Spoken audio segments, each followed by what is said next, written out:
Introduction. 2 years ago, in order to settle her father's gambling debts, Xiang Nuan ended her relationship with her beloved Gu Beiyang and married a debauched young man. 2 years later, once again driven by financial motives, her mother-in-law sent her back to Gu Beiyang's side. In their world, she was merely a commodity, cherished in silence who would truly care for her profound love. Chapter 1. The Family Drama. The Jinhuan in Changlin City is renowned as an affluent district, where property prices soar to staggering heights, unattainable for many who toil their entire lives. Yet, within such opulence, Xiang Nuan finds herself sleepless, tears streaming as she gazes at a photograph on her phone. In the image, a man and woman embrace, their smiles radiant. The woman is she herself, while the sunny-faced young man enveloping her is her first love, Gu Beiyang. However, they parted ways 2 years ago rather. She was the one to end the relationship. Yet, she had her own reasons. 2 years prior, her father succumbed to gambling, losing nearly all of their family fortune and rendering the company unsustainable.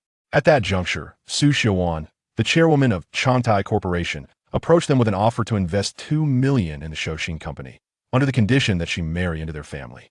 Faced with her father's desperate pleas, she found herself unable to refuse.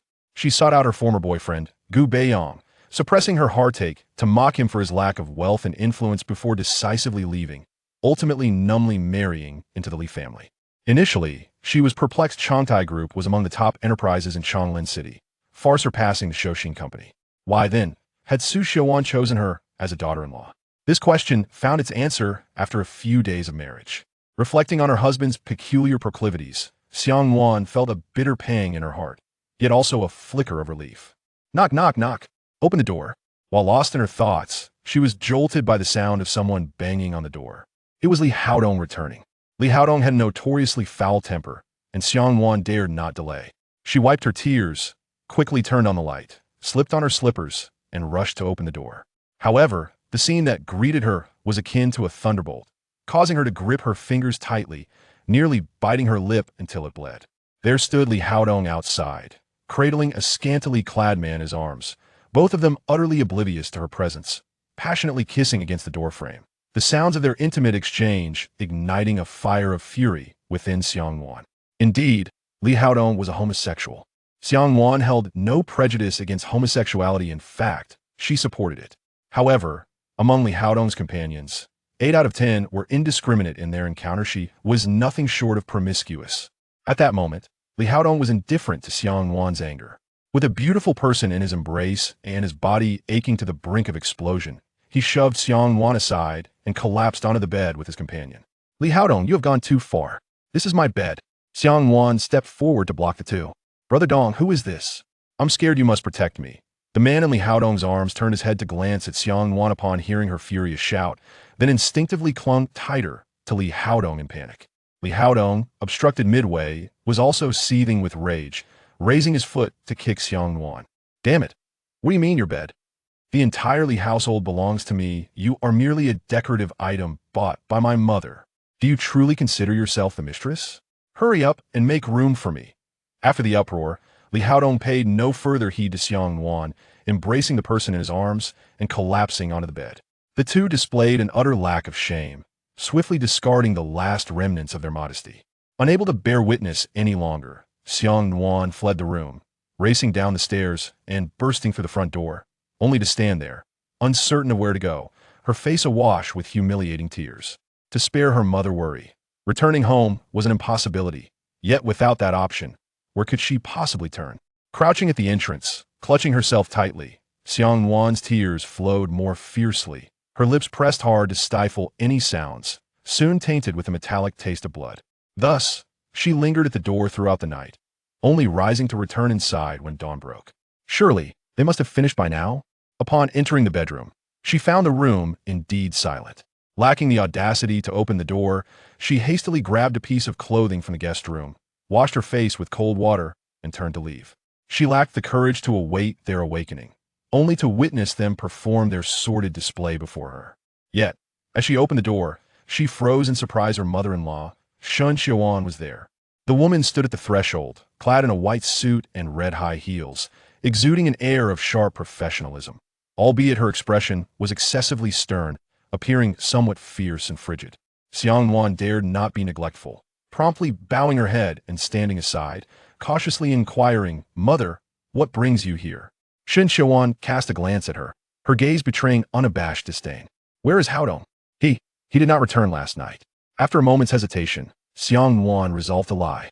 Shen Xiaoan's countenance darkened as she scolded. "As a wife, you can't even keep your husband. After 2 years, your womb remains silent. What capabilities do you possess? Did I bring you into this family merely for you to play the role of a young mistress?" The blatant use of the word by rendered Xiang Nuan silent. Her lips clenched in defiance, for the Xiang family's fortunes hinged entirely on Shen Xiaoan. Seeing Xiang Nuan, as usual, bow her head in silence, Shen Xiaoan's anger intensified. She reached out as if to slap her, but then, restraining her impulse, she hurled a gift box at Xiang Nuan. The box fell open upon impact, revealing an exquisite gown. "Change into this and come out quickly." With that, Shen Xiaoan turned and strode toward a nearby vehicle. Uncertain of Shen Xiaoan's intentions, Xiang Nuan dared not resist, hurrying to the guest room to change. To her astonishment, the dress was remarkably beautiful. The delightful apricot hue, the off-shoulder design, and the luxurious fabric suggested an exorbitant value. Yet within her, unease only deepened. Shen Xiaoan had always scoffed at her. She had never once gifted her clothing. What was her true intention? A foreboding sense of unease grew stronger within her. Yet Xiang Nuan dared not linger. She hastily donned the garments. Meanwhile, in the car, Shen Xiaoan dismissed the driver and retrieved her phone, carefully dialing a number. As soon as the call connected, she eagerly spoke. "Mr. Gu, I have secured the individual. I am en route to deliver her to you. When can we expect the investment from Hongdong to be credited to Chantai? We shall discuss it once the matter is concluded," came the terse reply before the line went dead. "Mr. Gu, hello." As the male voice abruptly ceased, Shen Xiaoan clenched her phone, her expression twisting in frustration. She consoled herself internally, reasoning that as long as Chantai was salvaged, her momentary neglect would be a small price to pay. The market was sluggish today, and her investment decisions had faltered, leading to a rupture in Changtai's funding chain and plunging it into crisis. Just as she was frantically seeking financing, the heir of the nation's foremost electronic commerce conglomerate, Hongdong Enterprises, Gu Beiyang, reached out with an offer of 10 million in investment, contingent upon her daughter-in-law, Xiang Nuan. Without a moment's hesitation, Shen Xiaoan acquiesced, believing that trading Xiang Nuan for Changtai's profits was an undeniably lucrative deal. At this moment, Xiang Nuan, having changed clothes, hurriedly emerged from the entrance. Shen Xiaoan caught a glimpse of her. Momentarily captivated by her beauty, the apricot fabric accentuated her porcelain skin, and as her flowing skirt billowed with her hurried movements, she resembled an ethereal sprite, untouched by the mundane world. However, the admiration in Shen Xiaoan's gaze swiftly morphed into anger. Chapter 2. A Transaction. Initially, Shen Xiaoan had purchased Xiang Nuan for her beauty, yet she turned out to be merely a pretty face devoid of substance. Nevertheless, now that she had caught the eye of the heir to Hongdong Group, Shen Xiaoan felt her initial investment of 200,000 was not in vain. Not wishing to make Shen Xiaoan wait, Xiang Nuan rushed over, quickly adjusting her breath before cautiously opening the car door and seating herself beside Shen Xiaoan. The driver, seeing this, promptly entered the vehicle and set off towards the destination as instructed by Shen Xiaoan. Xiang Nuan dared not breathe too loudly, nor did she inquire about their destination. The journey was shrouded in silence until they arrived at a beauty salon, where astonishment filled her eyes, casting a perplexed glance at Shen Xiaoan. However, Shen Xiaoan, with a cold demeanor, strode inside, prompting Xiang Nuan to hastily follow suit. "Make her look exquisite," was all Shen Xiaoan instructed the makeup artist before settling down to undergo her own transformation. After removing Shen Xiaoan's base makeup, the artist furrowed her brow at the redness on her face, but her expression quickly returned to normal as she continued her work, striving to conceal the inflammation, a flicker of sympathy stirring within her. These affluent families appeared glamorous, yet how truly difficult it must be to endure their realities. Gazing at her reflection in the mirror, she observed her increasingly radiant visage, each feature distinct, her alluring eyes captivating. However, an unsettling anxiety nestled in her heart grew ever stronger. Once she had completed her makeup and returned to the car, she could no longer restrain her curiosity and inquired, "Mrs. Shen, where are we headed?" "I am taking you to a gathering to familiarize you with some people," Shen Xiaoan replied, her gaze fixed on her phone, not lifting her eyes. But what about Haodong? Xiang Nuan hesitated to question why it was her, rather than Li Haodong, who should be attending such an occasion. Yet, upon noticing the frown that had begun to form on Shun Quan's brow, she suppressed her inquiry, her heartbeat quickening in tandem with the car's accelerating speed. Upon arriving at the soir, Shun Xiaowan shed her serious demeanor, donning a smile that Xiang Nuan had never before witnessed. She guided her through a throng of guests, exchanging pleasantries and engaging in various social niceties. In this environment, Shun Xiaowan thrived effortlessly, while Xiang Nuan felt increasingly out of place, especially when the lecherous gazes of impeccably dressed older men lingered uncomfortably on her college, making her feel utterly repulsed. "Ms. Shun, is this your daughter? She is truly stunning," a middle-aged, balding man remarked, looking at Xiang Nuan with a glint in his eye. "Mr. Chun is jesting, everyone knows. I have only one son. Where would a daughter come from?" "This is my daughter-in-law, Xiang Nuan. It is her honor to receive such praise from you, and I hope Mr. Chun will look after Changtai in the future," Shun Xiaowan responded with a smile. Having navigated such circles for years, Mr. Chun immediately grasped the implications of Shun Quan's words and inwardly mused at her audacity in presenting her daughter-in-law as a means to appease others. Nevertheless, he amiably raised his glass towards Xiang Nuan, inquiring, "Might Mrs. Xiang indulge me with a toast?" "Of course," Shin Xiaowan replied on Xiang Nuan's behalf, her smile unwavering. Xiang Nuan felt momentarily at a loss, but upon perceiving the warning glint in Shun Xiaowan's eyes, she gritted her teeth, accepted the glass, and downed its contents in one go. "Mrs. Xiang possesses an impressive capacity for alcohol. How forthright!" Mr. Chun exclaimed with a hearty laugh, promptly offering another glass, while brazenly brushing his fingers against Xiang Nuan's hand, the lewd intent in his gaze unmistakable. A shiver coursed through Xiang Nuan, and instinctively, she considered dousing Mr. Chun with the drink before her. However, Shun Xiaowan, having sensed her intention, swiftly intervened, leaning in to whisper a warning. "These are all clients of Changtai. You must ensure their enjoyment today, or prepare for the downfall of your family's company." Only then did Xiang Nuan comprehend the unusual urgency driving Shun Xiaowan's behavior. What did she think of herself, just a mere ornamental companion? Fury blazed within Xiang Nuan. Yet under Shun Xiaowan's veiled threat, she dared not reveal her tumultuous emotions. Trembling, she took the glass before her, raised it once more, and swallowed the contents, forcing back the tears of humiliation that threatened to spill. Indeed, her attire that day was strikingly alluring. Upon entering the venue, she had caught the attention of several lascivious executives, who were now avidly observing her every move. Witnessing her acceptance of Mr. Chen's drink, their impatience grew, and they began to converge, eager to propose toasts in her honor. After a few drinks, the delicate Xiang Nuan, not particularly adept at handling alcohol, began to feel a bit dizzy. Faced with a continuous series of toasts, she struggled to keep up. Yet, under Shun Xiaowan's watchful gaze, she dared not refuse, and thus accepted every toast, leading to her swift intoxication. "Mrs. Xiang, allow me to toast you once more." Some executives nearby persisted in their encouragement. Realizing that Xiang Nuan was on the verge of collapsing, Shun Xiaowan could no longer remain a passive observer. She stepped forward to support her, offering a forced smile and said, "Mr. Bao, I sincerely apologize. Xiang Nuan is not accustomed to drinking. Let's call it a night. This time I promise to ensure she spends some quality time with you on her own next time." "Director Shun, you have my word on that." Mr. Bao's eyes lit up at her response. "Of course," Shun Xiaowan replied, while half-dragging Xiang Nuan toward the hotel's second-floor rooms. Room 2203, the number that Gu Beiyang had sent her earlier. Xiang Nuan's consciousness was fading. She could barely sense being supported and felt exceedingly uncomfortable. She began to struggle vigorously, unexpectedly pushing Shun Xiaowan aside, only to tumble to the ground with a thud. Stumbling slightly, Shun Xiaowan's irritation flared. She turned and kicked Xiang Nuan harshly, but there was no reaction from her.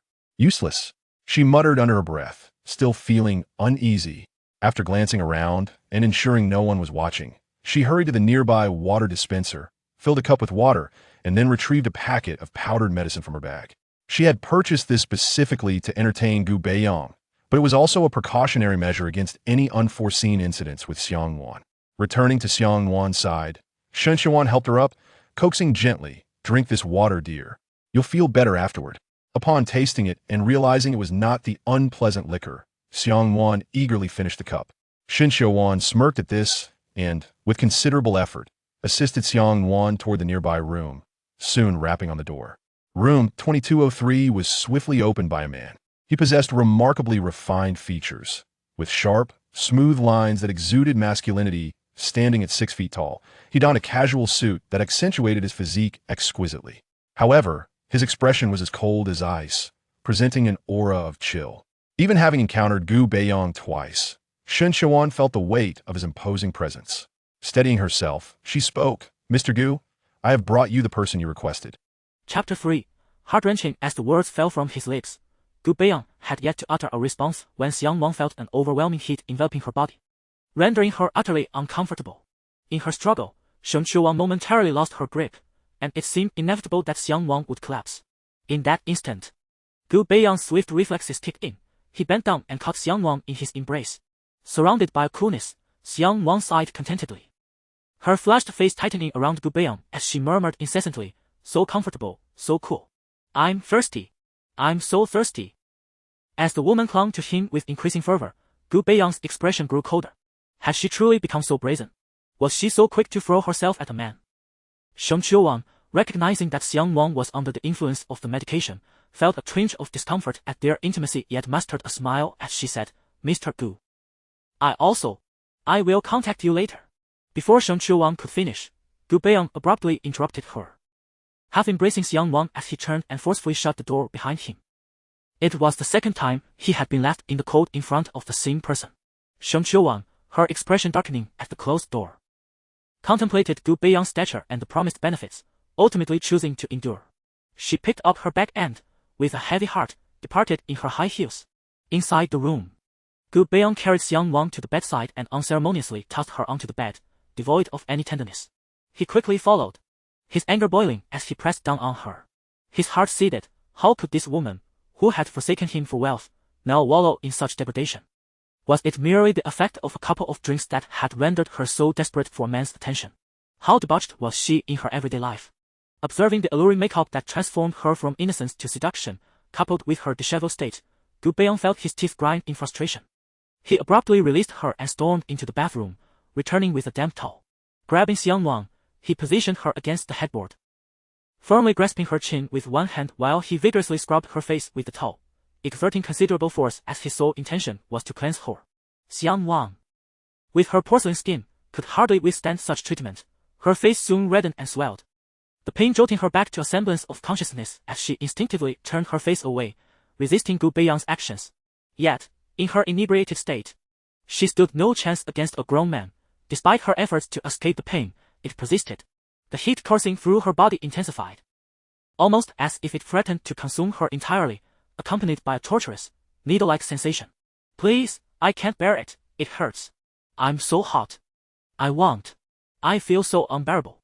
Unable to endure any longer, Xiang Nuan finally succumbed to her haze, tears streaming down her face as her words became incoherent. Her body yearned for something, yet she could not articulate what it was she truly desired, only feeling an overwhelming sense of discomfort. Finally, having removed all traces of makeup from her face, Gu Beiyang gazed upon the familiar features he had once been utterly enamored with. A momentary daze enveloped him, swiftly followed by an overwhelming tide of anguish. The pain of being ridiculed and scorned by the one he cherished most lingered in his heart, an indelible mark that 2 years had failed to erase. With every recollection, a tempest of hatred surged within him, fueling a singular desire to find her and destroy her. The intensity of his past affections mirrored the depth of the wounds inflicted upon him. He had once devoted himself entirely to loving her, yearning to present her with the finest treasures the world had to offer, only to receive nothing in return. Observing the woman beneath him weeping and lamenting her desires, Gu Beiyang seized her hair, compelling her to meet his gaze. With gritted teeth, he spat out, "Xiang Nuan, you are utterly despicable." The pain from her scalp being tugged prompted Xiang Nuan to open her eyes slightly, allowing her to discern the figure before her, disbelief flickering in her tear-filled eyes. The memory of Gu Beiyang raising a knife against her resurfaced in her mind, leading her to question if she was still trapped in a nightmare. Yet, why did every dream of him leave her feeling so tormented? It was as if she were ensnared in the depths of a hellish abyss, despite him being the most cherished memory of her 22 years. "Beiyang." She endeavored to ignore her discomfort, crying out his name, "Beiyang, I love you. I love you." As she opened her eyes to behold herself, Gu Beiyang felt a twinge of anxiety. However, upon hearing her words, the string of fury within him snapped, and the echoes of past taunts pierced his ears, burrowing deep into his heart, leaving only pain in their wake. How dare she? After abandoning him and uttering such words, how could she profess her love? Even in her inebriated state, Xiang Nuan sensed his wrath. She instinctively wrapped her arms around his neck, yearning to comfort him as she once did. Yet, upon touching his body, a wave of desire surged within her, compelling her to caress him. Gu Beiyang trembled with fury, unable to contain his emotions any longer. He forcefully began to tear at her clothing, the delicate fabric yielding to his strength, quickly transforming into tatters. Confronted with her exquisite form, he cast aside all restraint. Thus, they both succumbed to their diverging desires. Lost in a tempest of passion. Chapter 4. A disgraceful departure upon awakening the following day. The very first moment of consciousness brought forth a frown of distress upon Xiang Wang's brow.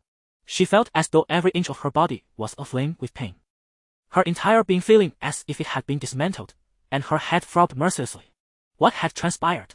Struggling against the waves of agony, she endeavored to recollect the events that had unfolded, her last memory anchored in the moment when Xiang Nuan had supported her away from those so-called executives. Thus, she must be at home now. Having never experienced a hangover before, this sensation surpassed what Xiang Wang could endure. She raised her hand to press against her temple, only to inadvertently tug at her wounds, eliciting a sharp gasp.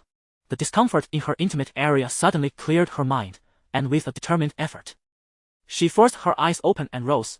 What she beheld sent her reeling. Her body was marred with an array of bruises and ambiguous marks, and the searing pain intensified with her movements. Stunned, she quickly surveyed her surroundings. The decor was unmistakably that of a hotel. Despite her innocence, Xiang Wang was an adult and was well aware of what had transpired. She had spent the night with someone.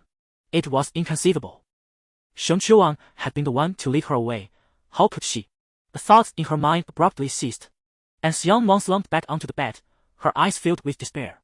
How could Xiang Nuan, with her attitude toward her, have committed such an act? After all, why had she gone to such lengths to adorn herself? It was not merely to have her accompany drinks, but rather to share her bed. Who had she slept with last night? Or rather, with whom had she shared herself? Tears streamed down her face, fierce and urgent. She clutched herself tightly, and in that moment, the thought of death even crossed her mind. Yet, just then, she heard the sound of a door opening in the room. Hastily wrapping herself in the covers, Xiang Wang looked up, only to be left dumbfounded upon seeing the figure emerging from the bathroom. The tears she had been shedding froze mid-flow. How could it be him? Desperately sifting through the memories of the previous day, fleeting images danced through her mind. She had indeed seen Gu Beiyang, but had that not been a dream? Was she not yet awake? Yet why did she feel such excruciating pain? Gu Beiyang casually towed off his hair before discarding the towel he had draped around himself, changing clothes right before her eyes. The garments were new, delivered just that morning by his assistant, albeit only a single set. Turning away in haste, unable to bear the sight, Xiang Wang's heart raced tumultuously, struggling to comprehend the situation. She had imagined various scenarios for their reunion, yet none had prepared her for this. Was it truly him with whom she had shared intimacy? Gu Beiyang offered no time for her speculations. Once dressed, he approached her directly, forcibly gripping her chin to compel her gaze upon him. So, after I provided you with pleasure, you choose to forget me? Xiang Wang could scarcely believe such words could escape the lips of the ever-gentle Gu Beiyang. However, they confirmed her worst fears. Indeed, it had been him last night. She opened her mouth several times, but all that emerged was a single question. How did you end up here? What happened last night? Ha! Gu Beiyang gazed at her with a smile, yet his eyes remained as frigid as ice. With a sardonic tone, he remarked, You drunkenly knocked on my door and entered my room yesterday, and now you question me about it. Shouldn't it be I who asks you? As he spoke, his grip tightened, and the malice in his gaze intensified. Xiang Wang, how lowly have you become to invade another space without regard for identity and seduce? I did not.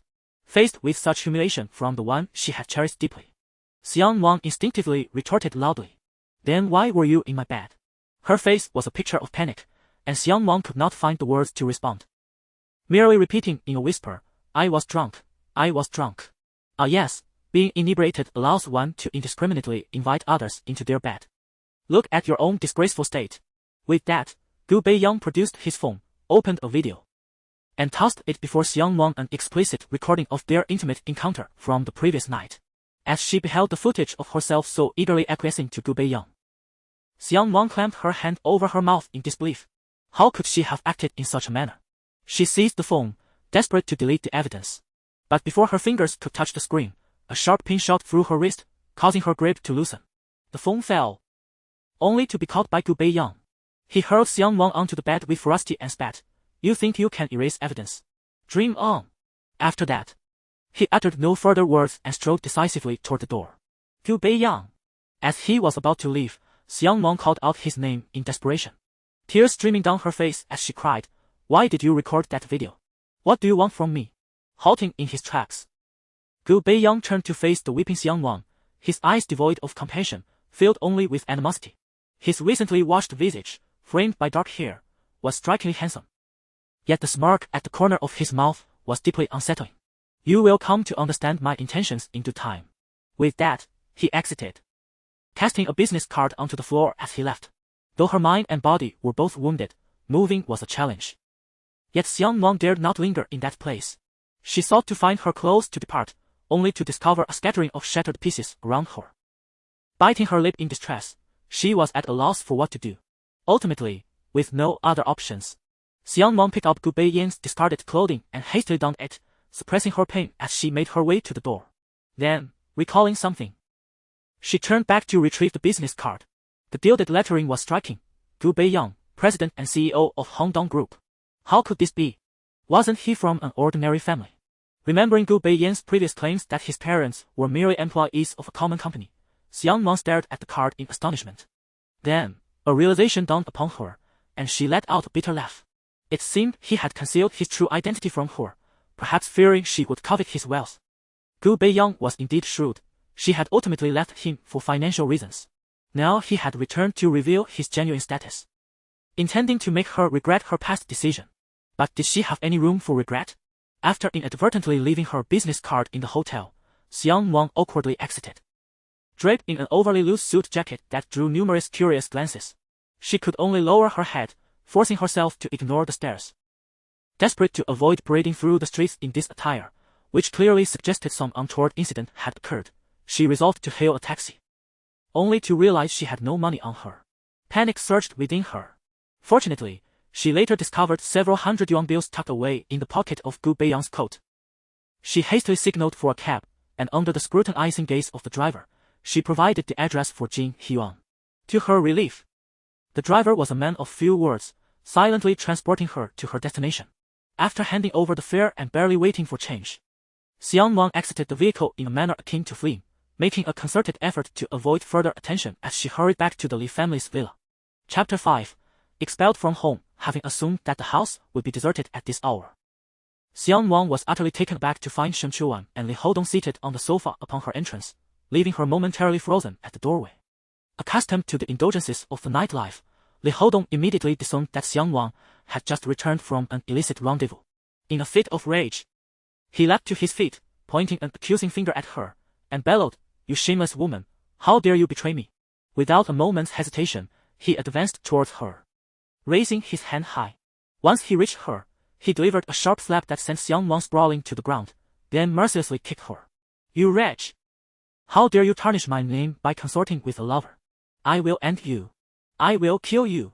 Li Hodong's face contorted with fury. Although he had never laid a hand on Xiang Nuan before, he could not tolerate anyone else doing so. To him, Xiang Nuan was a possession given to him by Xiang Nuan, and even if she merely adorned the house as decoration, he would never permit her to humiliate him in such a manner. Exhausted from the struggle to return home, Xiang Nuan had no strength left to fight back, curling up in a feeble attempt to protect herself. Observing Li Hodong's assault, Xiang Nuan felt no sense of wrongdoing. However, recalling a text message she had received not long ago, she interjected, Hodong, if you end up killing her, you will also face repercussions. Despite his fiery temper, Li Hodong always complied with Xiang Nuan, who held the reins of his financial fate. After delivering another brutal kick, he retreated to the sofa. Xiang Nuan approached Xiang Nuan, but instead of offering her a hand, she crouched down and disdainfully remarked, Xiang Nuan, I merely took you to a banquet, and yet you return in such a disheveled state. How utterly promiscuous! Upon hearing this, Xiang Nuan's despondent eyes suddenly ignited with fervent anger as she mustered all her strength to meet Shen Chuan's gaze, demanding, Madam Shen, why was I in a hotel room yesterday after getting drunk? Was it you who? Enough! Before she could finish, Shen Chuan struck Xiang Nuan again. Rising to her feet and looking down at her with contempt. I had good intentions in introducing you to the world. Yet you took the opportunity to entangle yourself with another man. You truly are a harlot. The Li family cannot accept a daughter-in-law like you. Go home and await the divorce papers.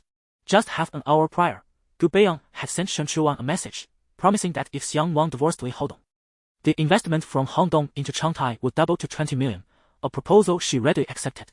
Upon hearing Shen Chuan's words, Xiang Nuan's first thought was not of liberation, but rather of the fate of Shouxin Company. That was the lifeline for her parents and younger brother. Without Shen Chuan's backing, it would surely collapse. Why? Xiang Nuan cried out. For 2 years, she had endured all manner of indignities and insults for the sake of her family, meticulously avoiding any mistakes. Why, then? Was Shen Chuan treating her this way? What had she done wrong? Shen Chuan, indifferent to her plight, commanded the accompanying servants, throw this unrepentant harlot out. Furthermore, everything in her home must be thrown out. Observing the bruised and battered Xiang Nuan on the ground, the maid, though reluctant, dared not oppose Shen Chuan's orders. One hurriedly began to gather the belongings, while the other two dragged Xiang Nuan away. Mother, why must I divorce her? After Shen Chuan sat down again, Li Hodong finally mustered the courage to inquire. Confronted with her beloved son, Shen Chuan felt no need for concealment and recounted all the details regarding Gu Beiyang. What kind of heir is he, that he fancies someone else's cast-offs? How utterly lacking in discernment! Li Hodong muttered upon hearing this.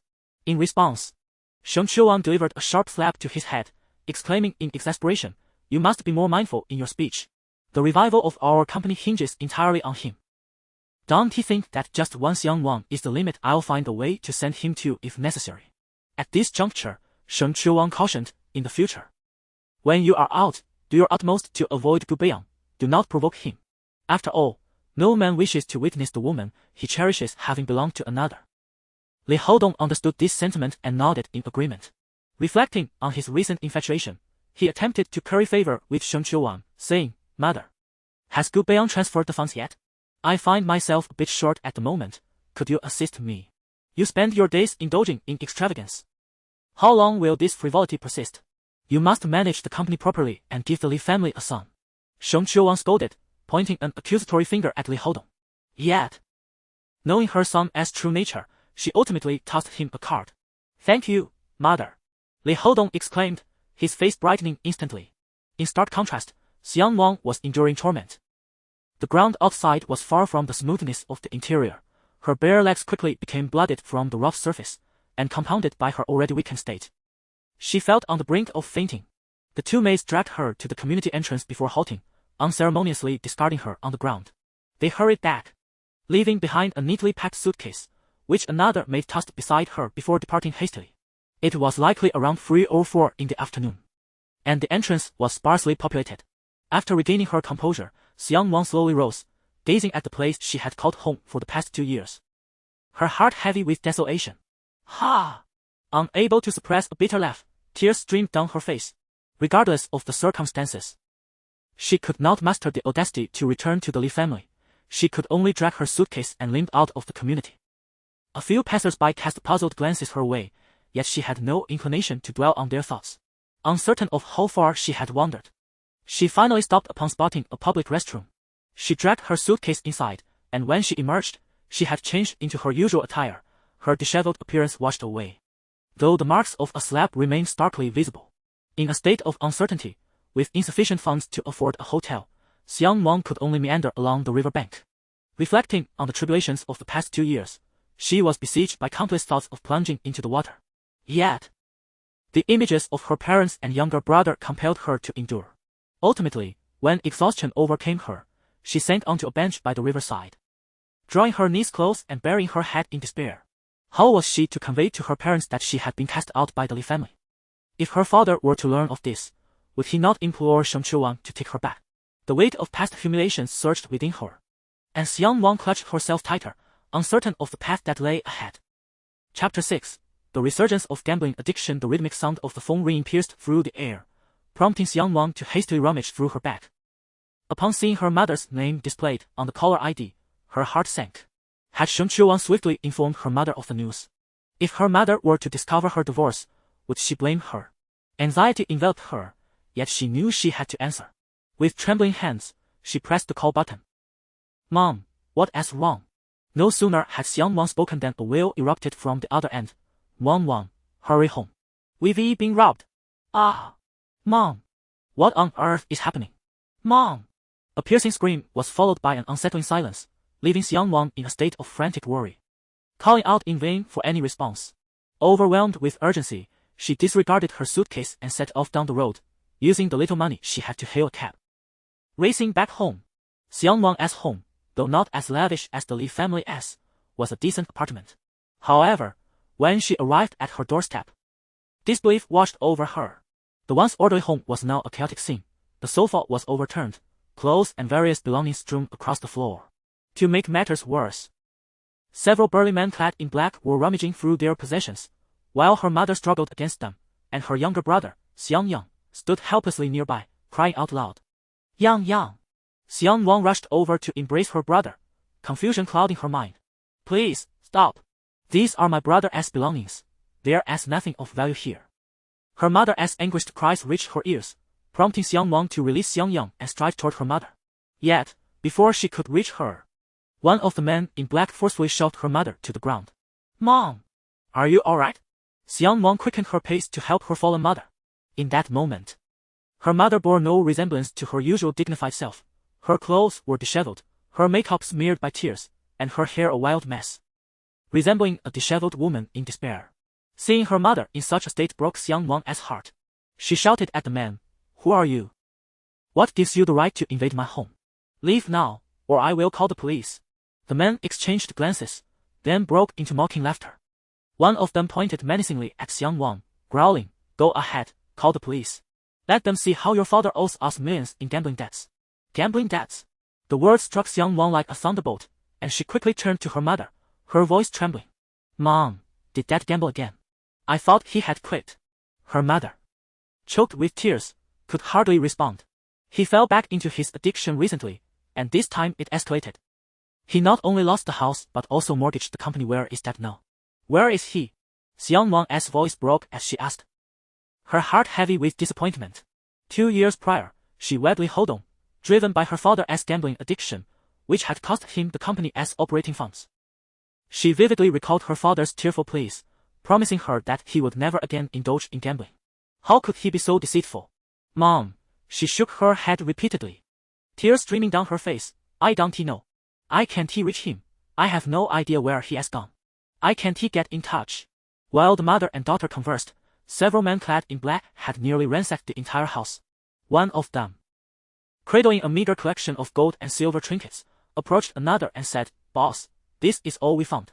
The man, referred to as the boss, glanced at the paltry items and erupted in anger. What worth is this? It doesn't even cover a fraction of the debt. Go find more. Yes. The subordinates responded and resumed their search, determined to scour every corner of the house. In a desperate bid, Xiang's mother struggled to her feet and knelt before the black-clad leader, pleading, Please, stop searching. Just let us go. Who will pay your husband's gambling debts if we let you go? Where are the valuable items hidden in the house? The boss seized Xiang's mother by her collar, lifting her with a menacing glare. Let go! Let go! My mother has a heart condition, please. Xiang Nuan rushed forward, grasping at the boss's collar with all her strength to reclaim her mother, only to discover that her mother had already lost consciousness.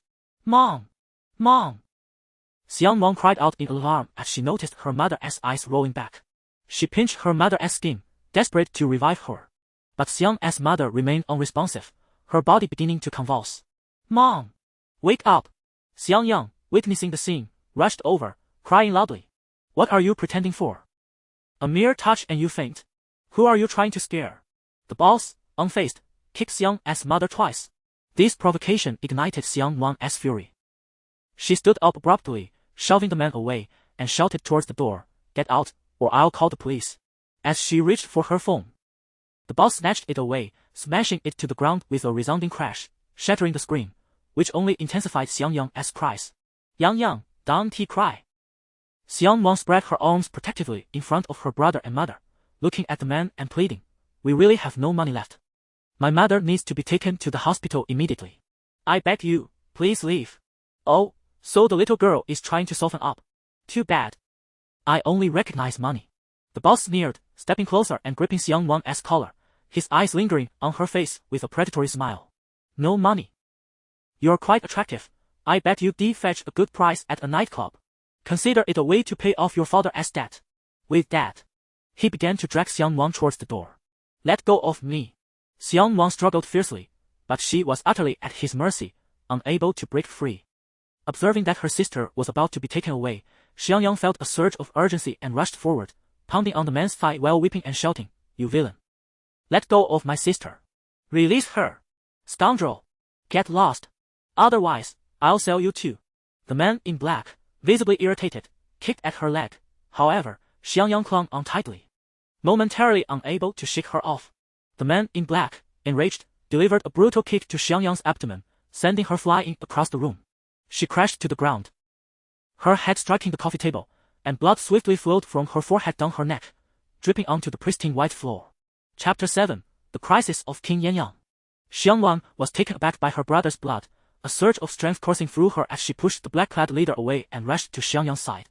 As she helped him up, she was horrified to see her hands drenched in blood, momentarily frozen with fear, unable to take the next step. The other individuals in the room were equally stunned, halting their actions to gaze at their leader, questioning, "Boss, shall we continue?" They were in the business of debt collection. But once lives were at stake, it transformed into a criminal matter, one that would invite the pursuit of law enforcement. The black-clad leader had not anticipated such a turn of events. His expression darkened, and he too felt a twinge of trepidation. With a wave of his hand, he led his group away, clutching all the valuables they had gathered.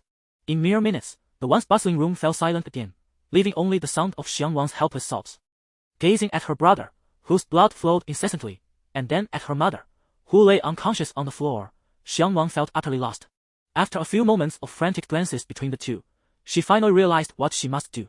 Gently, she laid her brother on the ground and staggered to retrieve her phone, repeatedly pressing the power button, yet it remained unresponsive. What to do? I can't get through. In despair, Xiang Nuan cried out, her eyes darting around until she spotted the house phone. She rushed over, relief flooding her as she dialed for emergency assistance. Thankful that the phone still worked. Once connected, she calmed herself as best as she could, clearly articulating her mother and brother's conditions, along with their home address. "Please, hurry. My mother has a heart condition, and my brother is losing a lot of blood," she implored, glancing at her beloved king not far away. The nurse on the line quickly assured her that an ambulance would be dispatched immediately. After hanging up, Xiang Nuan reverted to her training, performing CPR on her mother while refraining from touching Xiang Yang, fearful of causing further harm. 15 minutes later, the ambulance finally arrived. Professional nurses swiftly placed her mother and brother onto stretchers, and Xiang Nuan climbed aboard the ambulance, her heart racing with concern. She longed to inquire about their conditions but hesitated to interrupt the busy nurses, her heart in turmoil as she silently prayed that neither of them would face peril. Upon reaching the hospital, Xiang Nuan was halted outside the operating room, pacing anxiously. The persistent glow of the surgical lights made time feel interminable, even more so than the night she parted ways with Gu Beiyang. After 4 agonizing hours, a nurse emerged from the operating room. Xiang Nuan rushed forward, urgently asking, "Nurse, how are my mother and brother? Are they out of danger?" The nurse, feeling a pang of sympathy as she met Xiang Nuan's pleading gaze, spoke with a heavy heart. "Your brother has lost a significant amount of blood and sustained a head injury. While the surgery was successful in saving his life, he may very well become a vegetable. As for your mother..." The nurse hesitated, compassion evident in her eyes, but the truth had to be conveyed. "Your mother's heart condition is quite severe. We recommend an immediate heart transplant, otherwise, she may not survive beyond 3 months. Upon hearing the nurse's words, Xiang Nuan could no longer maintain her composure and collapsed onto the floor, her mind blank from the weight of the 2 devastating pieces of news, even forgetting how to cry. "Miss, are you alright?" The nurse quickly crouched down to support her, offering gentle reassurance, "You must gather your strength. Your brother is not entirely beyond hope. There are numerous documented cases of patients in a vegetative state awakening. Your mother, having undergone surgery, is currently not in life-threatening danger. So you must hold on." At this, Xiang Nuan's scattered consciousness began to coalesce, and she grasped the nurse's hand, urgently asking, "There is still hope, isn't there? My mother and brother might recover, right?"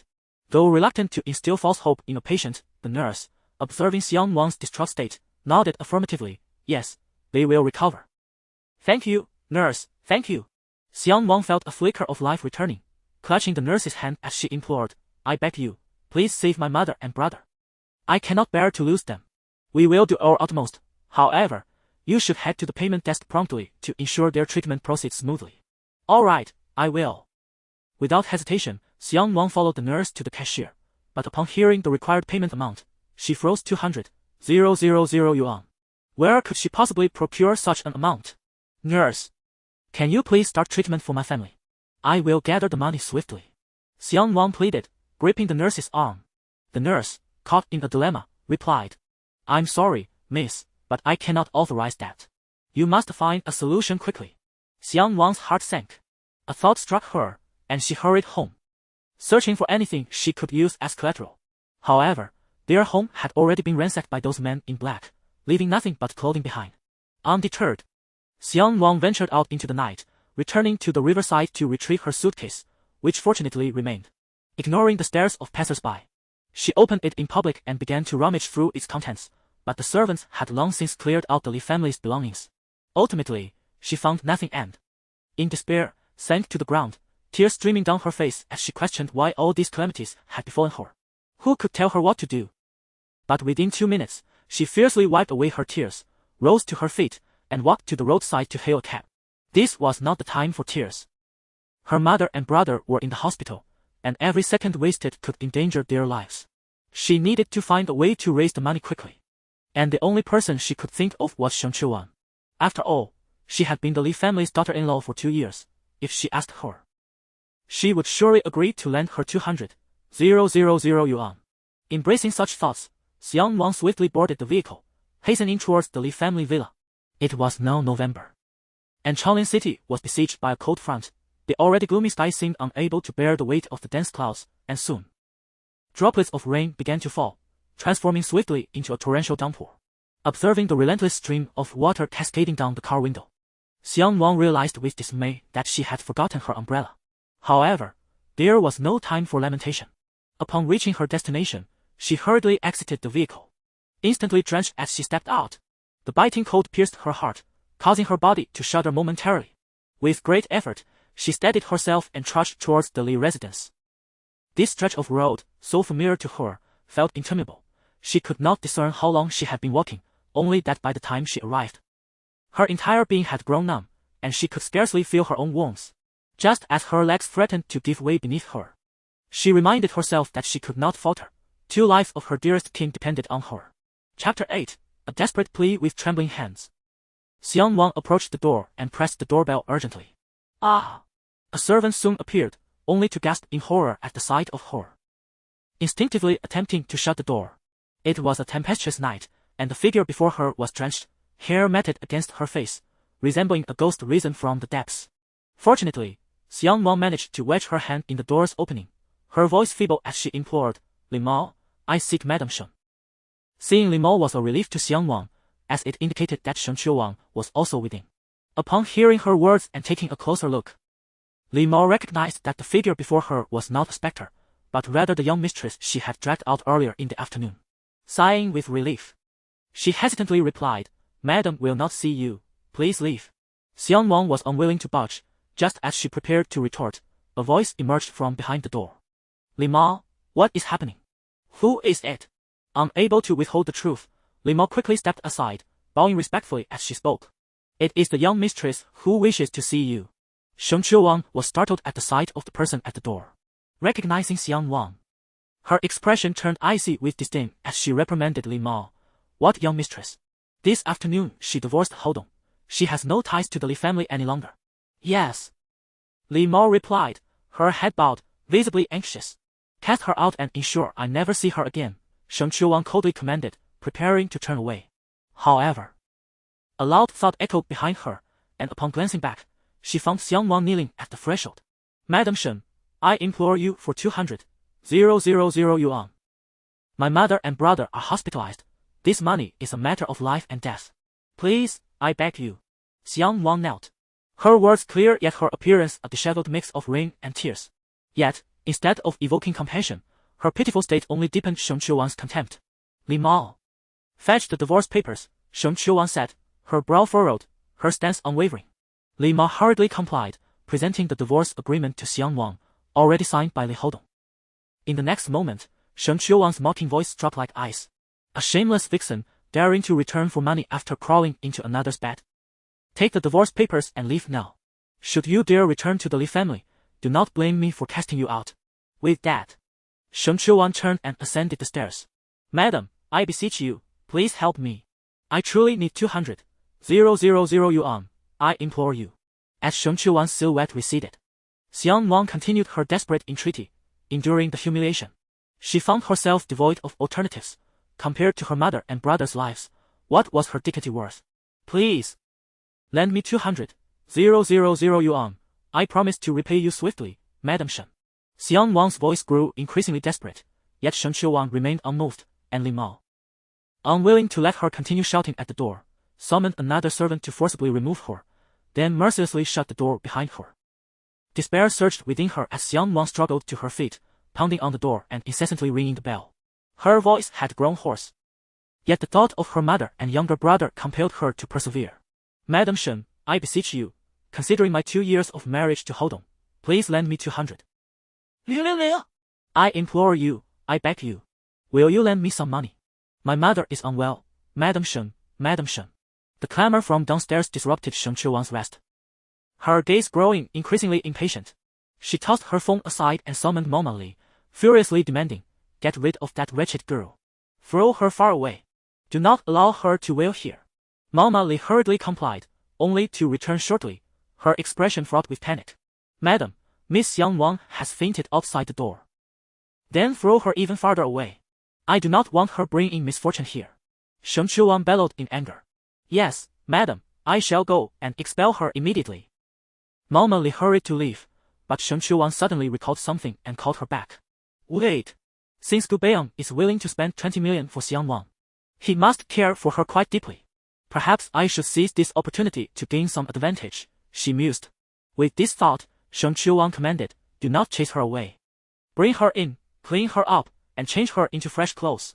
Although puzzled by Xiang Nuan's sudden change in attitude, Mama Li nodded and set about her task. Meanwhile, Xiang Nuan picked up her phone and redialed Gu Beiyang. Mr. Gu, Xiang Nuan has come to me seeking money. In the pouring rain, she ended up fainting. She is currently resting here. Should I send her over to you? Xiang Nuan inquired delicately. Fainted? Gu Beiyang, who had been reclining on his bed, sat up abruptly. A pang of concern gripping his heart for a moment. Yet he quickly mocked his own worry. That woman was hardly worth any of his concern. His intent was to torment her, to repay her for the years of anguish she had caused him, and then to forget her and live his life anew. So, she is seeking money from Xiang Nuan, is she? Noticing this, a cold smirk crossed Gu Beiyang's lips. This woman truly had an uncanny ability to intertwine herself with money. Very well, he would indulge her. No need, I will go retrieve her, Gu Beiyang stated before abruptly ending the call and heading out to his car. Making his way to the Li residence. He is actually coming to fetch her. As Xiang Nuan stared at the disconnected call, a flicker of unease coursed through her. She had not anticipated that Gu Beiyang would regard that wretched girl with such significance. If Xiang Nuan were to rise in status, would she seek revenge on her? The more she pondered, the more unease enveloped her. Xiang Nuan contemplated whether to lend the 200,000 to Xiang Nuan. Yet such an act would undoubtedly eclipse Gu Beiyang's prominence. Ultimately, she dismissed the notion, chuckling at herself for her excessive concern. Though Xiang Nuan possessed beauty, she was hardly a paragon of captivating allure, and her family was hardly affluent. Who was Gu Beiyang? He was the epitome of excellence, and his interest in Xiang Nuan was surely fleeting. With this thought in mind, Xiang Nuan descended the stairs to check on Xiang Nuan, only to find her already attended to by the maid, who had dried her off and changed her clothes, her hair neatly styled. However, her complexion was alarmingly pallid, devoid of any color. Fearing that Gu Beiyang might reproach her later, Xiang Nuan approached Xiang Nuan. Under the astonished gaze of the maid, she controlled her strength and delivered several slaps to Xiang Nuan's face until it flushed with color, feeling satisfied only when a hint of anger surfaced. Gu Beiyang arrived more swiftly than Xiang Nuan had anticipated. Mr. Gu, it's truly commendable for you to come in person at this late hour. Would you care for a cup of hot tea? Xiang Nuan greeted him with a smile as he entered. But Gu Beiyang paid no heed to her words and inquired directly, "Where is Xiang Nuan?" Chapter 9. Rescuing mother Xiang Nuan had become accustomed to being ignored by him. At this moment, she felt no anger. She pointed to the unconscious Xiang Nuan on the sofa and feigned concern, saying, "She fainted as soon as she stepped inside. I had someone change her clothes, and she still has tea awoken." Naturally, Gu Beiyang did not believe a word she uttered, yet there was little to argue about. So he refrained from replying and simply lifted Xiang Nuan from the sofa, striding towards the door. "Mr. Gu, wait!" Xiang Nuan hastily called out to him, then picked up the divorce agreement from the table and handed it over, her tone ingratiating. "This is the divorce agreement between Xiang Nuan and Hodong. She didn't have the chance to sign it earlier, so I would appreciate your assistance." Casting a glance at it, Gu Beiyang grunted in acknowledgement. But with Xiang Nuan in his arms, he could not spare a hand to take it. He continued towards the entrance, prompting Xiang Nuan to quickly follow him, ensuring that the divorce agreement made its way into his car. As the extravagant vehicle vanished into the rain-soaked distance, Xiang Nuan felt an inexplicable heaviness in her heart. Her mood darkened. Consequently, that night, the servants were unable to rest, as she incessantly commanded them to perform various tasks until the late hours. Yet they dared not voice their complaints. Meanwhile, Gu Beiyang, having departed from the Li residence, drove at high speed. Glancing at the slumped figure of Xiang Nuan in the passenger seat, feeling a sense of urgency, he longed to return home and summon a doctor to examine her. As for the reason, Gu Beiyang stopped. After 2 years, he sought out Xiang Nuan again, not because he had forgotten the pain she had inflicted upon him, but because he had resolved to exact revenge. Therefore, he intended to make it thorough. From this point onward, her joys and sorrows would be dictated by him. Until he had fully vented his frustrations, she must not escape the suffering he intended to bestow upon her. Such an easy reprieve would be too lenient. With this thought in mind, Gu Beiyang called his private physician, instructing him to wait at home. Upon returning to the villa, he found the doctor already there. Although surprised to see Gu Beiyang with a woman, the doctor did not pry further and diligently conducted a physical examination on Xiang Nuan. "Young master, this young lady is not in any serious condition. She merely fainted from exhaustion. A few hours of rest should suffice for her to regain consciousness," the doctor reported while packing away his instruments. "Very well," Gu Beiyang replied, his demeanor inscrutable. "You may leave." The doctor nodded slightly, not casting a single glance at Xiang Nuan, and departed with his medical bag in hand. Watching Xiang Nuan lying unconscious on the bed, Gu Beiyang's agitation grew. He stepped outside to the windowsill for a cigarette, yet found no solace. Ultimately, he retreated to his study to attend to work. A few hours later, Xiang Nuan awoke, her eyes fluttering open to an unfamiliar room. Since that night in the hotel, she had developed a dread of waking up in strange places. Fortunately, this time, her body felt no unusual sensations. The first thought that invaded her mind was of her mother and brother, recalling that they were still at the hospital waiting for her. Xiang Nuan hurriedly got out of bed and exited the room, eager to ascertain her whereabouts. She remembered fainting at the entrance of the Li residence, but the current situation left her perplexed. Stepping out of the room, she gazed at the house before her, momentarily taken aback. Though her family background could be considered affluent, it was by no means that of a wealthy household. The Li family's villa seemed luxurious to her, yet it paled in comparison to the grand residence before her. The 3-story European-style villa, adorned with masterpieces from various eras, featured furnishings and decor characterized by simplicity and elegance, yet it was evident that everything was of considerable worth, exuding an air of sophistication and opulence. "Where am I?" A cloud of confusion enveloped Xiang Nuan's mind. Suddenly, a cool male voice resonated behind her. Startled, she turned to see Gu Beiyang, taking a step back in disbelief. Glancing between him and the exquisite surroundings, she incredulously inquired, "Is this your home?" Gu Beiyang met her gaze in silence, merely nodding in affirmation. "How could I possibly be in your house?" Xiang Nuan exclaimed, recalling her fainting spell at the Li residence.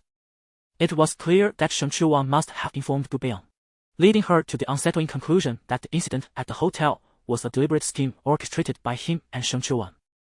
This revelation ignited a bolder thought within her mind.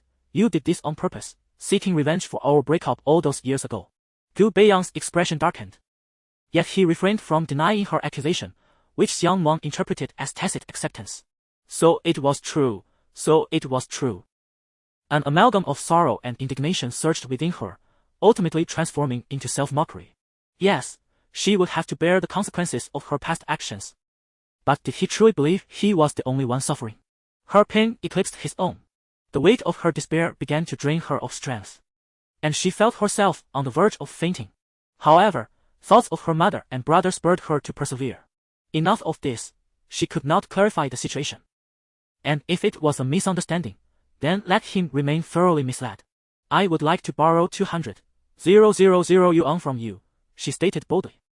Locking her gaze onto Gu Beiyang, her eyes reflecting her last glimmer of hope. Gu Beiyang clenched his fists tightly, arching an eyebrow with a frigid reply. Why would I lend you money? After standing there, gnashing her teeth in contemplation, Xiang Nuan mustered her courage and strode purposefully back to the doorway. There. She began to remove her clothing piece by piece until only her undergarments remained. Before Gu Beiyang stood a figure enticing enough to captivate any man. And the fire in his eyes intensified as he gritted his teeth, demanding, what is the meaning of this?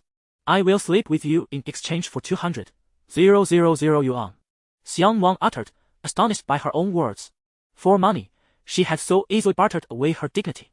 Everything unfolded precisely as Gu Beiyang had planned, without deviation. Yet, as he gazed at Xiang Nuan, his ire and frustration surged uncontrollably, culminating in a forceful grip on her chin.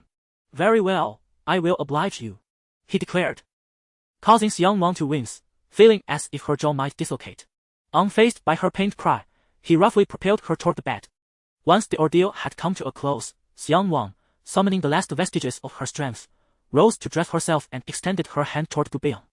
The agreed sum of 200,000 yuan, she reminded him. Still clad only in his skin, Gu Beiyang felt a murderous rage boiling within him. He exerted great effort to suppress his fury, then casually draped a garment over himself and descended from the bed. He entered the study and tossed a card before Xiang Nuan, his voice laced with derision as he coldly remarked, 2 payments of 200,000. Your price is indeed quite steep. Xiang Nuan paid no heed to his scorn. Her foremost concern was to hasten to the hospital and provide her mother and brother with the necessary medical funds. Observing her eager departure, Gu Beiyang was tempted to reach out, to drag her back and unleash his wrath upon her. Yet, he restrained himself.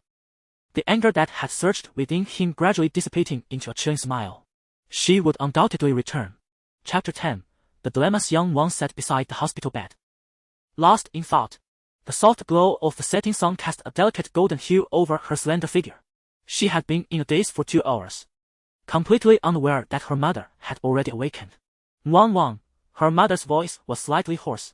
Mom, you're awake, Xiang Nuan exclaimed, her heart swelling with joy as she hurried to pour a glass of warm water, carefully cooling it before bringing it to her mother's lips. Mom, please drink some water. You've been unconscious for a day and a night. How do you feel now?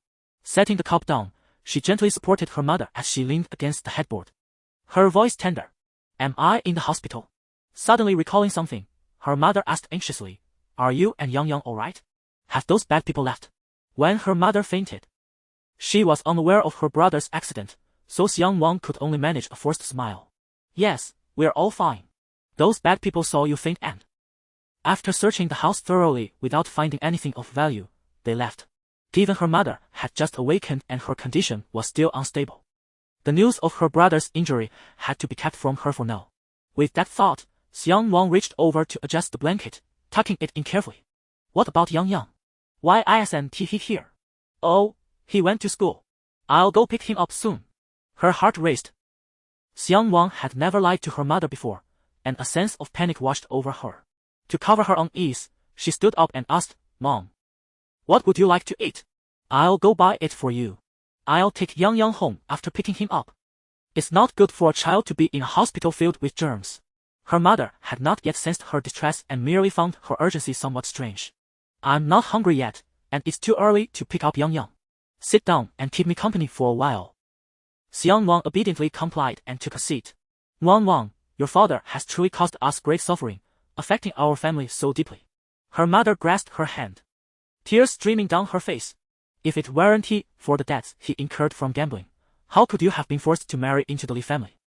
I know these past 2 years have been hard for you, but tears fell like pearls from her mother's eyes, her face a mask of sorrow. But for the sake of our family, for Shouxing Company, I had no choice but to harden my heart. Mom, Xiang Nuan interrupted gently. Please don't say that. 2 years ago, I willingly married into the Li family. Her voice choked with emotion. For you both, I would do anything. Nuan, I know you are a good daughter, but your father has accumulated another several million in gambling debts. How are we supposed to repay that? At this, her mother's face turned ashen, as if 10 years had been added to her age in an instant. She had accepted the burdens of her marriage. But her heart ached for her children. Her daughter had hastily married 2 years ago to save the family, and in the past 2 years, joy had rarely graced her face. Now, with the ship already sunk, what could be done? Mom, you're still unwell. Don't think about this for now. I've already asked the Li family to help locate Dad. Let us wait until we find him before discussing anything else. In a bid to console her sorrowful mother, Xiang Nuan felt compelled to weave yet another falsehood. She had yet to disclose to her mother the unfortunate circumstance of being cast out by the Li family, as the doctor had warned that her mother's heart could not endure further distress. Thus, they would have to postpone the inevitable for as long as possible. Really? Upon hearing this, a flicker of hope rekindled on Xiang's mother's face. As long as they could find him, as long as they were united as a family, they could face any adversity. Yes, as long as they were together, they feared nothing. The words struck a chord within Xiang Nuan. Her nose tinged with the sting of impending tears.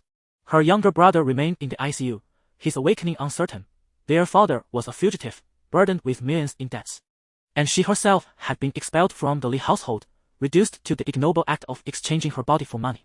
Contemplating these harsh realities, a wave of despair washed over Xiang Nuan. Despite her relentless struggle for survival, sacrificing her dignity for her family, the dismal state of affairs remained unchanged. Unbeknownst to her mother, who was still immersed in fleeting hope, Xiang Nuan's distress went unnoticed. Nuan, I feel a bit hungry. Could you fetch me some congee? Following her mother's request, Xiang Nuan stepped out to buy the congee. However, upon her return, she discovered her mother was not resting peacefully in her hospital bed. After inquiring with a nearby patient, she learned that a nurse had come in and, after a hurried conversation, her mother had dashed off. Oh no! She had forgotten to instruct the nurse not to reveal her brother's presence in the hospital to their mother.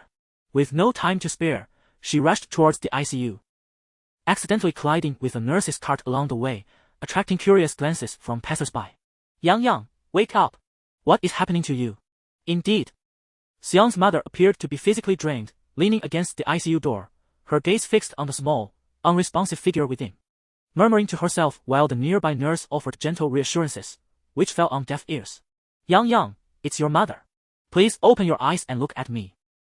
How could you bear to leave me? The nurse nearby felt a pang of sorrow, despite her familiarity with the cycle of life and death. She was still moved.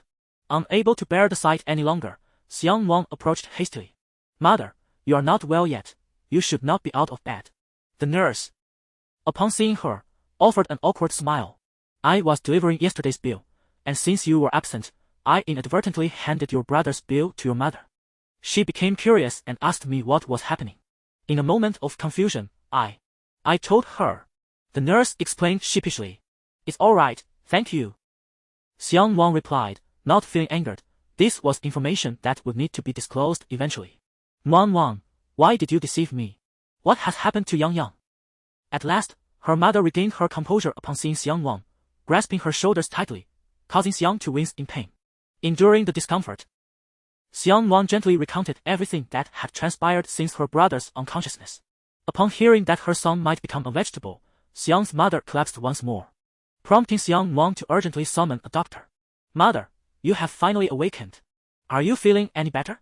After the doctor, who had been examining her mother, departed, Xiang Nuan turned back to find her mother slowly regaining consciousness and hurried to inquire about her condition. The mother, her eyes vacant and unblinking, remained in a daze for a considerable while before letting out a long sigh. Nuan, please listen to me, she said. Ultimately, she was a middle-aged woman, and having endured a series of blows, with her husband absent, she felt as if the very sky was about to collapse.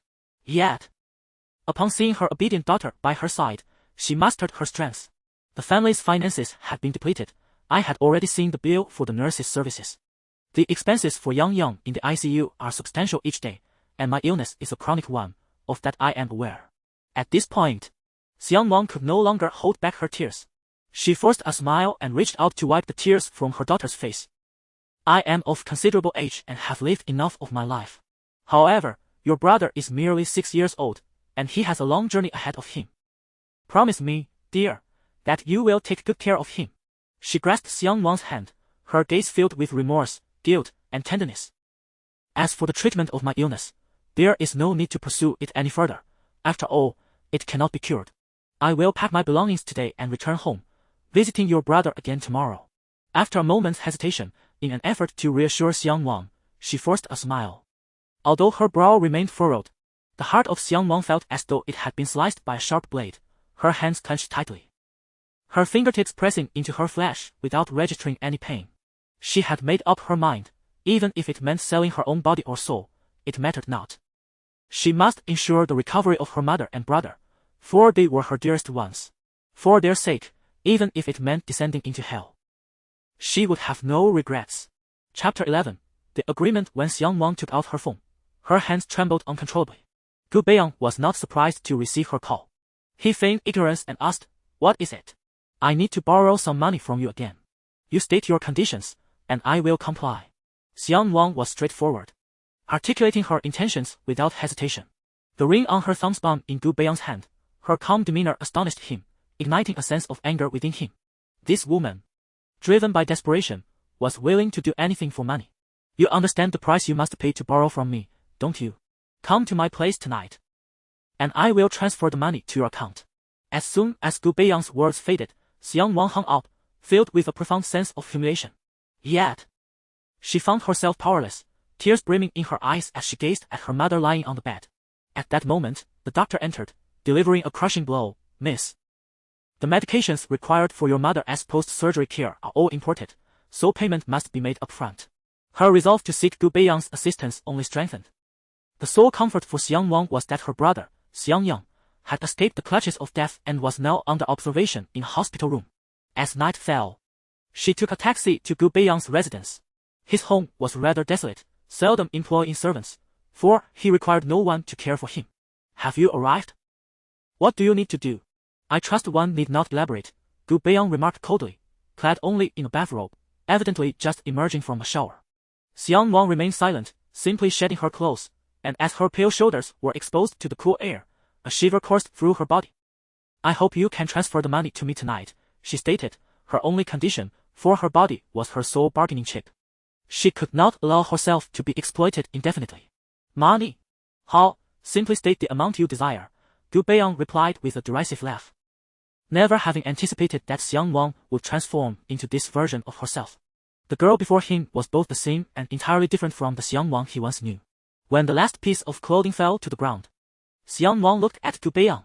In his gaze, there was both desire and indifference. "Xiang Nuan, remember this, it is merely a transaction." With that, Gu Beiyang threw her onto the bed, deriving pleasure from tormenting her. "I know you need money right now, and I can assure you that I will cover your mother's and brother's medical expenses," Gu Beiyang stated coolly as he reveled in his dominance. "What are your conditions?" "When I call for you, you will come without delay." "Agreed. However, the night is still long." Xiang Nuan was oblivious to how it all concluded or how she eventually fell asleep. When she groggily awoke the following day, she felt a pervasive soreness throughout her body. Turning her head, she discovered Gu Beiyang beside her. She abruptly sat up, recalling the events of the previous night. "I have transferred the money. If you wish to leave without having breakfast, you may do so now," Gu Beiyang's icy words echoed in the air. Xiang Nuan remained silent, quietly donning her clothes before picking up her backpack and departing. Gu Beiyang observed her retreating figure, his gaze shrouded in ambiguity, suppressing a torrent of emotions. The weather outside was still grim, and as Xiang Nuan rode to the hospital, she found herself oblivious even to the driver's inquiries. "Miss, are you alright?" The driver had asked for the fourth time when she finally regained her composure, shaking her head in response. "I'm fine." Upon arriving at the hospital, she stepped out of the car. Living in her current state felt akin to being a mere shell of a person. Had it not been for her mother and younger brother being hospitalized, she might have chosen to end her own life. Just as she had taken a few steps after exiting the vehicle, a sharp pain shot through her lower body. Gu Beiyang had never been gentle, and Xiang Nuan furrowed her brow, biting her lip as she limped into the hospital. Upon reaching her mother's ward, she took a moment to compose herself before entering. Nuan, where on earth did you go last night? Li Huiying exclaimed, rising anxiously upon seeing her return. I was terrified when I woke up and found you missing. I'm fine. I stayed at home last night. Haodong gave me a substantial sum of money to help with your medical expenses. Xiang Nuan forced a smile, not wanting her mother to detect any inconsistencies. Haodong give you money? That's wonderful, truly wonderful. He is a good boy, you should cherish him, Li Huiying replied, her heart swelling with gratitude. In times of adversity, true feelings reveal themselves, and Haodong's willingness to assist them suggested he would not neglect his daughter in the future. Fearing any signs of weakness, Xiang Nuan merely nodded, deftly steering the conversation away as she settled beside her mother, gently caressing her back. Mom, I've arranged the surgery for you. You must take care of yourself. Seeing her daughter smile provided Li Huiying with a sense of relief. Yes, I understand. Xiang Nuan fervently hoped that Shen Qiuwang would not arrive. If her mother learned that she and Li Haodong had divorced, it could exacerbate her heart condition. After soothing her mother to sleep, Xiang Nuan stepped outside with the paperwork in hand. The front desk nurse had already recognized Xiang Nuan, though her impression was less than favorable. Just a few days ago, the girl had been without funds. And now she suddenly possessed a large sum one could only speculate its origins, likely dubious. Please expedite the arrangement for my mother's surgery, Xiang Nuan insisted. Handing over the documents, the nurse glanced at it dismissively, accepting the papers with a nod. We'll notify you. I expect it to be swift, Xiang Nuan replied, her gaze sharpening as she noted the nurse's indifference. The nurse, startled by her intensity, slightly reined in her aloofness. The surgery was scheduled for the following noon. But due to the high risks involved, Xiang Nuan was required to sign a consent form acknowledging the possibility of life-threatening complications. As she looked at the document, tears streamed down her face, yet, at this juncture, she had no other recourse but to proceed with the surgery. As she signed, her hand trembled. This seemingly insubstantial piece of paper bore the weight of her mother's life. The hospital operates with remarkable efficiency. After completing a series of procedures, Li Huiying was transferred to the ICU for observation, with a suitable heart already prepared, pulsating within a nutrient-rich container. At that moment, a man clad in a suit approached Xiang Nuan from behind, bowing respectfully as he inquired, May I ask if you are Miss Xiang Nuan? This is a document from Mr. Gu intended for you. Chapter 12. Will you turn to others? Taking the documents from the man, Xiang Nuan felt a profound sense of confusion within her heart. Upon opening it, she quickly discerned its nature, a cooperation agreement, already signed by Gu Beiyang, awaiting only her signature. Grabbing a pen from the nearby table, Xiang Nuan elegantly inscribed her name, unwilling to remain indebted to Gu Beiyang at this moment. Her body was perhaps the only currency she had left. After the man departed, Xiang Nuan found herself lost in memories of the past. The Gu Beiyang of yesteryears had been a gentle youth, and they were both merely in their 20s. Yet now, everything had irrevocably changed. Her mother's surgery had been meticulously arranged, and Gu Beiyang was constantly attentive to her situation. He retrieved his phone and dialed a number. Li Huiying, prepare for the surgery immediately. Bring me the finest doctor. It is imperative that she survives. After a brief pause, he added, do not mention this to Xiang Nuan. I will cover the additional expenses. The person on the other end of the line seemed taken aback by Gu Beiyang's words, his tone laden with gravity. All these years, you have never shown interest in any woman. Are you truly so concerned about Xiang Nuan? It is not mere concern, if we are to act. We must do so thoroughly. Gu Beiyang shook his head in denial, yet he was acutely aware of his heart racing. Also, please back up Xiang Nuan's information for me. I want it alongside the documents tomorrow. He wished to understand the trials Xiang Nuan had faced over the years. In the hospital, outside the window, the streets were bustling with a myriad of vehicles, layers of neon lights cascading over the city. At this moment, as night fell, it was the time Xiang Nuan dreaded most. During the day, she had to be at the hospital with her mother, and at night, she had to seek out Gu Beiyang. If she did approach him, she knew he would find ways to torment her. She had never envisioned that their relationship would culminate in such a predicament. As the clock struck 8:30, Xiang Nuan found herself standing at Gu Beiyang's doorstep for the third time. Hesitating, she stood outside until the door swung open, revealing Gu Beiyang's frigid expression. You're here. Why are you lingering outside? He had seen her approach earlier but had waited patiently for her to enter. Xiang Nuan stepped inside, taking a seat on the sofa in silence, unsure of how to engage with Gu Beiyang. His displeasure was palpable. He wanted to unleash his anger but restrained himself, settling across from her to regain composure. Your father has gambling debts, does he not? Upon hearing this, Xiang Nuan furrowed her brow, surprised that Gu Beiyang had investigated her. By coincidence, the individual to whom your father owes money is someone who works for me, which means, effectively, your father owes me. Gu Beiyang's words were delivered with a calmness that struck Xiang Nuan like a thunderclap. Observing the incredulous expression on Xiang Nuan's face, Gu Beiyang let out a cold, sardonic laugh, finding a peculiar satisfaction in her demeanor that inexplicably uplifted his spirits. If one were to tally the encounters meticulously, this marked the fourth occasion. Thus, one must ponder how she intends to repay him. She must be cognizant of that in her heart. Without awaiting a response from Xiang Nuan, Gu Beiyang continued to speak to himself. Xiang Nuan felt as though Gu Beiyang was mocking her, leaving her exposed and vulnerable, akin to standing naked on a bustling street, subject to the scrutiny of passers-by. Had this been the old Xiang Nuan, she would have been mortified beyond measure. However, times had changed, and she could only feign composure as she listened to his words. Noticing Xiang Nuan's lack of reaction, Gu Beiyang's brow gradually furrowed, though he restrained his anger. Patting the seat beside him, beckoning her to come closer, Xiang Nuan numbly approached, resembling a marionette on strings. Before she could settle into her seat, Gu Beiyang abruptly stood, towering over her, his large hand caressing her cheek before resting on her chin. His touch was both frivolous and laced with derision as he taunted, at this point, I wonder what you're still being obstinate about. If you're going to do it, just do it. There's no need for all this unnecessary chatter. Xiang Nuan turned her head away, reluctant to meet his gaze, but Gu Beiyang, undeterred, continued to manipulate her chin, applying increasing pressure that made her fear for the integrity of her jaw. Compelled to look up, she bit down hard on her lower lip, unwilling to speak, terrified that one wrong word would provoke his wrath. Even as she tasted the metallic tang of blood in her mouth, she remained silent. You truly are despicable. Upon noticing the blood trickling from the corner of her mouth, Gu Beiyang's hand faltered momentarily, a flicker of what might have been compassion flashing in his eyes, quickly replaced by fury. He forcefully wiped the blood away, narrowing his eyes dangerously at her. Is it not true that if I do not assist you, you will seek help elsewhere in the same manner?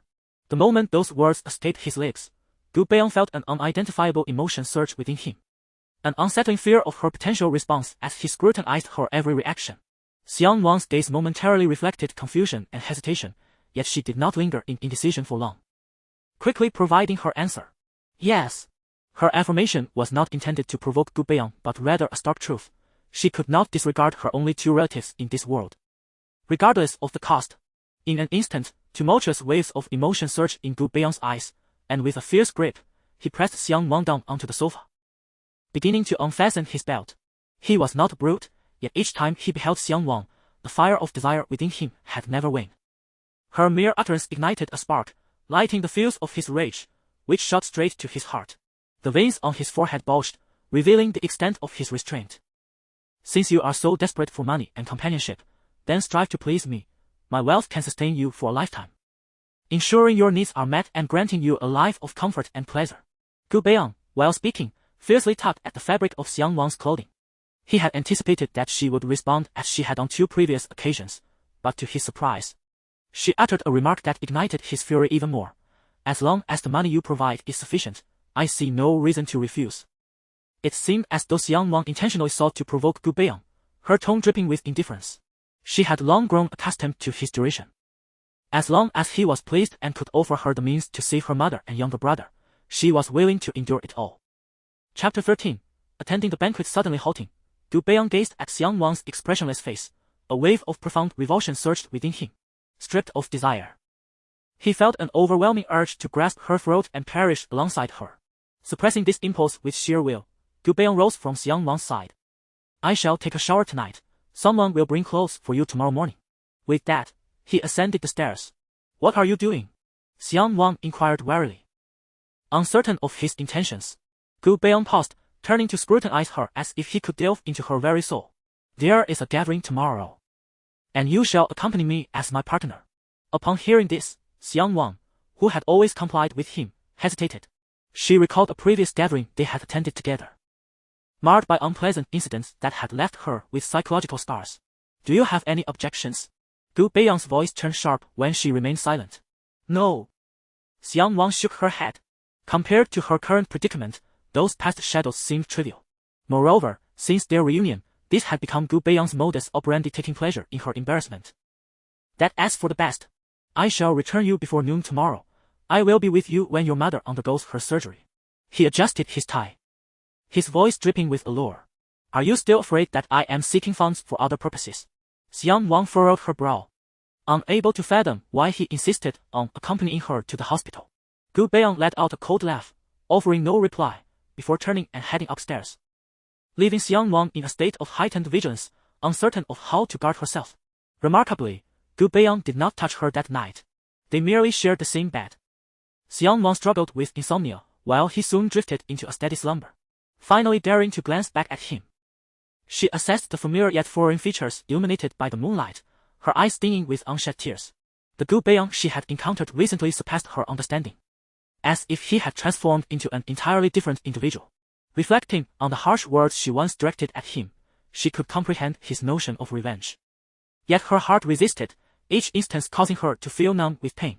Reaching out, she yearned to touch him, but just as her fingers neared, a sudden realization struck her, prompting her to retract her hand, clenched tightly, afraid to meet his gaze again.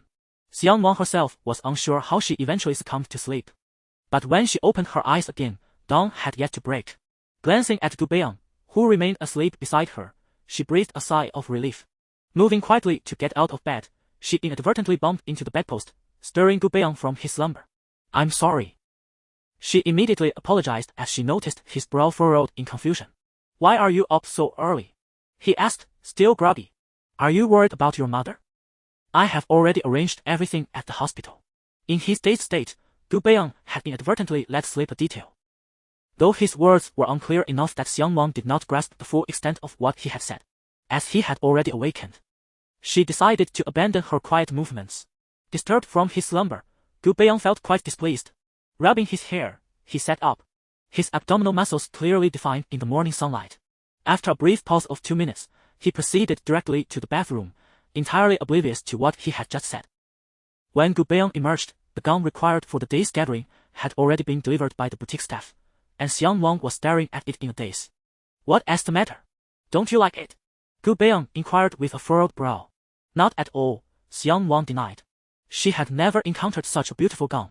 Yet despite her astonishment, she maintained a calm facade. What need do I have for such exquisite attire as a mere companion? She was acutely aware of her status. She was merely Gu Beiyang's mistress, and their relationship was confined to one sustained by financial support, rendering any seriousness unnecessary. You are certainly unworthy.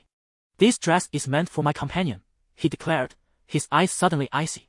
He then stepped forward to don his suit, doing so without a hint of modesty. Xiang Nuan could not emulate his ease. She picked up the gown and turned to leave. Breakfast is downstairs. If you wish to eat, go ahead. Typically, at this hour, the maid would have prepared breakfast and departed. Gu Beiyang allowed them to finish their tasks before returning home, never intending to retain them. Upon hearing his words, Xiang Nuan hesitated momentarily at the door handle. So, Gu Beiyang never ate breakfast. She suddenly recalled the times they had been together, when Gu Beiyang would bring her breakfast each day. A pang of sorrow surged within her, and she quickly suppressed it, unwilling to linger on the past. After you finish eating, just wait for me downstairs, Gu Beiyang instructed before leaving, not even bestowing a glance upon Xiang Nuan. However, she was no longer concerned with such matters. After changing in the adjacent guest room, she descended to eat her breakfast. It had been several days since she had properly eaten, and given the previous day's exertions, her body could scarcely endure any further neglect. Seizing the moment, Xiang Nuan took a glance around Gu Beiyang's home, which was decorated in stark black and white, creating a somewhat oppressive atmosphere, yet it suited his style perfectly. When Gu Beiyang emerged, he beheld Xiang Nuan standing before the bookshelf. The gown had been selected arbitrarily by the boutique, and now, seeing her adorned in it, a spark of astonishment ignited in his eyes. The flowing, apricot-hued gown enveloped her curvaceous form, striking a balance between innocence and allure. He had not anticipated it would suit her so well. Sensing movement behind her, Xiang Nuan turned, and Gu Beiyang immediately averted his gaze. Finish getting ready and get in the car. I have no time to wait for you, he said, devoid of any emotion, as if he had merely engaged the services of a companion. In truth, Xiang Nuan had positioned herself precisely in that role. Oh! With a soft acknowledgement, Xiang Nuan turned to exit, taking her seat in the vehicle parked at the entrance, her expression devoid of any emotion from beginning to end. As she settled into the driver's seat, Gu Beiyang, observing her listless demeanor through the rearview mirror, felt the pallor of his fingers gripping the steering wheel. Nonetheless, he maintained an outward appearance of calm composure. He drove with great speed, swiftly arriving at the venue of the gathering. Beiyang? Is that you? As the two alighted from the car, a man called out to Gu Beiyang, prompting Xiang Nuan to look up and encounter a face that was entirely unfamiliar. Chapter 14. The Banquet Disturbance, Part 1. The man who arrived was around 50 years old, slightly balding, and wearing a broad smile as he gazed at Gu Beiyang. Mr. Zhao, Gu Beiyang greeted warmly, not waiting for Xiang Nuan, and walked over to engage in conversation with the man. The two of them appeared to be enjoying each other's company, seemingly oblivious to Xiang Nuan's presence, as they strolled into the banquet hall side by side. Xiang Nuan, adorned in her elegant gown, found it difficult to keep pace with Gu Beiyang and fell behind. The doorman, unfamiliar with her, refused her entrance regardless of her explanations. The music within the hall was rather loud, and the atmosphere was bustling. Thus, Xiang Nuan had no choice but to call out to Gu Beiyang, who had not wandered too far. Gu Beiyang! Her voice rang out louder than intended, drawing the attention of several guests near the entrance, their expressions rife with curiosity. Fortunately, Gu Beiyang paused. He had been conversing with Zhao Dejiang about future industry developments, subtly hinting at his desire to engage in Zhao Dejiang's new projects. However, Xiang Nuan's call seemed to pull him back to the present, prompting him to turn around with a look of disdain. But that glance rekindled memories of Xiang Nuan's past misdeeds, igniting a flare of anger within him. How dare she call his name in such a setting? Xiang Nuan noticed Gu Beiyang whisper something to the man beside him before striding towards her, fuming. In front of the doorman and numerous guests, he pulled her into the hall. This is my companion for today. Gu Beiyang's voice was loud, deliberately emphasizing the word today. Xiang Nuan was taken aback. Today implied that tomorrow she might be someone else's companion. She realized, then, that she was insignificant in his eyes. Attempting to withdraw her hand, she found it firmly grasped by Gu Beiyang, only for him to release her moments later. The distinction between being let go and being cast aside was painfully evident to her. As Gu Beiyang mingled, Xiang Nuan kept her distance, maintaining a decorous space between them, devoid of unnecessary contact. Observers could easily sense the tension in their relationship, yet they remained puzzled as to why the young Gu would bring such a woman with him. Xiang Nuan felt the piercing stares of onlookers, each glance like a needle pricking her skin. At that moment, a stunning woman clad in a red mermaid dress approached, her untamed hair adding to her allure, capturing the attention of the surrounding men as she made her way directly toward Gu Beiyang. Gu, your companion this time is far more attractive than your previous ones. Care to introduce her? Gu Beiyang stepped forward, distancing himself from Xiang Nuan and inching closer to the striking woman in red. This is Mr. Zhao's daughter, Zhao Qian. He glanced back at Xiang Nuan before turning to the beauty before him, slightly frowning. This is my companion for today. What was her name again? Xiang Nuan was taken aback. It was inconceivable for Gu Beiyang to forget her name, indicating that he was being deliberately dismissive. Reflecting on the scrutinizing gazes she had received since their arrival, she finally comprehended Gu Beiyang's intentions in bringing her here clearly. It was to expose her to ridicule. Indeed, Zhao Qian's gaze shifted from jealousy to disdain as she regarded Xiang Nuan, and whispers began to circulate among the crowd, speculating on how she had managed to infiltrate this exclusive gathering. Lowering her gaze to her toes, Xiang Nuan tightly clutched her wine glass, remaining silent. Beiyang, I find your companion quite appealing. Why not let her keep me company? Zhao Qian remarked with a smile directed at Gu Beiyang. You men can chat amongst yourselves. We women shall refrain from intruding. As it happens, I have no male companion today and find myself rather bored. Gu Beiyang readily acquiesced to Zhao Qian's request, not even considering Xiang Nuan's opinion, as if she were merely an object belonging to him, subject to his whims.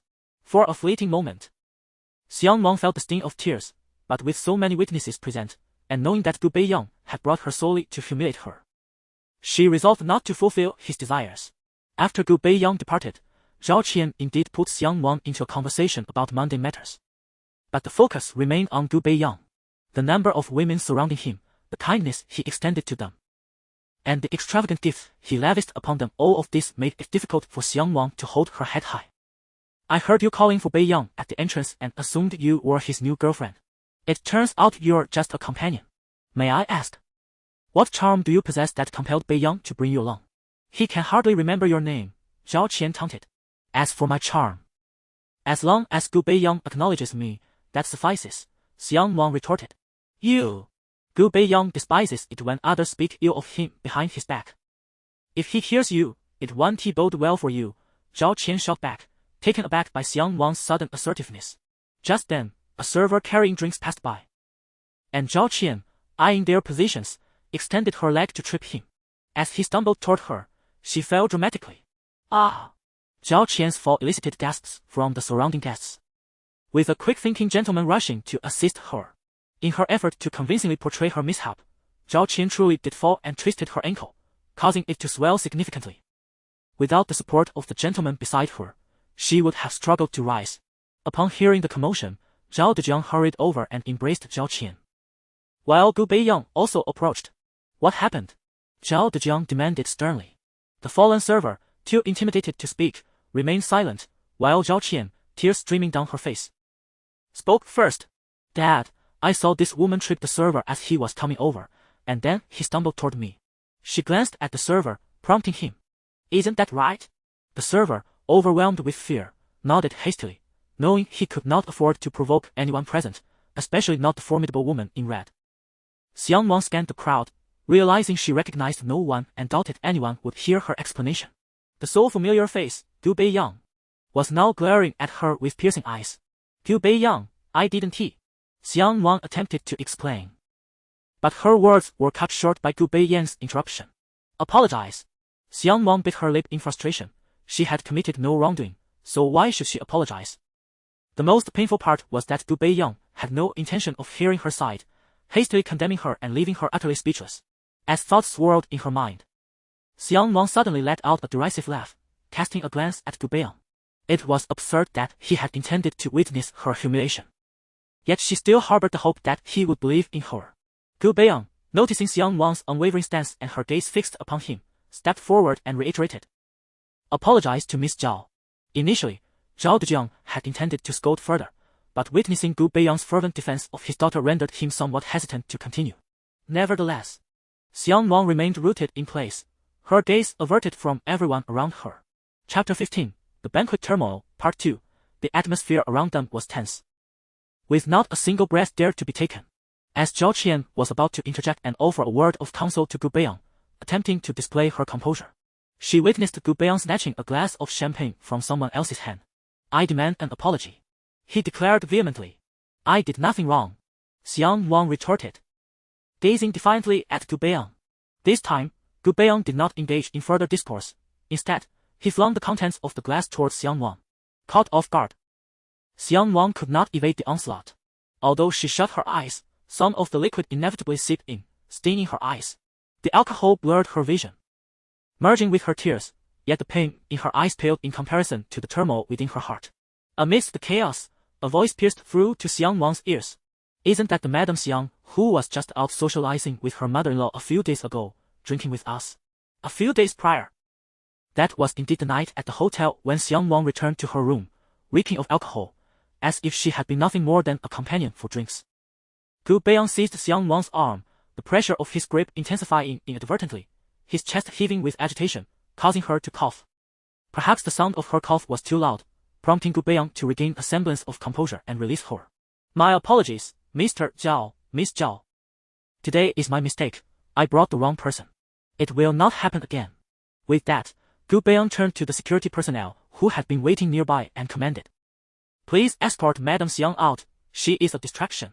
As Xiang Nuan was escorted away by the security, Gu Beiyang did not spare her a glance. Instead, he reached for Zhao Qian from Zhao Dejiang's side, lifting her effortlessly in a princess carry and depositing her onto the sofa in the back row. Oblivious to the fact that Xiang Nuan had turned to glance at him one last time, he crouched to examine Zhao Qian's foot, which was indeed swollen.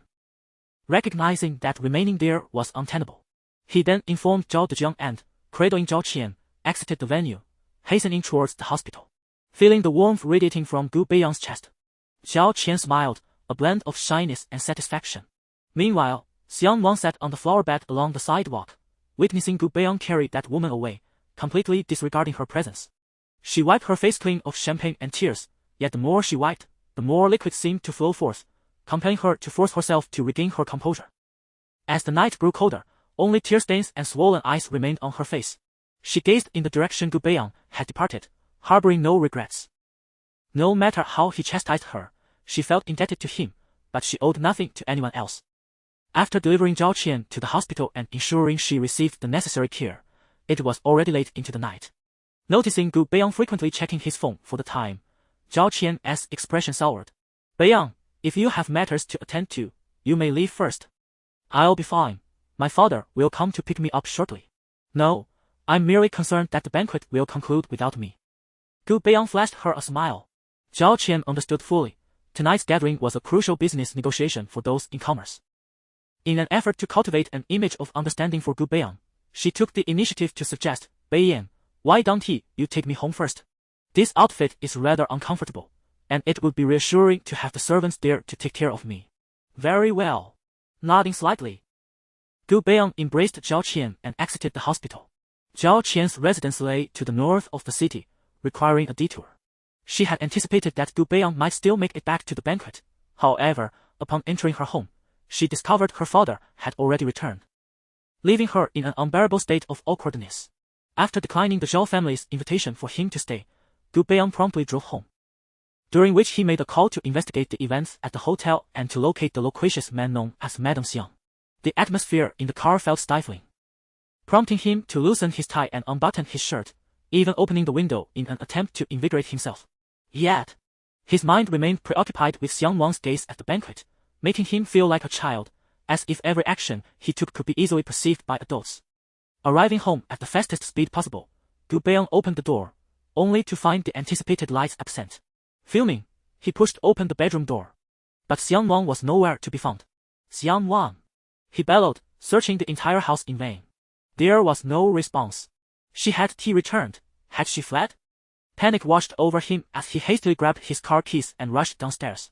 Reassuring himself that it was impossible, he held the lives of her mother and brother in his hands, and Xiang Nuan would not dare to escape. Turning the corner, he spotted a slender figure seated at the entrance of the banquet venue, seemingly frozen like a statue by the roadside.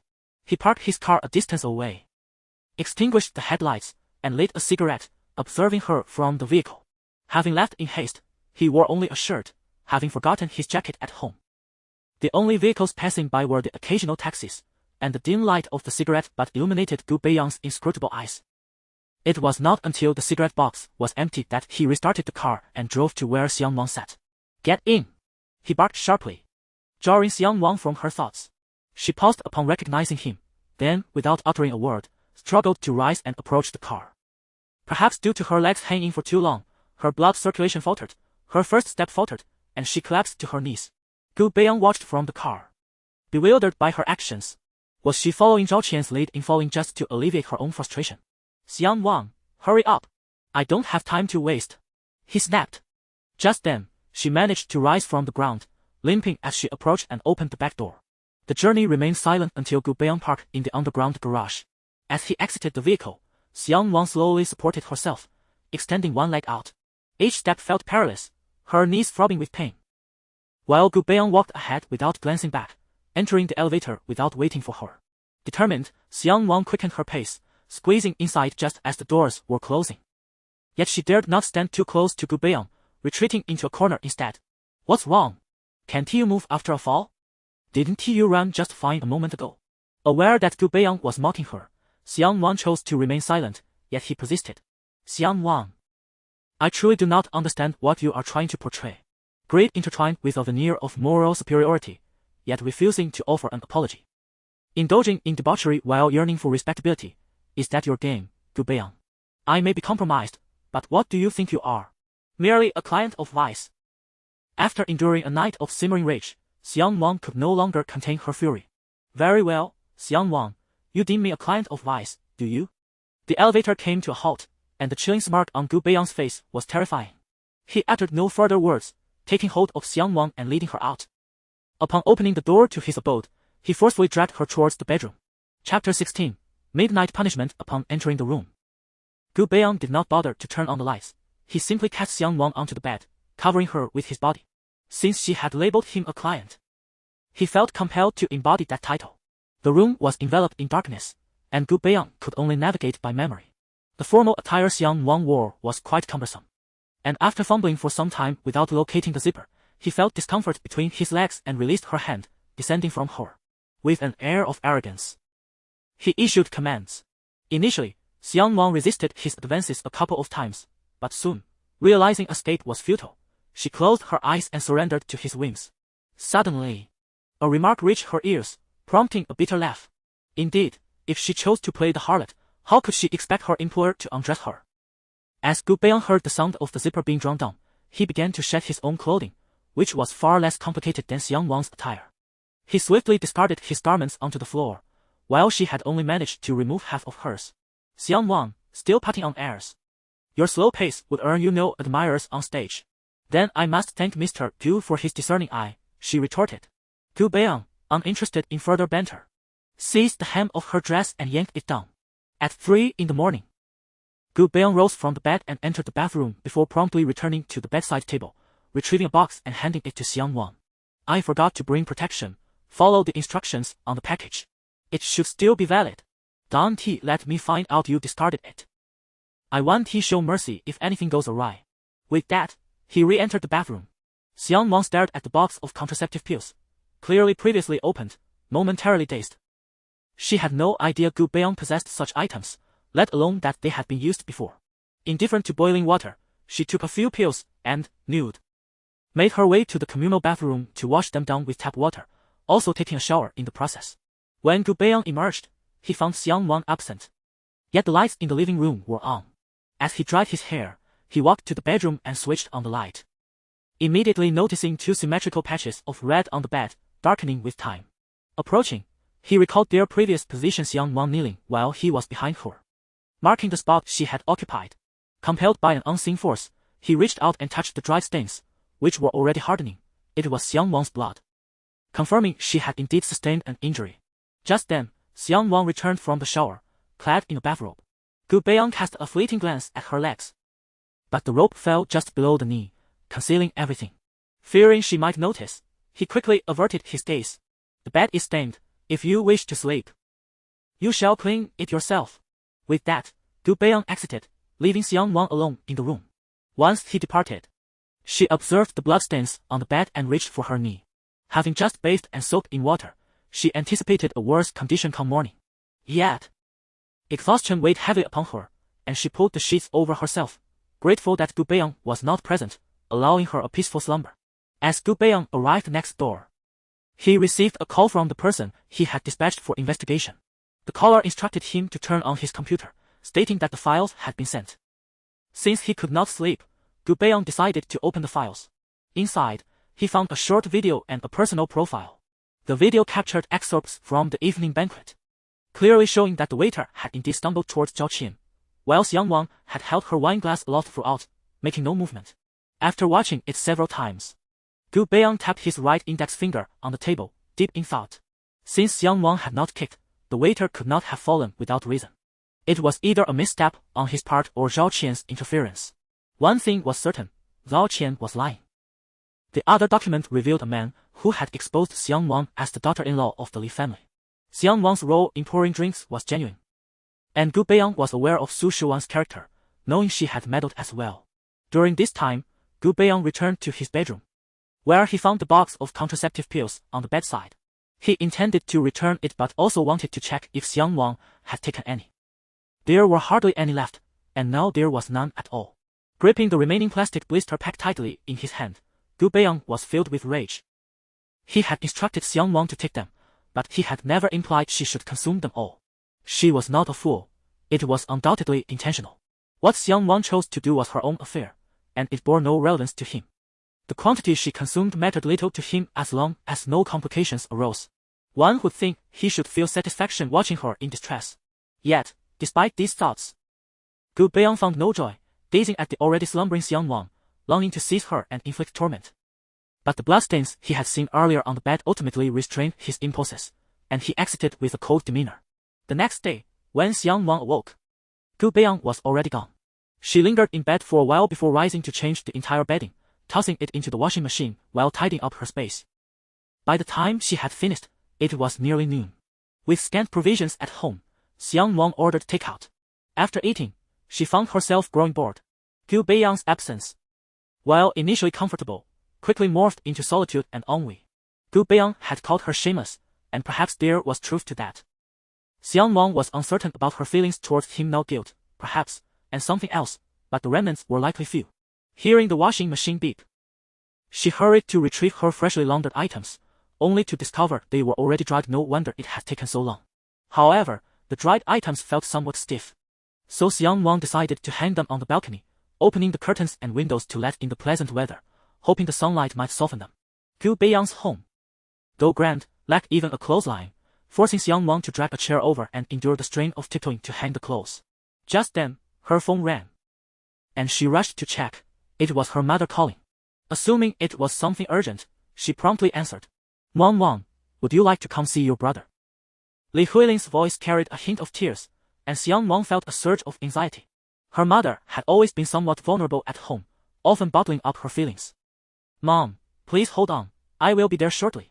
After hanging up the phone, Xiang Nuan hurried back to her room to change her clothes.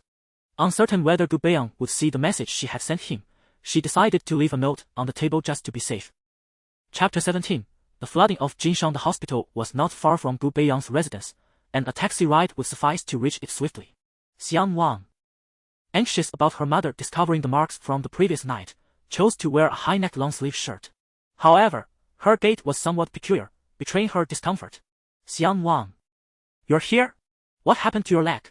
It's nothing, just a little fall yesterday, nothing serious. My dear child, at your age, you should be more careful while walking. Have you taken care of it? If it's affecting your walk like this, it must be more than a minor injury. Since we're at the hospital, let us have a nurse take a look. Unable to withstand Li Huiling's insistence, Xiang Nuan followed her mother to find a nurse. Unfortunately, wearing tight pants made it impossible to roll them down to her knees. She had to remove them from the top, revealing the ambiguous marks on her thigh. Feeling slightly embarrassed, Li Huiling turned away, leaving the young nurse to tend to Xiang Nuan's wound. Indeed, as soon as Xiang Nuan stepped out, Li Huiling seized her arm, inquiring whether Li Hodong had bullied her. At a loss for words, Xiang Nuan feigned shyness and implored her mother to refrain from questioning further. Seeing her daughter's demeanor, Li Huiling mistook it for a couple's playful intimacy and hesitated to press on. Her invitation for Xiang Nuan was born out of her advancing age.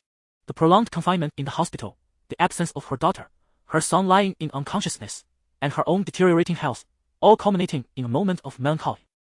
After nearly 2 hours of companionship, a sudden rumble of thunder shattered the tranquility, followed by a torrential downpour.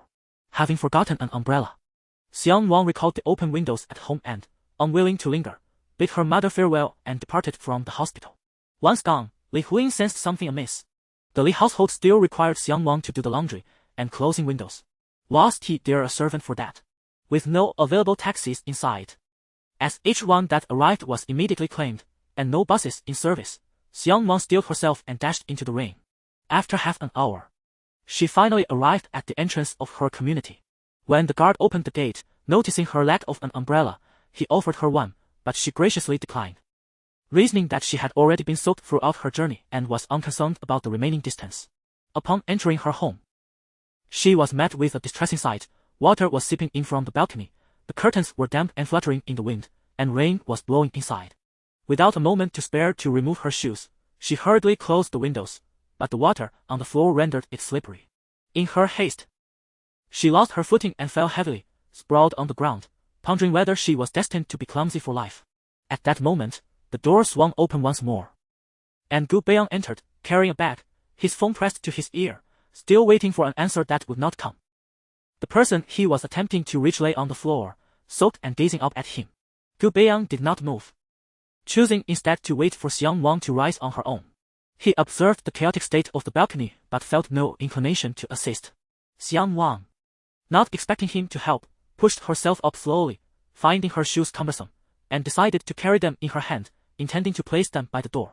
Meanwhile, Gu Beiyang stood at the threshold, his gaze firmly fixed on her, his expression inscrutable. Xiang Nuan reached an undeniable conclusion in her heart regarding Gu Beiyang, Witnessing her in such a disheveled state must bring him joy, while the chaos at home would surely incite his anger. Xiang Nuan, you went to see your mother and ended up creating this mess in my house. Should I now hire a housekeeper? I did not purchase you merely for the sake of intimacy. Mr. Gu, I apologize for my oversight. I assure you I will tidy up shortly. Xiang Nuan could only choose to acquiesce. Indeed, you must clean. Even if you have to kneel and lick the floor, it must be spotless. Otherwise, I shall summon your mother. Upon hearing Gu Beiyang insult her mother, Xiang Nuan, ignoring their relationship, felt a surge of anger rise within her. Gu Beiyang, what transpired between us is our affair. Do not involve my family. Is it not true that you became my lover solely for the sake of your own family and financial gain? Gu Beiyang grasped Xiang Nuan's chin, forcibly pulling her closer to him, correcting himself. No, not even a lover. You are merely a toy. Xiang Nuan felt a pang in her heart, hoping that one day, when Gu Beiyang had grown tired of her, he might release her from his grasp if she even lived to see that day. Xiang Nuan, do not gaze at me like that. Observe the large dog at the entrance of the community. Notice how it watches people. Do you understand? The large dog was a guardian at the community gate. Let go. I need to tidy up the room. Xiang Nuan gritted her teeth. At his words, Gu Beiyang indeed released her, taking the opportunity to appraise her. Her attire was unproblematic, yet after being caught in the rain, her white shirt clung to her form, revealing the pattern of her nude undergarment, darkening Gu Beiyang's expression further. The thought of her wandering the streets in such a state inexplicably unsettled him. Xiang Nuan, you truly cannot change your ways, dressing like this to entice men in public. I merely what? Merely seeking the next benefactor. Gu Beiyang mocked her without reservation. Gu Beiyang, seeing me drenched and nearly naked, humiliated beyond measure, should not you find joy in this? Are you, perchance, envious? Driven to desperation, Xiang Nuan spoke without thinking, revealing her innermost thoughts, only to be met with Gu Beiyang's derisive laughter and an expression that deemed her foolish. Xiang Nuan, I am a businessman. Since I have paid for you, you are not for public display. When I tire of you, I might consider passing you along. I am certain some elderly gentleman would appreciate you. With that, Gu Beiyang turned and retreated to his study. Xiang Nuan took a deep breath, forcing herself to regain her composure and suppressing the impulse to hurl her shoes at him. She turned to the bathroom to fetch a mop. She had just mopped that morning, yet it was necessary to do so again. Meanwhile, her wet clothes clung to her skin. After tidying up, her hair was half dry, and her clothes were in a state of disarray. Only then did she find a moment to bathe, feeling a heaviness in her head and her arms too weak to lift. After drying her hair partially, she made her way to bed, and upon lying down, she felt as though the entire world had fallen into a tranquil silence. On the other side, Gu Beiyang, having dealt with the affairs brought back from the company, finally emerged from the study. The curtains, evidently washed and freshly hung after drying, adorned the room, while the floor gleamed with a polished sheen. The rain outside had ceased, leaving behind only the lingering glow of the setting sun. Gu Beiyang poured himself a glass of water from the kitchen and stood on the balcony, gazing at the horizon. Before Xiang Nuan's arrival, the curtains had seldom been drawn. He would enter the room, switch on the lights, and remain ensconced in the study, attending to documents until he retired for the night. To him, home resembled a hotel, merely a place to sleep. Now, with the presence of Xiang Nuan, there were slight changes. Yet his purpose for returning remained unaltered. At least for the moment, Xiang Nuan seemed to be living quite comfortably, and with her comfort came his own discontent. Chapter 18. A mind set ablaze. Xiang Nuan swiftly succumbed to slumber, or rather, was enveloped in a haze induced by fever. She vaguely sensed the heat coursing through her body, rendering her utterly powerless, as if her bones had melted away. For a fleeting moment, she contemplated that perhaps this state of being would lead to a certain liberation. Suddenly, she felt someone gently patting her face. Upon opening her eyes, she caught a glimpse of Gu Beiyang, only to promptly close them again. How could it possibly be Gu Beiyang? That man would relish in her demise. No. If she were to perish, he would lose his entertainment. He was still seething with rage and would not allow her to die. Gu Beiyang had merely entered the room to retrieve something, yet upon noticing Xiang Nuan frowning and biting her lip, he was taken aback. Her face was flushed. So he approached and touched her forehead, only to be shocked by the feverish heat radiating from her. Calling out to her yielded no response. So he resorted to gently slapping her face. When Xiang Nuan opened her eyes briefly to gaze at him, she closed them once more, a hint of mockery gracing her features. To dare display such an expression towards him, Her mind must surely be in disarray. A flicker of anxiety crossed Gu Beiyang's eyes as he swiftly scooped her up and dashed towards the exit. He sought out the nearest hospital, directly admitting her to the emergency department. After ensuring she was settled in her ward, he hurriedly completed the payment and procured the necessary medications. Then sought out the on-duty nurse to arrange for an intravenous drip. At this late hour, exhaustion weighed heavily upon him. Inside the nurse's station, a rather attractive young nurse was dozing off. Upon hearing the knock, she groaned in annoyance, but her eyes widened in surprise when she beheld the figure at the door. "Mr. Gu!" she exclaimed, rushing to his side. "Are you unwell? What seems to be the matter? Is it serious?" Glancing at her, Gu Beiyang frowned slightly, recognizing her not in the slightest. A quick glance at her name tag revealed, Xiang Nuan. How amusing, her name contained the character for warmth as well. "Not me," he remarked coldly before turning away, leading the way. Had it been anyone else, Xiang Nuan would have erupted in fury, yet given that it was Gu Beiyang, she quickly grabbed medical instruments and matched his pace. 2 years prior, she had strained every connection to merely exchange a single glance with him, a memory she had cherished ever since. Now, fate had brought him directly before her, and she was determined to seize this opportunity. Upon reaching the ward, Gu Beiyang instinctively stepped aside. Xiang Nuan, not daring to delay, hastily approached the bed. Upon seeing a woman lying there, her instinct sharpened. As she tended to Xiang Nuan's veins, she feigned nonchalance and inquired, "Mr. Gu, is this your girlfriend? She is truly quite beautiful." "A servant," Gu Beiyang replied curtly, tossing out the words like ice shards. Xiang Nuan exhaled quietly in relief, casting a disdainful glance at the woman on the bed, realizing she was merely a maid. Yet, in the next moment, envy flooded her gaze. A servant who warranted Gu Beiyang as personal escort to the hospital, and who possessed such striking beauty, must surely share a unique bond with him. With a silent scoff, Xiang Nuan attempted to insert the needle multiple times without success, switching to her other hand. Gu Beiyang, observing her deepening frown, noted that Xiang Nuan's fair skin and accessible veins should have made the procedure straightforward for anyone with a modicum of skill. Yet, this woman was clearly acting with intent. His expression darkened, and just as he was about to reprimand, he noticed that the patient, Xiang Nuan, had already opened her eyes, likely roused by the recent injections. The words he was about to utter were swallowed back. "Your veins are too delicate." Observing the awakened Xiang Nuan casually took a few attempts, her actions unyielding, though she had already failed twice with her other hand and was preparing for a third attempt. Just as the needle had penetrated the vein, she abruptly withdrew it.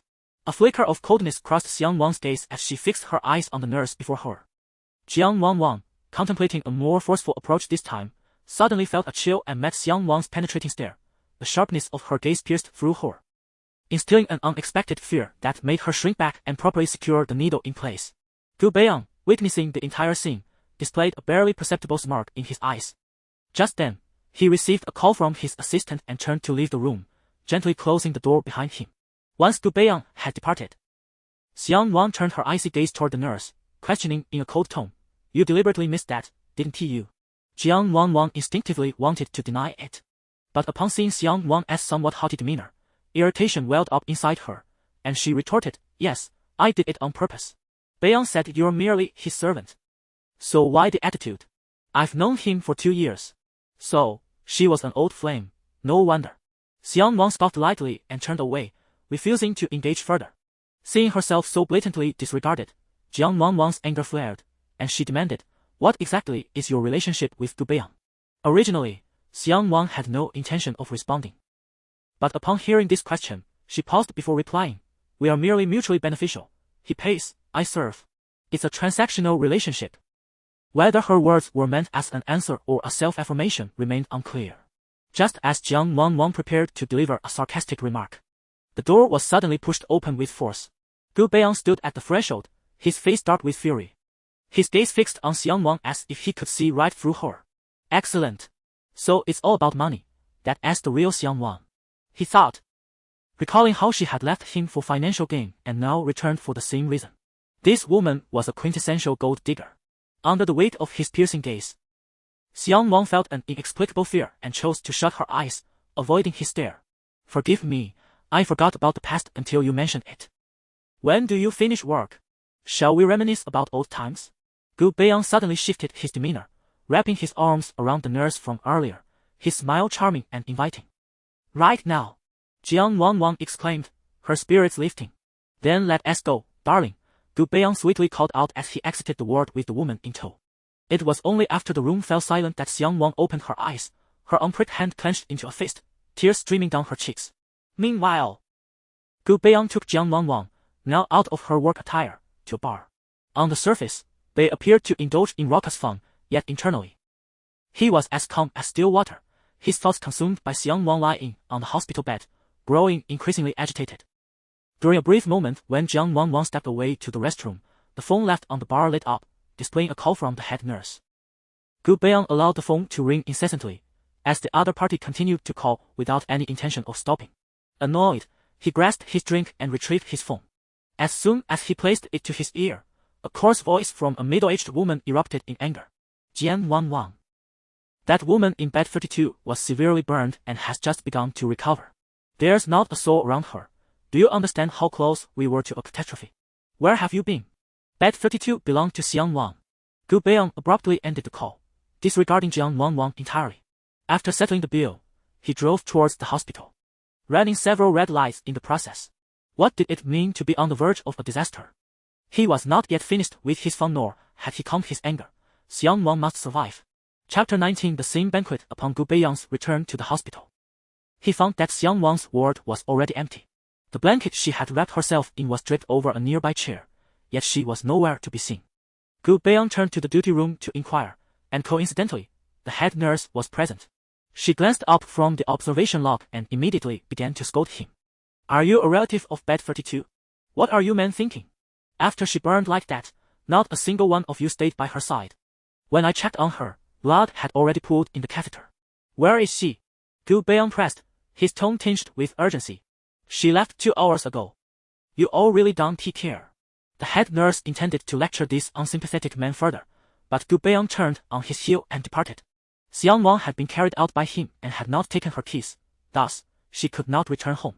He called the security desk to confirm, and indeed, he received a negative response. Where could she have gone?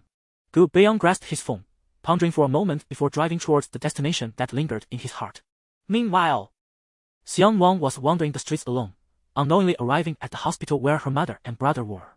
The wind was fierce at night, and she stood beneath a tree at the entrance, watching the traffic pass by, occasionally hearing ambulances returning from the hospital. When would this end? Xiang Nuan had no idea. She merely gazed at the hospital lights. When Gu Beiyang arrived, he found her leaning against the tree, her eyes fixed on the hospital's entrance. He retrieved the blanket from the back seat and draped it over her shoulders from behind, uttering 2 cold words. Go back. Hearing the familiar voice, Xiang Nuan straightened up, clutching the blanket tightly as warmth seeped into her cold, numb body. A couple standing by the street caught the eye. Their appearances pleasant yet clad in incongruous attire, she in pajamas, he in loungewear. Go back. Noticing her immobility, Gu Beiyang repeated himself, his gaze falling on her exposed ankle. Impatience creeping into his tone. Without a word, Xiang Nuan turned and walked towards the car. The warmth of the heater enveloped her as she entered, gradually reviving her sense of comfort. Seeing her disregard for him, Gu Beiyang's face darkened as he got into the car, taking a longer route through the less favorable outskirts, causing Xiang Nuan to feel dizzy from the bumpy ride. Finally arriving home, Xiang Nuan headed straight for her room, longing for a good night's sleep. However, in the middle of the night, Gu Beiyang yanked her from her cocoon, his gaze falling on her pale face, which bore a frightening pallor. The porridge has gotten a bit cold. I want you to eat. Gu Beiyang, Mr. Gu, I am truly unwell. Could you please let me be for now? Exhausted from the ordeal, Xiang Nuan retorted weakly. Hurry up, or I won't hesitate to employ other means to get you up, Gu Beiyang insisted relentlessly. Suppressing the bitterness rising within her, Xiang Nuan resigned herself to her fate, climbing out of bed and making her way to the living room, where a bowl of porridge awaited her on the dining table. She touched the temperature and found it indeed a bit chilly. She replaced the bowl and placed it in the microwave to heat. Turning to Gu Beiyang, who had already taken a seat, she said, when it's ready, you can serve yourself. After speaking, she intended to leave, but Gu Beiyang stood up from the sofa and walked straight towards her. I meant for you to eat. Do you not comprehend? Now go serve it, he insisted. Remember, you have no right to disobey, otherwise, I will immediately halt your mother's and brother's treatment. With a slight sting in her nose, Xiang Nuan gritted her teeth and turned around to fetch the bowl of hot porridge. As she spooned it out, all her grievances and discomfort erupted. Tears streamed down her face as she swallowed the porridge. Gu Beiyang observed silently, his expression inscrutable. Fortunately, after finishing the porridge, he did not impose any further demands on Xiang Nuan, and they each retired to their respective slumbers, allowing her to enjoy a rare peaceful night's rest. When she awoke, Gu Beiyang had already left for the office. With her nose still congested, she thought a cup of warm water might alleviate her discomfort. As she made her way to the kitchen, she was met with a chaotic sight, a pot filled with an unidentifiable black mess. Xiang Nuan furrowed her brow deeply, realizing it had not been this way the night before. It was implausible that Gu Beiyang had risen early to prepare breakfast for himself, thus leaving only one conclusion: he had intentionally set this up to vex her. She could choose to ignore it, but she knew Gu Beiyang would be furious upon discovering the mess. Taking a deep breath, she rolled up her sleeves and began to clean, thinking to herself that Gu Beiyang's current method of tormenting her was rather juvenile. He likely did not realize that his words could wound far more deeply than these trivial antics. In truth, Xiang Nuan had accurately guessed Gu Beiyang's initial intention. He had intended to make himself breakfast and, in passing, allow her to partake. However, he had overestimated his culinary skills. Upon arriving at the office, Gu Beiyang heard his assistant report that the evening's social engagements were all arranged. He pulled out his phone to call Xiang Nuan. At that moment, she was still washing dishes and, after rinsing her hands and drying them, dashed to the bedroom to retrieve her phone. "Why are you answering so late? What nonsense are you up to?" Gu Beiyang's tone was fiery, which only ignited her anger further. It was his chaotic antics that had kept her so busy. Yet she dared not voice her frustration. Not hearing a response from Xiang Nuan, Gu Beiyang ceased his tirade. "There's a dinner event tonight at 8. Get ready. I'll come to pick you up." Without allowing her a chance to decline, he hung up. It was likely to be similar to the previous banquet, aimed at embarrassing her. Xiang Nuan's expression darkened as she sighed and returned to her dishwashing. In the evening, Gu Beiyang returned punctually. Xiang Nuan, having changed her clothes and was in the midst of her makeup routine, did not catch his attention as he opened the wardrobe to select his outfit. While donning a shirt, Xiang Nuan caught a glimpse of his physique in the mirror. Sensing her gaze, Gu Beiyang glanced over and noticed her applying powder to her face. He frowned slightly and turned back to continue dressing. Not particularly invested in her appearance, Xiang Nuan finished even before Gu Beiyang did. He snorted quietly as he observed her before exiting the room. Upon arriving at the hotel, Xiang Nuan suddenly realized that this was the very place Su Xiuwan had brought her before, marking the onset of her nightmarish experiences. What could Gu Beiyang possibly want now? Xiang Nuan's heart was filled with uncertainty, rendering her immobile. Noticing that she had fallen behind, Gu Beiyang turned to her and said, "Think of your mother and brother." This statement proved effective. With gritted teeth, Xiang Nuan stepped forward. However, upon entering and seeing the individuals inside, she felt as though her nails were about to be crushed from her grip. Gu Beiyang's intentions were indeed dubious. The people present were identical to those from that fateful evening. Instinctively wanting to flee, Xiang Nuan was abruptly pulled back by Gu Beiyang, who seated her in one of the 2 vacant spots. Her appearance was not easily forgotten, and the others in attendance, recognizing her, began to murmur amongst themselves. Chapter 20. Old photographs. Although these individuals were summoned by Gu Beiyang at Su Xiuwan's behest, Su Xiuwan remained oblivious to his true intentions, paralyzed with uncertainty. Others, too, dared not make a move. "I apologize, I've been feeling unwell lately and cannot accompany you all." "Xiang Nuan, you go," Gu Beiyang declared, casting a gaze laden with stern admonition towards Xiang Nuan, who could only muster the courage to stand. The group remained motionless, and Gu Beiyang gave Su Xiuwan a significant look, prompting her to step forward and offer the first toast. With a glance at her former mother-in-law, Xiang Nuan downed the drink in one go. With Su Xiuwan leading the way, the others soon followed suit, pouring drink after drink down her throat. Xiang Nuan, with a growing flush upon her cheeks, had no choice but to comply, while Gu Beiyang showed no sign of intervention. Feeling lightheaded and unable to endure any longer, Xiang Nuan excused herself and staggered towards the restroom. Once inside a stall, she leaned over the toilet and began to retch, ultimately expelling nothing but dry heaves, which left her throat feeling scorched. This time, Gu Beiyang was not so impulsive. He barged into the ladies' room, leaning against the door to listen for any sounds. When silence fell, and Xiang Nuan still had not emerged, a flicker of concern gripped him, compelling him to stride in. He found her seated on the toilet lid, her gaze unfocused. He kicked at her outstretched leg, but intoxicated and unwell, she instinctively retaliated, delivering a powerful kick to his calf that nearly made him leap. Xiang Nuan, what the hell are you doing, acting all high and mighty when you're clearly drunk? Last time you were all over that man, and now you pretend to be virtuous. Speaking to a drunken woman was a first for Gu Beiyang. Yet, Xiang Nuan was impervious to his words, absorbed in counting her fingers, which soon led her to tears, muttering incomprehensibly to herself. Frustrated, Gu Beiyang seized her collar and dragged her to the sink, turning the water on full blast and plunging her head beneath the stream. Not awake yet, Xiang Nuan? Don't you enjoy drinking? Today, you'll drink to your heart's content. If not, then damn it, go back and keep drinking. Xiang Nuan's mind was foggy, and only fragments of Gu Beiyang's words registered. Struggling to speak, she mumbled, Gu Beiyang, if I drink, will you give me more money? As long as you pay. I will drink as much as you want. Money again, was that all that remained between them? Gu Beiyang's grip tightened, his teeth clenched in anger. I'm covering your mother and Xiang Yang as medical expenses. What more do you want? Suddenly, Xiang Nuan smiled, placing her finger to her lips in a shushing gesture. SHH. Let me tell you something, but don't tell Gu Beiyang. Once he tires of me, and my mother and brother are well, I'll take them away to a small place where we can live peacefully, without questions or concerns. Was she truly contemplating such a life? What right did she have to seek peace? Gu Beiyang's grip intensified, forcing Xiang Nuan to lean back, his expression fierce. Xiang Nuan, I'm not frustrated yet. Now go back and continue drinking. It hurts. Xiang Nuan forcefully pushed his hand away, clutching her head as she staggered out first, with Gu Beiyang trailing behind her. After a considerable wait, they finally returned, their attire somewhat disheveled, prompting the onlookers to cast ambiguous glances, yet Gu Beiyang remained indifferent.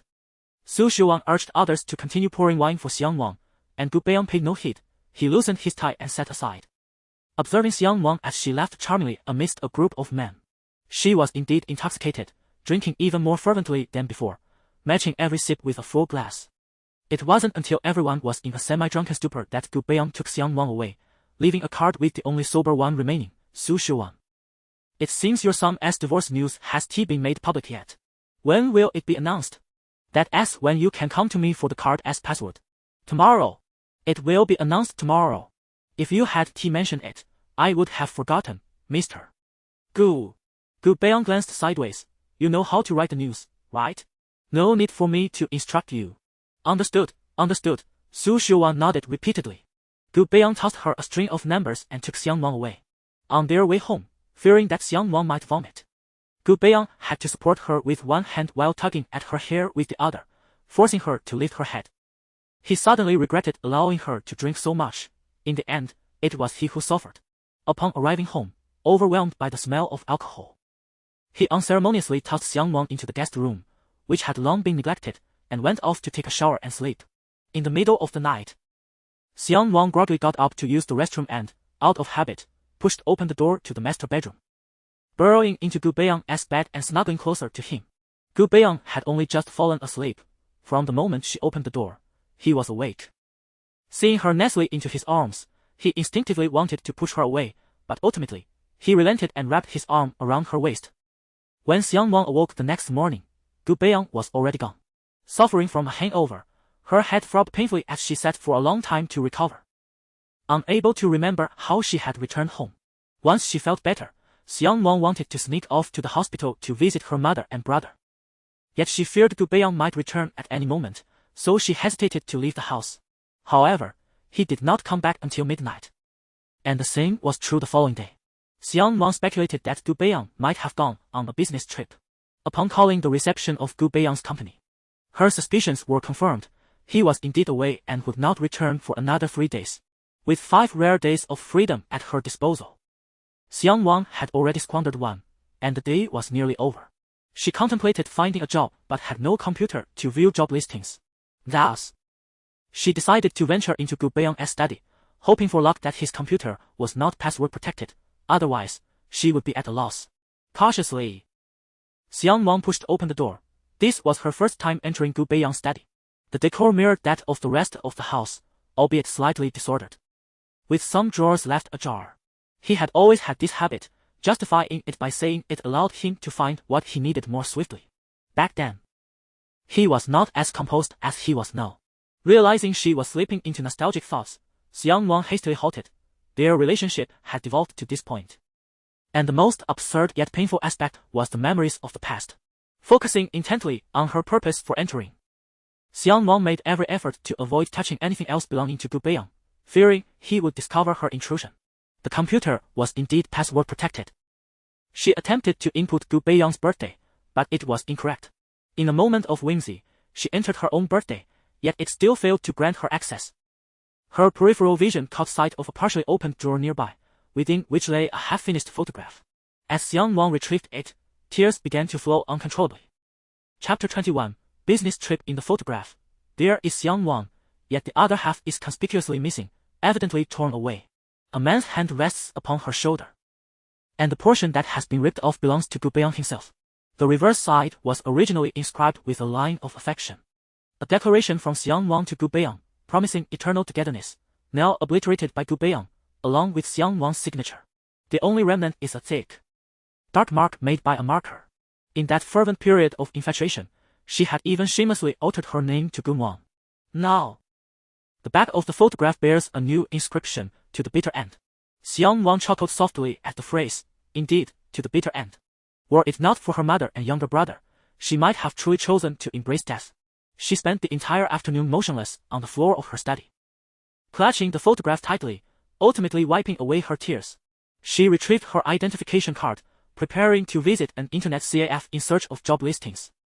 Remaining in this place filled her with trepidation, fearing she might encounter even more heart-wrenching remembrances she wished to evade entirely. For even the slightest revelation would bring forth a torrent of anguish. After submitting several resumes at the internet CF, she wandered aimlessly through the streets, her stomach growling with hunger. She casually selected a small eatery to resolve her dinner needs. The weather in Changlin City was growing increasingly chilly, and dressed lightly. She felt the cold seep into her bones as she sat in the crowded CAF. Autumn was approaching, and she contemplated purchasing some clothing for her mother and brother in the coming days. In that moment, her phone rang unexpectedly. Gu Beiyang was calling. "Where are you?" he inquired upon answering, detecting the cacophony of background noise, clearly not from within a home. "I went out to eat," Xiang Nuan replied in a nonchalant tone. "Out to eat? I thought you were a precious lady, unable to cook for yourself." There as nothing at home. Gu Beiyang was momentarily at a loss for words, recalling the night when Xiang Nuan had drunkenly confessed her feelings. After a lengthy pause, he continued, "Xiang Nuan, don't play games with me. If I return and don't find you, you will regret it." Before he could finish, Xiang Nuan interjected, "I understand, my mother and Xiang Yang still rely on you." "Mr. Gu, rest assured, I remember. As long as you remember." He paused, his irritation evident before he abruptly hung up. Xiang Nuan turned towards the supermarket. Since Gu Beiyang had suggested she cook, she decided to buy some provisions. She chose items she favored, aware that Gu Beiyang would likely disdain sharing a meal with her. At the checkout, she nonchalantly grabbed 2 boxes of condoms from the counter, not bothering to check the size. She couldn't possibly rely on contraceptive pills indefinitely. That evening, she nestled in bed, scrolling through Weibo. Several trending topics featured Gu Beiyang. Some were old, while others were fresh. Gu Beiyang closes a major multinational deal.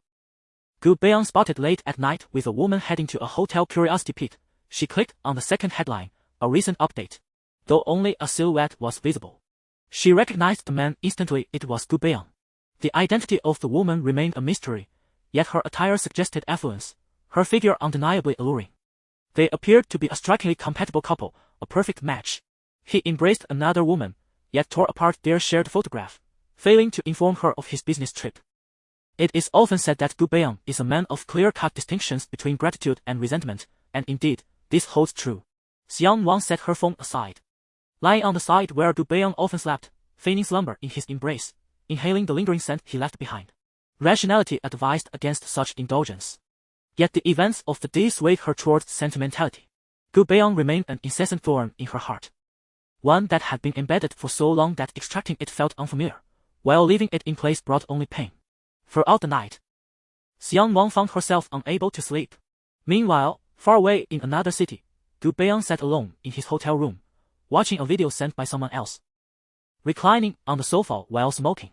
In the video, Xiang Nuan cautiously entered his study, carefully avoiding clutter, and switched on his computer. The disarray in the study was a deliberate act by Gu Beiyang. Sometimes, disorder proves to be safer than neatness, as any anomaly would be easily detected. He realized Xiang Nuan had entered the study when he noticed the previously open drawer had been pushed shut. In the video, she retrieved a damaged photograph, gazed at it for a moment, then buried her head. The surveillance could not capture her face, only her protective posture as she sat on the floor, hugging her knees, her shoulders trembling. Was Xiang Nuan weeping? What right did she have to cry or feel regret? It was all her doing from the start. What purpose did her remorse serve now? Gu Beiyang continued to smoke one cigarette after another, and when he finished, still craving more, he donned his jacket and prepared to descend for 2 more packs. Upon returning to the hotel entrance, cigarette in mouth, he fortuitously encountered Zhao Qian, who was checking in. She turned to see him, initially displaying surprise, then joyfully rushing towards him, only to stumble in her high heels, on the verge of falling. Gu Beiyang acted swiftly, catching her to steady her. Zhao Qian smiled apologetically. Sorry, Beiyang, I get clumsy when I'm too happy. Please don't let go just yet. My shoes are a bit loose. Let me adjust. Neither of them noticed that this moment was captured on camera. The following morning, a knock on Gu Beiyang's door roused him from sleep. He had just awakened, clad loosely in a robe, assuming it was room service, only to find Zhao Qian standing at the door. Apologies, I'll tidy up, Gu Beiyang said as he closed the door. Zhao Qian intended to say it was unnecessary. This floor consisted of suites, and even if Gu Beiyang did it to clean up, she could wait in the lounge without feeling awkward. However, he unexpectedly shut the door on her. At that moment, Gu Beiyang was unaware of Zhao Qian's intentions for visiting him so early. He hastily changed clothes and opened the door again, standing there with no intention of letting her in. Beiyang, let us discuss this inside. Reporters can't access this floor.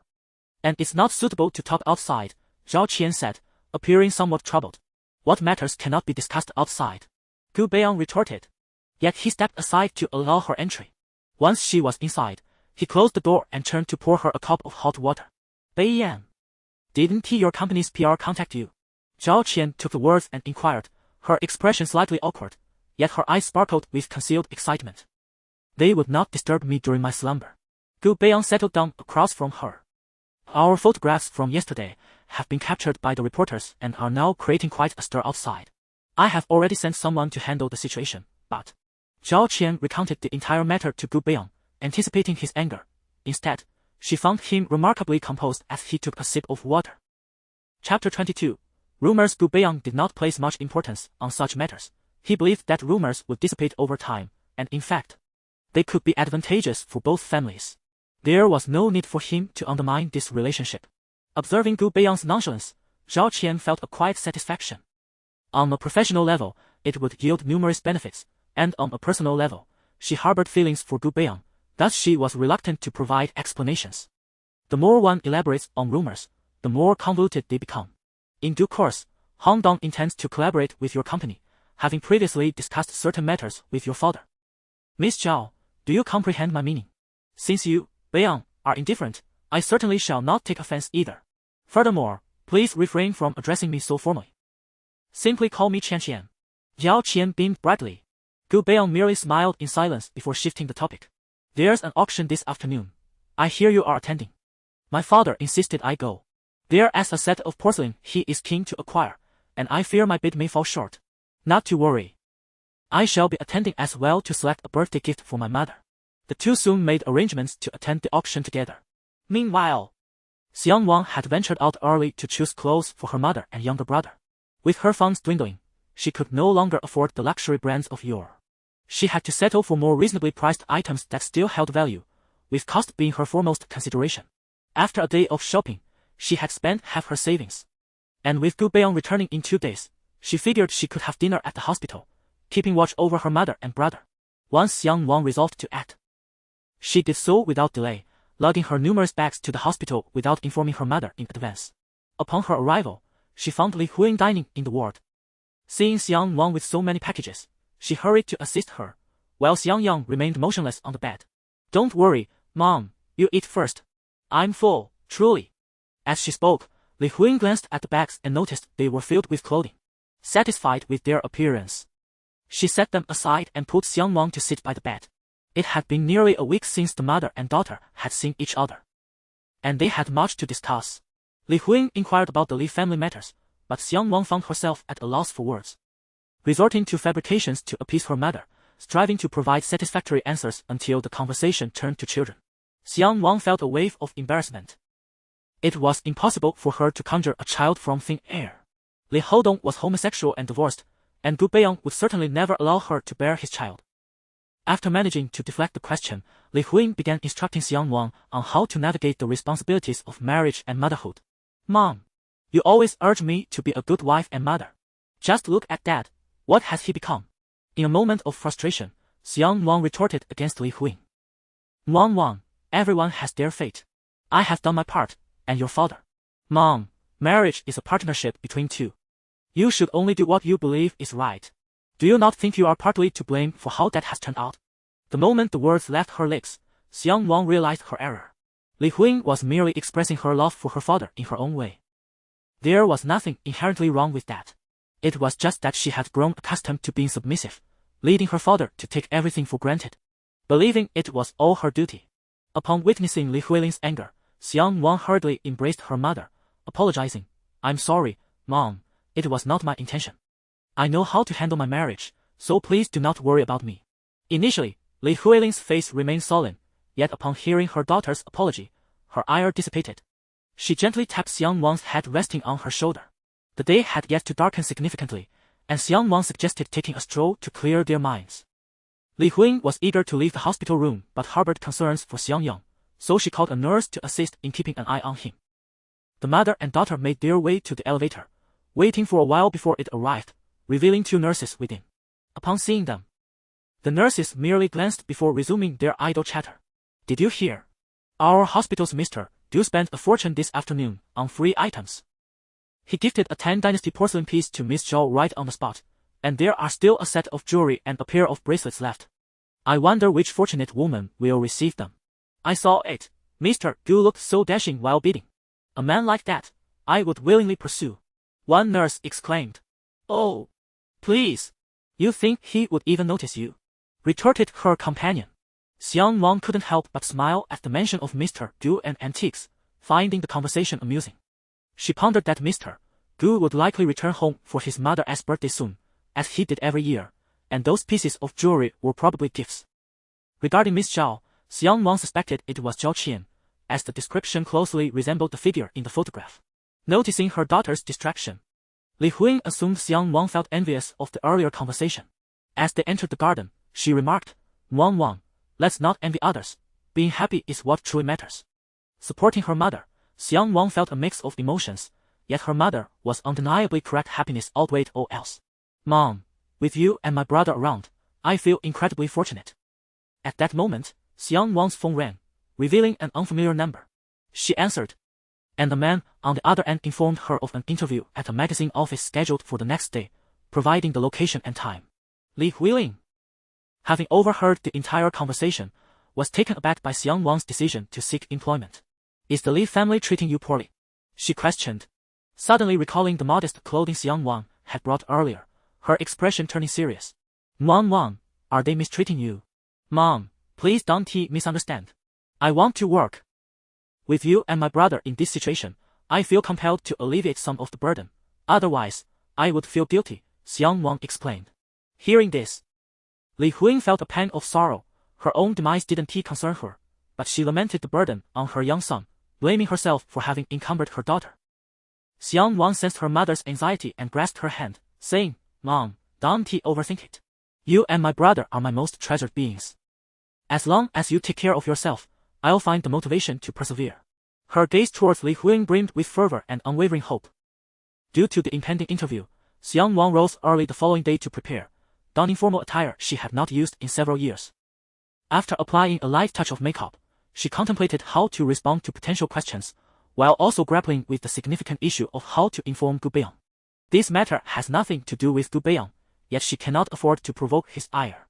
Initially, she intended to keep it from him, considering he leaves early and returns late each day. However, she feared that he might unexpectedly return, just as he had done last time, leaving her at a loss for words. In a moment of indecision, Xiang Nuan chose to dismiss the thought. Whether she would be accepted or not was a separate issue altogether. She decided to attend the interview first and address it afterwards. As she prepared to leave, crouched at the entrance to change her shoes, the door before her was suddenly pulled open. Gu Beiyang stood there, exuding an air of coldness, looking down at her and inquiring, "Where are you headed?" Chapter 23. Resistance. Xiang Nuan's movements gradually came to a halt, her gaze averted from him as she cautiously spoke. I have an interview today." "An interview? Do escort girls have morning interviews? Am I permitting you to go?"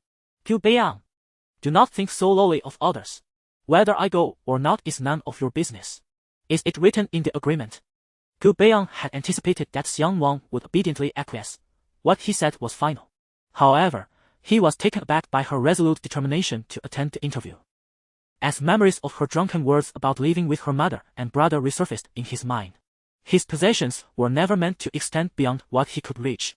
Once she finished speaking, Xiang Nuan continued with her actions, slipping into her shoes and standing up. Clad in black high heels, she stood on the elevated wooden floor, allowing her to meet Gu Beiyang's gaze directly. The tension between them was palpable. Xiang Nuan merely sought a modicum of freedom, a means to enrich her life as his mistress, while Gu Beiyang feared that if he let go of the kite in his grasp, it would ultimately snap. Physically, a woman could never truly match a man. Gu Beiyang preferred action over words, seizing Xiang Nuan and carrying her towards the bedroom, his expression dark and foreboding. He had only just returned, and she had already bestowed upon him such a startling surprise. "Gu Beiyang, let me go. I need to attend the interview." "I said no." Gu Beiyang pinned her down, tugging at her clothing. Just as she pushed him away with great force, she swiftly slipped off the bed and dashed out, leaving Gu Beiyang trembling in disbelief. From the doorway, he heard her voice calling out, "Gu Beiyang, I'm sorry. This interview is truly important to me. When I return, you may punish me however you wish." It took Gu Beiyang a long while to regain his composure, a storm of anger brewing within him. After tidying himself up and noting that it was still early, he felt a slight hunger. Opening the refrigerator, he discovered it stocked with ingredients, and he took 2 eggs to prepare a leisurely omelette before finally setting out. Since Xiang Nuan had shown him no respect, he felt no obligation to accommodate her. Gu Beiyang drove directly to the hospital where Li Huiying was located, contemplating how to convey to her the news of Xiang Nuan's sacrifices to save her family. How would Xiang Nuan react upon hearing about her mother's illness? Would she cease her treatment? The mere thought filled Gu Beiyang with a sense of vindictive pleasure.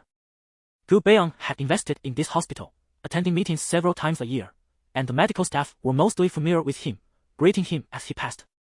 This was his first encounter with Li Huiying, having only heard of her through Xiang Nuan's words during their past relationship.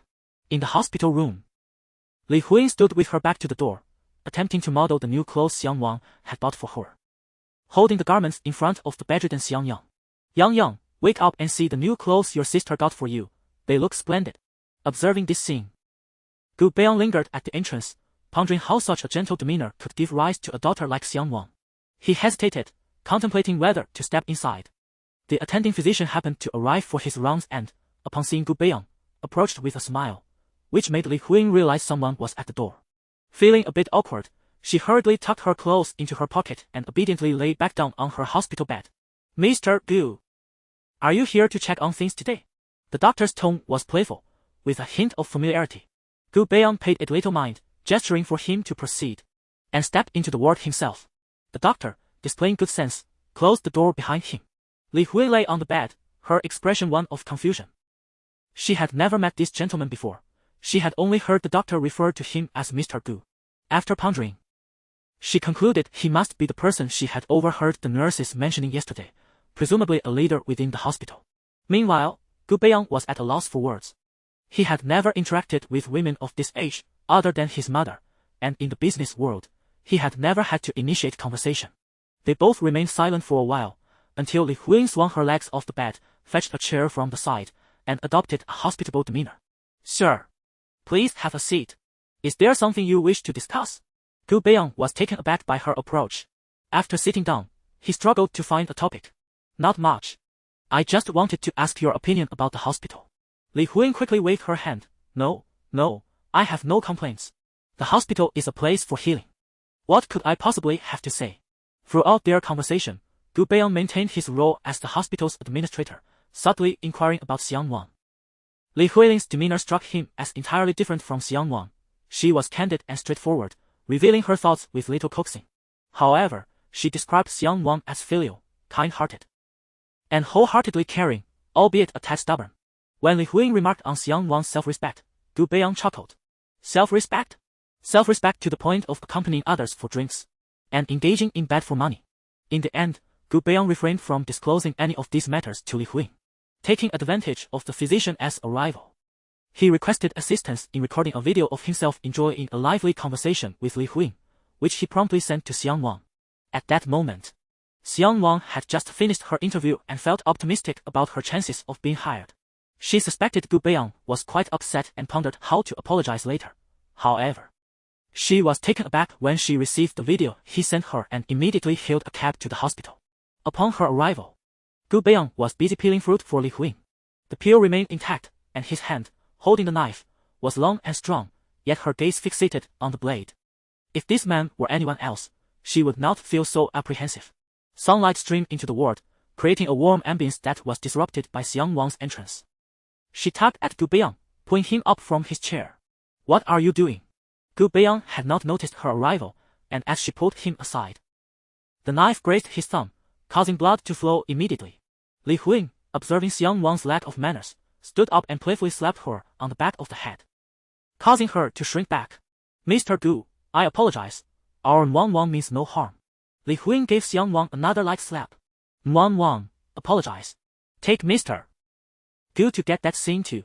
Turning back to Gu Beiyang, she added, "I am truly sorry for your injury." It seemed that her mother was oblivious to the situation, and Xiang Nuan let out a sigh of relief.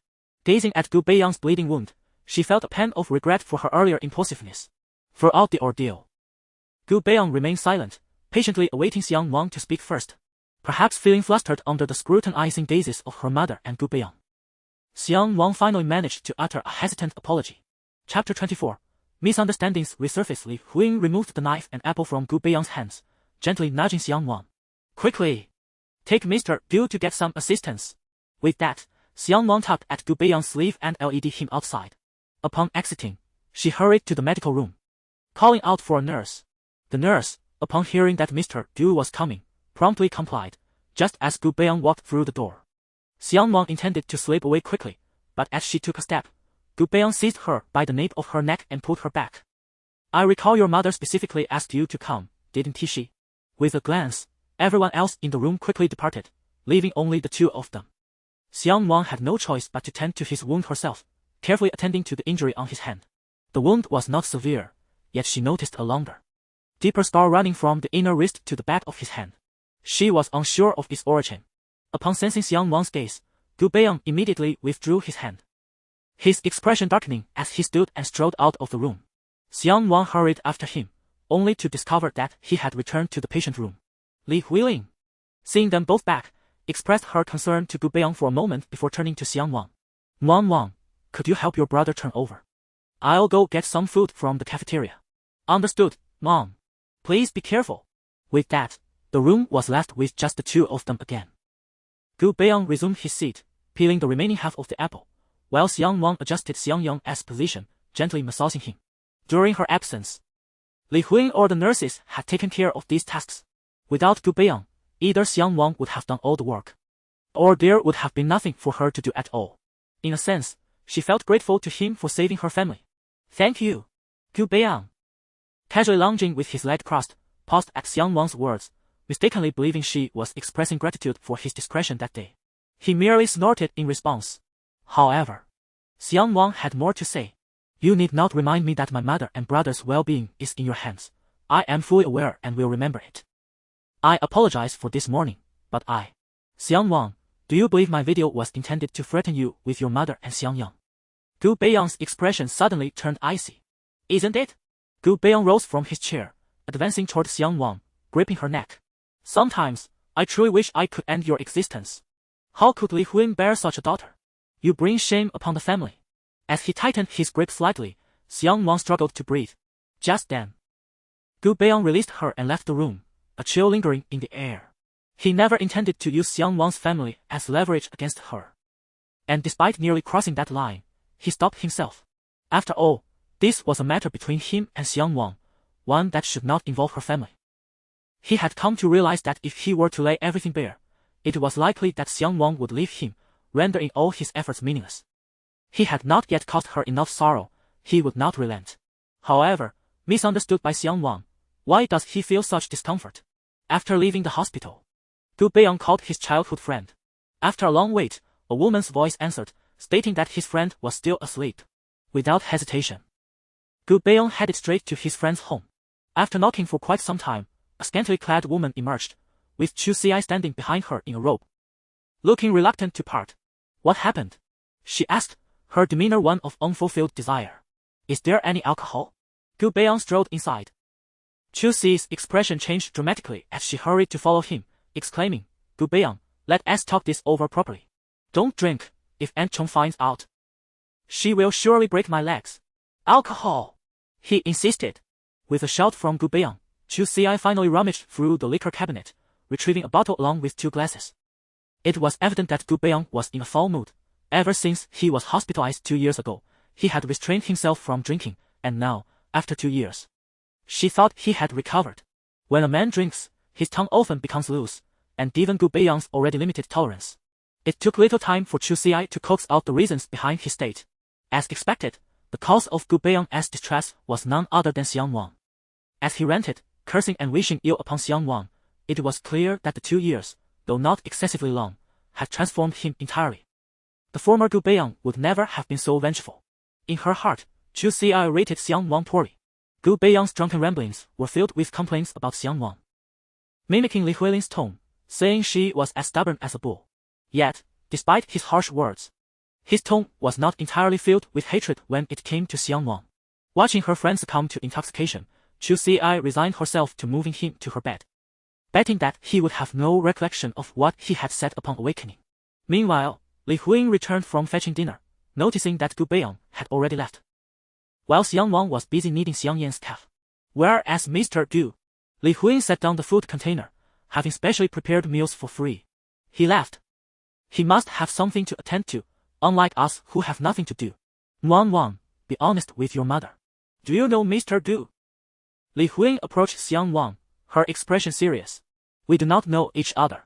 Xiang Nuan tucked her hair behind her ear, her hands still busy. If we did know each other, I would have surely arranged for you and your brother to change rooms. All right, but you were indeed impulsive today. Mr. Gu meant no harm. He merely asked if I had any opinions about the hospital. He kept me company for the whole morning while you were away. Yes. It was my fault. Your Highness, please calm down. Next time I encounter Mr. Gu, I will certainly bow and apologize. Is that acceptable? Xiang Nuan bent to perform a small bow. Li Huilin couldn't help but laugh, rising to set the table while inviting her to join for dinner. Emerging from the hospital, Xiang Nuan returned home with a heart full of trepidation, only to find that Gu Beiyang was absent. This was not a favorable situation for her, as she had yet to formally apologize for the events of the morning. She had anticipated his return by evening, yet he remained elusive. Resigning herself to the circumstances, she cocooned herself in a quilt and settled on the sofa, lost in thought, wondering on which woman's bed Gu Beiyang might be sleeping at that moment. Unbeknownst to her, she resembled a wife anxiously awaiting her husband's late return. However, she had only guessed half the truth. Gu Beiyang was indeed on another bed, but it belonged to a man. In the dead of night, Gu Beiyang awoke to find himself gazing upon Chu Xi's androgynous visage, his own disheveled state contrasting sharply with Chu Xi, who was clad only in his underwear. Startled, he instinctively kicked Chu Xi, yet the latter showed no signs of stirring, merely rolling over to resume his slumber. Chapter 25. Perhaps tenderness. The very thought of Chu Xi sharing this bed with various women rendered Gu Beiyang utterly restless. He rose to tidy his attire. Still under the influence of alcohol, he found driving inconvenient and, haunted by psychological scars, opted to discreetly procure 100 yuan from Chu Xi's drawer, leaving behind a note. Hailing a taxi home, Gu Beiyang entered his living room, only to be taken aback by the sight of Xiang Nuan slumbering on the sofa. Was she waiting for him?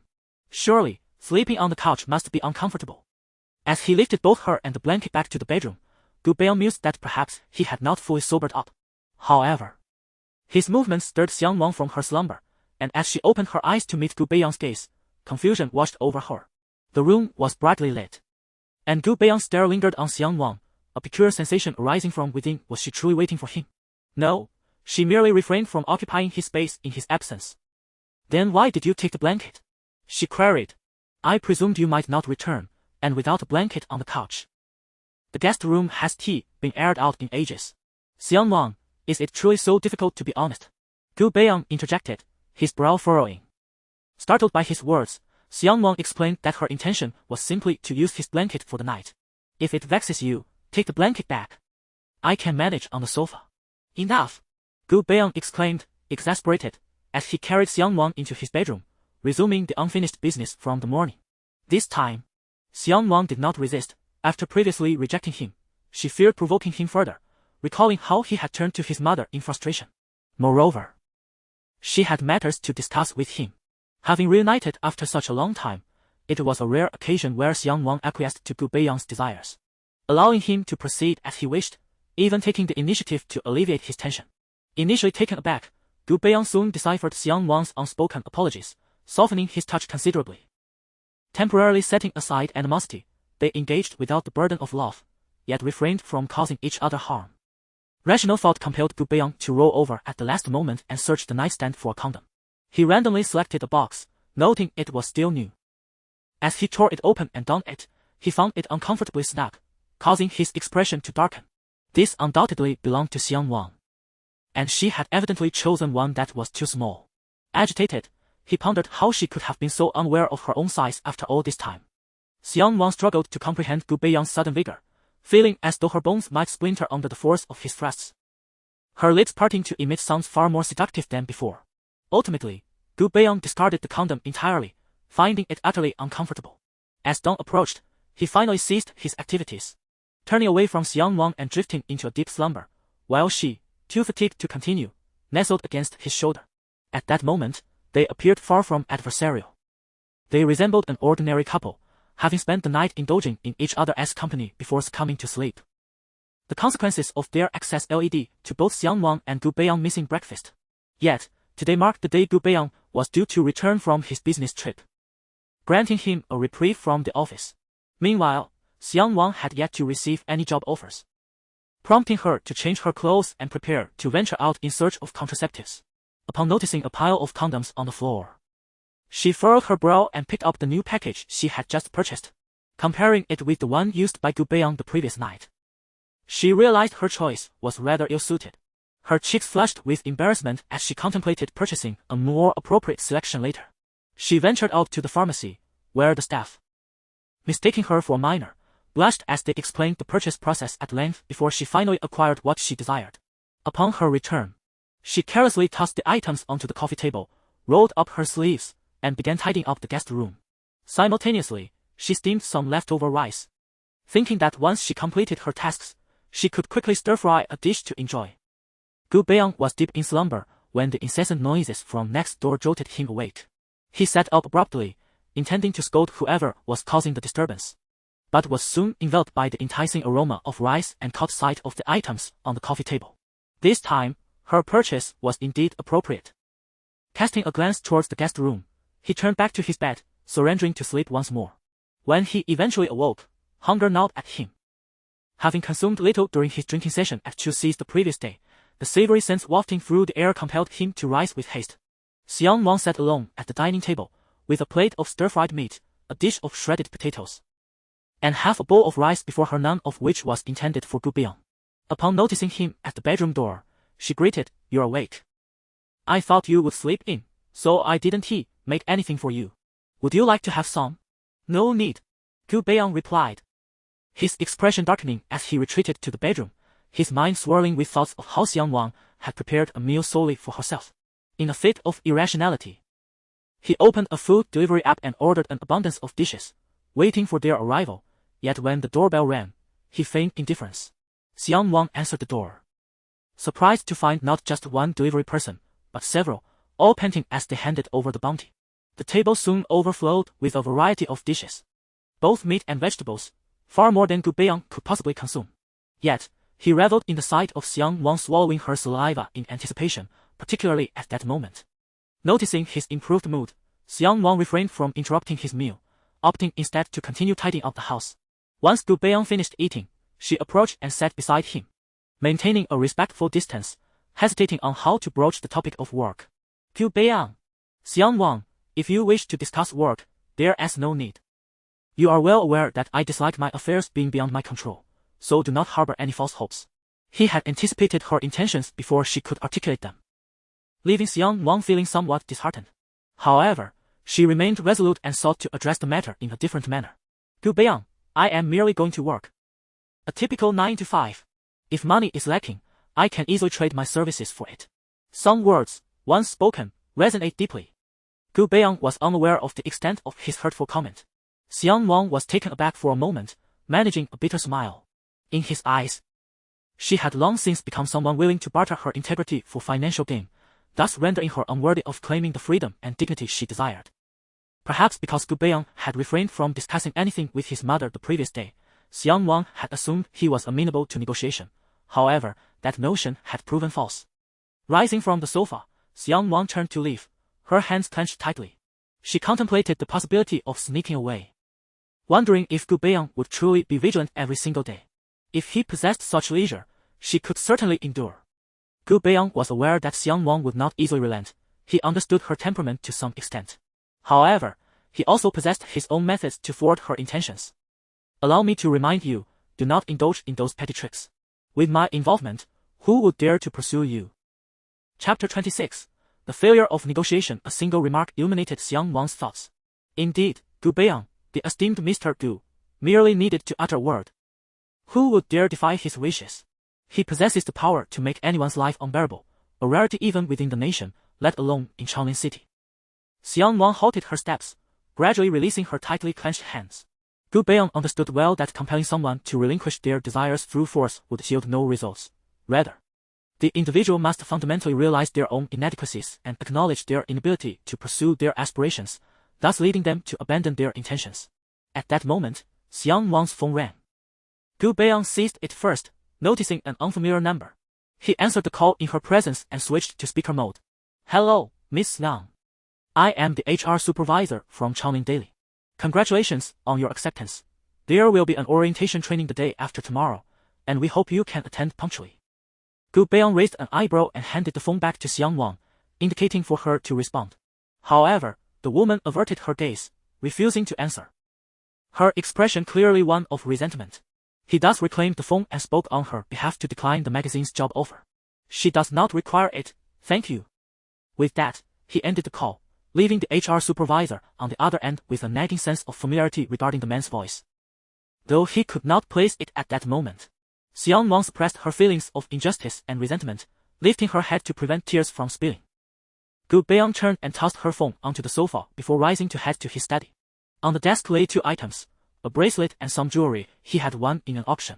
He had attended the auction solely for the bracelet, intending to gift it to Zhao Qian, but the final bid exceeded her budget, and she had not dared to continue bidding, merely seeking a favor. Gu Beiyang's mother, Ms. Cheng Xin, had a penchant for collecting bracelets, and each year he endeavored to procure some as birthday gifts for her. This set of jewelry was an unexpected acquisition. He could not fathom why he had bid on it, knowing his mother would not wear it. Upon opening the jewelry box, the sunlight glinted off its contents, causing him to squint. He promptly closed it again and, drawn by an unseen force, picked up a half-torn photograph from the drawer. The words written on the back reminded him of his purpose. Taking a deep breath, he tucked the photograph into the jewelry box, placing it at the very bottom. After completing this series of actions, his restless heart found a modicum of peace. He glanced toward the doorway, finding it empty. Emerging from the study, Gu Beiyang rummaged through various items, while Xiang Nuan sat motionless on the sofa, clutching her phone. It was only when Gu Beiyang passed by with her spare key that she lifted her gaze. What did it mean for him to take her spare key? It could not be to prevent her from entering the house. It must be to confine her within. Alarmed, Xiang Nuan sprang up to snatch the key from his hand. But Gu Beiyang deftly evaded her grasp, their positions resembling an embrace. Gu Beiyang, I was wrong. Please don't do this. I still need to see my mother and Xiang Yang. I beg you. Rest assured, I won't wander aimlessly, I promise. Xiang Nuan, it's time for you to learn your lesson. I've been on a business trip these past few days, and it seems you have grown bolder. If I do not rein you in, you might forget who truly holds the power. You must not behave in such a manner. You must not. Xiang Nuan grasped Gu Beiyang's arm, crouching down until she ultimately knelt before him. This scene was rather jarring, and Gu Beiyang found it difficult to watch. He waved her hand away with the keys and turned to leave, locking her inside the room before he departed. In truth, he went nowhere, fearing the gaze of others. He retreated to the underground parking lot and settled into a seldom-used vehicle, rolling down the window to smoke within. The keys of both were carelessly tossed onto the passenger seat. He was uncertain as to why he had acted so impulsively today. It was a mere whim. And only now did he realize the extent of his actions. He still possessed something that Xiang Nuan needed. She wouldn't flee without it. And while he might hold little significance for her, at least his financial support was crucial. However, having done what he had, returning the keys would likely lead Xiang Nuan to perceive him as agreeable, making matters even more complicated. Perhaps it was best to wait a few days before addressing it. Yesterday, Xiang Nuan had been so docile in bed, even cooperative. It seemed she had ulterior motives, merely seeking to please him to secure his consent for her requests. Work. The compensation he provided her now surely surpassed the wages from that magazine by several folds. Why then did she seek employment there? Gu Beiyang found himself at a loss, compelled to analyze the nature of the work itself.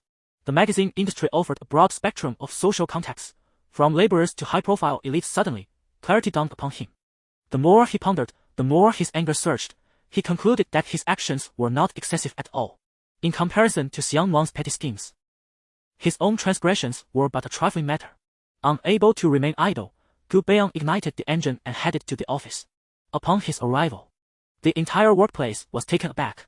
Employees were well aware that their CEO typically returned from business trips the following day, yet here he was, unexpectedly early and donning loungewear, raising suspicions about his state of mind. Nevertheless, no one dared to inquire. Once in his office, Gu Beiyang changed into formal attire, emerging as if nothing were amiss, poring over documents at his desk. His assistant marveled at the strength of his composure. Soon after, the entire company was abuzz with news of their CEO arriving in casual wear, summoning several supervisors to report on recent activities, only to chastise them thoroughly. By evening, word of this incident had reached Xiang. Gu Beiyang was engrossed in planning when he received a call from his mother. "Mom, what's the matter? You seem off today," she remarked. Upon hearing her words, Gu Beiyang realized that a shareholder had informed Xiang of his earlier antics. "It's nothing. Just a bit of a bad mood." "A bad mood, yet you sought out ACI for drinks. You know your stomach is in no condition for that. You are aware you should be driving under the influence. You took ACI's money and disappeared. Now explain to me. Are you once again involved in something concerning that woman? I shall inform you, Gu Beiyang, if you dare to have any further entanglements with her. You may as well disown me as your mother." "Rest assured, mother, I am merely facing some business difficulties. I fear that Ms. Xiang might raise further issues." Gu Beiyang hastily shifted the topic. "Has that scoundrel Chu CI complained about you again? I instructed him to communicate with me if he had any matters to discuss. If you dare to trouble a CI, I shall not hesitate to declare that I have exchanged for another Song come tomorrow, claiming that I had mistakenly embraced the wrong child all those years ago." Very well, I understand." After finally managing to send his mother away, Gu Beiyang felt a wave of headache and rubbed his temples. His family was only aware that he had once dated a girl. Had it not been for subsequent events, they might have remained oblivious. He had gone to great lengths to protect Xiang Nuan back then, unwilling to subject her to any form of pressure. Yet she had been the first to express disdain towards him. The thought of Xiang Nuan irked him, and not wishing to see her again, Gu Beiyang opted to spend the night at the office. Chapter 27, Consolation. The following day, the early arrivals at the office were taken aback to see Mr. Gu exiting the tea room clad in a bathrobe, their hearts nearly skipping a beat. In their memories, Mr. Gu had only spent the first 6 months of his tenure living at the company. His unexpected return to this state from a year prior was nothing short of alarming. Xiang Nuan had spent the night in the guest room, and with Gu Beiyang absent, she found herself unable to live or eat. Finally succumbing to sleep around 6 in the morning, only to awaken again at 8, disturbed by an unfamiliar phone call. The number was unfamiliar, yet the voice remained as gentle as ever. In a foreign land, it was still evening for Xiang Nuan as he listened to Xiang Nuan's uniquely soft voice. Feeling a warmth spread through his heart as he inquired about her divorce, Xiang Nuan was taken aback. How could he possibly know? Once Xiang Nuan clarified, she realized that Li Hodong had publicly announced their divorce. She refrained from explaining the reasons for the separation, and Xiang Nuan did not press further, cheerfully stating, "Nuan. When I return to the country, you must treat me to a good meal." "You're coming back?" "When?" Xiang Nuan asked, surprised. "In a while. Depending on when my studies conclude here. I will return as soon as possible. I have missed everything back home and can hardly wait." "Very well, at that time. I shall indulge you." The two conversed extensively, and after hanging up, Xiang Nuan felt a wave of sadness wash over her. She had previously perceived her life as arduous. Yet now, it felt more confining than when she was married to Li Hodong, trapped within these four walls, unable to do anything. Publicly announcing the divorce? Did her mother also know about this? As realization dawned on her, panic surged within. How was she to explain this to her mother? Trembling, she picked up the phone to call Li Huiying. On the other end, her mother, having just finished breakfast, cheerfully inquired about Xiang Nuan's job.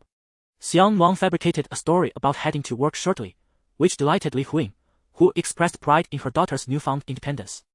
It seemed Li Huiying was oblivious to the truth, or perhaps Gu Beiyang had issued orders to sever her connection with the outside world. Xiang Nuan felt a sense of relief, otherwise, she would have been at a loss for words in explaining the situation to her mother. At Haodong Group, it was still before work hours when Gu Beiyang made his way to the tea room for a cup of coffee. He activated the remote surveillance, nestling in the lounge to observe Xiang Nuan's activities. The only areas devoid of cameras were the master bedroom and the bathroom.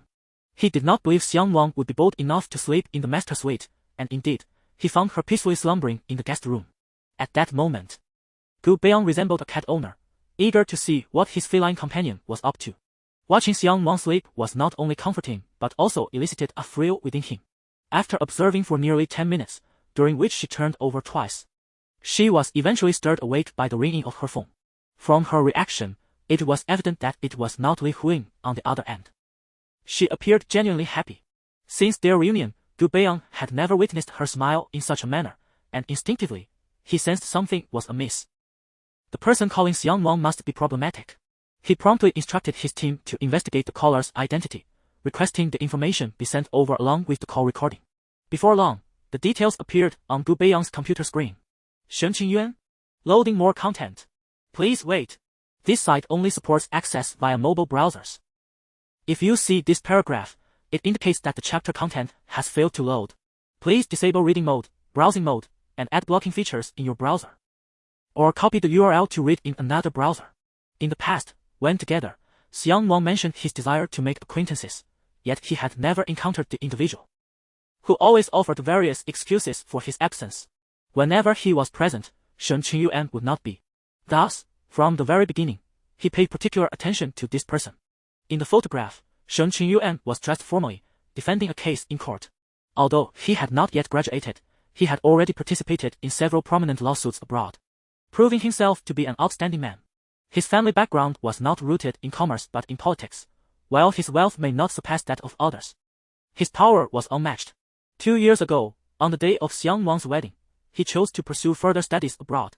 Gu Beiyang's gaze grew increasingly somber. His initial suspicions were indeed correct. Men are often exceptionally perceptive when faced with potentially dangerous rivals. This individual harbored feelings for Xiang Nuan, as evidenced by his immediate call upon hearing the news of her divorce. Yet, Xiang Nuan, blissfully unaware, approached him without comprehension of his intentions. After all, she had accepted his financial assistance and had drawn near as well. Gu Beiyang turned his attention back to the surveillance footage of Xiang Nuan. She stretched languidly before the window, partially drawing the curtains to allow natural light to filter in. Once the curtains were pulled, she approached the wardrobe, beginning to remove her nightgown, piece by piece, before retrieving fresh attire from within. Unbeknownst to her, she was being watched, and she made no effort to conceal herself. As Gu Beiyang held a cup of coffee, he was momentarily taken aback by the scene, causing the coffee to spill onto his lap, fortuitously masking his embarrassment. Others also had access to the home surveillance footage, prompting him to make a call to have it removed, ensuring that only he could view it moving forward. Still feeling uncomfortable from the dampness on his lap, Gu Beiyang decided to change his trousers. As he unbuttoned his pants, he was suddenly reminded of the image of Xiang Nuan changing her clothes moments prior. Shortly thereafter, sounds from the lounge broke the silence.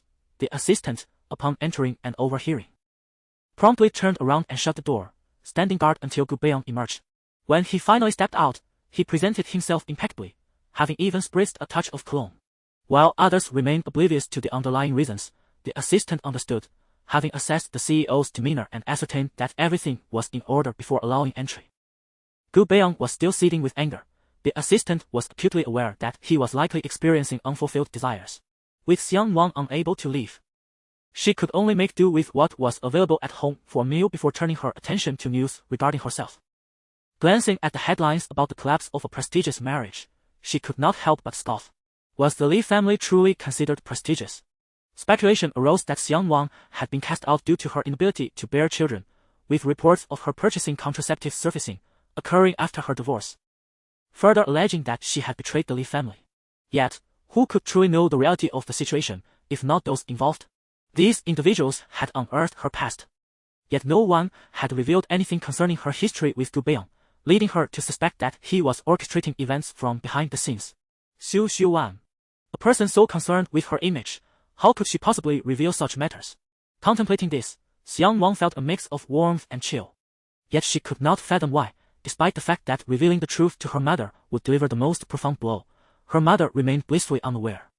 Shielded from the truth. Why would Gu Beiyang choose this course of action? Xiang Nuan turned off her phone and collapsed onto the sofa, raising an arm to shield her eyes. Gu Beiyang, oh Gu Beiyang, what must I do for you to release me? Coincidentally, this very statement was overheard by Gu Beiyang, who was monitoring the surveillance footage. Enraged, he smashed a cup, while his assistant discreetly slipped away, resuming his role as a mere observer. Release you? Who, then, will grant me my freedom? Gu Beiyang fixed his gaze on Xiang Nuan in the footage, convinced that their conflict could only end in mutual destruction. He had not yet had his fill of the game. Chapter 28. Joining Hangdong. Gu Beiyang pondered throughout the day and ultimately conceived a compromise. Since Xiang Nuan yearned for employment, he would allow her to work under his very nose, testing her resolve to engage in any underhanded antics. With this thought in mind, Gu Beiyang summoned his assistant and declared, "Tomorrow, I will arrange for someone to shadow you at work. You shall present them as a relative." "Understood," replied Assistant Shou, who had been by Gu Beiyang's side for over a year. Familiar with his temperament, she refrained from further inquiry and promptly exited to prepare for the task ahead. As Gu Beiyang opened his computer, a flurry of news articles related to Xiang Nuan appeared before him, rife with derogatory remarks, clearly orchestrated by someone intent on tarnishing her reputation. He pondered who, apart from himself, could harbor such disdain for Xiang Nuan, but felt a sense of camaraderie with the one who had taken action on his behalf. Misunderstandings often proliferate when one party remains silent, and the other does not clarify, leading to an accumulation of grievances. Having perused all the negative press, Gu Beiyang remained oblivious to the fact that, in Xiang Nuan's heart, he alone was capable of taking action against her. He had unwittingly become the scapegoat. As the workday concluded, Gu Beiyang was the first to depart the office, startling the remaining employees. Xiang Nuan was equally taken aback by his early return. But her mind was preoccupied with thoughts of where he had spent the night and why he had changed his attire. It was only when Gu Beiyang handed her the keys that her thoughts were jolted back to the present, leaving her momentarily dazed. Did he merely relinquish his keys for the day, or was there a deeper significance? Xiang Nuan mused that Gu Beiyang, being a businessman, would not act without purpose. She took the keys from him and casually placed them on the table, beginning to remove her clothing until only her undergarments remained. As tears welled in her eyes, she reached to unfasten her bra, but Gu Beiyang's expression darkened. He impulsively seized a cushion from the sofa and hurled it at her. "Get out!" Xiang Nuan did not flinch as the cushion struck her head, though it did not hurt physically. Her act of undressing felt like a surrender of dignity, while Gu Beiyang's gesture was a direct assault on her heart. It hurt profoundly. "Come with me to the company tomorrow," Gu Beiyang commanded before retreating into his study. At that moment, tears streamed down Xiang Nuan's cheeks. She could not escape her fate. Perhaps she ought to be grateful to Gu Beiyang for presenting her with a middle ground solution. The weather had turned a bit chilly, and clad only in her fitted garments, she crouched on the floor, her head buried in her knees. Gu Beiyang entered his study and did not emerge again. Having sent a message to Xiang Nuan a day prior, Gu Beiyang received no response, neither praise nor reprimand. He speculated whether his approach had been too lenient and thus decided to purchase headlines and smear campaigns, only to discover that someone was covertly digging into Xiang Nuan's past, inadvertently aiding her. Reflecting on Gu Beiyang's reaction that evening, it was evident he bore considerable disdain for Xiang Nuan. Feeling her efforts might have been insufficient, She hurriedly instructed Li Haodong to uncover any additional incriminating evidence against Xiang Nuan. Li Haodong, who typically avoided contact with Xiang Nuan, realized that during their 2-year marriage, he had scarcely encountered her. Where could he possibly seek her weaknesses? Suddenly, he recalled Xiang Nuan's mother, a woman who appeared easily intimidated. Mother, could you investigate if there are any vulnerabilities within Xiang Nuan's family? There must be something, he suggested. After all, wasn't it for her family's sake that she married into ours? Su Shuang resolved to inquire about Xiang Nuan's family. Meanwhile, Xiang Nuan donned her attire and picked up the cushion from the floor, placing it back in its original position. Perplexed by Gu Beiyang's behavior, wasn't he the one who enjoyed stepping on her? For dinner, Xiang Nuan prepared 2 servings, but Gu Beiyang still did not emerge. As she held one bowl and contemplated knocking on the door, she feared his lingering anger. A cushion throne would be the least of her worries if a porcelain bowl followed. To avoid trouble, she poured the extra serving into the trash bin. After tidying up, Gu Beiyang finally exited the study, observing her as she wiped the dining table, the lingering aroma of food still in the air. Make me something to eat, he requested. There's only noodles left. All right, he nodded. Famished, he thought that if Xiang Nuan had already gone to bed, he would order takeout. If she was still awake, he would let her handle it while he merely consumed. For this bowl of noodles, Xiang Nuan put forth her utmost sincerity, even frying 2 eggs to place atop. However, the only dissatisfaction from Gu Beiyang stemmed from the fact that she had prepared too much, filling a basin with it. In the past, Gu Beiyang, driven by hunger, could devour it all, but now, even in hunger, he could barely manage a small portion. Setting down his chopsticks after eating just half and leaving the remainder to Xiang Nuan felt a pang of discomfort at the leftover noodles. While she believed their relationship had softened, Gu Beiyang was still tormenting himself. She remained silent, discarding the noodles into the trash and pouring out the broth.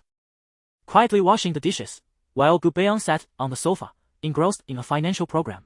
The room was filled only with the sounds of the television and running water.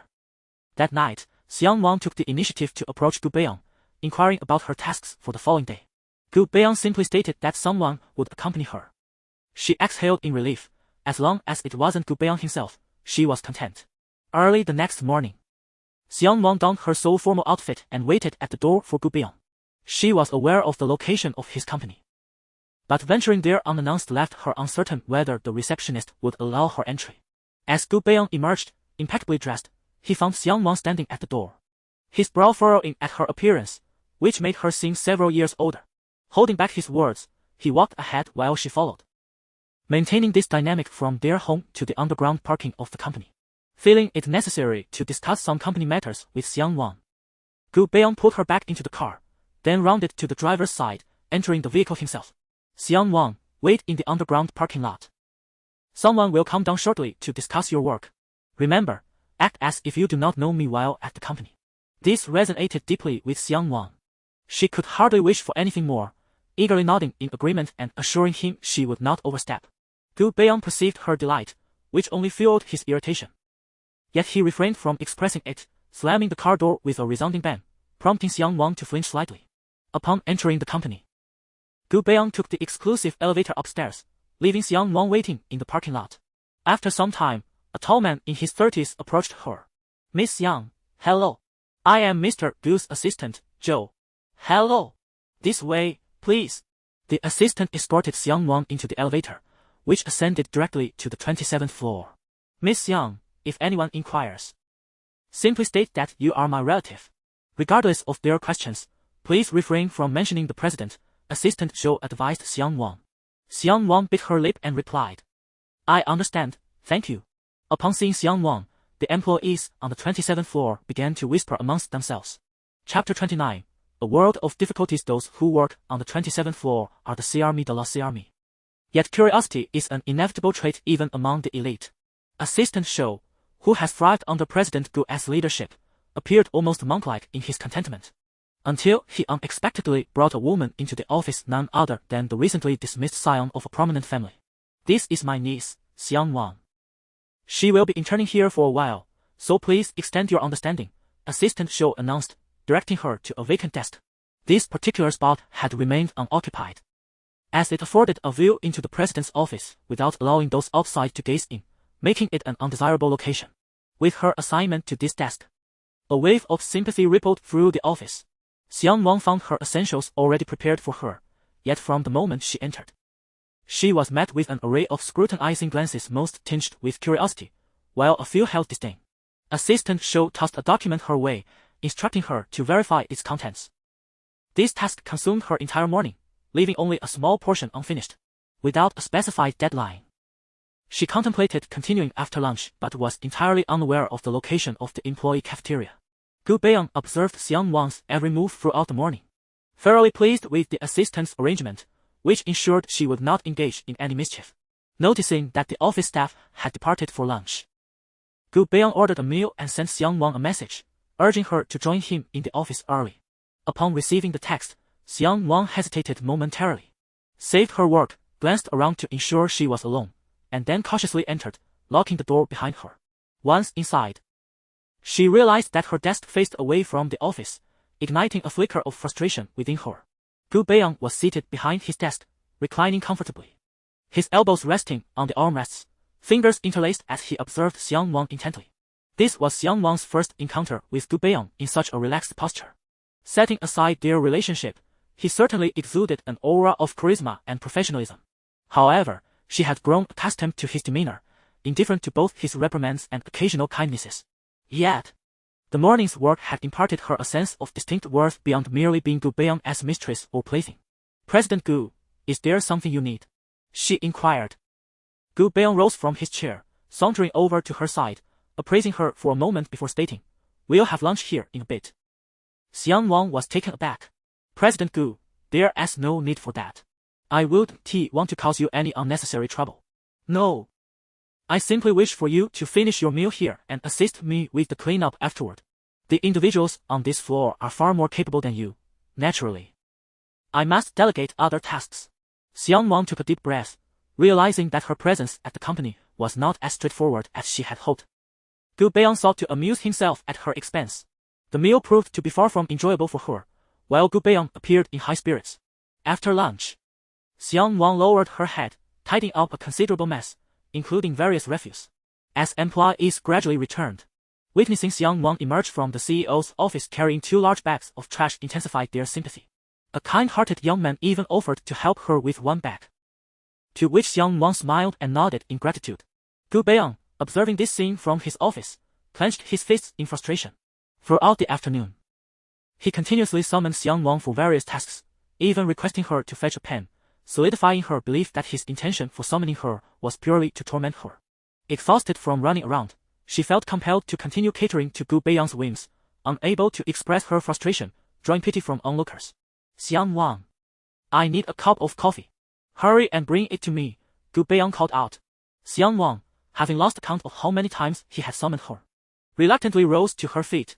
While brewing the coffee, an unexpected visitor entered the office. Upon seeing Zhao Qian arrive, the employees exchanged knowing glances. It was no surprise that she would come by so soon after the CEO's return to work without an appointment, revealing her ambitious nature and high standing in Gu Beiyang's eyes. "Beiyang," her voice preceded her as she approached the door. Gu Beiyang anticipated that someone from the Zhao family would come by, though he hadn't expected it to be Zhao Qian. Today, she was dressed casually in long pants and a V-neck sweater, the prominent cleavage she displayed evident to all, and she was quite pleased with herself. "My father asked me to bring you something as a token of gratitude for your assistance at the auction," Zhao Qian said, pulling a document from her bag and handing it to him. Leaning closer, she whispered in his ear, "My father said it's something you desire." At that moment, the door swung open, and Xiang Nuan cautiously peeked in, holding a cup of coffee. Having endured Gu Beiyang's antics throughout the day, she didn't knock, and immediately noticed Zhao Qian, who was leaning towards Gu Beiyang, whispering something. "Excuse me," she murmured, quickly retracting her head and closing the door behind her. In the process, she spilled half of her freshly brewed coffee onto her hand, yet managed to steady herself and not drop the cup. Xiang Nuan gingerly carried the coffee to the pantry. Her hand stung from the heat, and as she rinsed it under cold water, she felt nothing but the soothing relief. The remaining half cup of coffee was discarded into the sink. Gu Beiyang, while perusing documents, occasionally glanced at the empty seat where Xiang Nuan had been, who had yet to return, while Zhao Qian sat comfortably at his desk with no intention of leaving. "Miss Zhao," Gu Beiyang began, raising his gaze to her, "I have finished reviewing the document. I still need to discuss the specifics with the board, so please convey my message to President Zhao. Beiyang, I've already told you. Call me Chen. No need for such formality, she replied with a playful tone. Business is business. Very well, shall we have dinner together this evening? Zhao Qian's invitation posed a dilemma. Declining could jeopardize future projects, and since negotiations were not yet concluded, Gu Beiyang pondered for a moment. The image of Xiang Nuan discarding trash with another man flashed in his mind, and he eventually nodded in agreement. Beiyang, I'll head back to inform my father. Make sure to focus on your work, Zhao Qian said, finally moving away from his desk. Will you come to pick me up tonight? Certainly. Indeed, the assistant Zhou's relative, who has just arrived for an internship, is prohibited from accessing company documents and can only serve tea. Gu Beiyang subsequently replied. Upon hearing his words, Zhao Qian cheerfully gathered her belongings and exited. As Gu Beiyang observed Zhao Qian's departure, he glanced at the spot she had just occupied and sensed something amiss. Xiang Nuan brewed another cup of coffee and placed it beside her seat. After a considerable while, Zhao Qian emerged from within, prompting Gu Beiyang to quickly retreat. Concealing himself from her view, and he couldn't help but smile wryly, feeling akin to a person who shunned the light. Rising, he approached the door of the president's office. And this time, Xiang Nuan remembered to knock. Upon receiving a response from within, she entered, coffee in hand, to find Gu Beiyang engrossed in his documents. Chapter 30. Turbulence brews. Setting the coffee before him, Xiang Nuan turned to leave. Gu Beiyang took a sip, finding the temperature just right. Ordinarily, he would have thought little of it, but he felt compelled to provoke Xiang Nuan. Why had it cooled? The temperature should have been perfect, after all. She had burned herself on the first cup, and the second cup, although left a tad too long, should not have turned cold. Xiang Nuan understood that Gu Beiyang was tormenting her once again, yet she could only admit her fault. I apologize, Mr. Gu. Ms. Zhou was here earlier, and I feared I might disturb you, so I left it out a bit longer. She resolved to prepare another cup. With gritted teeth, Xiang Nuan approached cautiously, lifting the cup with her left hand. What happened to your right hand? Nothing, she replied, just a bit fatigued from carrying things today. To conceal the burns on her right hand, she had kept it hidden beneath her left. Gu Beiyang, upon hearing her response, chose not to press further. He had indeed assigned her many tasks throughout the day, ostensibly to enrich her experience. He waved her off, anticipating the arrival of the next cup of coffee, intending to feign that it was too hot and encourage her to prepare yet another. However, it was Assistant Zhou who entered with the coffee. Initially, Assistant Zhou had not intended to assist Xiang Nuan, but upon hearing of Gu Beiyang's demands throughout the afternoon and witnessing her swollen hand pleading for help, he felt a pang of guilt and agreed to lend a hand. Upon entering and finding Gu Beiyang's sour expression, he regretted his decision, having expected a reprimand. Yet, Gu Beiyang merely took a generous gulp of coffee and tossed a pile of documents his way. Gazing at the complex data, Assistant Zhou could only smile wryly, wishing he had received a scolding instead, as that would have been far less burdensome. With an hour remaining before the end of the workday, Gu Beiyang refrained from further troubling Xiang Nuan. He grabbed his suit jacket and car keys, preparing to pick up Zhao Qian for dinner. As he exited the office, he caught sight of Xiang Nuan modifying documents at her computer. He considered saying something but, noticing the multitude of colleagues present, opted to leave without uttering a word. Xiang Nuan watched Gu Beiyang's retreating figure, her right hand still throbbing with pain. She had sensed his departure earlier, attempting to hide her injury. Reminiscent of the last time at the banquet when he had tea, glanced back at her. Initially, she presumed Gu Beiyang had gone to another department or a meeting. Yet he did not return until the end of the workday. Upon checking her phone, she discovered it had long since run out of battery, and she had neglected to bring a charger. Aside from her keys, she carried nothing. As her colleagues departed one by one, she hesitated to voice her plight on her first day. Just as she steeled herself to borrow money, the office was left desolate. With a sigh, Xiang Nuan descended in the elevator, stepping outside to realize the vastness of the city.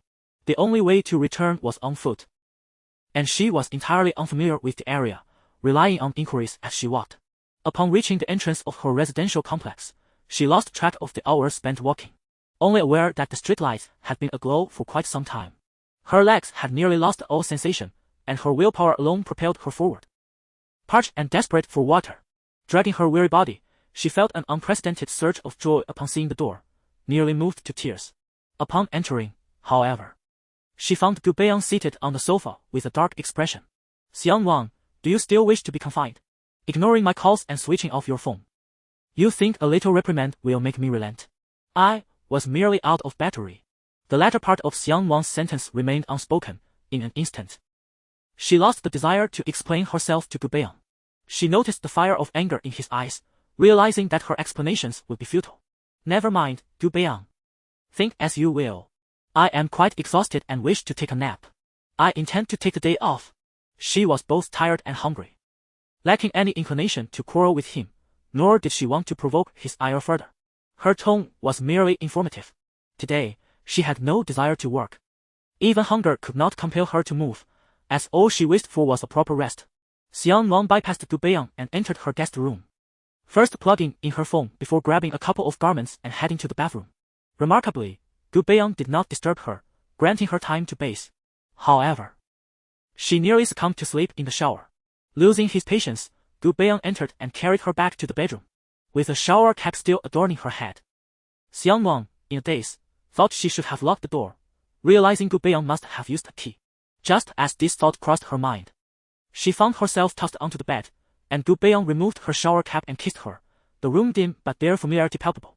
If we are to proceed, do so quickly. I am truly fatigued. Ultimately, Gu Beiyang did not heed Xiang Nuan's request for haste. They indulged in their intimacy, albeit at a leisurely pace. Afterward, Xiang Nuan collapsed onto the bed, her arms resting atop her pillow, having just shared that very position with Gu Beiyang. When he turned on the light to freshen up, he noticed her hands were red and swollen, with skin peeling off, and her heel was also scraped. He was momentarily taken aback. No wonder the sensation of her hands felt different. One was warm, and when he touched it, she had recoiled slightly, making him mistakenly think it was due to other stimuli. Now understanding why she had used her left hand to lift the cup earlier, Gu Beiyang's expression darkened. Since she wished to conceal it from him, he would pretend he had not seen. After his shower, he ultimately could not resist the inner turmoil and retrieved a first aid kit to tend to her hands and feet before lying down beside her. This time, he slept exceptionally soundly. The following morning, Xiang Nuan was jolted awake by a pill striking her face, urging her to rise for work. Groggy. She mumbled a few words and clung to her blanket. Gu Beiyang, now dressed except for tucking in his shirt, approached and yanked the covers off her. However, he had forgotten that he had donned his clothes after their earlier encounter, while Xiang Nuan had not. The morning air was somewhat chilly, and with nothing to shield her. Xiang Nuan shivered, her sleepiness dissipating significantly, and Gu Beiyang's gaze darkened further. Men are not accustomed to such mornings, in a swift motion. He shed his clothes and put Xiang Nuan close for another round, causing her to shed silent tears. They arrived at the office just in time, with Xiang Nuan deliberately delaying her entrance by a few minutes. On the other side, Su Shuan discovered the hospital where Xiang Nuan's mother and younger brother were staying and intended to pay a visit. However, to her dismay, the doctors and nurses firmly refused her entry, merely stating that it was a directive from above, prohibiting any casual contact. Frustrated, Su Shuan informed Gu Beiyang about the situation as the doctor turned away. Gu Beiyang, however, did not pay much heed to it, since they had been stopped. He presumed the issue was not significant and decided against informing Xiang Nuan, surprised by Gu Beiyang's apparent lack of trouble for her that morning. Xiang Nuan wondered whether he had grown weary of her or intended to wait until the afternoon to confront her together. She remained oblivious to Gu Beiyang's true intentions. Chapter 31. A crisis. With mother aware that her position was constantly monitored by those inside, Xiang Nuan refrained from making any small movements. Despite her phone ringing twice without a response, the caller persisted with unwavering determination. A colleague beside her, unable to bear the situation, urged her to answer, lest the incessant ringing become more bothersome. Apologizing with embarrassment, Xiang Nuan finally picked up the phone, only to be informed that her mother was in peril and that she must comply. Caught in a whirlwind of uncertainty, she rushed into the office to find Gu Beiyang. Trembling as she relayed the dire news, Gu Beiyang made a call to the hospital for confirmation, only to discover that Xiang Nuan's mother was indeed missing, and the hospital was desperately seeking her whereabouts. Is it true? A wave of weakness washed over Xiang Nuan. Gu Beiyang found himself at a loss for words, unable to express his frustration towards the hospital staff. It was indeed a lapse on his part, as the hospital had previously notified him. Yet he had failed to heed the warning. Gu Beiyang, I entrusted my mother and brother to you because I believed in you. How could you let this happen? Overwhelmed with despair, Xiang Nuan collapsed to the floor in tears. How could you do this? Her words struck Gu Beiyang like a dagger. Yet he found himself responding with a different sentiment. What does it have to do with me? Xiang Nuan, I only agreed to cover your medical expenses. Am I also expected to shadow your mother every day? Get a grip. Gu Beiyang, if you had an ounce of compassion, you would understand that my mother and Xiang Yang are innocent. I will give you anything you desire, but they are my only family. After Xiang Nuan's heart-wrenching plea, her phone rang once more. This time, anxiety gripped her as she urgently inquired what the caller wanted, promising to gather the requested sum immediately. The caller casually quoted a figure that sent Xiang Nuan into a panic. Desperate, she turned to Gu Beiyang. I beg you, save my mother. Please lend me the money. I would do anything you ask. I need to rescue her. Kneeling by Gu Beiyang's feet, she tugged at his trousers, her tear-streaked face pleading for his help. Gu Beiyang cast a cold glance at her, his disappointment palpable, yet not entirely unexpected. Her filial piety was commendable, yet she had reached a level of foolishness. Get lost. Gu Beiyang, infuriated, kicked her away. I won't give you a single cent. That is your mother, not mine. You are merely a plaything. Xiang Nuan fell to the ground. The force of his kick unrestrained, and her right hand struck against something sharp, causing her pain. She turned to the window, refusing to glance back at Xiang Nuan. As her phone lay beside her, she hastily picked it up and called again. I don't have that much money. Please release my mother. I will exchange myself for her. I beg you. Gu Beiyang closed his eyes, absorbing the entirety of the conversation. The earlier words paled in comparison to the subsequent exchanges. Each one a piercing blow that left him bleeding inside. Once, Xiang Nuan had chosen to leave him for money, and now, for her family. She acquiesced to his unreasonable demands. Their recent interactions had begun to shift his attitude, yet now, he felt as though she had struck him back with a vengeance. To exchange oneself for her mother, he understood the implications clearly, yet Xiang Nuan felt no trace of insult. When it came to her situation, it transformed into a matter of high-mindedness and unyielding spirit. Perhaps she had accurately gauged his inability to harden his heart, which emboldened her. Hearing it firsthand was far more distressing than she had envisioned. How had Xiang Nuan become this way? At the moment Gu Beiyang opened his eyes, he reaffirmed his initial conviction. Xiang Nuan could only be tread upon by him, even if she were to become a mere plaything for a man. That man could only be him, and none other. By now, Xiang Nuan had vanished from sight. Gu Beiyang made a call to locate her mother, determined to bring her back safely, while he set out to find Xiang Nuan. After tending to her wounds the previous night, he had secretly linked his contact to her phone, and now it proved fortuitous. Driving in pursuit of Xiang Nuan, he noted that she was unwittingly LED in circles in the outskirts. Eventually, the phone's location indicated that she had halted at a specific point. He hurried there only to find no trace of her, just a phone lying quietly in a corner. Xiang Nuan did not comprehend why she was instructed to discard her phone, but for the sake of her mother, she complied. Meanwhile, Gu Beiyang received a call informing him that Li Huiying had been rescued. As he suspected, the initial target was never Li Huiying, it was Xiang Nuan, who foolishly walked into the trap. Gu Beiyang requested the address where Li Huiying was found, only to learn that her condition was grave, suffering from heart issues. He urged them to expedite her transport to the hospital, fearing the worst what would happen to Xiang Nuan if Li Huiying were to succumb. Once, he regarded Xiang Nuan as his future wife and family, yet she did not reciprocate that sentiment. To her, he was not family. When conflicts arose, she abandoned him without hesitation. Perhaps this was the root of his resentment toward her. After obtaining the address, Gu Beiyang designated several locations to his subordinates, dispatching part of the team to continue searching for Xiang Nuan. Xiang Nuan had arrived at the location mentioned over the phone, an abandoned warehouse, previously used for storing unknown goods, now permeated with a foul odor.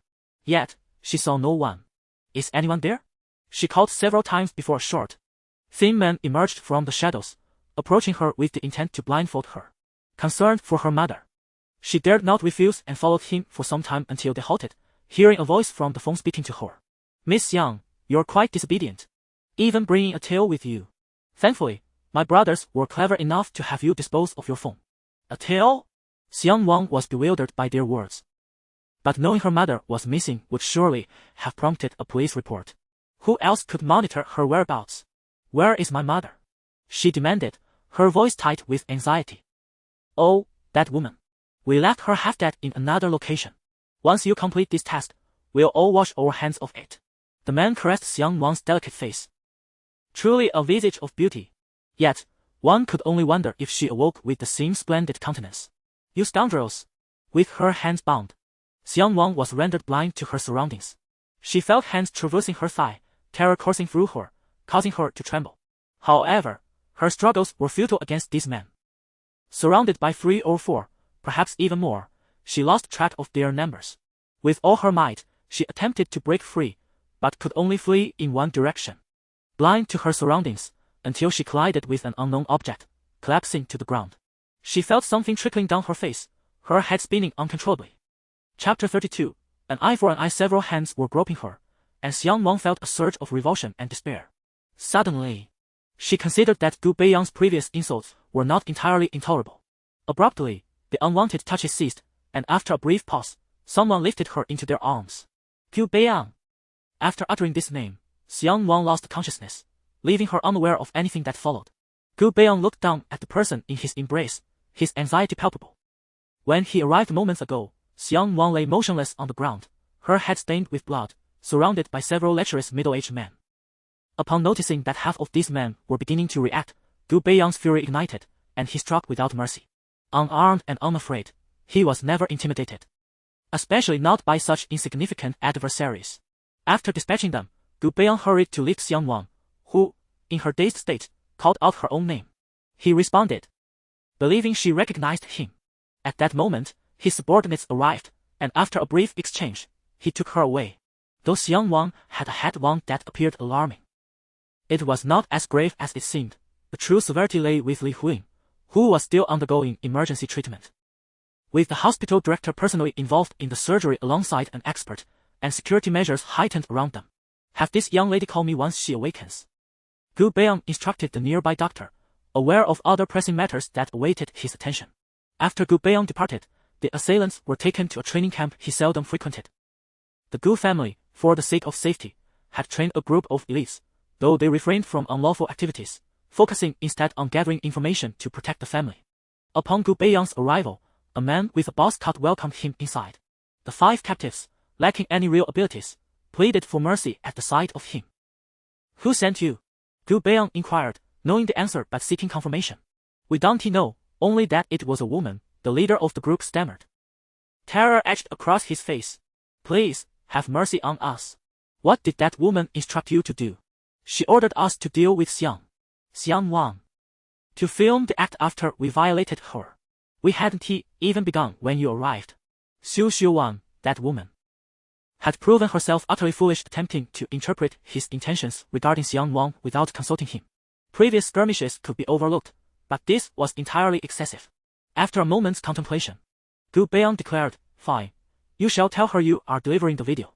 Follow her instructions regarding Xiang Nuan, and I expect to see the footage as well. Understood, understood. The man hastily agreed, likely willing to comply with anything to avert disaster. Once this is accomplished, I shall reward you with a sum of money. Should you expose this, however, you will receive nothing and will never escape this life, Gu Beiyang emphasized, his tone severe. The man nodded fervently in agreement, and to prevent any potential escape, Gu Beiyang dispatched someone to follow them, while he returned to the hospital. Meanwhile, Xu Wan eagerly awaited the call from those men. Envisioning the profit from the video she would share with Gu Beiyang. At the height of her triumph, the phone rang, prompting Xu Wan to answer hastily. The caller informed her that the deal had been finalized and instructed her to bring money to a specified location. She had no intention of parting with her funds. At most, she would offer a counterfeit check, as that group of fools was unlikely to discern the deception. With a cold smirk, Xu Wan grabbed her bag and informed her servant before driving to the agreed-upon site. Upon arrival, she found several individuals waiting in a corner, within a warehouse. Xu Wan smiled and reached out for the video, brandishing the fake check. One hand held the money, while the other clutched the goods. Seizing the moment, the lecherous leader of the group yanked Xu Wan into a secluded area, the very spot previously prepared for Xiang Nuan. What are you doing? Xu Wan gasped, struggling against her captors. Madam, do you think I cannot see that the check is fraudulent? With the camera set up, the men took turns advancing upon her, their crude remarks filling the air. Xu Wan screamed and cursed, but as the ordeal continued, Her voice transformed. Damn it, this woman is rather intriguing. Once they had finished filming, the man hastily dressed and exited, delivering the video to those waiting outside before making their escape with the money. Realizing she had been outmaneuvered, Su Xiuan stormed out, her legs trembling with rage. She immediately called to investigate who was behind the scheme, but to her dismay, the other party uncovered nothing. Stealthily returning home, she curled up in the bathtub, surveying her body marked with bruises, a simmering anger with no outlet. She bellowed Xiang Nuan's name with fury. Since she could not locate the culprits, she would hold Xiang Nuan accountable for this grievance. Her thunderous shout reverberated throughout the expensively residence, leaving the servants too intimidated to ascend the stairs, while Li Houdong continued his escapades outside. When Gu Beiyang returned, the doctor had already treated Xiang Nuan's injuries. Yet Li Huiying remained inside. His visit had spanned 2 hours, during which Xiang Nuan had not regained consciousness, and Li Huiying had not emerged. The scene in the office lingered in his mind. Gu Beiyang received a call from his mother, inquiring about his dealings with those he had been supporting. Since Chen Xian had begun asking questions, she must have known something. Fearing Xiang Nuan would awaken unexpectedly, Gu Beiyang changed locations to take the call. Reassuring Chen Xian multiple times that he would not act foolishly as he had in the past, while reminding himself of his priorities. Only then did she relent. Coincidentally, Xiang Nuan regained consciousness just as he stepped out, her eyes opening to a stark white environment. Realizing she was in a hospital, she momentarily froze before yanking out her sword and bolting for the exit, disregarding her shoes. Grabbing a nearby nurse, she demanded, "Where is my mother? Where is my mother?" The nurse, caught off guard, had no idea who Xiang Nuan was. "Miss, please calm down. I will accompany you back to your room. I am looking for my mother." "Li Huiying, do you know where she is?" Now understanding the urgency, the nurse recognized that this was the family Gu Beiyang had instructed to care for diligently. "Please follow me." Sensing Xiang Nuan's anxiety, the nurse led her toward the emergency room. When Gu Beiyang returned, he found no sign of Xiang Nuan. The floor needle lay abandoned on the floor, a small pool of liquid accumulating beneath it, and her shoes were placed at the bedside. He put on his shoes and went in search of Xiang Nuan, ultimately finding her sitting alone on a chair at the entrance of the emergency room. Her hands were covering her face, and her head was wrapped in a bandage, while her bare feet rested on the floor. Xiang Nuan kept her gaze fixed on the doorway, and Gu Beiyang stood at the corner behind her, hesitant to approach, merely observing from a distance. He acknowledged that he bore a significant share of the responsibility for what had transpired. Allowing others to harm Xiang Nuan, he initially believed he could bear it with ease. Yet now he understood that the reality was far from his expectations. Chapter 33. Leap. After a prolonged hesitation, Gu Beiyang finally ascended, shoes in hand, and knelt before Xiang Nuan to assist her in putting them on. Xiang Nuan remained unresponsive, her gaze fixed on the doorway, stirring an ache within Gu Beiyang's heart. He gently turned her head to face him.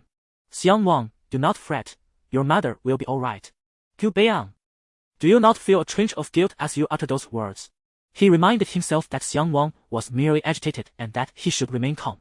Yet, the look in her eyes, a blend of despair and resentment, pierced him deeply. How could she regard him in such a manner? Had he not always treated her with kindness?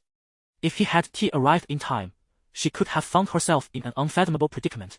Had he not sent someone to search for her mother, she might have been in the morgue. He acknowledged his oversight, yet felt such treatment was unwarranted. Suddenly, Gu Beiyang rose to his feet. "Xiang Nuan, remember this, your mother is still inside, fighting for her life. If I command them to cease, they will comply. What right do you have to speak to me like this? Please, I beg you, I was wrong." In a moment of desperation, Xiang Nuan knelt before him. Gu Beiyang felt as though her kneeling form was crushing his heart. She muttered incoherently, her demeanor bordering on madness. Struggling to contain himself, Gu Beiyang found his patience waning as Xiang Nuan's self-inflicted torment escalated, driving him to strike her across the face. "Xiang Nuan, regain your senses." The sharp sound of the slap stunned her momentarily, and her face quickly swelled. Rising from the ground, she circumvented Gu Beiyang and headed towards the exit, leaving him no choice but to follow.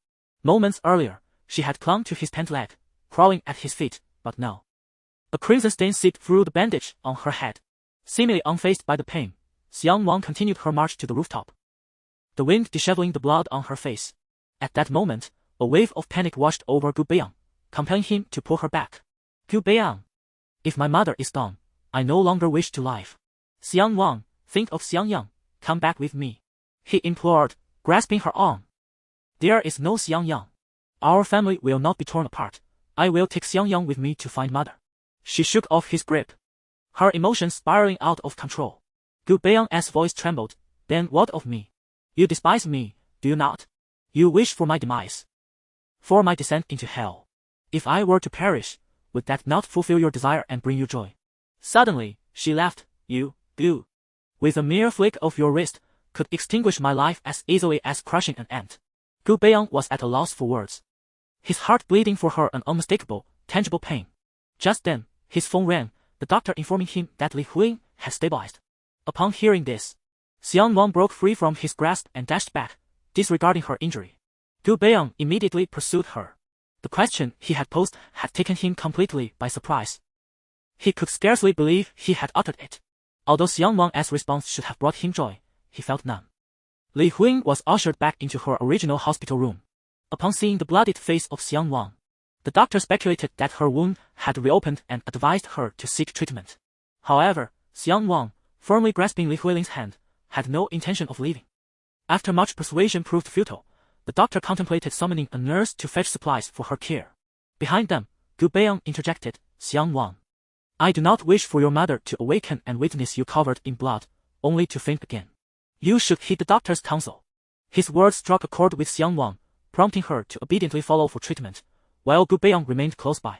As the bandage was removed, the gaping wound was revealed approximately 4 to 5 centimeters long, still oozing blood, the sutures having come undone. Gu Beiyang finally discerned the wound's location at the corner of her right forehead. Previously obscured, it now presented a shocking sight. Xiang Nuan gritted her teeth, suppressing cries of pain, her entire visage tense, every slight movement causing her discomfort. With her eyes shut and hands tightly clenched, Gu Beiyang approached her, gently prying her fingers apart. Xiang Nuan, relax, or it may reopen. Pained. Xiang Nuan's voice was imbued with an unfamiliar softness and a hint of grievance, which stirred compassion within Gu Beiyang. After the wound was tended to, he escorted her back to the room where Li Huiying still lay unconscious. Xiang Nuan resumed her vigil in her previous spot, while Gu Beiyang leaned against the wall, observing her. Suddenly, Xiang Nuan turned to him and inquired, Who saved me? Gu Beiyang was taken aback. When she had called his name previously, he had assumed she recognized him, yet now her question suggested a contradiction. The person I dispatched happened to find you at that location, he replied, his tone impatient as he averted his gaze.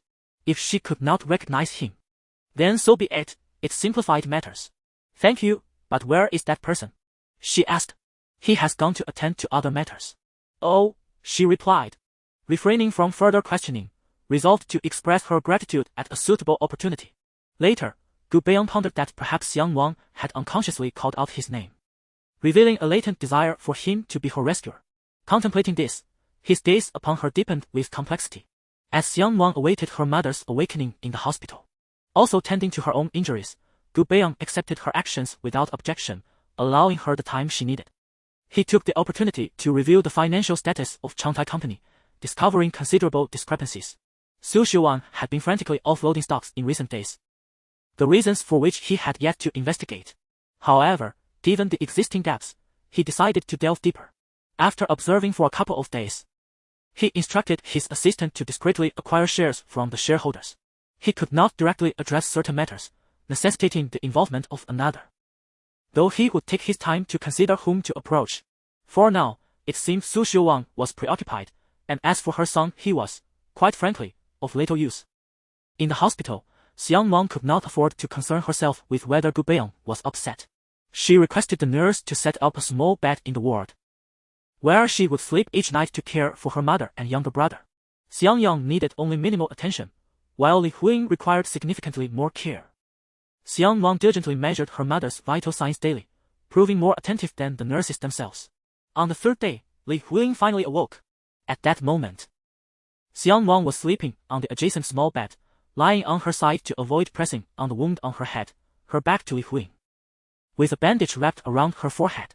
Upon awakening, Li Huiying felt a thirst, glancing at the clock illuminated by the nightlight. She realized it was already 3 in the morning. Not wanting to disturb Xiang Nuan, she quietly got out of bed to fetch some water. However, despite her careful movements in the dark, she inadvertently made some noise, rousing Xiang Nuan from her slumber. Chapter 34 A conclusion. As Xiang Nuan turned on the lamp beside her, tears cascaded down her cheeks at the sight of Li Huing. Ultimately, before her mother, she remained a child yet to grow up. Li Huing turned to see her daughter's tear-streaked face and felt her heart soften instantly. She stepped forward and embraced her, asking, Wan, what's wrong? Mom, I miss you. I just woke up, didn't I? Everything is fine now. Is your injury because of me? Li Huing gazed at the bandage on her daughter's head, filled with guilt. Let us not talk about that. Xiang Nuan helped her mother to the bed and urgently inquired, Mom, how are you feeling now? Is there any discomfort? I'm fine, just a bit tired, nothing more. Li Huing replied before asking about Xiang Nuan's injury. After exchanging some heartfelt words, Xiang Nuan suddenly recalled something and asked, Mom, did you see who captured you? No. They covered my eyes and only demanded money for you. Li Huiling's gaze wavered slightly. It might be your father's creditors, Wan. I'm so sorry you had to endure this. Father's creditors. Xiang Nuan felt the situation was more complex than it seemed. Upon reflecting, she recalled that the kidnappers initially demanded money but readily agreed when she suggested exchanging herself. It felt as though they were targeting her specifically.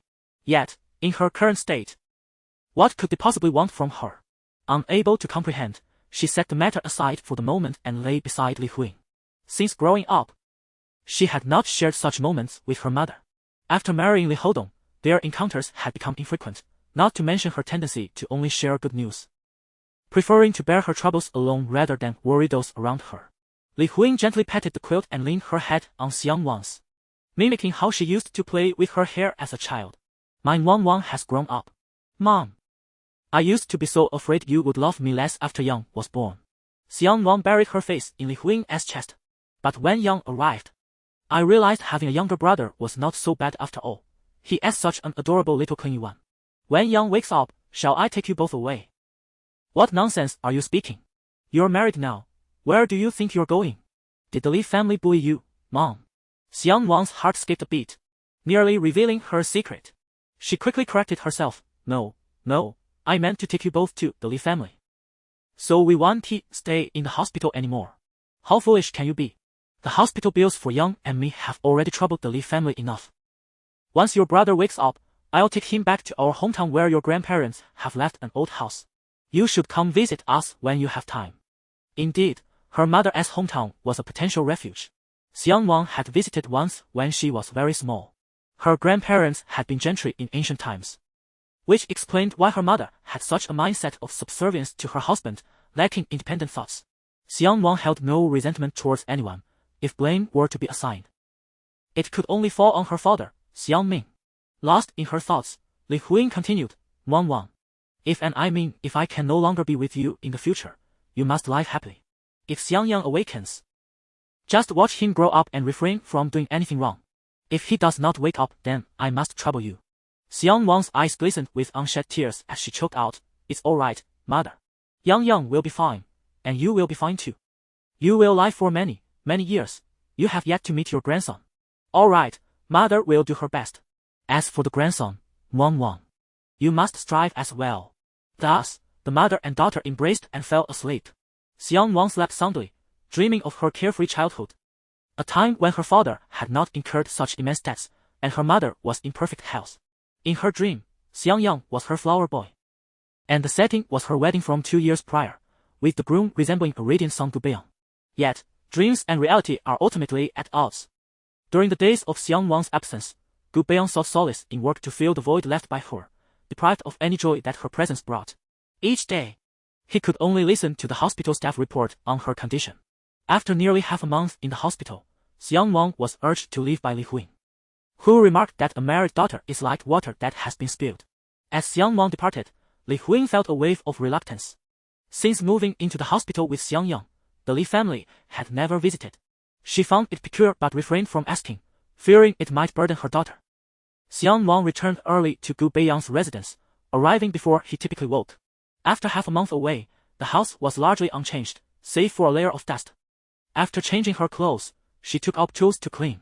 When Gu Beiyang rose, he was greeted by the sight of Xiang Nuan bent over scrubbing the floor, momentarily believing he was still dreaming. Rubbing his eyes, he confirmed her presence, though her posture was rather unbecoming. You're back. he inquired. Their exchange was sparse, both seemingly lacking anything further to say. Gu Beiyang excused himself to change attire while Xiang Nuan continued her chores.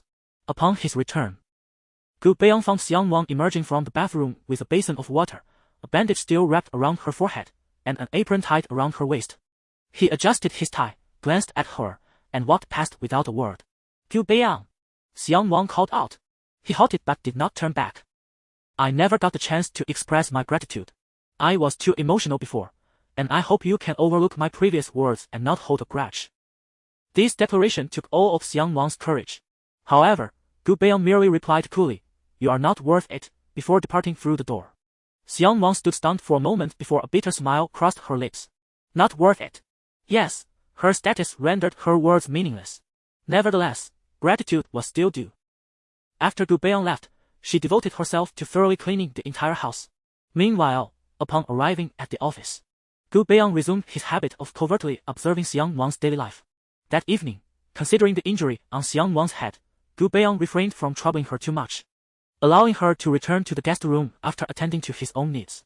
He feared that if she remained, he might have to continually address her needs, and also, having her around felt rather lackluster. To let her stay would affect the mood of both. As Xiang Nuan was about to leave the room, Gu Beiyang called out to her. She turned around to find him rising from the bed, clad only in a pair of sleep shorts, his upper body exposed. Although they had already been intimate, the sight still made her feel somewhat uneasy. What's the matter? He asked. Change the sheets and the duvet. They haven't been changed in a long time. It was the middle of the night, and having just shared an intimate moment, even if Gu Beiyang felt no fatigue, Xiang Nuan was weary from a long day. Yet, she found herself unable to refuse him. Taking a deep breath, she walked over to the wardrobe and retrieved fresh sheets and a duvet cover. Chapter 35. A return to warmth. Gu Beiyang was fastening the buttons of his pajamas, making room for her to operate comfortably. Filled with a simmering frustration, Xiang Nuan had no outlet for her anger and resorted to hurling the discarded sheets and duvet covers onto the floor as if they were Gu Beiyang himself. Gu Beiyang leaned against the wall, arms crossed, observing her. The night was still young. A touch of playful intrigue was essential. Once she had finished, Xiang Nuan carried the soiled linens out of Gu Beiyang's bedroom and tossed them into the washing machine. Feeling sticky all over but utterly exhausted, she resolved to tidy herself up in the morning and opted for sleep instead. The following day, Xiang Nuan woke early to take a shower. Just as she was enjoying the warmth, the bathroom door swung open. Gu Beiyang had pushed it ajar.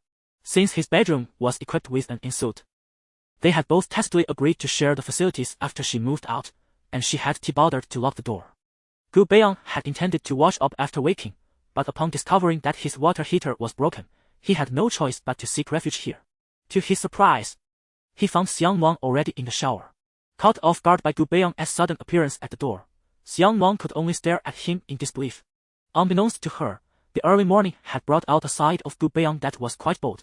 He set his towel and underwear aside, shedding his clothes before stepping into the shower with her. Gu Beiyang, don't you have work? Hurry up. Why so many questions? Whether I go to work or not is none of your business. First, clarify who pays the bills and who receives the money. Gu Beiyang continued his actions undeterred. While Xiang Nuan braced herself against the wall, caught between the contrasting sensations of warmth and cold. The bathroom was heated, yet she could hardly let her head touch the water, forcing her to bend and arch her back to keep her distance from the source of the spray. Once they finished, Gu Beiyang had already missed the time for work, while Xiang Nuan contemplated going in the afternoon. Gu Beiyang had no objections, however. His unprecedented tardiness stirred whispers throughout the company, though no one dared to inquire directly. Assistant Shou, bearing the weight of expectation, knocked and entered the president's office. Mr. Gu, your wife just called. She said you weren't answering your phone, so she rang the company. I told her you were in a meeting and would return her call shortly. Understood, Gu Beiyang replied, pulling out his phone to check. 8 missed calls, each one from his mother. Recently, Ms. Chen Xin had taken to monitoring him as if she were guarding against a teenage romance, checking in daily. The sight of her name or the sound of madam or mother made his head throb with irritation. After deliberating for a while, he lacked the courage to endure her nagging, so he tossed the phone onto the nearby sofa. Just as it landed, it buzzed again. The 9th call had arrived. Hello, Mom. Gu Beiyang. You've become quite bold, haven't you? Not only did you arrive late for work, but you also had your assistant deceive me. If I had pressured him to tell the truth, would you have continued to keep me in the dark? Gu Beiyang felt a swell of frustration. Assistant Shou had just pledged his loyalty, helping him fabricate a lie, only to turn around and sell him out. Outside the office, Assistant Shou sneezed, glancing nervously within. Not hearing a response from Gu Beiyang, Chen Xian raised her voice a notch. Gu Beiyang, tell me the truth. Why were you late? I was held up by some matters this morning. Such matters? What should he say? Gu Beiyang pondered for a long time before finally articulating. The spring night is fleeting. And the day is high. Henceforth, the monarch shall not attend court early. Ms. Chen Xian fell silent, likely guessing who it was, and promptly hung up the phone. She gazed at the begonia flowers in the courtyard, her chest heaving with frustration. Ultimately, she could not restrain her son. It was evident that she would have to intervene when necessary. Gu Beiyang did not dwell on it for long. If Chen Xian could utter such a lie, she was indeed formidable, and he too was not lacking for courage to speak to her in such a manner. Her disconnection was anticipated. If she desired the truth, he would provide it, and if she found it displeasing, that was no concern of his. Gu Beiyang turned on the surveillance to observe what Xiang Nuan was doing. He saw her carrying a basin of items towards the balcony. It was unmistakably the bedding changed out last night. The bedsheet was slightly too large for her to manage alone. She inadvertently draped it over her head, extending her arms to adjust it, and with a swift motion. It was halved in size, repeating the process until it hung on the clothes rack. She opened the window, allowing the wind to blow in, and the sunlight streamed through as well. Gu Beiyang suddenly recalled the last time Xiang Nuan had inadvertently flooded the entire house. There had been items hanging on the rack then too, and the rain had come down unexpectedly. He had repeatedly called her, but she didn't answer, prompting him to leave work early and witness that scene. So, she had opened the window to air out the items. It was not as he had initially presumed. It was unintentional. But why did she not simply use the dryer? His invaluable mind pondered these questions, ultimately concluding that perhaps Xiang Nuan simply did not know how to use it. Never mind, continuing to watch would likely yield no results. So he shut off the surveillance and began attending to the documents on his desk. After washing the bedding, Xiang Nuan recalled that Gu Beiyang had forgotten to use a condom that morning and hurriedly took her contraceptive pills, contemplating whether to place a condom in every location for convenience.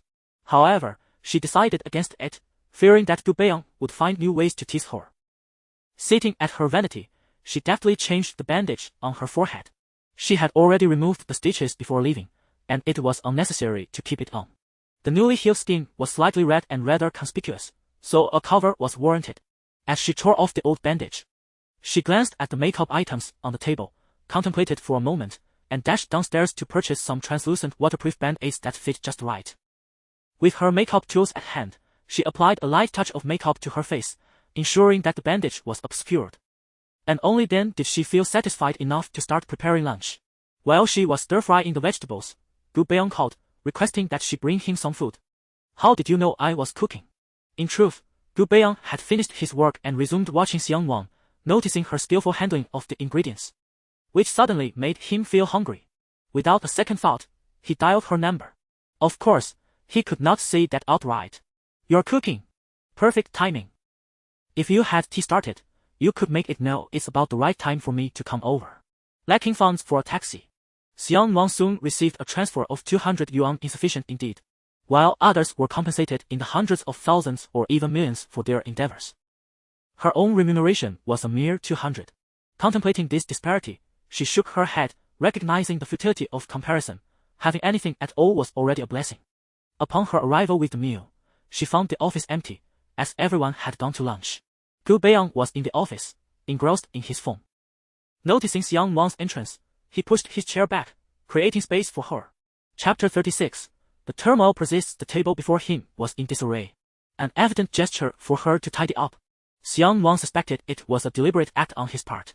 Suppressing her irritation, she organized the mess and arranged the food from the lunchbox, all of which were dishes that Gu Beiyang favored, though they were not what she had prepared at home. Gu Beiyang took a bite and nodded, inquiring if she had purchased the food from the store. Yes, the fridge was nearly empty, and I couldn't make anything decent. Fearing you might find it unsatisfactory, Xiang Nuan replied, her gaze lowered, avoiding his eyes. You were short on money, weren't you? You transferred 200, that should suffice. Gu Beiyang remarked, his emotions difficult to decipher. These were merely a few home-cooked dishes, not worth much, yet Xiang Nuan remembered his preferences, albeit they were not crafted by her own hands. After the meal, Xiang Nuan proceeded to wash the dishes while Gu Beiyang contemplated whether he should bring back some ingredients for her to prepare dinner later, all the while plotting how to further vex her in the afternoon. Colleagues returned one after another, and Xiang Nuan shoved the lunch container onto the table. Engrossed in her tasks, which were in fact the documents Gu Beiyang had just handed her for translation, merely trivial work, a female colleague, noticing the adhesive bandage on her forehead, appeared taken aback. After a moment's hesitation, she asked if Gu Beiyang had inflicted the injury. That day she had burst into the office in tears, startling everyone. Xiang Nuan chuckled softly at their vivid imaginations, clarifying that it was not Gu Beiyang who had hurt her. She had merely bumped into something and was recuperating at home, having been absent from work for half a month. The colleague pondered further about what had transpired, how a mere intern dared to confront the CEO, but then reconsidered, realizing that her uncle was an assistant, allowing her some leeway in conversation. Later, through this same colleague, Xiang Nuan learned a wealth of office gossip, including tales about Gu Beiyang, finally grasping the truth behind the saying, "The office is rife with intrigue." She began to understand the challenges he had faced during his tenure at the company. When Gu Beiyang first joined, many shareholders opposed him, but it was only after the old master personally intervened that he secured his position. It became clear how many had initially looked down upon him, and it wasn't until he successfully negotiated several lucrative deals that perceptions began to shift. Holding her cup, Xiang Nuan listened to her colleague recount these tales, her thoughts drifting far away. Understanding the hardships he had endured, she started to comprehend the depth of his resentment toward her. It seemed his motives for such behavior were rooted in revenge. Gu Beiyang observed from his office, noting that Xiang Nuan spoke infrequently, with the female colleague dominating the conversation, her chatter incessant. He was oblivious to their exchange but noted the fluctuations in Xiang Nuan's demeanor, sometimes gleeful, other times melancholic, occasionally stifling a laugh. It appeared he had not assigned her enough tasks. He opened the door, his expression stern. "Xiang Nuan, go fetch me a pack of cigarettes." She immediately stood up. "Certainly. Mr. Gu, which brand would you like?" "Downstairs, just tell them what I want." "Understood." As she turned to leave, a thought struck her, and she glanced back at him. The money. Charge it to my account." The female colleague observed in astonishment, sensing an unusual dynamic between the two. As Gu Beiyang cast a glance at her, she hurriedly turned her head, feigning busyness. Why had someone else come to retrieve the items? When Xiang Nuan went to fetch cigarettes, the boss appeared somewhat surprised, for it had always been Assistant Zhou who collected them. Unbeknownst to her, Xiang Nuan misinterpreted the change as something more profound. Feeling a tinge of disappointment, it seemed that Gu Beiyang's inclination to indulge was not exclusive to her. Although Gu Beiyang used to smoke, he never did so in her presence, nor did he allow her to glimpse any signs of it, leaving her oblivious to his preferences in this regard. Glancing at the brand in her hand, she silently committed it to memory. The elevator was packed with people, and with Xiang Nuan's petite stature, she felt cornered by the proximity of strangers, a discomforting sensation. During this time of day, the elevator stopped at nearly every floor, prolonging the journey from the first to the 27th floor severalfold. When Xiang Nuan placed the cigarettes on the table, Gu Beiyang inquired about her delay. She felt a pang of frustration, unable to request the privilege of using the executive elevator, secretly hoping he would refrain from assigning her any tasks that required descending, lest she truly lose her mind. Just as these thoughts crossed her mind, Gu Beiyang spoke. "The lighter is out of fuel. Go downstairs and buy one." He demonstrated by clicking it, and indeed, no flame appeared. "Mr. Gu, shall I assist you by borrowing one?" Xiang Nuan felt tears welling in her eyes. "I dislike using someone else's." Fine, she thought, she would go. What was it but squeezing into the elevator? After she departed, Gu Beiyang discarded the useless lighter into a drawer and retrieved another, lighting a cigarette. Taking a deep breath, Xiang Nuan squeezed into the elevator, her nostrils filled with a land of fragrances. As a female colleague exited, her bag's adornment inadvertently snagged Xiang Nuan's stockings, leaving a tear. With stockings, even a slight imperfection often leads to a larger unraveling. A red mark marred her leg, prompting the other party to hastily apologize, which Xiang Nuan accepted graciously. When she handed the hard-earned lighter to Gu Beiyang, he cast a casual glance at her tattered stockings, appearing quite disheveled. An onlooker might wonder what had transpired. "Are you planning to roam the office in those torn stockings?" he remarked. "Mr. Gu, do you wish for me to remove them right here?" Xiang Nuan retorted. ready to comply should he dare to suggest it, testing his audacity. To her astonishment, Gu Beiyang responded without hesitation, yes, do it. His willingness to disregard propriety hinged solely on the prospect of vexing Xiang Nuan. If it served that purpose, he would discard any semblance of decorum. Xiang Nuan was momentarily taken aback, dismissing her earlier thoughts. However, he was right. She could not parade around the office in such disarray. Hastening to the restroom, she removed the stockings and discarded them into the trash. Lacking alternatives and feeling uncomfortable without safety shorts beneath her dress, she lingered in the stall for a while before ultimately deciding to seek Gu Beiyang's assistance. She sent him a message. Gu Beiyang, could you transfer me a bit of money? 100 yuan will suffice. For what purpose? Gu Beiyang replied promptly. I wish to purchase a new pair of stockings. My legs are cold. Gu Beiyang chuckled softly in his office, blissfully unaware of his own amusement. He casually transferred 1,000 to Xiang Nuan, only to regret it moments later, as he found himself rather eager to see her request money from him for some other reason. Xiang Nuan, gripping her phone, stepped out to purchase some stockings. This time, Gu Beiyang displayed a generous spirit. To him, the sum was trivial, yet for Xiang Nuan, it held substantial value.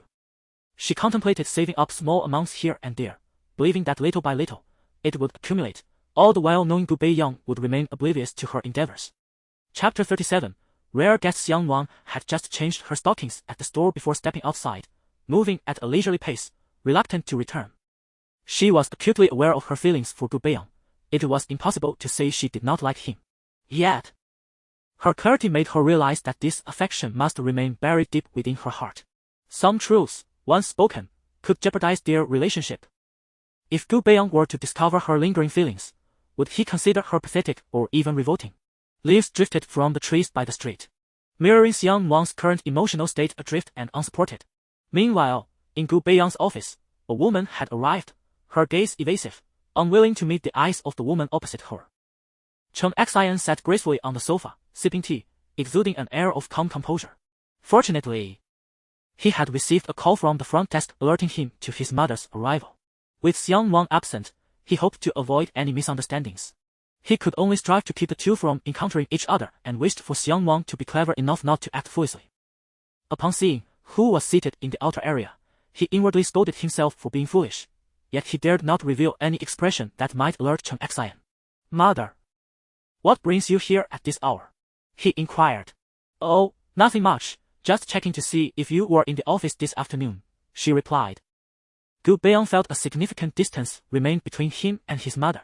Meanwhile, upon hearing that Chen Xian had arrived, Xiang Nuan quickly sought an excuse to slip away to the restroom, requesting a colleague to call her back once Chen Xian had departed.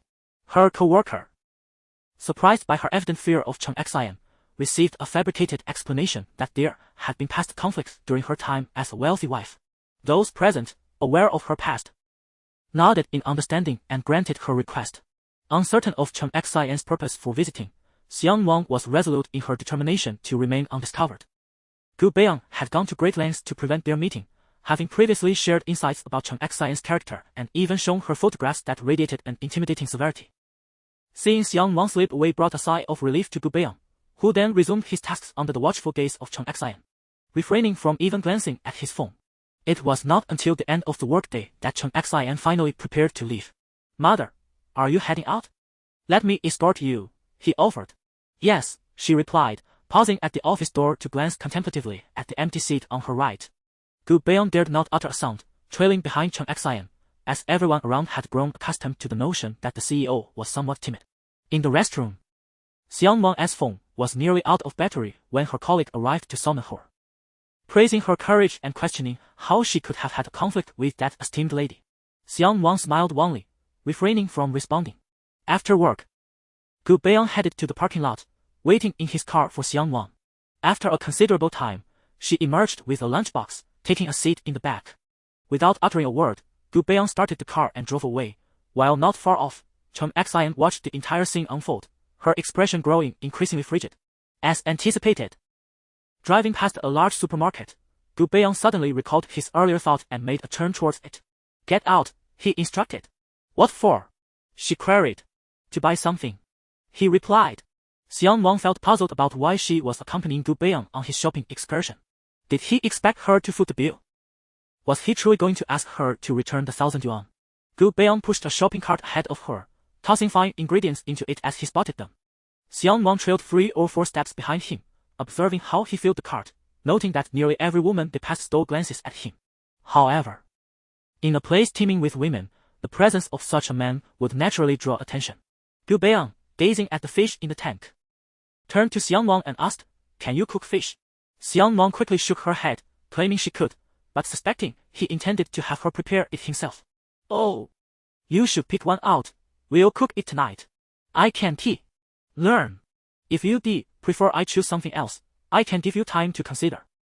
Xiang Nuan gritted her teeth, resignedly grabbing a fishing net to catch a fish, which she handed to the vendor behind her. Just as the vendor was about to kill the fish, Gu Beiyang's voice rang out again. "Wait, don't kill it. If you do it now, it won't be fresh by the time we get home." "Sir, do you know how to kill fish?" The vendor surveyed Gu Beiyang with a hint of skepticism. Gu Beiyang gestured towards Xiang Nuan. "It's fine. Our housekeeper will handle it." Xiang Nuan was taken aback. Was Gu Beiyang simply looking for trouble? Nevertheless, she humored him, though she genuinely didn't know how to kill a fish, anticipating quite a hassle upon returning home. This, perhaps, was Gu Beiyang's intention all along. The vendor, an older man, frowned and shifted his gaze towards Xiang Nuan, bewildered. Was this how young couples addressed each other nowadays? If he dared to call his wife that, he'd surely be met with a reprimand. Adhering to the principle that the customer is always right, he refrained from meddling further and packaged the fish for Xiang Nuan. Gu Beiyang purchased a plethora of items, not carrying a single bag himself, but instead dumping everything onto Xiang Nuan. The admiring glances turned into scorn, yet he remained indifferent. Continuing ahead. Once home, Gu Beiyang retreated to his study, and Xiang Nuan carried the food into the kitchen to prepare. Everything was manageable except for the fish, which posed a dilemma for her. She tossed the fish into the sink, watching it thrash about. Xiang Nuan, who had never harmed even an ant, now faced the task of killing a fish, a true conundrum. Should she stab it or sever its head? Recalling how the fish vendor had dispatched the fish, she imitated his actions, striking the fish's head with the back of the knife, pondering the futility of her efforts as the fish lay still. Then, she took a small knife and plunged it into the fish's belly, piercing it completely through. Gu Beiyang emerged to fill a glass with water, casually glancing to see how Xiang Nuan was faring. "Xiang Nuan," he called. Upon hearing her name, Xiang Nuan turned, holding the fish in one hand and the knife in the other, raised before her chest, her hands drenched in blood, her expression vacant. Gu Beiyang swallowed hard, feigning ignorance, urging the other to continue and to call for him when ready. He pondered whether Xiang Nuan could still manage a meal later. Merely entertaining the thought made him feel nauseous. The fish prepared by Xiang Nuan was undeniably delicious. Yet the image of her slaughtering the fish sent a chill down his spine, causing him to question the fish's appeal. In a strictly literal sense, this was the most harmonious meal the two had shared. After dining, Gu Beiyang retreated to his study to attend to matters, while Xiang Nuan tidied up the remnants of their meal. Everything unfolded just as it would for any ordinary couple, devoid of distinction, and Xiang Nuan found herself momentarily captivated by the scene. She glanced towards the study, a faint smile gracing her lips, contemplating the possibility of maintaining such a serene existence. For a fleeting moment, she forgot her plans to escape from Gu Beiyang's side. The following morning, Gu Beiyang received a call from the old residence. The butler hesitantly informed him that Chen Xian had encountered some trouble on her way back the previous day and urged Gu Beiyang to return and investigate. Chapter 38. You are unworthy. Upon hearing the news, Gu Beiyang was taken aback and hurriedly donned his attire, neglecting even the most basic of grooming, before seizing his car keys and dashing out the door. Concurrently, Xiang Nuan received an unfamiliar call from someone who claimed to be a friend of Gu Beiyang, wishing to discuss a matter with her. "Have we met before?" she inquired. "I've seen you. Are you gay?" On the other end of the line, Chu Ci found himself at a loss for words. Was this the sort of dialogue that would lead one to perceive a rival as provocation, thus creating Xiang Nuan as misconception? Out of curiosity, Xiang Nuan acquiesced to Chu Ci's proposal, despite his repeated assurances of his heterosexuality. Nevertheless, she took care to present herself beautifully before departing. They agreed to meet at an upscale CF, merely a 10-minute drive from Gu Beiyang's apartment. Upon her arrival, before she even stepped inside, a dapper gentleman with delicate features and black-rimmed glasses waved at her through the glass. Xiang Nuan couldn't help but doubt. Given his refined appearance, It was hard to believe he was indeed gay. Uncertain of the purpose behind his invitation, she decided to adapt to the situation. The man, exhibiting gentlemanly conduct, rose to pull out her chair. Once seated, he introduced himself. Hello, I am Gu Beiyang, a lifelong friend of Gu Beiyang. Hello, I am Xiang Nuan. I am aware, he continued, and if Miss Xiang doesn't mind, I shall be frank. I know you are in dire financial straits, otherwise, you wouldn't have married into the Li family or agreed to stay by Gu Beiyang's side. Here is a sum of money, sufficient for you to live comfortably for the rest of your life. I hope you will consider leaving Gu Beiyang. Realizing the gravity of his words, Gu Beiyang sensed the atmosphere shift, akin to a confrontation between rivals, as he noted Xiang Nuan's displeasure. He quickly waved his hands to clarify, placing a check given by Chen Xiang on the table. Miss Yang, please allow me to explain. This message is one I was asked to convey by Gu Beiyang's mother. Xiang Nuan glanced at the check, the amount undeniably tempting. She hesitated, caught in a dilemma. On one hand, she genuinely needed the funds to support her mother and brother, while on the other, her mother's health and her brother's condition were bottomless pits of expenditure. Moreover, she was reluctant to part ways with Gu Beiyang.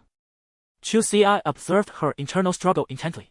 Then why assist his mother in this matter? The answer was simple. I share a mutual understanding with Aunt Chen on this matter. You are unworthy of Gu Beiyang. The Gu family does not emphasize social status, yet you simply do not measure up, do you understand? But my current relationship with him holds no bearing on the Gu family's reputation. Isn't this the nature of our circle? What I provide for Gu Beiyang, he equally needs from me.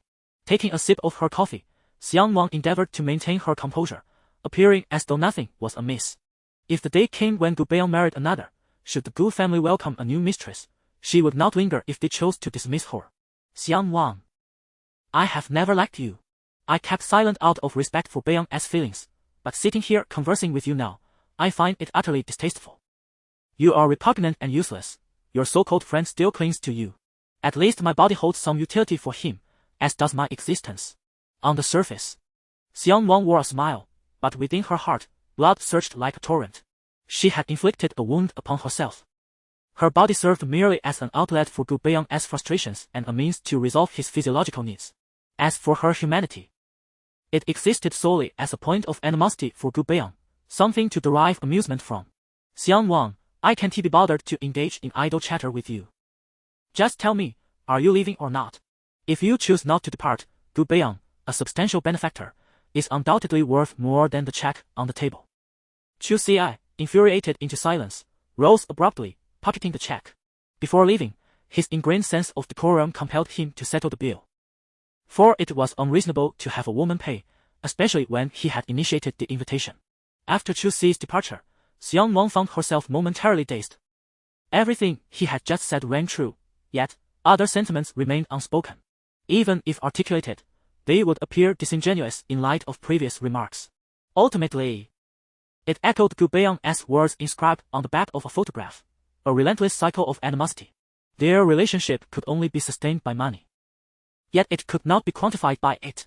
Xiang Nuan wished to weep, but with so many people around, she felt it inappropriate. When settling her bill, the cashier informed her that Gu Beiyang had already paid. She was taken aback. Was this the kind of decorum prevalent in their circle? Despite their mutual disdain, they still treated each other with civility. If this were true, how deeply must Gu Beiyang harbor his hatred, to disregard even a semblance of gentlemanly conduct? Upon returning home, Xiang Nuan buried herself under her blankets and cried, eventually succumbing to exhaustion and sleep. Meanwhile, Gu Beiyang rushed back to the old residence, only to find Ms. Chen Xiang cozily nestled on the sofa with their large orange cat, watching television, seemingly unperturbed. Furious, he turned to leave but was called back by Chen Xiang's commanding voice. Gu Beiyang, come back here. With a deep breath, he complied and plopped down beside her. Chen Xiang gestured towards the oranges in front of them. Without uttering a word, Gu Beiyang peeled one for her. Mom, the housekeeper mentioned you had some trouble. And I thought indeed, I had a bit of an issue. I was carsick. Is that so wrong? Years ago, when his father was still alive, Chen Xiang had taken him to an amusement park. While other children dragged their parents to ride the Ferris wheel, he had been coerced by his mother. After disembarking, he felt utterly ill, yet Chen Xiang had insisted on taking him to the drop tower. Now, claiming to be carsick. Who would believe that? Mom, could you please refrain from using me for your amusement in the future? I have matters to attend to at the company. If there is nothing else, I shall take my leave.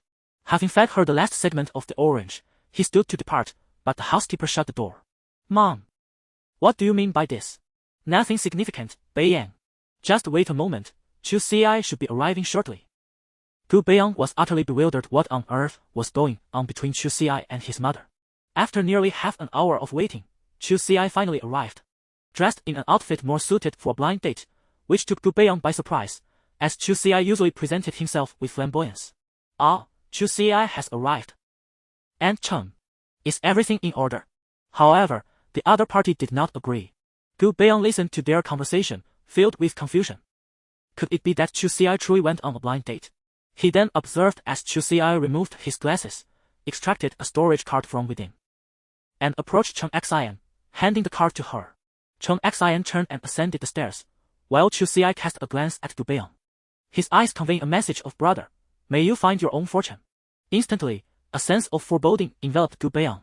Gu Beiyang, come with me, Chen Xian stated firmly as she stood on the staircase, turning to regard him with a serious expression. Chapter 39.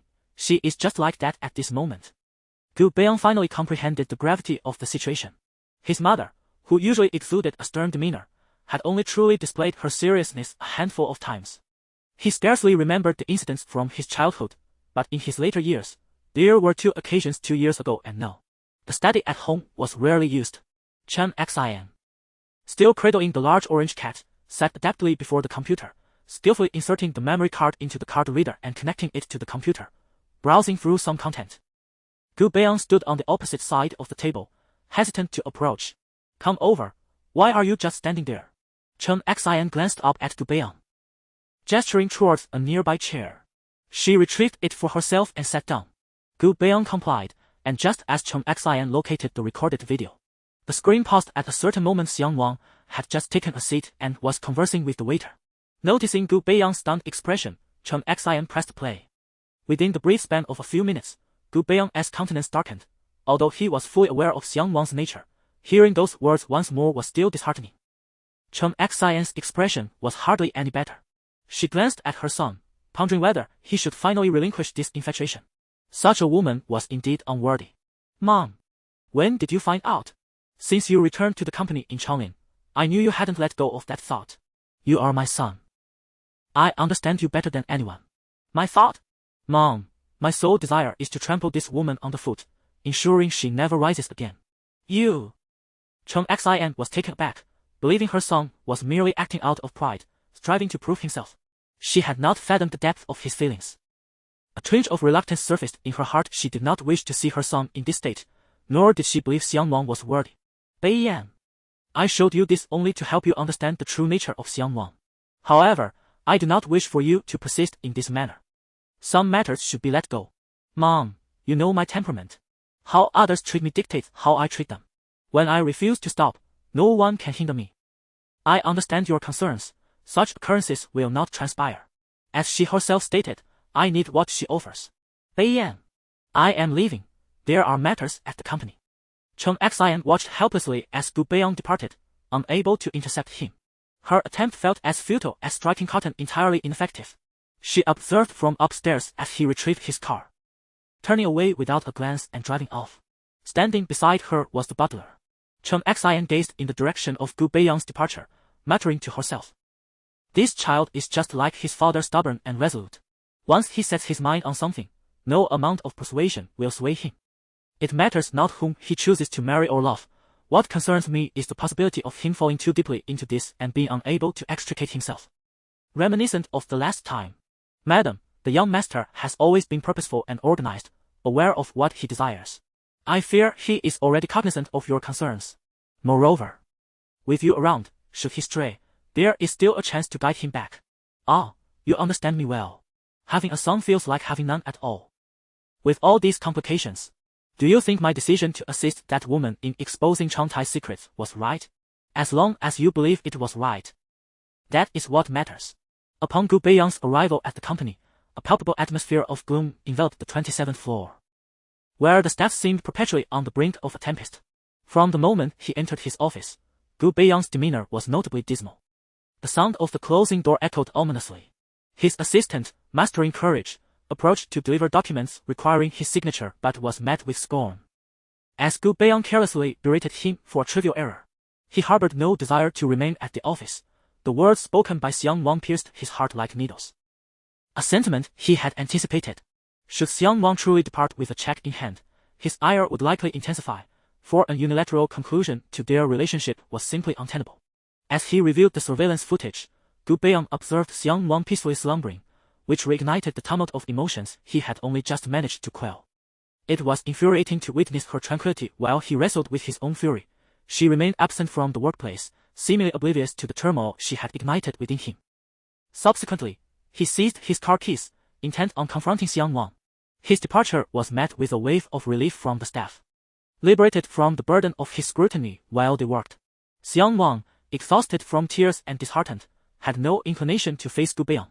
In her hotel room, clothes lay strewn across the floor, indicating a hasty disrobing.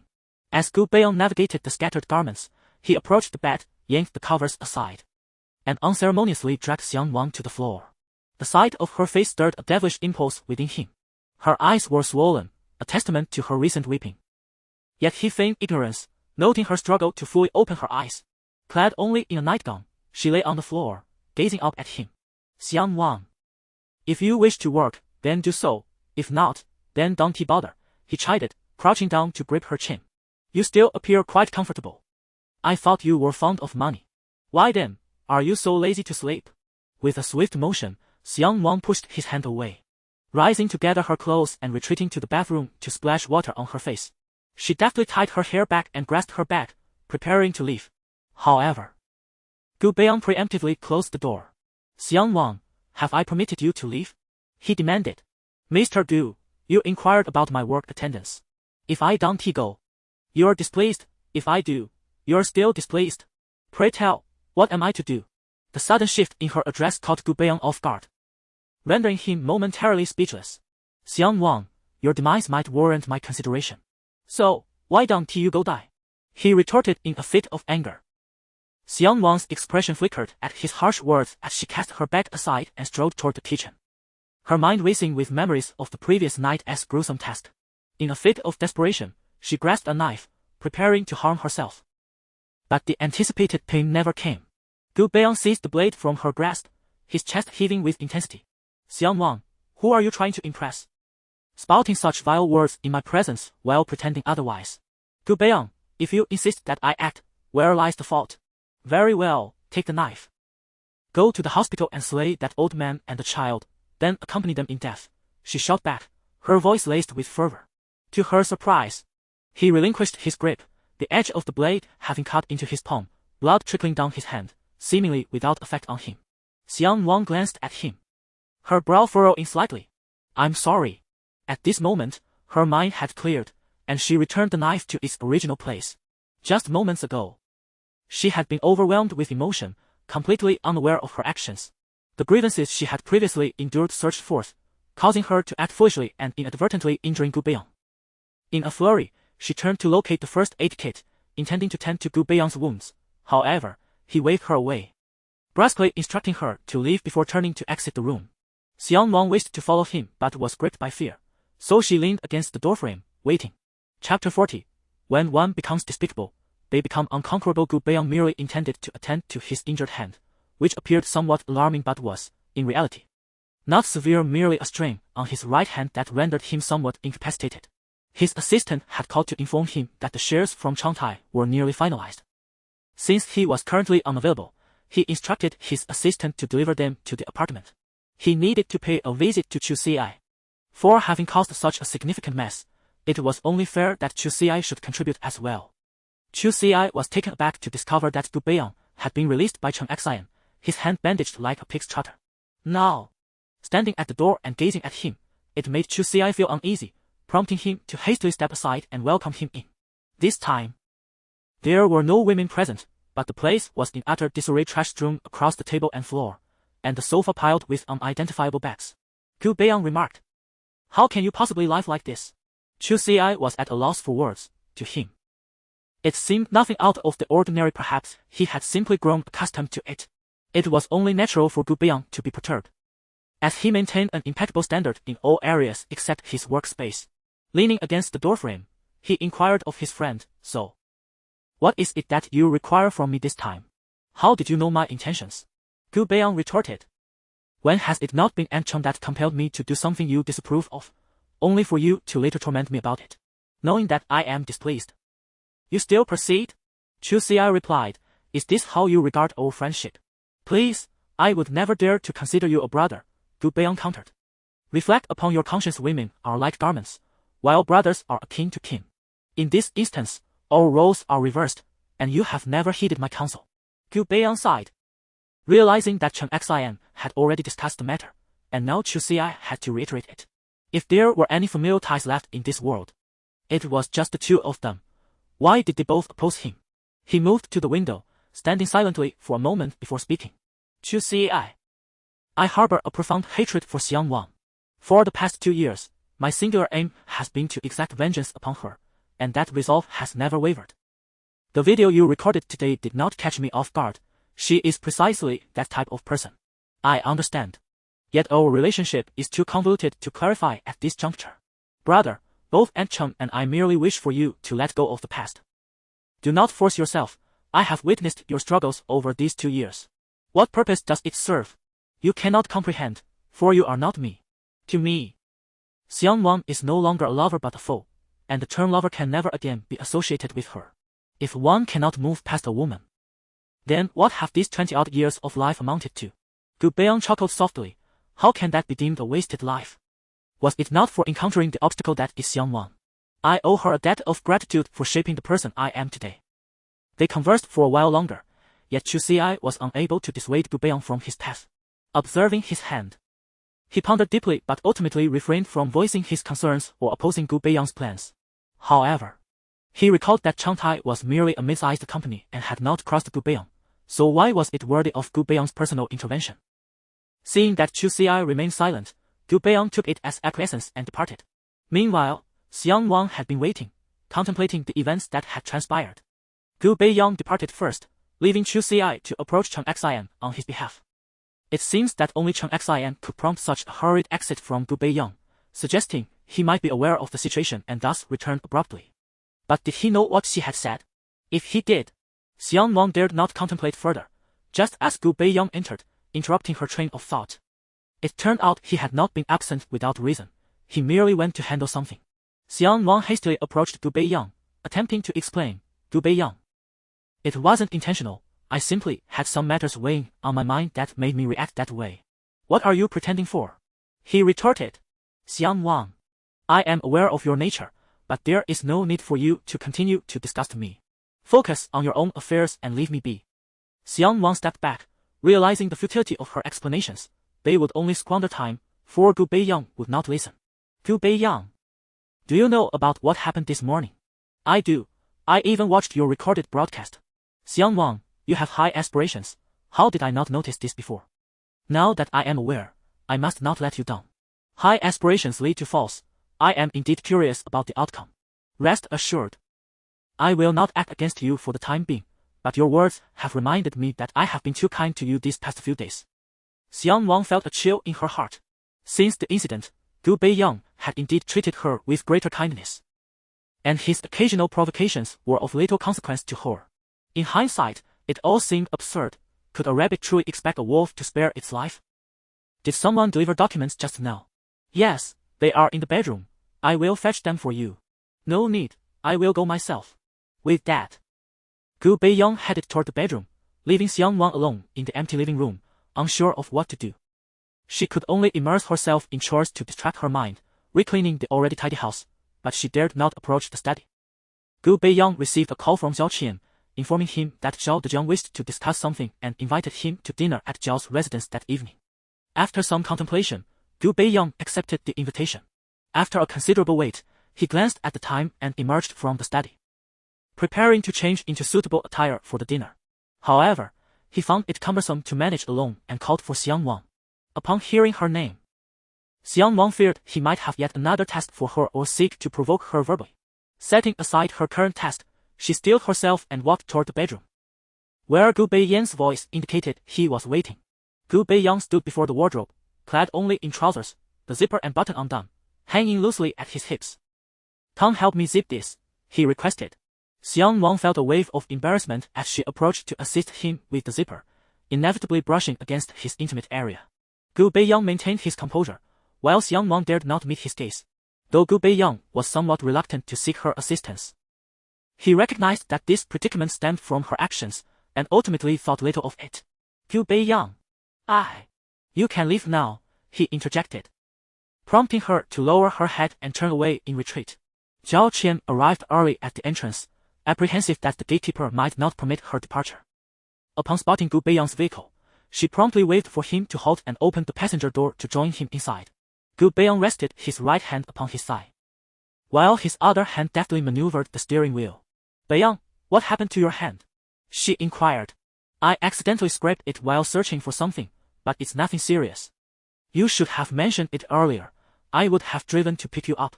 It must be quite inconvenient for you with just one hand." Gu Beiyang chose to remain silent, parking the car by the entrance of the Zhao family villa. He intended to step out and open the door for Zhao Qian, yet struggled for an extended period to unfasten his seatbelt. Eventually, it was Zhao Qian, with a smile, who opened the door for herself and then bent over to assist him in releasing his seatbelt. Chapter 42. What are you? "Thank you. It's nothing. I will take care of you now. My father is inside. Let us go." Zhao Dejiang and his wife were engaged in conversation, their expressions suggesting they had just had a quarrel, both looking rather displeased. Upon seeing Gu Beiyang arrive, Zhao Dejiang composed himself and invited Gu Beiyang to sit casually, while Zhao's wife did not share the same sentiment and shot Zhao Dejiang a glare. Zhao Qian hurriedly embraced her mother, coaxing, "Mom, what's the matter? Did that make you angry again? Isn't it because of you? Your father insisted you accompany him on this project, but what do you even know? Just tag along." Zhao Dejiang, irritated, interjected, "I asked her to learn from Beiyang. Isn't Beiyang here? You indulge our daughter so much, yet you seem pleased when she knows nothing." Subsequently, Zhao Dejiang called Gu Beiyang over to discuss matters in the study, particularly about having Zhao Qian involved in the project, requesting Gu Beiyang to take good care of her. Zhao's family had their own intentions, which Gu Beiyang was aware of, as long as there was mutual benefit and no need to confront the truth. He saw no reason to refuse. Even if the truth were revealed, considering Zhao Qian's family background, being his wife was not out of the question, leaving other factors aside. After agreeing with Zhao Dejiang, they conversed about future collaboration. Zhao Dejiang's eyes filled with admiration. After a while, he noticed Gu Beiyang's hand and inquired about it. Gu Beiyang responded, "Stay for dinner tonight, Auntie is already preparing." "Mr. Zhao, my hand is inconvenient. I wouldn't want to trouble you." "It's alright. If you can't use chopsticks, you can still use a spoon. Then I shall not be rude." Gu Beiyang used his left hand to eat with a spoon, while Zhao Qian served him dishes. He looked at the green peppers in his bowl, finding them difficult to swallow but felt compelled to eat. By the end of the meal, he had hardly eaten much and stayed to chat with Zhao Dejiang and his wife for a while before planning to leave. Outside, night had fallen, and a gentle breeze blew. Zhao Qian escorted him to the door and only returned after watching him drive away. Gu Beiyang felt discomfort in his stomach from the green peppers he had eaten, unable to recover from it immediately. Xiang Nuan had just finished tidying up the house and prepared a lavish meal, yet Gu Beiyang had not returned, and the food was now cold on the table. When Gu Beiyang returned, his body still carried a chill, and upon seeing the spread laid out, he was momentarily taken aback. Wondering if Xiang Nuan was trying to please him in her own way, she offered a steak and then a candy. How thoughtful of her. He approached the table, took his favorite dish, and, in front of Xiang Nuan, unceremoniously discarded the plate and food into the trash, then grabbed a tissue to wipe his hands. "Xiang Nuan, watching you do this exhausts me. Does it still hurt?" The sensation of hitting a fist against the cotton was far from pleasant. Gu Beiyang slammed the bedroom door shut upon entering, the lingering unpleasant taste still in his mouth. He hurried to the bathroom to brush his teeth, gazing at his reflection in the mirror, noticing his stubble protruding and his hand's inconvenience. "Xiang Nuan." Xiang Nuan was clearing the table and paused upon hearing Gu Beiyang's call, wondering if he wanted her to undress again. This time, Gu Beiyang requested a bath, standing in the bathroom still clad in his clothes. Xiang Nuan would rather endure his scolding than be reminded in this manner, but she felt helpless. In the bathroom, The two individuals engaged in an intimate exchange, devoid of any reason for embarrassment. Yet, for Xiang Nuan, there remained an emotional barrier that was difficult to surmount. As her hands continued their delicate ministrations on Gu Beiyang's body, she noticed a subtle change in his demeanor, causing her actions to falter momentarily. Gu Beiyang maintained a stoic expression, allowing Xiang Nuan to proceed, but internally, he was far from tranquil. Her touch stirred something deep within him. After nearly half an hour of cleansing far exceeding the usual 10 minutes, Gu Beiyang's bandaged hand remained slightly damp. While he appeared indifferent, Xiang Nuan was acutely aware of it. Once she dressed him, she fetched the medical kit, gently restraining his hand to prevent him from moving. Seated at the edge of the bed, Gu Beiyang observed as Xiang Nuan knelt on the floor, cautiously unwrapping the bandage that traversed his palm. Though it was lengthy, the cut was not deep. Tears slid from Xiang Nuan's eyes, landing softly on Gu Beiyang's hand. Xiang Nuan, who are you doing this for? He mused, questioning her motives. For my own peace of mind, she replied, seeking solace. A sardonic chuckle escaped Gu Beiyang's lips. Can your heart truly find peace? Silence enveloped them. Gu Beiyang did not withdraw his hand, the warmth of her tear burning into his heart. She began the disinfection process with a cotton swab, her method diverging from that of the nurses. After several layers of gauze, she secured additional swabs atop, ensuring the palm remained immobile by wrapping it several times. Gu Beiyang, do not fidget, it will complicate matters if it tears open again. You have experienced it, I understand, he retorted, alluding to the incident at the hospital when her own stitches had come undone. Xiang Nuan remained silent, meticulously tending to him. Her forehead had healed, and from Gu Beiyang's vantage point, he could see the jagged scar, a tender red protrusion. After squatting for too long, her legs grew numb. As she rose, darkness briefly clouded her vision, and she steadied herself by pushing her right leg back. Gu Beiyang watched intently, uncertain whether Xiang Nuan was feigning or genuinely struggling, yet it bore no significance to him. About today, I apologize. You should rest now, she said softly. Gu Beiyang did not spare her a glance. He simply pulled the covers over himself, turning away, clearly displaying his desire to ignore her.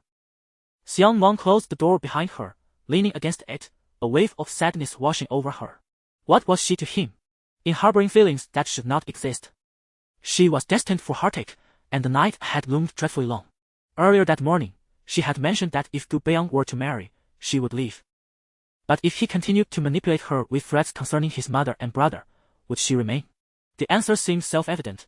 She was now merely a mistress, and the future only solidified this role. Life necessitates bearing burdens, and Xiang Nuan had merely experienced this reality sooner than others. She glanced out at the myriad lights twinkling in the night, longing for a resolution. Whatever the outcome of her relationship with Gu Beiyang, be it tragic or joyful, would surely be preferable to her current state. Her mother and Xiang Yang still needed her. She had no reason to succumb to despair. The following day, Gu Beiyang departed for the office without waiting for Xiang Nuan, who stood by the door for half an hour, only to later discover that he had left without her. She hesitated over whether to head to the office. After all, Gu Beiyang was not waiting for her. The memory of his inquiries from the previous day lingered, prompting her to return to her room and gather a few coins in preparation for the bus ride. At this hour, even taking a taxi would be too late. It would be better to linger a bit longer on the bus. As an intern, her punctuality or absence held little significance to others, especially since she had connections. Her sole purpose seemed to be drawing Gu's attention. Finally, they waited with bated breath for Xiang Nuan to arrive, and everyone breathed a sigh of relief. Through the glass, Gu Beiyang observed Xiang Nuan seated at her designated spot, watching her intently as she continued working on the tasks he had previously assigned. Chapter 42. Rumors come true. Gu Beiyang gazed at the thoughts swirling in his mind, effortlessly translating them into understanding. However, he needed to occupy Xiang Nuan with some tasks, as there was little else she could handle. Unfortunately, Gu Beiyang had injured his right hand, rendering him incapable of performing many activities. Last night, Xiang Nuan had inserted a cotton swab for him. He could only move his wrist and arm, and the forced immobilization indeed provided him considerable relief. Before Xiang Nuan could settle into her seat, she was summoned inside. Upon entering, she noticed the assistant seated at Gu Beiyang's desk, diligently sorting through documents, while Gu Beiyang occupied himself with an apple, unable to peel it and resorting to gnawing at it, leaving a mess strewn across the floor. Clean that up. If you want to eat, just tell me, and I'll peel it for you, she offered. No, I prefer to do it myself, he replied. his tone laced with a hint of mistrust. Did he fear she might resemble a wicked queen, offering him a poisoned apple? As Xiang Nuan bent down to gather the remnants scattered on the floor, Gu Beiyang continued to discard more bits, while the assistant pretended not to notice his juvenile antics. Retreating into silence behind the desk. Suddenly, there was a knock at the office door, and a voice called out for the general manager. Gu Beiyang straightened his attire, tossing the unfinished apple into the trash bin from a distance of 3 to 4 meters, using only his left hand. After ushering the assistant aside, he took his seat, allowing the visitor to enter. It was the head of the public relations department, a woman exuding competence, who handed Gu Beiyang a newspaper, the latest issue of Changlin Daily. Thoughtfully opened to the economic section's headline. Accompanying the article was a photograph, presumably taken last night when Xiao Qian had unfastened his seatbelt. The angle suggested a rather intimate scene, with Gu Beiyang inside the car and Xiao Qian leaning in, which could easily be misconstrued as something scandalous. Not just a profile shot, but several frontal images as well. General Manager, are we not addressing this situation? She inquired. There's no need to intervene, he replied nonchalantly. Xiang Nuan, engrossed in her task, remained oblivious to their discussion, sensing this was not the first such incident. Once their conversation concluded, Gu Beiyang dismissed her. Just then, Xiang Nuan intended to take out the trash, trailing behind them. The woman mistook Xiang Nuan for a cleaner from the 27th floor and casually shoved the newspaper into her bag, suppressing her curiosity throughout the journey. Xiang Nuan only retrieved the newspaper once the woman had departed. The headlines proclaimed Gu Beiyang and Xiao Qian as a golden couple, as the saying goes. In Xiang Nuan's mind, Gu Beiyang would surely be concerned about such news. It was implausible that he would simply disregard it. Either he cared little for explanations, or there were vested interests at play, or perhaps a combination of both. Regardless of the truth, it was not what Xiang Nuan wished to see. Yet she felt unqualified to inquire, let alone express her thoughts. If it were indeed true, it would mean her departure was imminent. Conversely, one could argue she should feel happy for him.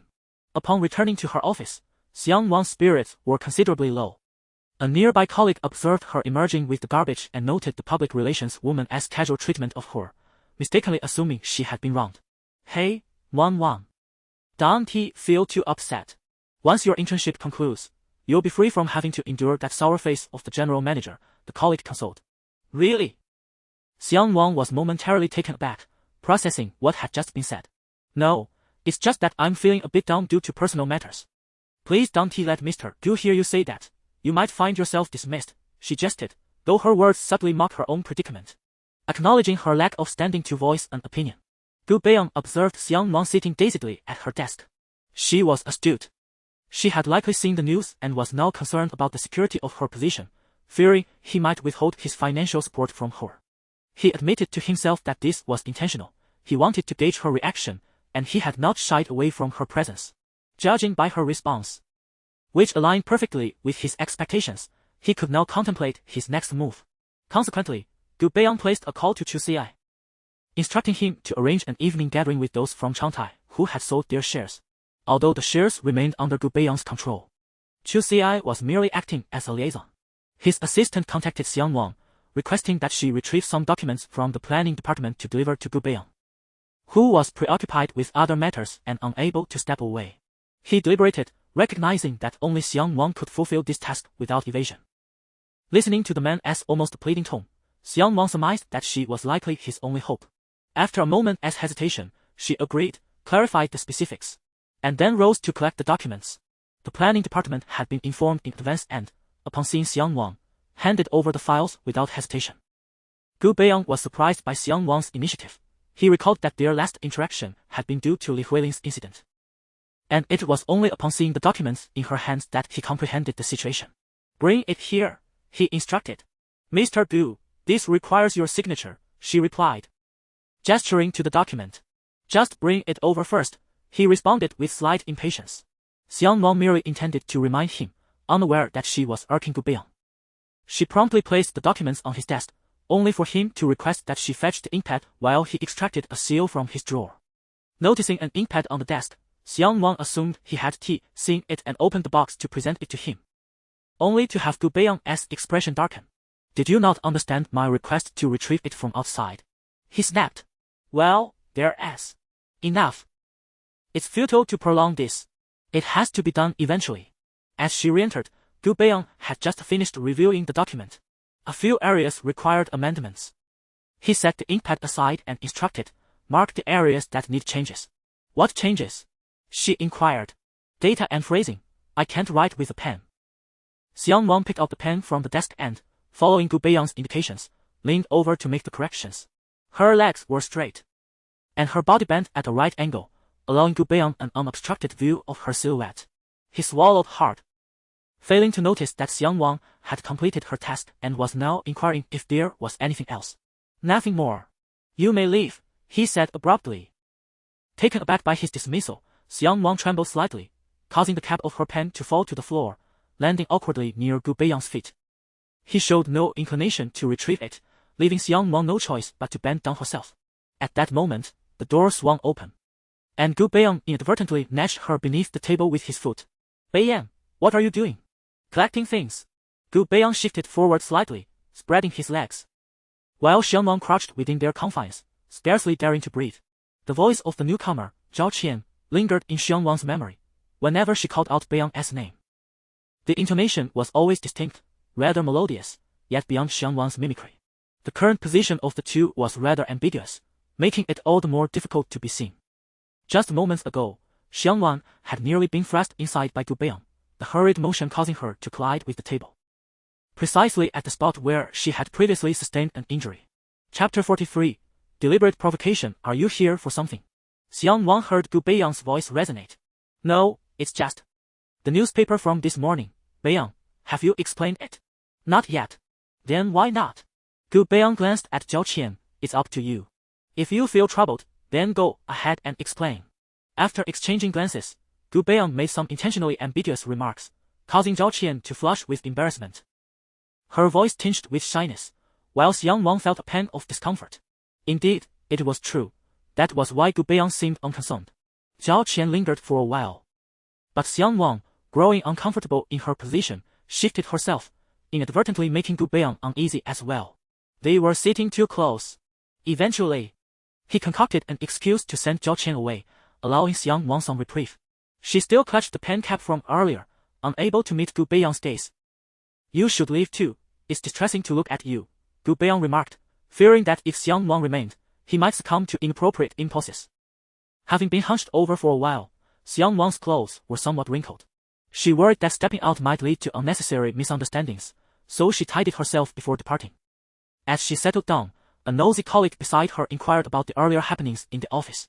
Having just seen the news, she rushed over upon spotting Zhao Qian, her expression a mix of concern and excitement. Since Xiang Nuan was also present, she was eager to uncover the details of the situation. Xiang Nuan hesitated initially, but the persistent questioning made it seem as though silence would only fuel curiosity. Eventually, she provided a definitive answer. Zhao Qian would most likely become the president's wife. Then, it was time for her to leave. Xiang Nuan glanced back at the glass. Gu Beiyang was probably watching her. Indeed, Gu Beiyang was observing her, and that fleeting glance filled him with guilt. He knew she could not see him, yet he felt as if their eyes were locked in silent conversation. Even if they could truly see each other, words would escape them. Until the end of the workday, Gu Beiyang refrained from troubling Xiang Nuan further. She contemplated visiting the hospital, but Gu Beiyang drove elsewhere, neither heading home nor to the hospital. During the rush hour, they moved a step and halted for a while. Gradually, Gu Beiyang lost his patience. "Can you drive?" Gu Beiyang suddenly inquired. "I can." "Then come, follow the navigation." Gu Beiyang switched places with Xiang Nuan. As the traffic jam persisted, Xiang Nuan too grew impatient. However, she could not express her frustration with Gu Beiyang beside her. To do so would be to confront him directly. After a laborious journey, they finally reached the destination indicated by the navigation. Xiang Nuan looked at the name and felt uncertain about Gu Beiyang's intentions. It was clearly an entertainment venue, a place she instinctively resisted. Unfortunately, Gu Beiyang was watching her intently.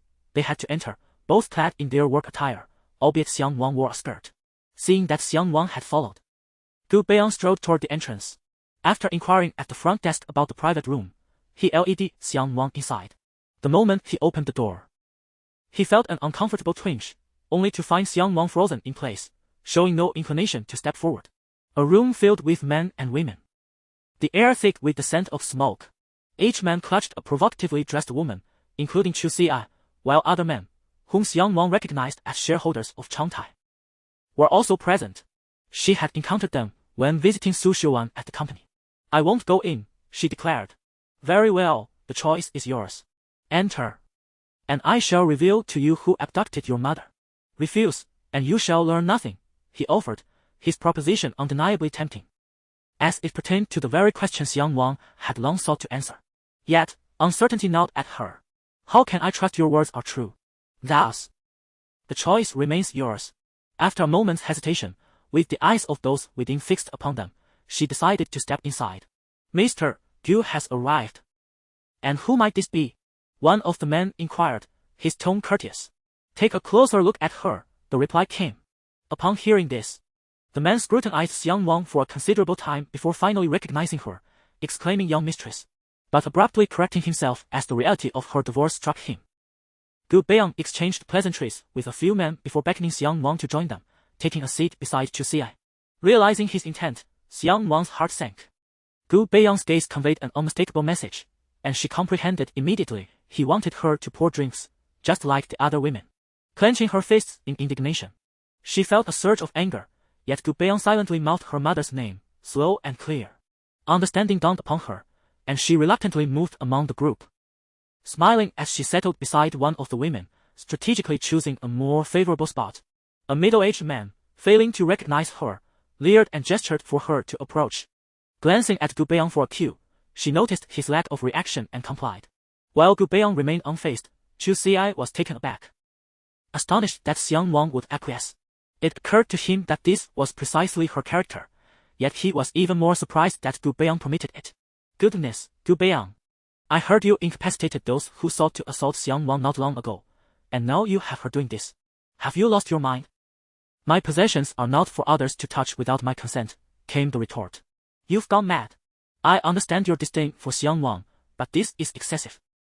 Did you not see that forlorn look in her eyes just now? Xi, you haven't revealed to them that I hold the shares, have you? Of course not. I merely mentioned you as a business associate. Chu Xi, perplexed by Gu Beiyang's motives, decided to let it be. Unexpectedly, Gu Beiyang probed further. Who told you that? What?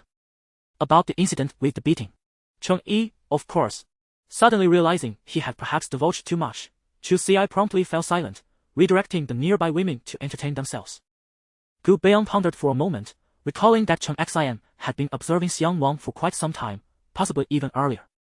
It was also conceivable that she was behind the online revelations regarding Xiang Nuan's past, as no one else could unearth such depths unless the informant was the individual herself. Perhaps, she was well acquainted with the history between him and Xiang Nuan. The room was shrouded in dim light, creating an atmosphere conducive to various escapades. Shadows barely discernible. Xiang Nuan sipped her drink, attempting to fend off the advances of the men around her, yet she remained vulnerable to their unwelcome touches. Some caressed her legs, while others rested their hands upon her shoulders. Gu Beiyang's expression darkened considerably. Noticing the troubling situation, Chu Xi hurriedly intervened, urging Xiang Nuan to withdraw while she took her place. Before departing, Chu Xi cast a glance at Gu Beiyang, silently lamenting his penchant for self-inflicted torment. Realizing he had yet to move on, all the while feigning an air of nonchalance. Chapter 44. I am not a Miss Xiang Nuan, slightly inebriated. Swayed as she attempted to shake off the hands gripping her from behind. Chu Xi, feeling a twinge of displeasure, had come to assist her. Yet she seemed unwilling to leave and instead desired to continue her revelry. With a gentle yet firm motion, he lifted her up and cast her behind him. As Xiang Nuan stumbled, still clutching her glass, she hazily spotted Gu Beiyang and staggered toward him, plopping down into his lap, embracing his neck. She took a sip from her drink and then kissed him, sharing the contents of her mouth with him. In truth, Xiang Nuan was not deeply intoxicated. She was merely indulging in reckless abandon, wagering whether Gu Beiyang would push her away in such a state. He did not, though his eyes were filled with disdain. Leaning in close to Gu Beiyang's ear, she whispered, Am I being good? If you want me to go, I will. But what reward do I get? This was a side of Xiang Nuan Gu Beiyang had never witnessed before, leaving him with mixed emotions. The sound of her voice was like a cat scratching at his conscience. He did not appreciate this version of her, finding her current demeanor rather detestable. Yet he could not restrain his hand from caressing her thigh and wrapping his arm around her waist, allowing her to leave delicate kisses along his neck. Xiang Nuan mused to herself that this was perhaps the nature of men, Gu Beiyang included. Despite his distaste, he could not help but be drawn to her. Do you even realize what you resemble right now? Gu Beiyang suddenly halted his movements, pulling her down from his lap. Though he felt a reaction beneath him, his gaze remained clear. Mimicking her earlier behavior, he leaned close to her ear and said, "You're no different from those women. The only distinction is that your companion sounds more appealing. After all, you are being kept. You said it yourself, I am being supported by you. Which hardly qualifies me as a miss." In her 20+ years of life, Xiang Nuan had never been this audacious. After Gu Beiyang spoke, he exchanged a few words with Chu Ci and led Xiang Nuan outside, fearing that lingering any longer might result in an unfortunate mishap. Xiang Nuan noticed his shift in demeanor and feigned drunkenness, wrapping her arms around him to mask the awkwardness ahead, though their bodies were inescapably close. Gu Beiyang recognized her intention and allowed her to embrace him. The car stopped not far from the entrance, and Gu Beiyang unlocked the doors. Xiang Nuan slid into the back seat, a habit she had formed. The car sped away, a stark contrast to their earlier journey. Having consumed alcohol, Xiang Nuan struggled to withstand the rapid pace of the vehicle, feeling queasy beside him amidst the strong scent of alcohol. Gu Beiyang promptly opened the window on her side. The night air was considerably colder, stinging her face, yet it alleviated her nausea. It was not as severe as her previous intoxication, allowing her to endure. Once the car halted, Gu Beiyang swiftly moved to the back seat, kneeling on either side of Xiang Nuan, leaning in to kiss her. He had restrained himself throughout the journey, but upon stopping, he had no intention of holding back any longer. As adults, engaging in a bit of excitement was hardly objectionable. Yet Xiang Nuan was reluctant to continue in such a setting, persistently resisting. "Xiang Nuan, you ought to learn from those women how to please a man. I wouldn't mind hiring someone to instruct you." Gu Beiyang grasped her hair, compelling her to look at him, yet in the darkness, clarity eluded them. What he sought was merely a singular gesture. "Let go. Take me back. Not here. Or would you prefer to go outside? Just moments ago, amidst the throng of people, you were unfazed. Now, with just the two of us, why do you continue to feign indifference?" The barrage of questions left Xiang Nuan at a loss for words. To claim she was merely testing him, or that she did not truly desire such a scenario, would be met with disbelief from Gu Beiyang. And the words simply refused to form on her lips. Ultimately, she acquiesced to Gu Beiyang's wishes. In strength, she was no match for him, and the confined space did little to aid her. Afterward, both were preoccupied with tidying up, and it was only while bathing that Xiang Nuan remembered she had neglected to inquire who had orchestrated the abduction of her mother. Gu Beiyang, towel in hand, sauntered from the bathroom to the living room, but after a moment's contemplation, he retreated to the study. Retrieving what Xiang Nuan yearned to know and placing it on the table, his gaze drifting toward the bathroom, lost in thought. Today's experience in the car had been the most exhilarating yet. Had Xiang Nuan been more cooperative, they could have explored even bolder venues in the future. He then turned to call Chu Ci. "Brother Gu, can't you take a moment to pause?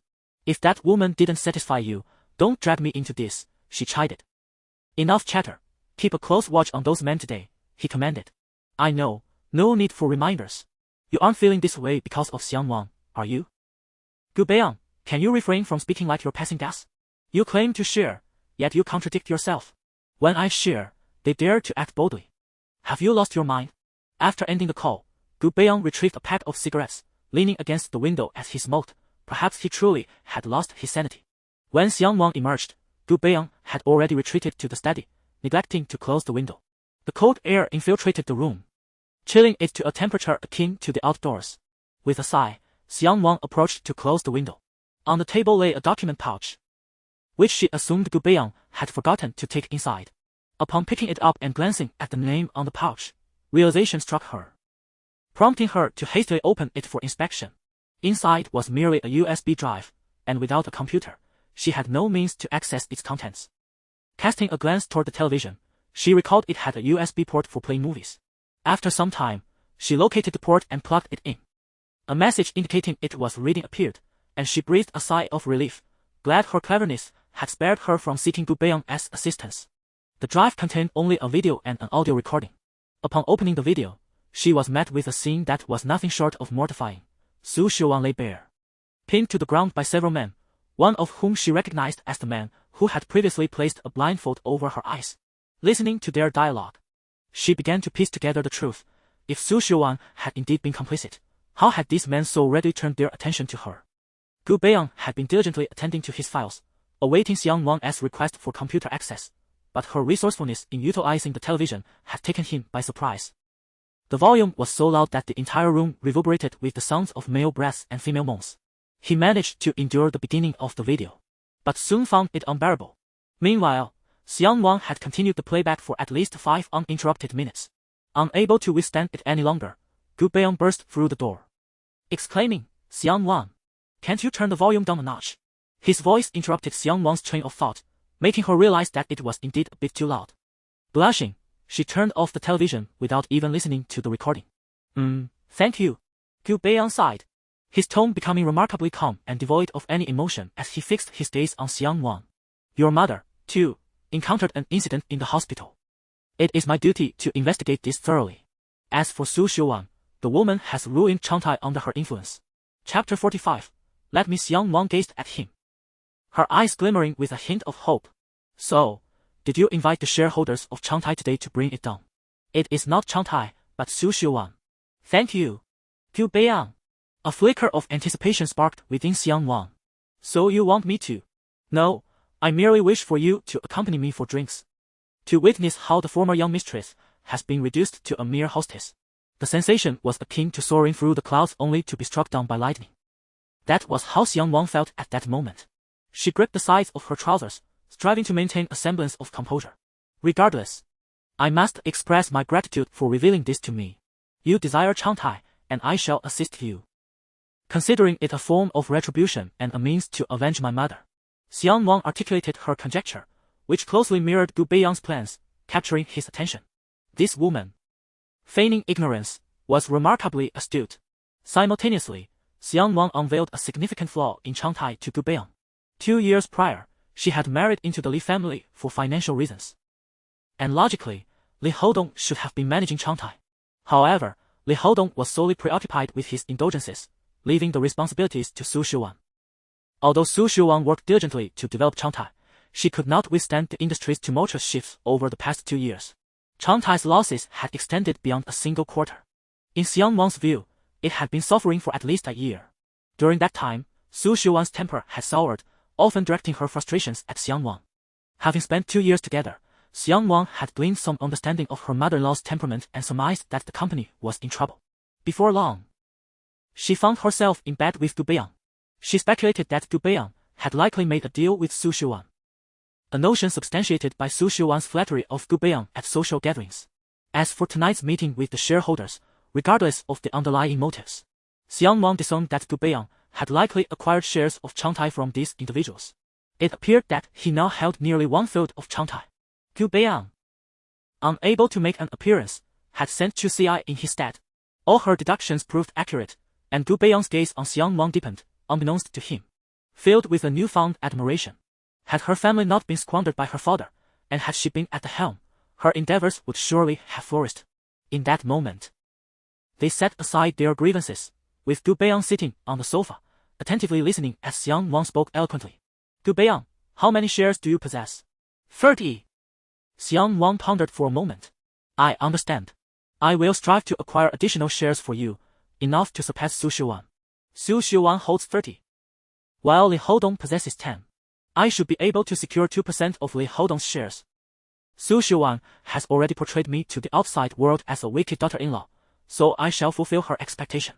Since Chu Ci cannot make an appearance, allow me to handle it." "And how do you intend to negotiate that?" "By contesting the unfairness of the divorce agreement, I must reclaim what is rightfully mine." "Xiang Nuan, your intellect is truly misplaced, but do not assume that securing Changtai for me will erase the animosities between us." After finishing his words, Gu Beiyang let out a cold laugh and turned towards the bedroom, tacitly agreeing to Xiang Nuan's suggestion. Observing Gu Beiyang's silence, Xiang Nuan began to devise a plan in her mind. However, she needed someone to provide her with guidance on how to approach this lawsuit. The public remained unaware of Li Hodong's orientation, and if necessary, Xiang Nuan could leverage this to coerce Su Xiuwan, but she was reluctant to harm Li Hodong, who had not caused her any substantial hurt. Xiang Nuan thought of Xiang Yuan, and her spirits lifted considerably. She hurriedly picked up her phone to call him in the bedroom. It was early morning on Xiang Yuan's side, and having just finished breakfast. He was preparing to head to school. The number was familiar, yet it had not appeared for 2 years. Now, seeing it felt like a century had passed. Clearing his throat, he answered with a smile, Wang, what's the matter? Qiang Yuan, what time is it over there? I need your help with something. It's morning here. Just tell me, as long as I can assist, I won't decline. Qiang Yuan, when are you coming back? Hearing Xiang Nuan inquire about his return, Qiang Yuan felt a surge of happiness, yet he knew he couldn't go back just yet. He wouldn't be allowed to leave the United States until he obtained his graduation certificate, which would take some time. I need to get my graduation certificate first. Otherwise, how about you come to the US? I'll cover all your expenses. I need your help with something else. You're aware that I've divorced, but my in-laws insisted I leave with nothing. I'm trying to reclaim what is rightfully mine. Could you assist me? I specialize in international law and economic law, but domestic marriage law. You might consider contacting my professor. I'll ask him to recommend someone proficient in that area. That works, thank you. When you return, I'll treat you to a nice meal. After hanging up, Xiang Nuan quickly obtained her professor's contact information, while Qiang Yuan felt elated to be of assistance to her, albeit regretting not having delved into domestic marriage law. He had never considered that his studies might aid Xiang Nuan, as he had sincerely wished her well upon leaving. Coincidentally, Xiang Nuan had not fully closed the door, merely leaving it ajar. Gu Beiyang came to find her, intending to recommend a reliable lawyer to Xi, who indeed was that trustworthy individual. Although Chu Xi had a carefree demeanor, he was exceptionally skilled in his profession. He had diligently studied divorce law to help his sister, Chu You, only for the marriage not to dissolve. But it had transformed him into an expert in that field. Gu Beiyang held Chu Xi's business card in his hand, but to his surprise, Xiang Nuan already had connections established.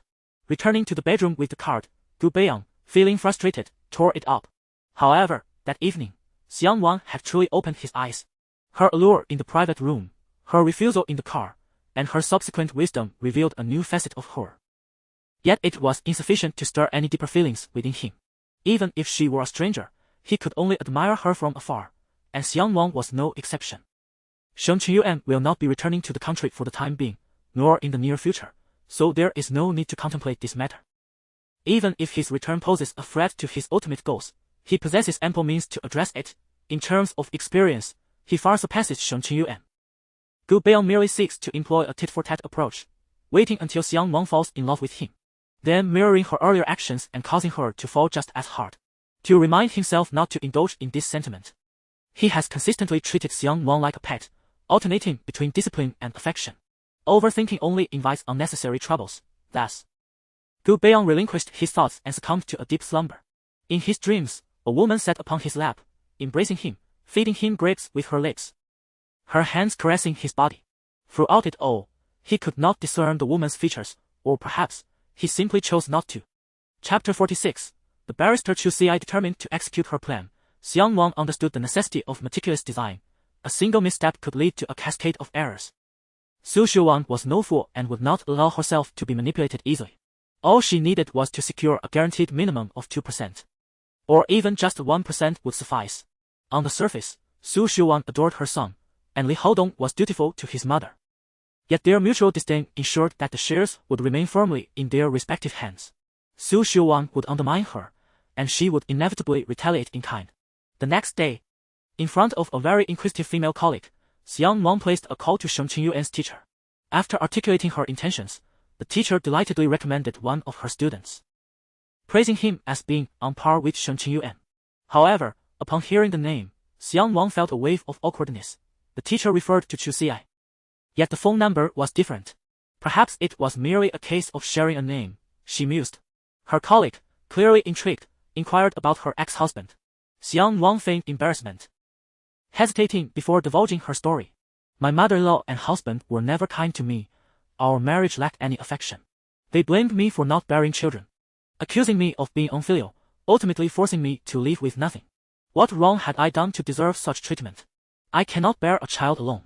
As she spoke, tears welled in her eyes. Her colleague hastily offered her a tissue, but now that the floodgates had opened, there was no turning back. Every word was steeped in truth. My mother-in-law would return home from work in a foul mood, lashing out at me, while my husband never intervened. The divorce was her demand. And I was left with nothing. Now, all I desire is to claim what is rightfully mine. Generally, Xiang Nuan had not offended anyone in the office. Even when treated like a servant by Gu Beiyang, she remained composed, quietly enduring the situation. Over time, while her colleagues did not harbor any particular fondness for her, their disdain had certainly diminished since her arrival. It was clear that her female colleague believed her, and Xiang Nuan had achieved her objective. The next step was to contact the lawyer. With a heart full of trepidation, she dialed a series of numbers. The line ran for a prolonged duration without an answer. Possibly due to the recipient being busy or still asleep, she decided to try again, planning to abandon the effort if there was no response. On her second attempt, the phone rang for a while before it was finally answered, but before Xiang Nuan could speak, she was met with an irate outburst. "Xiang Nuan, has your brain gone haywire? I have nothing to say to you," Chu Xi exclaimed before abruptly ending the call. Xiang Nuan sighed, realizing that, given Chu Xi's evident disdain for her, this endeavor was likely doomed to fail. With no time to seek another lawyer, she contemplated her only recourse, to appeal to Gu Beiyang. Observing Xiang Nuan's frantic networking and her display of vulnerability towards the female colleague, Gu Beiyang began to form an understanding of her motives. She was adept at manipulating emotions, so much so that he often questioned the authenticity of her demeanor, choosing instead to assume it was all an act, including her claims of wanting to assist him in acquiring Changtai. Lost in thought, he was jolted back to reality by a knock at the door. Noticing Xiang Nuan was no longer at her desk, he instinctively straightened his posture and organized his documents before allowing the visitor to enter. Xiang Nuan hesitated for a long while at the door before finally mustering the courage to knock. If Gu Beiyang were to refuse her, whom could she turn to next? Resolute, she decided to take the plunge. After all, this matter also stood to benefit Gu Beiyang. "Gu Beiyang, could you assist me in contacting Chu Xi?" "That is not possible."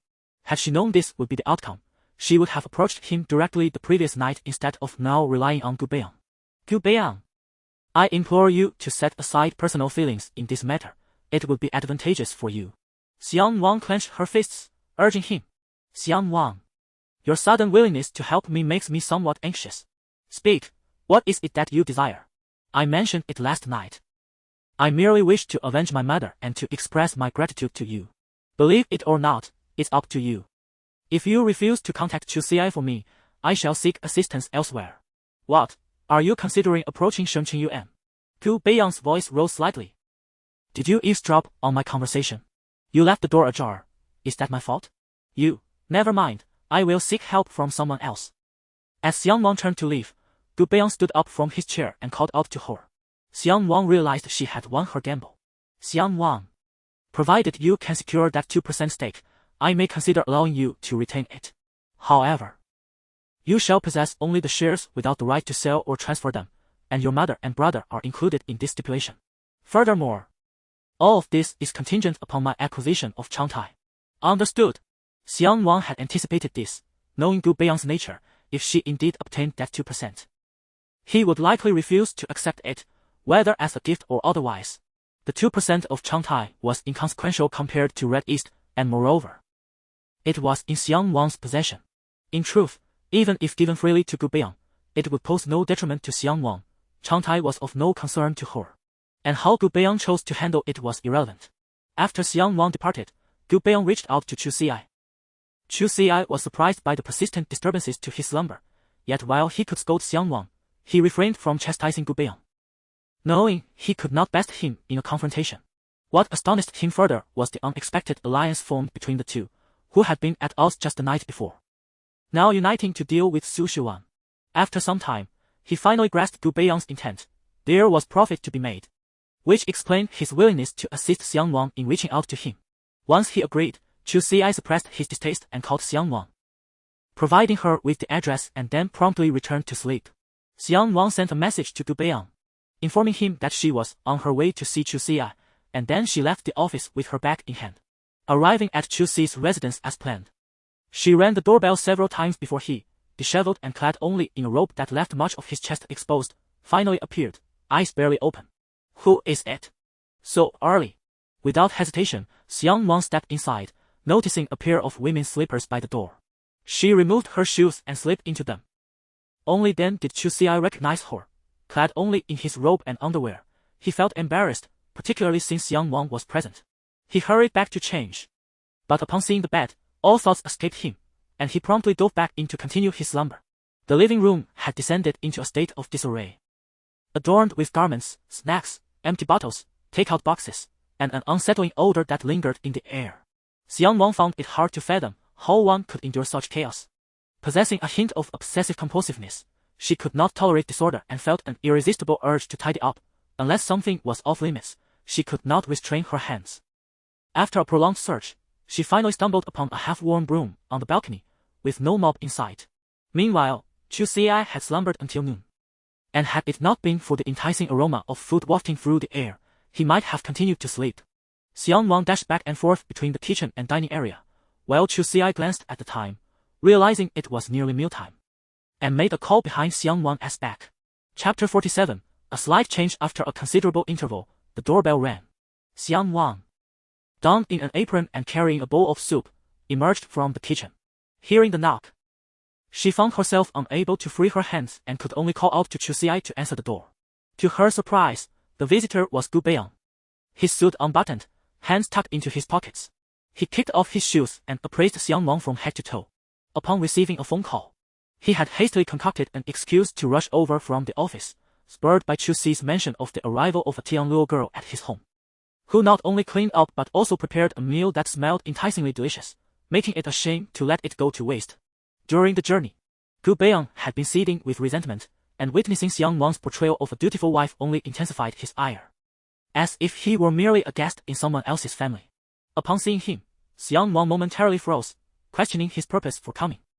Was he worried she might engage in something inappropriate with his friend?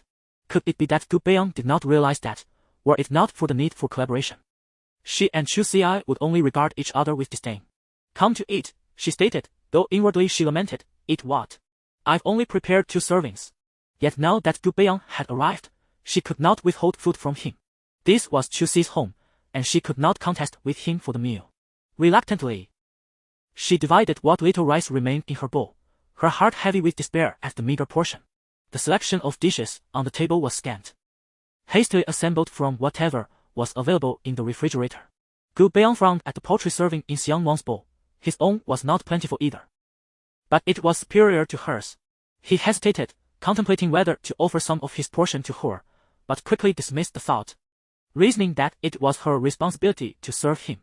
Throughout the meal, Gu Beiyang's unwavering gaze upon Xiang Nuan left her feeling quite uneasy. After they finished dining, Xiang Nuan began to tidy up, while Chu Xi pulled Gu Beiyang aside to inquire about his plans. It was then that Gu Beiyang recounted the entire situation to Chu Xi, elaborating on his motives regarding Changtai. The first reason was Su Xiuwan's lack of discernment, and the second was that Changtai's ventures conveniently filled the void in the Hongdong industrial chain. The first factor merely expedited his pursuit of Changtai. Chu Xi exhaled in relief, finally sharing his own thoughts with Gu Beiyang. I initially thought you were here to defend Xiang Nuan. I had considered it so deeply. Changtai is indeed a valuable asset, albeit currently rather lean. With proper care, it could become quite plump. As for Xiang Nuan, she is not worthy of such consideration. Wait, Gu Beiyang interjected. What about that Zhao Qian? Is it true that you two are entangled in a scandal? You're not planning to marry her, are you? You already labeled it a scandal. I merely refrained from clarifying due to vested interests. Besides, Chu Xiao, it's none of your concern whom I choose to marry. Gu Beiyang's retort left Chu Xi momentarily speechless. Although it did not directly pertain to him, he harbored no desire for Zhao Qian to be that individual. Knowing a person's face does not equate to knowing their heart. Zhao Qian concealed her intentions far more skillfully than Xiang Nuan, whose off-putting behaviors were plainly evident. In any case, Chu Xi's stance was clear. Xiang Nuan was unacceptable, and Zhao Qian even more so. However, his was merely a suggestion, not a prohibition. Once Xiang Nuan completed her tidying, she emerged to find the 2 men seated side by side on the long sofa, each absorbed in their phones, with the single armchair to their right conspicuously reserved for her. As Gu Beiyang had some time before arriving at the company, it is ample opportunity for Xiang Nuan to clarify the upcoming plans with both of them. Gu Beiyang and Chu Xi maintain a professional demeanor devoid of personal sentiments, and at this moment, they harbor no biases towards Xiang Nuan, willing to listen to whatever she has to say. It must be acknowledged that Xiang Nuan's involvement has significantly enhanced the original plan. Initially, there is no need for Gu Beiyang to take any action or to intervene. It is best for Xiang Nuan to confront Su Shiwan. Until there is absolute certainty, it is prudent for both men to avoid direct confrontation with Su Shiwan. Xiang Nuan stated earnestly, I will be seeking out Su Shiwan shortly. I may not return for a while, but I will call Chu Xi if anything arises. Just as Gu Beiyang was about to inquire why it was Chu Xi she would contact, he heard Xiang Nuan continue, even altering their titles. If Mr. Chu has no objections, from this moment onwards, you will represent me as my lawyer in my divorce asset case. It is imperative to secure the 2% shares from Li Hodong. This is fundamental. There is a significant possibility that Li Hodong will not agree. So this matter will rely on you, Mr. Chu. Chu Xi, intrigued, pondered aloud, does this mean it will solely rest upon you? Xiang Nuan, sensing that her previous explanation may not have been sufficiently clear, observed Gu Beiyang's silence and added, Mr. Gu indeed does not need to take any action. There is nothing required of him at this moment. Perhaps there will be in the future, or perhaps not. As for me, I intend to see if I can negotiate for additional shares from Su Shiwan. When Xiang Nuan made this declaration, she neither glanced at anyone nor altered her tone. Yet both men detected an undercurrent of ambition in her words. Gu Beiyang could no longer restrain himself, his expression darkening considerably. And even Chu Xi adopted a more serious demeanor. Securing 2% would demand considerable effort, let alone attempting to extract it from Su Shiwan. A venture akin to courting danger. Gu Beiyang, who had previously been reclining against the sofa, now leaned forward, fixating on Xiang Nuan. Xiang Nuan, having a goal is commendable. But lacking clarity regarding one's capabilities is foolish. Do not end up empty-handed, only to find yourself at a loss. I will not come to your rescue. What strength do I require? I certainly won't confront her directly. How I approach this requires further contemplation. Please do not burden yourself with this matter. If I succeed, it will be gainful, yet if not, I will incur no losses. Xiang Nuan regarded Gu Beiyang with an expression of bemusement. Moreover, I need to assess the situation. Having been Su Shiwan's daughter-in-law for 2 years, I have garnered some insights and will naturally target her vulnerabilities. You may indulge in your plans, but inevitably, you will ensnare yourself, Gu Beiyang retorted, feeling inexplicably agitated. Xiang Nuan remained silent, gathered her back, and bid them farewell, preparing to confront Su Shiwan. Leaving Gu Beiyang to vent his frustration at Chu Xi, the two men began to bicker in the living room, their quarrel devolving into childishness, and eventually, they slumped onto the sofa in exhaustion. Gu Beiyang maintained a semblance of composure, while Chu Xi seemed indifferent. Sprawled across the sofa with his head resting on Gu Beiyang's thigh. Gu Beiyang, do not let your games consume you.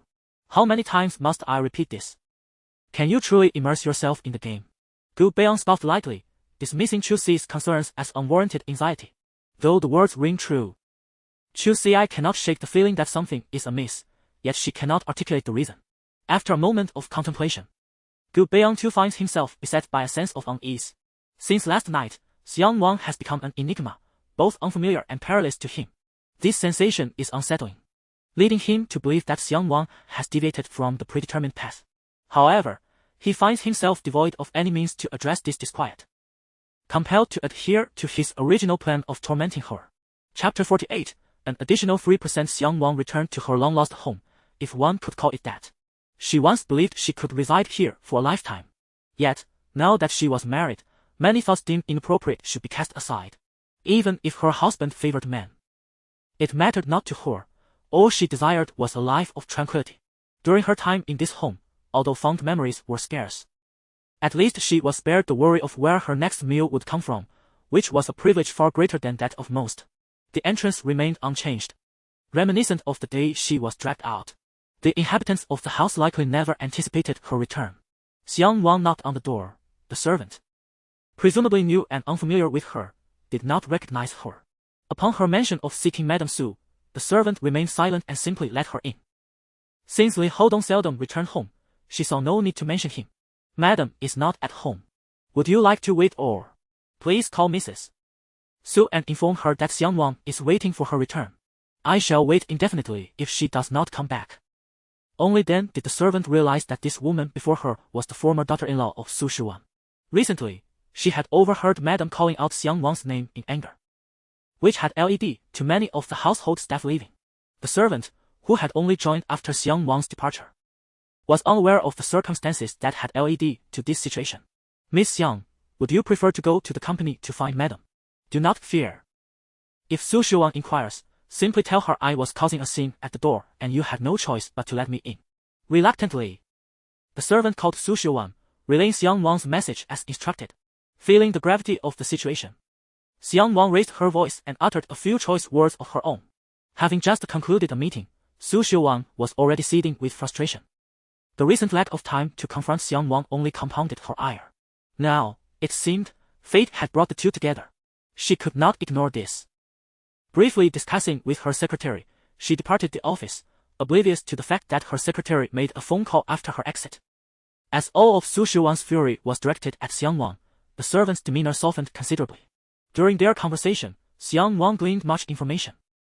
It seemed improbable that Su Xuan would arbitrarily replace all the household staff.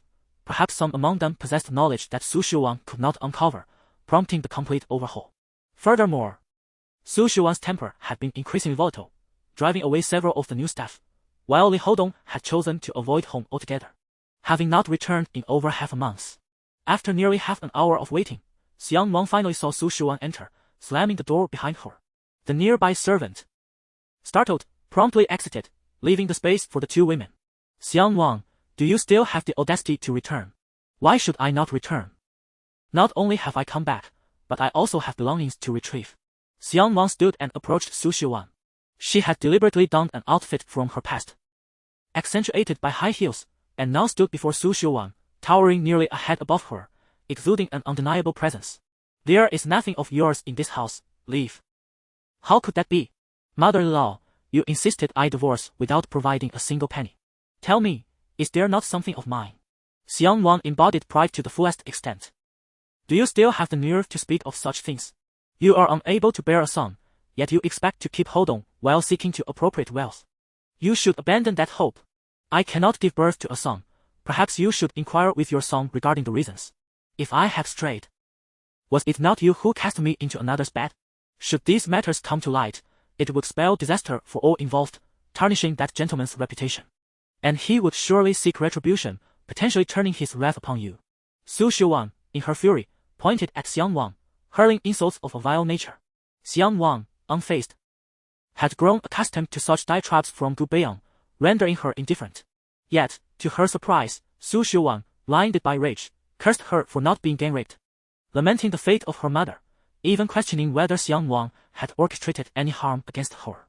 Realizing this was captured on video, Xiang Nuan dared not evade the truth nor implicate Gu Beiyang, but instead displayed a facade of confusion, soon recognizing this as leverage against Su Xuan, a means to claim her share of the assets. Did you truly cause my mother's misfortune? How can you be so cruel? While I may have divorced Houdong, I was once your daughter-in-law for 2 years. How can you find peace in such actions? Xiang Nuan feigned outrage. Su Xuan, realizing she had let slip a secret, initially denied all accusations, but as guilt crept in, she abandoned her pretense, forgetting her previous humiliation. Xiang Nuan smirked. Despite her mother-in-law's shrewd appearance, age had dulled her wits.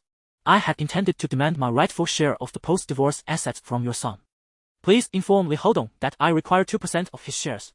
Casting a sidelong glance at Su Xuan, Xiang Nuan continued, and as for my mother's unfortunate incident, it was indeed orchestrated by you. No wonder the police have found no leads. I demand compensation from you, specifically 3% of your shares. Xiang Nuan, why don't you just die? Su Xuan trembled with rage. It must be said, Xiang Nuan's demand struck a nerve. Refusal would lead to greater losses for Changtai. Yet compliance gnawed at Su Xuan's pride. I will have Houdong discuss the divorce assets with you, but as for my shares, you shall not lay claim to them. Su Xuan laughed derisively, arms crossed. Regarding your earlier claims, you possess no evidence. You cannot touch me. You have stated that the police have no clues. Yes, I did it. So what? Let those incompetent officers investigate. Very well, I shall submit today's recording, yet I can grant you time to ponder it. This is not merely about my shares but concerns the very fate of Changtai. Will you relinquish 1/10 of your shares or forsake Changtai? The choice is yours. Xiang Nuan retrieved her phone from her bag, relieved she had sensed something amiss and discreetly called Chu Ci. He should have heard the entire conversation. And if he were astute enough, he would have recorded it. When Xiang Nuan called, Chu Xi was sorting through documents. The moment the phone rang, his heart raced. He dared not allow anything to happen to Xiang Nuan, for regardless of feelings, Gu Beiyang could very well lead him to ruin. Only when her voice came through the line did he exhale in relief, followed immediately by the sound of Su Xuan's voice. Although I have never personally encountered the Chu Xi, the sound is truly discordant, rendering Xiang Nuan a goddess by comparison. From the moment Su Xuan began to interrogate Xiang Nuan, Chu Xi sensed something amiss and hastily recorded the conversation. He possessed some knowledge of the underlying circumstances. Yet Xiang Nuan's adeptness in handling the situation surpassed his expectations. She even wielded it as leverage to threaten Su Xuan and distanced herself from Gu Beiyang. Chapter 49. The gentle embrace of exchange. As the sweet lemon fairy suggests, after reading, kindly consider saving this tale for future enjoyment. Indeed, as Xiang Nuan had articulated, she had not yet achieved success, yet she had taken a significant stride forward. Presently, it appeared that a solid 20% from Li Hodong's side was assured. If he were to withhold it, Su Xuan would undoubtedly compel him to yield. Chu Xi could not help but muse on the potential ramifications. Should Gu Beiyang ever provoke Xiang Nuan, leading to a confrontation, the outcome would be uncertain. Once assured of Xiang Nuan's well-being, Chu Xi forwarded the audio recording to Gu Beiyang, who was taken aback. He had to concede that this version of Xiang Nuan was far more agreeable than before, prompting him to re-evaluate his strategy. Xiang Nuan's unexpected demeanor necessitated an adjustment in his previously laid plans, although this could only be executed post-acquisition of Changtai. That evening, the two engaged in a rare conversation. During their return, Gu Beiyang perceived Xiang Nuan's impatience as detrimental, particularly in provoking Su Xuan to such an extent.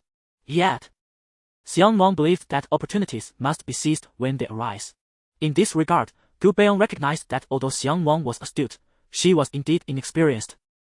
Unaware of the virtue of a measured approach, their disagreement ended on a sour note, with Xiang Nuan believing she was aiding Gu Beiyang, while he felt she was hastening matters too recklessly. Despite their quarrel, Gu Beiyang did not impede her intentions. That night, Xiang Nuan received a message from Li Hodong, proposing a meeting the following day. Gu Beiyang, standing behind her, clearly observed the content of the text and advised her to bring Chu Xi along, confident in his ability to navigate the situation. That evening, the two fell silent once more, yet Gu Beiyang informed Chu Xi of the developments, instructing him to prepare the necessary documents for Li Hodong's signature.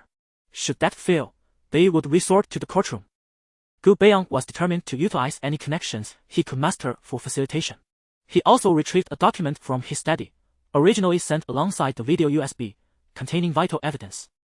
However, he had selfishly withheld it from Xiang Nuan, fearing she might perceive his involvement in the matter. Thus, he included the recording of the call from the hospital instead. He deemed it prudent to keep this information from her, allowing her to play the role of the victim while he discreetly managed the affairs, all the while ensuring that Su Xuan complied, as he did not wish for Changtai to suffer disgrace before his stewardship. At dawn the following day, Xiang Nuan intended to greet Gu Beiyang in the bedroom before heading to their appointed meeting with Li Hodong, needing first to consult with Chu Xi. However, Gu Beiyang uncharacteristically remained ensconced within his blankets, appearing blissfully asleep. Ordinarily, he would have awakened by this hour.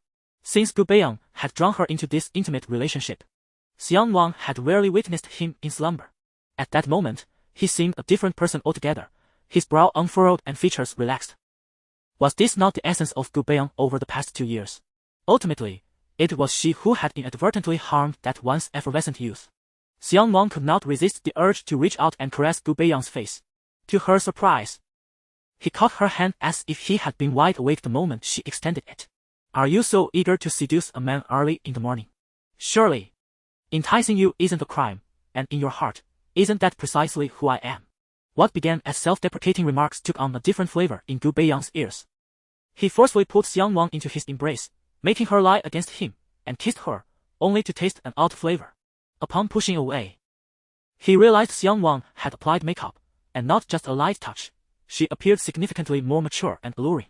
Yet, Gu Beiyang found her beauty unappealing. Do you really need makeup to meet your ex-husband? Xiang Nuan was perplexed by this logic. Should she appear barefaced to evoke pity? Gu Beiyang released her face, refusing to touch that area again, and flipped her beneath him. His morning arousal was undeniable, and as Xiang Nuan adjusted, he retrieved a condom from the bedside table and brought her into the bathroom, engaging in their activities while simultaneously tidying up. The crucial aspect was that Xiang Nuan faced the mirror, with Gu Beiyang behind her, so embarrassed that she dared not open her eyes. Gu Beiyang whispered in her ear, "Xiang Nuan, you really ought to open your eyes and see how seductive you are." The beautiful morning began with insults directed at Xiang Nuan. Though he was tender by the bedside, as their intimacy unfolded, he began to tease her. Xiang Nuan had grown nearly immune to such remarks. Any hurtful words from Gu Beiyang during these moments merely flowed in one ear and out the other, yet they heightened her awareness. However, this time, Gu Beiyang treated it as playful banter, feeling Xiang Nuan's enthusiasm wane considerably. He regretted it, as it had started off so well, and he began to kiss her neck, hoping for a more responsive reaction. After nearly an hour of preparation, Xiang Nuan still needed to touch up her makeup. Initially, she had styled her hair up, but now, with several marks left by Gu Beiyang on her neck, she let her hair down to conceal them. Following his prior comment, Xiang Nuan had remained mostly silent, lost in her thoughts. When Gu Beiyang offered to take her to Chu Xi, she did not protest and complied with his wishes. Throughout the journey, Gu Beiyang stole glances at her, cautious not to be noticed, until he dropped her off at the foot of Chu Xi's building. Only after watching her ascend the stairs did he drive off to his office. Xiang Nuan received a message from Gu Beiyang: "Just listen to Chu Xi and don't create too much tension." It was the only message of substance amidst a barrage of self-deprecating insults. Xiang Nuan mused that this was perhaps why Gu Beiyang was suddenly so kind to her. She could assist him in achieving his ambitions with Changtai, and all these favors were earned through her efforts. Upon her arrival, Chu Xi appeared groggy, resembling a frostbitten radish, casting a look of reproach her way, tinged with a hint of grievance. Though he was of the same age as Gu Beiyang, he did not exude the same maturity. Xiang Nuan instinctively viewed him as a younger brother, akin to Xiang Yang, provided he did not harbor ill feelings towards her. Reflecting on Xiang Yang, she realized it had been quite some time since she had visited them and resolved to go to the hospital once this matter settled down. "After you called me, did you go back to sleep? Xiang Nuan, I implore you not to resort to Gu Beiyang's tormenting tactics." "I didn't. I apologize. I was held up by something on the road." Xiang Nuan felt a bit embarrassed, recalling the morning. All right, I understand. Let us find a place to have breakfast. I lack the energy to work without food, and you must treat me to this meal." As Chu Xi spoke, he walked towards the exit. "I didn't bring any money." "Xiang Nuan, how can you be broke while being with Gu Beiyang? Was that the very reason you went to him?" Upon seeing Xiang Nuan's expression change, Chu Xi realized that his words had been rather harsh. It seemed that the distinction between having money and being broke was rather negligible. Gu Beiyang was indeed quite stingy. Chapter 50. The negotiation fails. "I apologize. This meal is on me," Chu Xi said, touching his nose with a hint of embarrassment. "It's quite all right." The discomfort faded quickly. She had long since grown accustomed to such feelings. On the way, Xiang Nuan shared some insights about Li Haodong, describing him as lazy and selfish, traits reminiscent of Su Shuwan. Most importantly, he lacked discernment and led a chaotic personal life. Upon arriving at the designated CAF, they found it eerily quiet, with small clusters of people scattered around.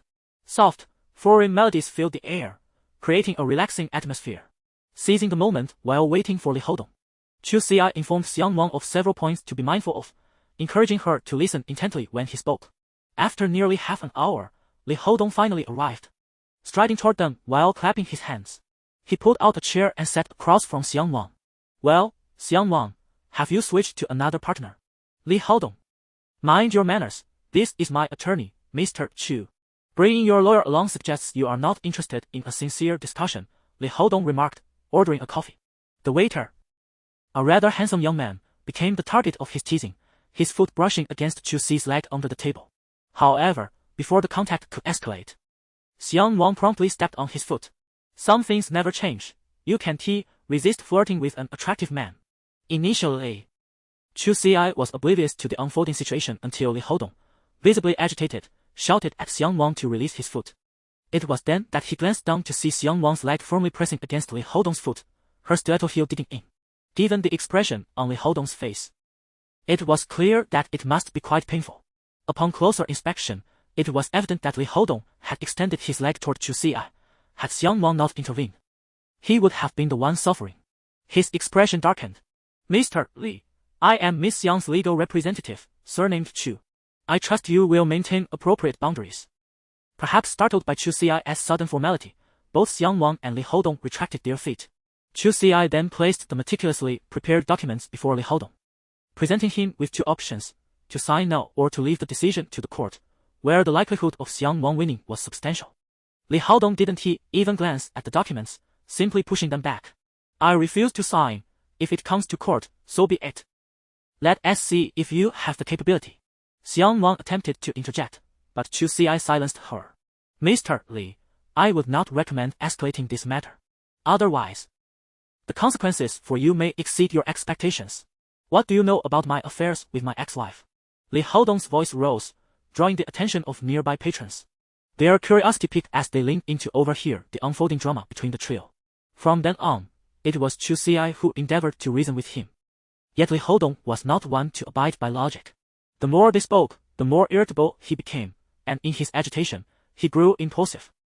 While Chu Xi remained unfazed, as if this were all part of the expected outcome. After much deliberation, no progress was made. Li Haodong showed no intent to resort to court proceedings, nor did he directly concede. Yet, Chu Xi was correct. Pursuing legal channels would yield far greater benefits for her. Money, to the current Xiang Nuan, is undeniably alluring. She contemplates whether to stoke the flames further, provoking Li Haodong to the point of severing their private means of resolution. Li Haodong, the matters I have spoken of are indeed settled. Your mother has not informed you, has she? It is not merely you who must contribute. She too is obliged. Typically, she is reluctant to part with even a fraction for you, yet she has no choice but to acquiesce to my demands. Let me be clear, Xiang Nuan, if I say no, it means no. Should you refuse, I am more than willing to make your trifling affairs public, to out you. If you will, consider your options carefully. Xiang Nuan met his words with icy retorts. Herein lies Li Haodong's vulnerability. His status as the young heir of Changtai is of greater significance than his sexual orientation. As anticipated, in a fit of rage, Li Haodong stood and splashed coffee directly onto Xiang Nuan's face. Fortunately, she closed her eyes just in time, feeling only a slight sting. Far less severe than the last occasion when she had been scalded by coffee. After his outburst, Li Haodong departed without uttering a single word. A waiter hurriedly approached with a towel, intent on assisting Xiang Nuan, but it was swiftly seized by Chu Xi. Are you alright? I'm fine. Just a bit of pain on my face. Though her eyes were not gravely harmed, they did shed a few physiological tears. Chu Xi gently wiped her face, cautious not to inflict further pain, and later reported to Gu Beiyang, insisting on a hospital visit. Otherwise, he would be unable to account for the incident. No need. There are medications at home. The injury is not severe. Just take me back. Unable to resist Xiang Nuan's insistence, Chu Xi settled the bill and escorted her back to Gu Beiyang's apartment. Reflecting on Xiang Nuan's earlier words, it dawned on him that when she mentioned home, she referred to one of Gu Beiyang's many properties. Did she believe it to be his residence? It had been quite some time since Chu Xi last visited Gu Beiyang's abode. He usually relied on Gu Beiyang to seek him out for matters, and now, upon his return, he perceived the place as unchanged yet felt it bore no resemblance to any of Gu Beiyang's previous residences. To Xiang Nuan's surprise, Chu Xi did not merely drop her off at the door. Instead, he stepped past her, removed his shoes, and entered as if he were at home. Xiang Nuan, where are the medications? I will fetch them for you. I just called Gu Beiyang. He should be on his way back. Why are you informing Gu Beiyang? To avoid a beating. What do you mean? Xiang Nuan looked at Chu Xi with a puzzled expression, her face slightly flushed, makeup askew, as she bent to search for the medicine cabinet. Suddenly, Chu Xi recalled the incident when Beiyang had injured his hand. It was my doing. Xiang Nuan turned to face him, her expression unyielding, devoid of any defensive reaction. You should tend to your face. I must take my leave. Beiyang should return shortly. Why not berate me a bit more? To avoid a beating, I'm leaving. Remember to take care of things. I'll handle what remains. Chu Xi attempted a farewell wave but awkwardly withdrew his hand and turned to leave. When Gu Beiyang returned, he encountered Chu Xi downstairs. Noticing his peculiar demeanor, he felt concern for Xiang Nuan but refrained from inquiring about the severity of the situation, merely greeting him before proceeding inside. Upon opening the door, he was greeted by a commotion within. Was Xiang Nuan rummaging through the place? What caught the eye was Xiang Nuan emerging from the bathroom, her face adorned with white foamy cleanser, staring intently at Gu Beiyang. You're back. I apologize. I accidentally broke the faucet. Gu Beiyang remained silent, turning towards the kitchen. After shutting off the water valve, He proceeded to inspect the faucet for the source of the malfunction. Xiang Nuan had indeed demonstrated her prowess by breaking the handle, rendering the faucet inoperable. Gu Beiyang retrieved an unnamed tool from beneath the cabinet and skillfully reattached the handle before turning to Xiang Nuan. Please wash your face in my room first. I will prepare some hot water for you. Chapter 51. A web of illusions. Xiang Nuan acquiesced and proceeded to his room. After tidying up, she stood before the mirror, applying a translucent ointment of a yellow hue that resembled honey smeared upon her face. An amusing sight that elicited a chuckle from her. Gu Beiyang, however, coughed lightly to maintain his composure, refraining from meeting her gaze, fearful of betraying his facade. He opted instead to have his assistant send over the documents requiring his attention and retreated to his study. At that moment, Xiang Nuan found herself at a loss, ultimately resorting to turning on the television to watch a drama. Before she realized it, lunchtime had arrived, yet Gu Beiyang remained absent, and no arrangements had been communicated. She felt indifferent to dining alone, though she was apprehensive about Gu Beiyang's potential criticism. Reluctant to approach the study, memories of their previous encounter lingered vividly in her mind. Thus, she took out her phone and texted him to inquire about lunch. He did not respond, but the door to the study opened, and Gu Beiyang approached her. Clad only in a shirt and trousers, sunlight streamed in behind him, rendering his shirt somewhat translucent, prompting Xiang Nuan to avert her gaze in embarrassment. Just not next time. Let's eat at home today. There's nothing left. What do you want? I'll go buy it, he stated. Your face. Gu Beiyang pondered for a moment, deciding it best not to venture out, lest he frighten anyone. Just make a list of what you need, and I will procure it. Xiang Nuan checked the refrigerator to see what remained, while Gu Beiyang returned to don his suit jacket, waiting for her at the door. Buy whatever you like.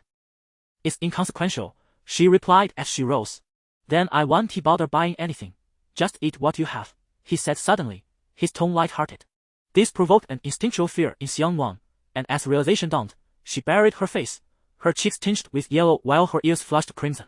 Gu Beiyang's laughter resonated, growing louder as he departed.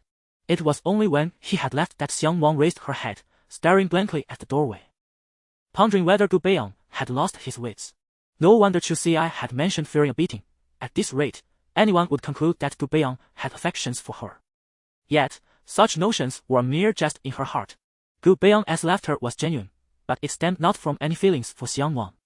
It was merely a reaction to her recent shyness, bringing him closer to the day he had envisioned. Once he had vented his frustrations, he intended to set her free. With that 2% stake, she would hardly need to fret over her livelihood.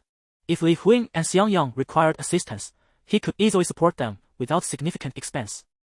Every detail had been meticulously planned, thus, he and Xiang Nuan would remain unencumbered by debts to one another, each pursuing their own paths. Regardless of whom he married or whom Xiang Nuan wed, their lives would remain unconnected. Upon arriving at the supermarket, Gu Beiyang selected items he favored, casually picking up some of Xiang Nuan's previous favorites. After paying, he left the store, envisioning her surprise upon seeing his selections. Indeed, when Xiang Nuan laid eyes on the pig trotters, she was momentarily speechless. Gu Beiyang had always deemed them unclean, adamantly refusing to eat them, while she savored them wholeheartedly. Entering the kitchen with her bag, Xiang Nuan cleaned the ointment off her face before Gu Beiyang returned, her expression filled with perplexity. What was he truly up to? Was it all for the sake of the shares? However, he had already stated that Li Houdong's shares were meant for him, so it would be unlikely for him to renege on that promise. And that uncertain 3%. Indeed, Xiang Nuan sighed, acknowledging that it was due to other unpredictable factors that she felt compelled to be grateful and to strive relentlessly for him. She mused to herself that he could very well refrain from this approach. When dealing with Su Xiuwan, she was a woman of her word. If Su Xiuwan sought her life, how could she not wager her own? She whispered to herself that she must find an opportunity to clarify matters with Gu Beiyang later. The dishes at the dining table were all to Gu Beiyang's liking, even the flavors were similar, while none of the dishes that Xiang Nuan favored were present. Xiang Nuan said nothing, and Gu Beiyang remained silent as well. Both consumed their meals in quietude. Gu Beiyang was the last to finish eating, and after Xiang Nuan had waited for what felt like an eternity, she took a deep breath and expressed her thoughts. Gu Beiyang, you need not treat me this way. As long as I can secure the shares, they are yours. We should just proceed as we have. Don't you find it distasteful? She endeavored to maintain a facade of calmness, concealing the bitterness within her heart from Gu Beiyang. The man across from her was momentarily taken aback. Xiang Nuan had misunderstood him, yet it was a source of joy. It at least indicated that she possessed self-awareness, understanding her own position and what place she held in his heart. Do you believe I am after the shares? Gu Beiyang retorted. If I truly wanted them, I could simply pay a hefty price to acquire them from other shareholders. There are certainly those willing to sell. His words left Xiang Nuan momentarily speechless. Money can indeed move mountains, and he was indifferent to such trivialities. However, Gu Beiyang was cognizant that pursuing this route would inflate the costs for Changtai excessively, making it more prudent to forego the endeavor. He continued, Do you not believe I wish to treat you well? Xiang Nuan longed to believe him, yet she dared not harbor any hope. If his intentions were insincere, that would be one matter, but if they were genuine, how could she face Gu Beiyang? The past lingered painfully in her thoughts, and she felt guilt and sorrow at the mere recollection. Gu Beiyang could not possibly have forgotten entirely. It had been said that the best way to avoid loving someone was to hate them, yet Xiang Nuan could not even muster the strength to hate him. Or perhaps she simply had not reached a point where hatred was feasible.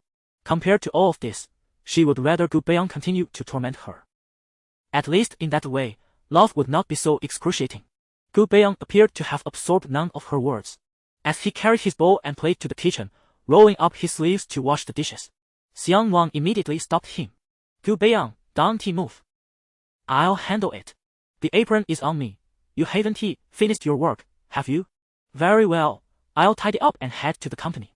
Next time, I'll do the dishes.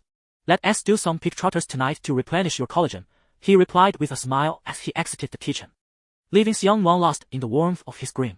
The entire afternoon, she struggled to regain her composure, even dreaming of past events during her nap. Ultimately, she pulled herself from those old dreams, gazing at the emptiness of the room. This was reality. After Li Houdong's return, he had not been idle, declining an invitation to shop with his boyfriend and heading straight to Changtai to find Su Xiuan. The young master seldom graces the company with his presence, only making an appearance during the annual meeting. To everyone's surprise, he has now come to the office. The secretary, sensing the gravity of the situation, did not dare to delay and promptly escorted him into the office. Su Xiuan was in the midst of admonishing several supervisors when she spotted Li Houdong, and her irritation surged. If her son possessed even half the aptitude of General Manager Hong Donggu, she would not be burdened with such exhaustion. Suddenly, it struck her that Li Houdong had met with Xiang Nuan earlier that morning, and his hurried visit to seek her out seemed ominous. She feared he might have clashed with Xiang Nuan, potentially jeopardizing her own stake in the matter. Chapter 52. Conspiracy. After dismissing several supervisors, Su Xiuan finally inquired about Li Houdong. What transpired? She asked. Mother, Xiang Nuan interjected, are you truly considering granting her 3% of the shares? How is that possible? I merely misspoke, inadvertently revealing the truth about the previous incident, leaving her with leverage over me. Su Xiuan frowned. Mother, how could you be so careless? What shall we do now? I am a gay man, and she is aware of this. It's over, it's over. Should we simply eliminate her? Su Xiuan smacked Li Houdong, exclaiming, what era are we in? You cannot act on such whims. Just return home. There are too many prying eyes at the company. The mother and son exited the office, and upon hearing the sound of the car, the servant promptly opened the door. It was the same middle-aged woman, who stood awkwardly at the entrance until they entered the house, at which point she closed the door and inquired if they required anything. Su Xiuan was quite pleased with the woman, who never spoke out of turn, kept her distance, and seemed to fear her. A slight increase in salary would bring a smile to her face, showcasing her understanding nature. Had it been anyone else, they would have certainly questioned her early return. Nothing much, you may leave now, Su Xiuan instructed. The woman complied and withdrew, while the mother and son proceeded to the study. Upon entering, Su Xiuan took her seat at the head of the table. Although Li Houdong disapproved of her authoritative stance, as a son, he felt compelled to remain silent, especially as they shared a common adversary in Xiang Nuan. Houdong, you must secure a competent lawyer. We cannot afford to lose this lawsuit, irrespective of the cost. A defeat would be detrimental to Changtai. If you prefer, we could also negotiate a peaceful resolution for 2%, Su Xiuan proposed. And what of you, mother? Li Houdong asked. Su Xiuan smirked. As for my actions, I merely need to eliminate any evidence. The previous staff has been dismissed. Even if the police were to investigate, they would find no traces. Those individuals have incurred guilt and will undoubtedly keep their distance. There is no need to rush, Focus on your own affairs. Does that mean we won't deal with Xiang Nuan? Hold on, can you not think critically? How did I end up with such a son? Su Xiuwan glared at Li Hodong. Of course, we must address her, but she has Gu Beiyang backing her. It is wise to consider the master before striking the dog. Weren't you saying Gu Beiyang despises Xiang Nuan? It is as if he purchased her merely for amusement. Initially, that was the case. Which is why I sought to dispose of Xiang Nuan to please Gu Beiyang. However, no matter how I investigate, I cannot ascertain why Gu Beiyang harbors such disdain for her, or what connection they share. Xiang Nuan had suddenly become resolute, undoubtedly supported by someone behind her. Su Xiuwan could not ascertain whether it was Gu Beiyang. If it were, he had remained unresponsive. If it were not him, then who else could it be? Su Xiuwan voiced her suspicions, and Li Haodong instantly recalled the lawyer who accompanied Xiang Nuan. Their interaction suggested an acquaintance that transcended mere employer-employee dynamics. Who is that Chu Ci? Hadong, investigate this matter. For now, let's proceed as planned. I need to ascertain Gu Beiyang's level of concern for Xiang Nuan. In the meantime, refrain from mingling with others and avoid leaving any incriminating traces. Understood? Li Haodong nodded repeatedly, yet he failed to register Su Xiuwan's final admonition. After waking up, Xiang Nuan sat on the bed for a while, her craving for pig's trotters lingering. Gu Beiyang conveniently provided her an opportunity to make the stew early, for it would only develop its rich aroma over time. She planned to enjoy the trotters alone in the evening while preparing something different for Gu Beiyang. Unbeknownst to her, she resembled the wives waiting for their husbands to return from work.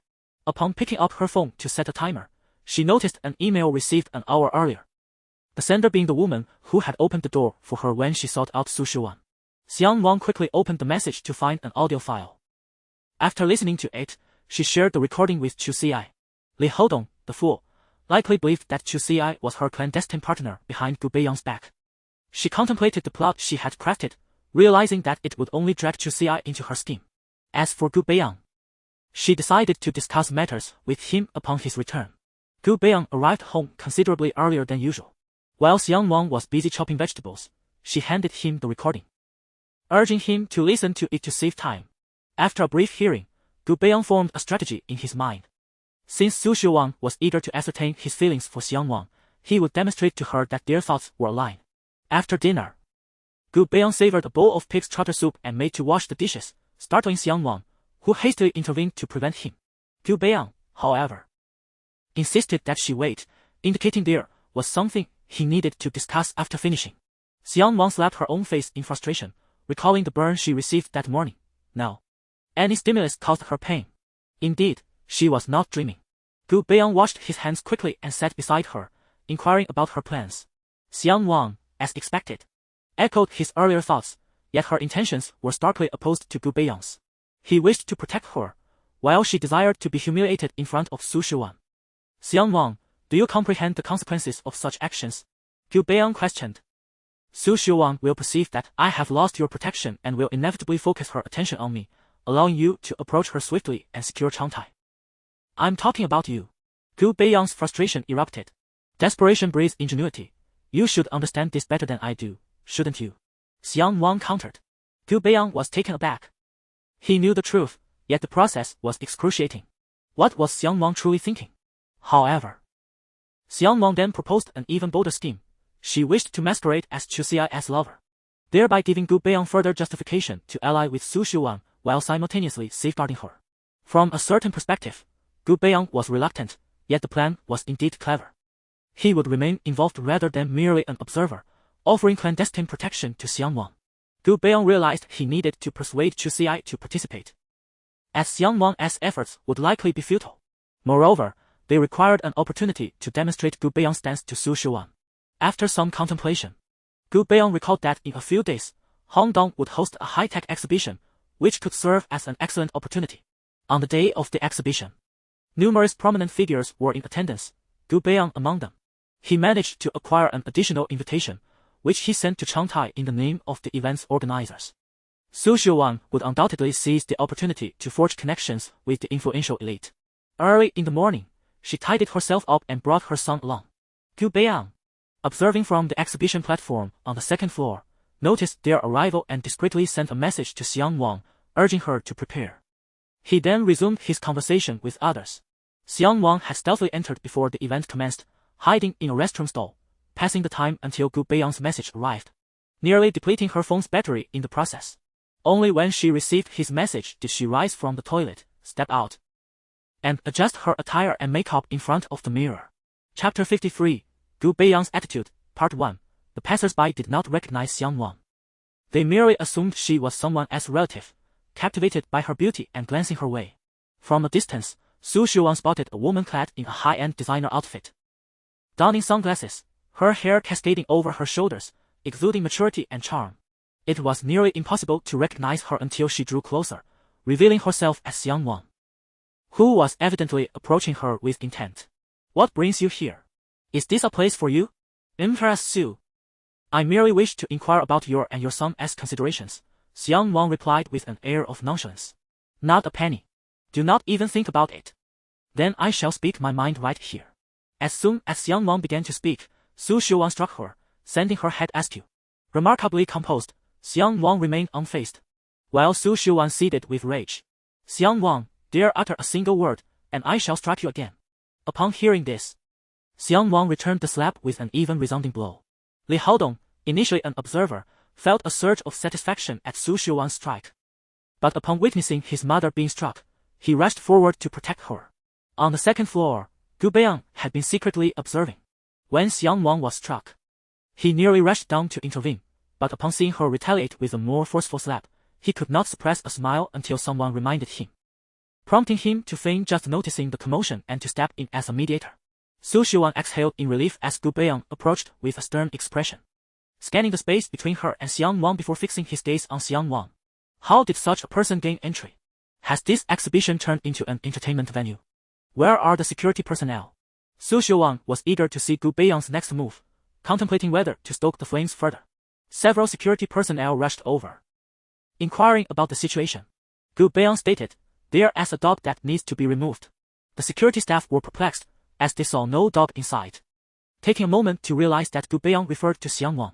Throughout the ordeal, Xiang Nuan remained silent, her chest heaving in anger, one side of her face swollen, glaring fiercely at Su Xiuan and Li Haodong. Meanwhile, Li Haodong found himself entranced by Gu Beiyang, captivated by the man he had only seen in newspapers before. In that moment, he thought to himself that if Gu Beiyang were his boyfriend, he would not mind being the submissive partner. Though it was she who had insisted Gu Beiyang act this way, Xiang Nuan still felt a pang of discomfort. Gu Beiyang's demeanor was effortless, as if he commanded such situations with ease. Yet, she dared not reveal her feelings. As she was being led away, Xiang Nuan deliberately raised her voice, recounting how Su Xiuan had treated her harshly during her time as a daughter-in-law, pressuring her to divorce and demanding she leave with nothing, insisting Su Xiuan compensate her. The onlookers, some of whom were oblivious to Su Xiuan's identity, wore expressions of bewilderment, yet were unwilling to miss this spectacle. As Xiang Nuan exited the scene, what remained were the moments for Gu Beiyang. He feigned a sigh, softly reproaching Su Xiuan for her inability to manage even these matters, making his situation quite difficult. Yet, there was no trace of reproach in his tone, nor did he send Su Xiuan away, offering her a semblance of reassurance. He then inquired further about the situation at hand. Before Su Xiuan could respond, Li Haodong interjected, revealing the entirety of Xiang Nuan's recent disturbances. Su Xiuan nodded in agreement from the side. Gu Beiyang acknowledged the information, making no demands for Su Xiuan and Li Haodong to consent to the shareholding matter. Instead, he listened with an expression of surprise, clearly unaware of the situation. Seizing the opportunity, the mother and son exchanged numerous disparaging remarks about Xiang Nuan, while Gu Beiyang listened patiently. Earlier, he had been curious about the origin of Xiang Nuan's recordings. She claimed they were provided by a servant from Su Xiuan's household. Some years ago, Li Haodong had assaulted this servant's son, who subsequently fell into depression and has yet to recover. Thus, the servant sought evidence against them. Upon learning that Xiang Nuan shared a similar motive, he quickly found common ground with her. No wonder, such a mother and son duo would undoubtedly have numerous enemies. Until now, he had little interaction with them, merely acquiring superficial knowledge through documentation. However, after their conversation, it became clear that individuals of their social standing disdained those beneath them, while striving to associate with those of greater capability. This perspective was indeed repugnant. In comparison, Xiang Nuan seemed far superior. At this moment, Xiang Nuan sat at the entrance of the exhibition hall, exhibiting a tenacity of spirit. In fact, when the security dragged her out moments ago, she had inadvertently twisted her ankle, her heel breaking entirely, rendering her unable to walk and forcing her to remain in this place to evoke sympathy. The moment she stepped outside, she relinquished all pretenses of dignity. Understanding that the more shameless she became, the more embarrassed Su Xiuan and her son would feel, leaving them powerless against her. Even if they resorted to underhanded tactics in the end, they would have to consider the consequences of provoking her, possibly leading to a life-and-death struggle. With early autumn having passed, Xiang Nuan wore merely a dress and a light jacket, prioritizing aesthetics over warmth, and now shivered in the biting wind. Passers-by glanced at her briefly, but remained indifferent, unwilling to extend even a modicum of kindness to a stranger. Everything seemed to revert to the night of the gala. When she had been dragged out in a similar manner, though that day felt far worse, Gu Beiyang had left with another woman, never casting a glance in her direction. In light of this comparison, it seemed inconsequential. Perhaps once today passed, Gu Beiyang would return to treating her with unbridled affection, a kindness that could easily ensnare her. Reflecting on this, the astute Xiang Nuan began to discern Gu Beiyang's intentions. His sudden kindness felt genuine yet contradictory, suggesting a blend of sincerity and deceit. Gu Beiyang had always preferred to play it safe, to gradually boil the frog, unaware that she had already lost without his interference. In another corner of the second floor, Zhao Qian and her father Zhao Dejiang quietly observed this scene, recalling that the woman from the previous gala was indeed Xiang Nuan. They were taken aback to discover she was a divorced woman, likely attempting to ingratiate herself with Gu Beiyang and now reaching out to her ex-husband's family. Zhao Qian held a profound disdain for such women, having encountered numerous instances within this circle. She noted that scarcely any of them managed to endure until the end. More discomforting than Xiang Nuan was the gaze of Li Hodong, whose eyes unwaveringly remained fixed on Gu Beiyang, regardless of the latter's activities. After exchanging a brief greeting with her father, she approached Gu Beiyang. Beiyang. Upon noticing Zhao Qian standing before him, Gu Beiyang excused himself from the conversation and turned to her, inquiring, "Is there something you need?" Zhao Qian took a few steps closer, retorting, "Is it not permissible to seek you out without a specific reason?" Gu Beiyang glanced upstairs and indeed spotted Zhao Dejiang intently observing the two of them.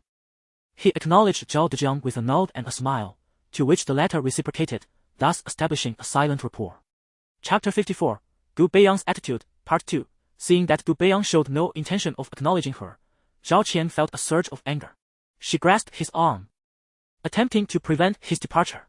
Gu Beiyang, displaying a hint of impatience, brushed her hand away, stating, "This technology exhibition is hosted by Hongdong, as the organizer. I have pressing matters to attend to. I shall contact you later." Before he left, he affectionately ruffled Zhao Qian's hair, a gesture meant for the observant. Onlookers swiftly discerned the marked difference in Gu Beiyang's demeanor towards Zhao Qian compared to the woman who had just been forcibly escorted away. The contrast was stark. To Su Xiuan, this exemplified the distinction between a cherished moonlight and mere roadside grass. Meanwhile, Li Hodong, noticing Gu Beiyang's intent to leave, hurriedly pursued him, unwilling to relinquish this opportunity. However, it was evident that Gu Beiyang had little interest in him, barely casting a glance his way, which ultimately left Zhao Qian and Li Hodong engaged in conversation. Zhao Qian led Li Hodong to a more secluded corner. Her demeanor significantly altered from her earlier interaction with Gu Beiyang. She was unaware of the man's identity, yet her feminine intuition warned her that he was an adversary rather than an ally. Seizing the moment, she resolved to address the situation before it escalated further. "I do not know who you are, but allow me to offer a word of caution. Gu Beiyang has no interest in men, as you have observed. Should there be a next time, I shall not be so lenient." Li Hodong recognized Zhao Qian as the woman rumored to have had a scandalous affair with Gu Beiyang. Someone beyond his reach. He had no choice but to acquiesce, yet his actions in private were not under her jurisdiction. Li Hodong felt ill at ease in such a setting. After exchanging pleasantries with Su Xiuan, he made his way toward the exit. Once Zhao Qian saw him leave, she returned to Zhao Dejiang's side, lamenting Gu Beiyang's behavior. Zhao Dejiang consoled her with a smile, remarking that men often behave this way when engrossed in work. Furthermore, as the host of the technology exhibition, Gu Beiyang had numerous guests to attend to. If Zhao Qian truly desired more of his time, she would need to assume the role of the hostess. As the words left his lips, Zhao Qian found herself lost in thought, gazing at Gu Beiyang's retreating figure. Indeed, as her father had stated, only by becoming the hostess could she acquire greater influence. A man as exceptional as Gu Beiyang attracted the attention of many women, and likely men as well, yet, only one, Li Hodong, displayed his intentions so overtly. Gu Beiyang appeared oblivious to the scrutiny. Or perhaps he was aware but chose to disregard it, continuing to smile and engage with others. At the entrance of the exhibition hall, Xiang Nuan remained seated, accompanied by a male journalist who had followed her out. Initially dared to cover the exhibition, he found the unfolding family drama far more riveting. He snapped a few photographs, interviewed a handful of individuals, and prepared to report back, leaving the remainder of his time to inquire about this high society outcast. Xiang Nuan was taken aback to discover that her seated pose had been captured. Upon hearing the click of the camera behind her, she turned to look, inadvertently providing a profile shot that excluded her swollen side. "Miss Yang, I am a reporter from Changling Daily's economic section. May I have a moment of your time for an interview? Is your economic reporting akin to that of the entertainment industry?" No, the journalist hastily clarified. Yet the more he explained, the more muddled he became, as it seemed the prevailing atmosphere truly resembled that. In the previous encounter, Xiang Nuan had no opportunity to elucidate her situation, but now the chance presented itself. She needed to reinvent herself as a virtuous daughter-in-law confronted by a malevolent mother-in-law. For both Su Shuan and Li Hodong were individuals who valued their reputations. She laid bare the entirety of her life over the past 2 years, omitting only the fact that Li Hodong was gay, a detail known to a select few within their circle. To divulge this truth would inevitably embroil others in the fallout. Instead, she articulated that Li Hodong lacked affection for her and exhibited no sense of familial responsibility, while simultaneously being excessively self-critical. The blend of truth and falsehood evoked sympathy from the reporters. Marriage and family had consistently been a topic of great interest. Every household has its own burdens to bear. If couples could tolerate each other, they would endure. If not, separation became an all-too-common occurrence in modern society. "Miss Lang, have you ever considered having a child to stabilize your relationship?" our reporter probed. Xiang Nuan smiled, acknowledging that she had considered it, but Li Hodong was unwilling. She recounted the statements made by Su Shuan with clarity, emphasizing that their discord had escalated solely due to her life's exigencies. Society harbors numerous prejudices against divorced women, and Xiang Nuan positioned herself as a victim, while Su Shuan had previously cast herself as justified. The stark contrast rendered Su Shuan's demeanor excessively domineering. The reporter inquired if Xiang Nuan needed to rise, noting that it must be uncomfortable for her to remain in a crouched position. Embarrassed, Xiang Nuan confided her predicament to the reporter. She had just twisted her ankle, causing her shoe heel to break, rendering her unable to walk. Li Hodong emerged and spotted a stranger assisting Xiang Nuan. Just moments ago, she had embarrassed him and his mother inside. Now, she lingered at the entrance, seemingly waiting for someone, perhaps for him to emerge and continue her outburst. He turned to walk away but suddenly realized she was alone and retraced his steps towards her. "Xiang Nuan, we need to talk. I have nothing to discuss with you. Either we sign now, or we wait for the court's ruling. You will talk today, whether you want to or not." With that, Li Hodong seized Xiang Nuan and dragged her away. She cast a pleading glance at the reporter, who hesitated, taking a step forward only to retreat.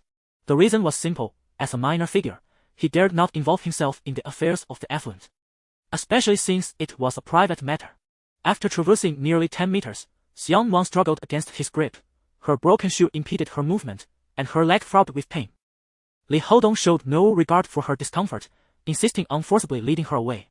The reporter, torn with indecision, ultimately chose to capture this scene on camera. Li Hodong shoved Xiang Nuan into his car and confiscated her phone, shutting it off. However, unbeknownst to him, she had discreetly dialed a number during the ride, and the call had just ended. Her sole thought was to reach someone who could comprehend her plight and come to her aid. Coincidentally, the recipient of that call was Gu Beiyang. At that moment, Gu Beiyang was engaged in discussions about emerging industries when his phone rang, causing him to frown instinctively. Wondering which fool would dare to interrupt him at such an inopportune time, he retrieved a string of numbers, devoid of a name. Yet he recognized it belonged to Xiang Nuan. Furrowing his brow, he excused himself to those nearby and answered the call, stepping outside. The content of the conversation compelled him to quicken his pace. He called out for Xiang Nuan several times, but received no response. Instead, he could hear her voice accompanied by the sounds of traffic outside. She was scolding Li Hodong, demanding to know what he was doing and where he was going. However, Gu Beiyang did not catch Li Hodong's reply, and the call was abruptly terminated. Striding forward, Gu Beiyang was unaware of the gravity etched upon his features. his entire being slipping beyond his control. Chapter 55. The disappearance of Xiang Nuan. Upon exiting, Gu Beiyang saw nothing amiss. When he attempted to call Xiang Nuan again, her phone was already turned off. In a rush, he summoned Chu Ci. Chu Ci, gather your things. Something has happened to Xiang Nuan. Wasn't she supposed to be working on some plan with you? Isn't she with you? How could something happen right under your nose, Gu Beiyang? Are you jesting with me? I was inside, and she was outside, taken away by Li Hodong, having been preoccupied with organizing documents for days. Gu Beiyang's heart sank as he realized he could finally rest, only to find that Xiang Nuan was in trouble. Chu Ci felt a profound sense of frustration. She had long warned Xiang Nuan to be cautious, but her advice had fallen on deaf ears. Gu Beiyang contemplated leveraging his family's influence. Yet this would inevitably alert Chen Xian, leading to protracted explanations. He was mulling over whether to proceed in such a manner while waiting for Chu Ci. Chu Ci hurried downstairs, her expression grave. She revealed that a person claiming to be a servant from the Su family had seen Li Hodong carry Xiang Nuan inside, and that she was unconscious. Without a moment to lose, Gu Beiyang promptly drove over, halting at the entrance of the community. Gu Beiyang, go inside. You should go. If I do, the trap laid for today will be ruined. Chu Ci unbuckled her seatbelt and exited the vehicle, offering a parting remark. Gu Beiyang, you are the ruthless one. Wait here. I will ensure Xiang Nuan's safe return. Gu Beiyang nodded, his grip on the steering wheel tightening, knuckles white with anger. He was deeply troubled. It wasn't that he lacked the will to rescue Xiang Nuan, but the current circumstances rendered it nearly impossible. He had to remain prepared for the eventuality that Chu Ci might fail, necessitating alternative measures. Li Hodong brought Xiang Nuan to her former bedroom, which remained largely unchanged since her departure. She lay on the bed while he sat at its edge. Earlier in the car, he had used a sedative to render her unconscious, ensuring she would not awaken anytime soon. The sound of banging on the door from downstairs grew increasingly insistent, prompting Li Hodong to initially ignore it. However, as the noise escalated, he sensed that someone was determined to force their way in. He ceased his activities and descended to investigate, cursing under his breath at the thought of someone attempting to rescue Xiang Nuan. He instructed the servant to open the door. Upon Chu Ci's return, she immediately confronted Li Hodong, demanding to know Xiang Nuan's whereabouts. Li Hodong crossed his arms defiantly. I have no idea where she is. What concern is it of mine? Someone witnessed you taking her away. I am giving you 5 seconds. Where is she? Li Hodong displayed no sign of fear, regarding Chu Ci with disdain. You are merely a junior lawyer. What authority do you have here? Besides, Xiang Nuan and I were once married. Whatever has transpired is none of your business. I will ask one last time. Where is she? A servant discreetly pointed upstairs. Understanding the implication, Chu Ci dashed up, searching room by room. Ultimately, she discovered Xiang Nuan lying quietly in the innermost room, a syringe resting beside her pillow, as Li Hodong followed closely behind, holding a syringe. Chu Ci checked once more, confirming that Xiang Nuan was unharmed before turning to Li Hodong. You had better pray that Xiang Nuan is all right, otherwise the indictment will include further charges, and I shall ensure you are brought to ruin. With that, Chu Ci placed the syringe into his back end, cradling Xiang Nuan, exited the Li residence. Gu Beiyang, upon seeing Xiang Nuan being carried out, felt a tightness in his chest and hurriedly alighted from his vehicle to take her into his arms, trembling uncontrollably at that moment. Is she all right? She is fine. We can discuss it in the car. After exchanging these words, Gu Beiyang carefully placed Xiang Nuan into the back seat. With a sigh, Chu Ci resignedly opened the driver's door and took his seat. He found himself perplexed by Gu Beiyang. It was Gu who had proclaimed a tit-for-tat approach. Yet now it was Gu who wore an expression of genuine concern, one that seemed far from faint. After a moment's hesitation, he handed the contents of his bag to Gu Beiyang, who had Xiang Nuan resting on his lap, still in a deep slumber. The higher one ascends in status, the more one becomes aware of society's darker undertones. Yet, often, it's merely a matter of observation. Gu Beiyang, oblivious to the nature of the contents in the syringe, could surmise that they were far from benign. Ci, thank you for today. I will have someone investigate what this is. Alas, Beiyang, are you certain you wish to pursue this further? I am not blind. Look at yourself and the state you are in. Can you honestly claim there is no conflict within you? There is none. My purpose remains unchanged. I pledged 2 years ago that I would not allow the struggles of these past years to be in vain. You, my friend, must have taken a blow to the head back then.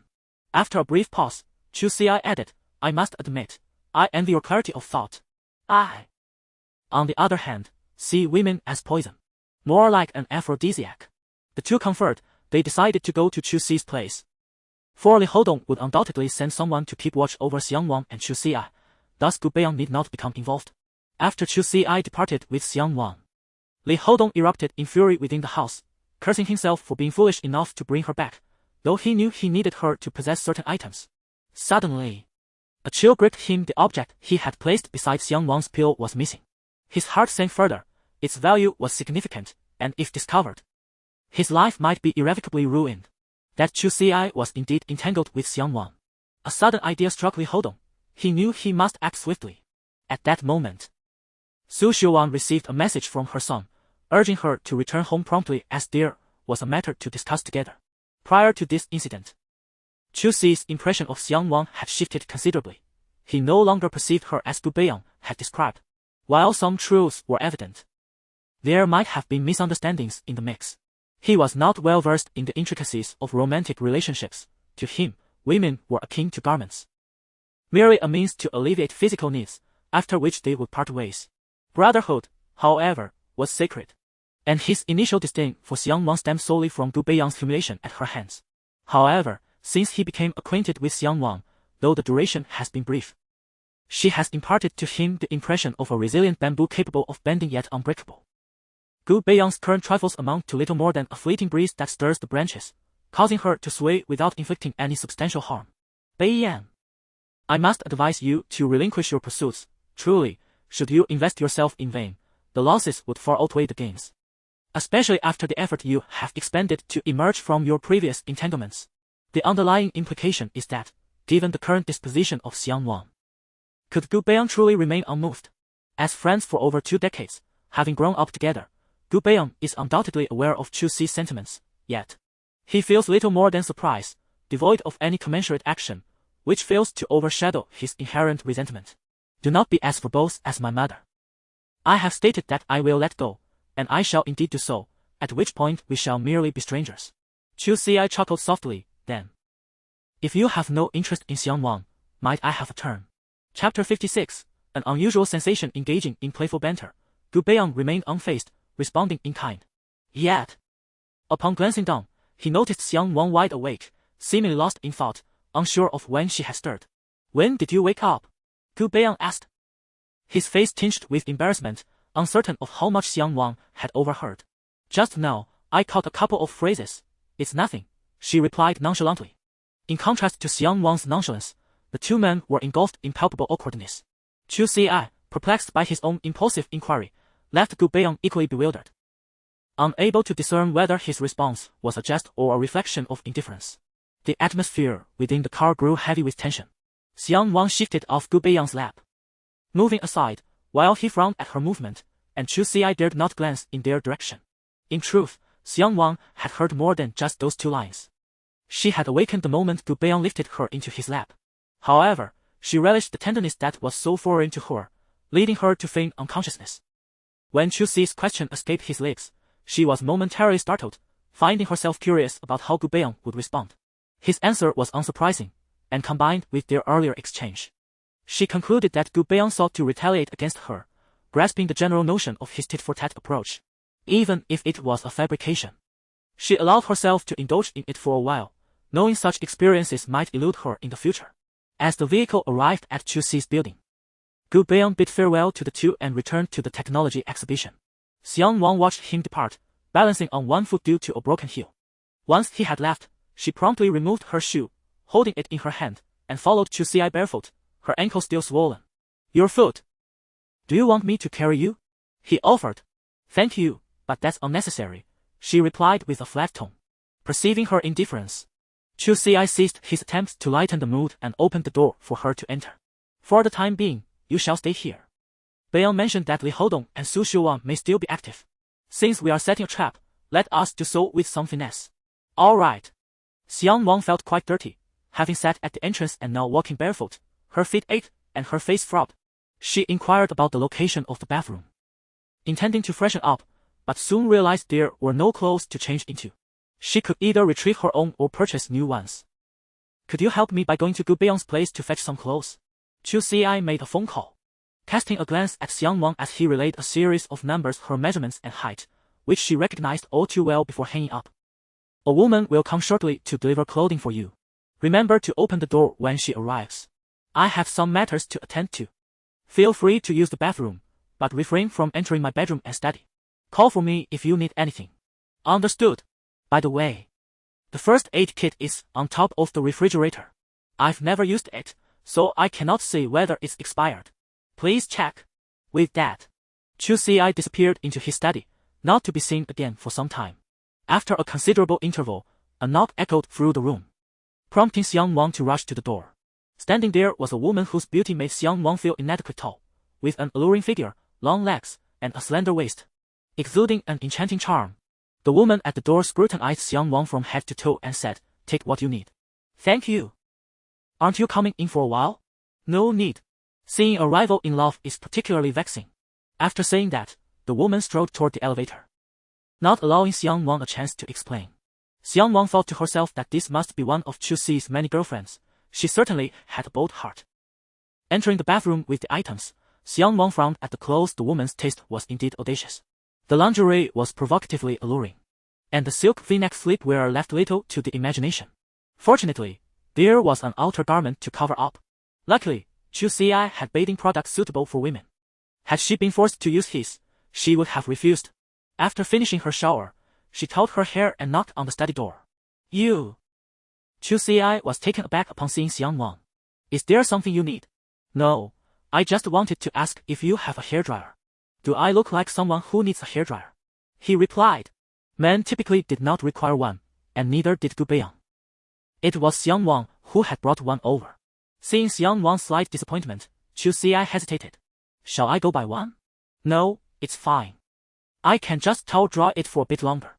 It was then that Chu Xi noticed the pink towel Xiang Nuan was using was his own, and his heart raced. He quickly shut the door. Xiang Nuan felt puzzled and continued drying her hair, even with the door between them. The image of her and her actions lingered in Chu Xi's mind, a sensation he had not experienced in years. Yet, he understood he must exercise restraint. If Xiang Nuan were like those other women, he could easily disregard these feelings, but she was not, and he found himself lamenting internally. Perhaps it was the fact that he had not encountered a woman in days that made him perceive her beauty so vividly. He recalled their conversation in the car. If Gu Beiyang truly did not want Xiang Nuan, he could easily take over, but the very thought made Chu Xi want to slap himself. What was he thinking?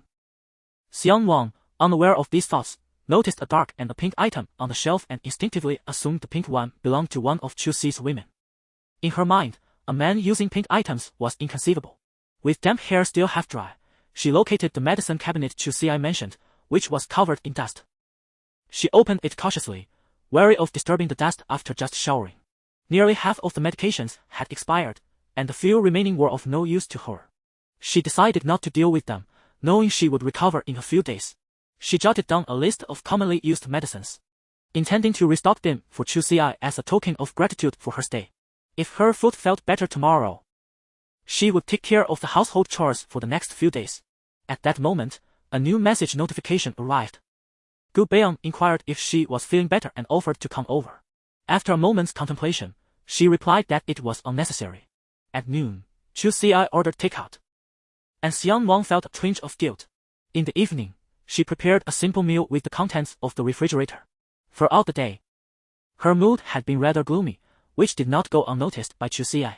Thus, he retrieved 2 bottles of wine from his collection and asked Xiang Nuan if she would like to drink. Xiang Nuan paused for a moment, holding the chopsticks in her hand. Recently, it had been Gu Beiyang who had compelled her to drink, and she had scarcely taken the initiative to touch such things herself. It seemed that Chu Xi harbored no ulterior motives, merely observing her. "I apologize for today's incident. It was merely a jest between Beiyang and me. We have been this way since childhood, joking around as if his mother were my own, without distinction. It's of no concern to me what he does or what decisions he makes. In truth, I am quite curious about what prompted you to leave Gu Beiyang in the first place." Chu Xi uncorked both bottles of wine, placing one before Xiang Nuan. Chapter 57. Hangover. Xiang Nuan did not refuse and took a sip. For the sake of money, it was all true. If Gu Beiyang had been wealthy at that time, Would she still have left? No. The two raised their bottles and clinked them, momentarily at a loss for words, each drinking their own. Indeed, as Xiang Nuan had stated, if she could turn back time to 2 years ago and Gu Beiyang had money, she would not have departed. With no money, she would choose to leave. Sometimes she found herself unable to make decisions and could not afford to be willful. Chu Ci could hardly comprehend Xiang Nuan's situation. He was unaware that she had initially left for financial reasons yet was now assisting Gu Beiyang without mentioning money at all. Thus, he could not ascertain the true significance of money to Xiang Nuan. Most of what he knew about Xiang Nuan and Gu Beiyang's past he had heard from Aunt Chen, with the remainder coming directly from Gu Beiyang himself.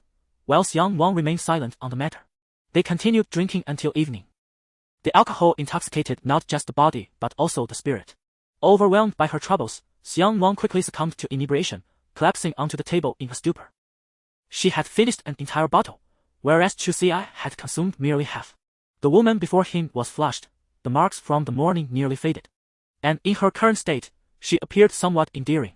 Chu Ci himself was nearly tipsy. He approached and lifted her, staggering towards the guest room. Upon reaching the bed, he stumbled over the edge, falling onto the bed with Xiang Nuan in an ambiguous position. As he gazed down at her, the remnants of his rationality evaporated. Suddenly, a knock at the door jolted him into a semblance of awareness, soon escalating into a pounding that shattered his previous thoughts. This woman was off limits to him. Even if Gu Beiyang were to forsake her, he could not touch her. Accepting this reality brought him a sense of relief. Perhaps because it had been quite some time since he had been with a woman. The commotion outside grew louder, the anger palpable, prompting Chu Ci to wobble towards the door and open it. Gu Beiyang stood there, his expression dark, staring at Chu Ci without moving, before finally speaking. Have you been drinking? A bit. Since you're here, I'll take my leave now. Please tidy up the things on the table. Xiang Nuan is in the guest room. Understood. Chu Ci belched slightly, and Gu Beiyang brushed past him, leaving Chu Ci standing alone at the door. He smiled, closed the door behind him, and retreated to his own room, locking it securely. Xiang Nuan sprawled across the blanket, clad in a two-piece nightgown, the outer layer unbuttoned, revealing the V-neck of her inner garment, which barely covered the tops of her thighs due to her position. The room was thick with the scent of alcohol as Gu Beiyang lifted Xiang Nuan and tucked her beneath the covers, then exited to clean up the aftermath. He had spent the afternoon investigating the contents of the syringe, while these two indulged in their drinking, seemingly enjoying themselves. Given Xiang Nuan's current state of inebriation, it was evident she could not have made it to the bed on her own. It must have been Chu Ci who had carried her there. The thought of Xiang Nuan being held by Chu Ci in such a manner left Gu Beiyang feeling vexed, especially since the decision to have Xiang Nuan stay here had been his own, essentially causing himself further distress. Upon returning to the guest room, Xiang Nuan clutched a blanket with one leg draped over it, her skirt hiked up to her waist, eliciting a deepening expression from Gu Beiyang. Beiyang? A familiar voice reached her, prompting Xiang Nuan to squint slightly, shifting to make space for him. Gu Beiyang chuckled, pleased that even in such a state, she recognized him. He sat at the edge of the bed, reaching out to ruffle her hair, only to have his hand swatted away by Xiang Nuan with a sharp smack. Get away. Just moments ago, she had called for him, and now she demanded he leave. Xiang Nuan, are you drunk or not? I am not drunk, you foolish creature. Not intoxicated. If she truly were sober, she would never have uttered such words. Gu Beiyang inquired with a smile. Who am I? A fool. Isn't Gu Beiyang just that? Deciding against further questioning, he feared it might escalate into something more. 2 years prior, Xiang Nuan had been the same. When angry, she would hurl insults at him, escalating to various versions of the same term. Gu Beiyang lingered by the bed for a while, although Xiang Nuan maintained her position. The allure she once held had faded in his eyes, leaving only unruliness, a quality he did not detest. He reached up to turn off the light. After a considerable time, Gu Beiyang finally shed his outer coat, lying beside Xiang Nuan in the remaining clothing, drawing her into his embrace to prevent her from tossing aside the blanket. The next morning, he rose and departed, while neither Xiang Nuan nor Chu Ci stirred from their slumber. From arrival to departure, Xiang Nuan was blissfully unaware. The sensation of a hangover was decidedly unpleasant, her head throbbed, and she felt utterly wretched. Gazing at the vacant half of the bed, she found herself puzzled. Why did she have the persistent impression that someone had slept beside her last night? Yet, she could not recall who it was or how she had ended up in bed. Surely it wasn't Chu Ci. If it were, she would find herself in an inextricable predicament. With that thought, She hurried to knock on the adjacent door in search of Chu Xi, but found her hand unable to turn the knob. It was undoubtedly locked from the inside. After knocking for what felt like an eternity, she finally saw Chu Xi emerge. Disheveled hair framing her face, eyes still closed. Chu Xi, did you sleep here all night? Of course, don't disturb my sleep, Chu Xi retorted, attempting to close the door. Then, as if struck by a thought, she added, Gu Beiyang came by last night. So, there had indeed been someone beside her. Her instincts had not betrayed her, and it was Gu Beiyang. The notion that he had come over late at night merely to see her astonished Xiang Nuan. Seeing her in a daze, Chu Xi promptly shut the door, returning to her slumber. The dining table was devoid of any items. Clearly tidied up by someone, certainly not by herself, and Chu Xi was far too lazy for such tasks. The only plausible culprit was Gu Beiyang, who had taken on the role of a diligent housekeeper. Xiang Nuan resolved that during this period of kindness from Gu Beiyang, she would graciously accept his gestures and address any subsequent matters later. She changed her attire and, limping slightly, ventured out to procure groceries. Remembering she needed to replenish some medicine, she turned back to retrieve the list she had prepared the previous day. After some contemplation, she added a remedy for hangovers. The morning air was refreshing, and the surroundings were somewhat unfamiliar to Xiang Nuan, who inquired directions from passers-by as she made her way to the indicated destination. During this time, the market is frequented either by retired couples or homemakers, and yet, the presence of Xiang Nuan, who does not belong to either group, does not seem out of place. She captured a photograph of herself holding a bunch of bok choy and sent it to Gu Beiyang, as it is his favorite vegetable, inquiring if he would like to join her for lunch at Chu Xi's house. Before long, Gu Beiyang replied with a single word, good. Unbeknownst to Xiang Nuan, someone in the shadows was following her, taking photographs and jotting down notes, busier than she was. Chapter 58, The Whaling Shall Be Hooked. Gu Beiyang left early at noon, making his way towards Chu Xi, only to realize he was being followed. There were also individuals lurking at the entrance of the community. At times, one is compelled to engage in clandestine activities, thus Gu Beiyang possessed a keen sense of counter-surveillance. Earlier that morning, he had intentionally leaked Chu Xi's address to Su Shuan, and it wasn't long before she sent him a message accompanied by a photo of Xiang Nuan cheerfully browsing the vegetable market, along with the address of Chu Xi's residence. Coincidentally, one of the photos featured Xiang Nuan holding a small cabbage, which she was also photographing, and that very image now resided on his phone. Gu Beiyang found it hard to articulate his thoughts on Su Shuan. How did she earn the title of a strong woman within their circle? He messaged Xiang Nuan to come down and meet him. Xiang Nuan had just finished washing various vegetables, yet to cut them, and upon receiving the message, she felt a mix of amusement and disbelief. When had Gu Beiyang become this type of person? Then again, he was not one to seek the limelight. Perhaps he was facing some urgent matter. Hastily, she dried her hands, removed her apron, and draped it over the chair before heading to the community entrance. Gu Beiyang leaned against his car, smoking, his expression unchanged. As Xiang Nuan approached, she inquired, "What's wrong?" Gu Beiyang grasped her collar and pulled her closer. His face grim, startling Xiang Nuan into silence, their faces nearly touching. He informed her that Su Shuan had sent someone to stake out, one in the CAF across and another in a Volkswagen on the left. Xiang Nuan, curious, attempted to sneak a glance, but Gu Beiyang's firm command to refrain halted her. Soon, a heated argument ensued.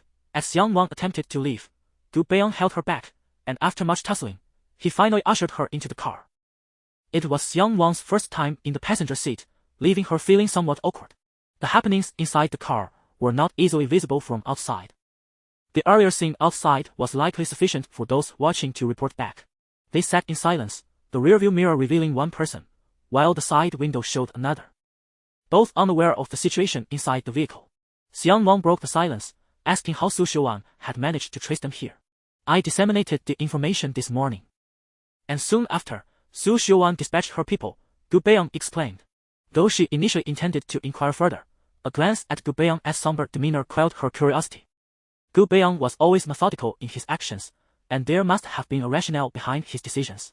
Noticing her lingering doubts, Gu Beiyang sighed and began to elucidate. Before returning to the exhibition hall yesterday, he had delivered the items Chu Xi had given him to the old residents, seeking assistance to ascertain their nature. By the afternoon, he received word that they were a new type of drug produced in the Golden Triangle over the past 2 years. However, the quantity was concerning. Survival was unlikely, given the evident ignorance regarding the dosage. Upon his return to the exhibition hall, he had coincidentally spotted Su Xiuan exiting, and under the pretext of engaging her in conversation, she discreetly revealed the relationship between Chu Xi and Xiang Nuan.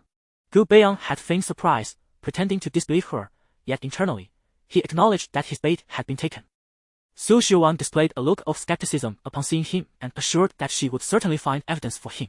However, Gu Beiyang chose not to disclose to Xiang Nuan that he had visited the previous night, assuming she was unaware, and thus opted to bypass the matter entirely. This morning, he contemplated assisting Su Xiuan.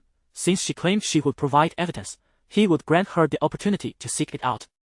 Gu Beiyang produced his phone and showed Xiang Nuan the message from Su Xiuan. After perusing it, Xiang Nuan grasped Gu Beiyang's intentions. Realizing that the three of them were merely performing for Su Xiuan, while they themselves were the audience. After a considerable wait, the two finally departed. Once confirming there were no additional observers nearby, Gu Beiyang drove into the community. When Xiang Nuan left, Chu Xi was still asleep. Upon their return, they found him clad in a bathrobe, lounging with his legs crossed while watching a replay of a football match, exposing his bare thighs and chest. Before they could enter, Gu Beiyang yanked Xiang Nuan behind him, his face darkened like a charred pot bottom. Chu Xi, be mindful of others. Then take that other way. Chu Xi retorted. Irked by Gu Beiyang's sudden shout, he had been fretting over when Xiang Nuan would leave, knowing he could not endure the tension much longer. Noticing Xiang Nuan peeking from behind Gu Beiyang, only to be pulled back, he deliberately stepped in front of them. Gu Beiyang then locked Xiang Nuan outside, engaging in a scuffle with Chu Xi inside, resulting in Chu Xi being left in nothing but his underwear, sprawled on the sofa. While Gu Beiyang's shirt buttons were half burst. Old Gu, if you play like this again, I'll tell Anchong that you fancy me and strip my clothes off. Go ahead, my mom might just throw you onto my bed. Once both were properly attired, Gu Beiyang finally opened the door for Xiang Nuan. You too, Gu Beiyang. Did you change your shirt? Previously, Gu Beiyang's shirt was a solid color without silver trim, but the one he wore now appeared more refined, exuding an air of luxury. Yes, Chu Xi splashed water on me, so I borrowed his. Then bring it out, I'll return it to you later. Xiang Nuan suspected nothing, having heard quite a commotion earlier. Likely suggesting Gu Beiyang was instructing Chu Xi on some matters. At an uncertain moment, Chu Xi had maneuvered behind Gu Beiyang, his tone dripping with sarcasm. Oh, I splashed it, did I? Fearing Chu Xi would expose him, Gu Beiyang clamped a hand over Chu Xi's mouth and dragged him to the study, instructing Xiang Nuan to prepare a meal while he and Chu Xi discussed something important. Once in the study, Gu Beiyang released Chu Xi, stating that he genuinely had a matter to address and needed to inquire whether the joke Chu Xi made in the car yesterday was indeed truthful. Chu Xi paused, uncertain how to respond. After much contemplation, he ultimately decided to answer Gu Beiyang honestly. It was true. Chu Xi, Gu Beiyang exclaimed in frustration, forget it, if you. It won't happen, Beiyang. I was merely pondering at the time. I later realized that aside from everything else, Xiang Nuan is quite suitable for marriage, intelligent and composed, but I do not wish to marry. Moreover, Beiyang, your marriage is not solely your decision. Indeed, this is the truth. The family is not solely his, yet for the sake of wielding genuine authority within it, his wife must possess at least some merit, whether in wealth or influence. However, Xiang Nuan lacks both. 2 years ago, Gu Beiyang still had the resolve to fight for Xiang Nuan against familial pressures, but that spirit has long since vanished. Ultimately unable to withstand the passage of time and change. Upon seeing the documents on the table, Gu Beiyang felt a deep sense of gratitude towards Chu Xi. Although Xiang Nuan claimed to be merely offering assistance without any expectations, he did not believe in such words. Chu Xi, on the other hand, had undeniably provided help without seeking any recompense. Chapter 59. Supplementary Plans. Gu Beiyang lit a cigarette, glancing at Chu Xi, who shot him a disapproving look as she tidied up the table. After preparing the meal, Xiang Nuan knocked on the study door. After a considerable wait, the two finally emerged. The table was laden with home-cooked dishes.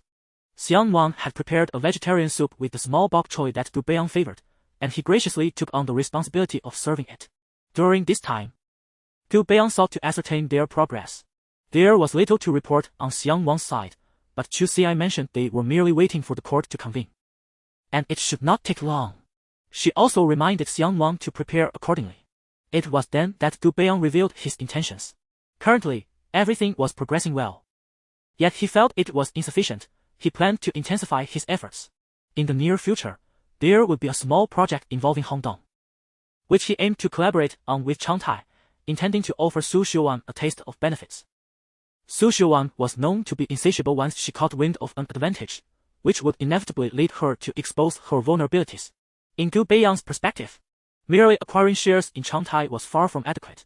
He typically left no avenues for retreat for others, thereby preventing any chance of resurgence. Li Houdong's current leverage lay in the origins of the drugs. If he was merely a purchaser, the situation would not be dire.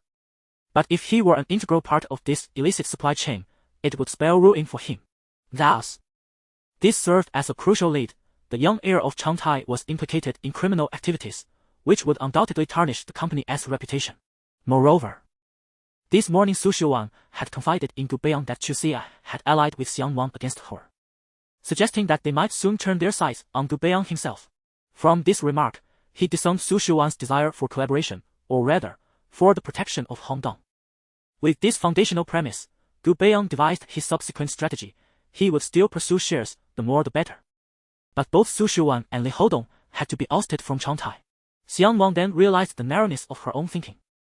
Providing Gu Beiyang with shares would only grant him a voice, whereas what he truly sought was authoritative control.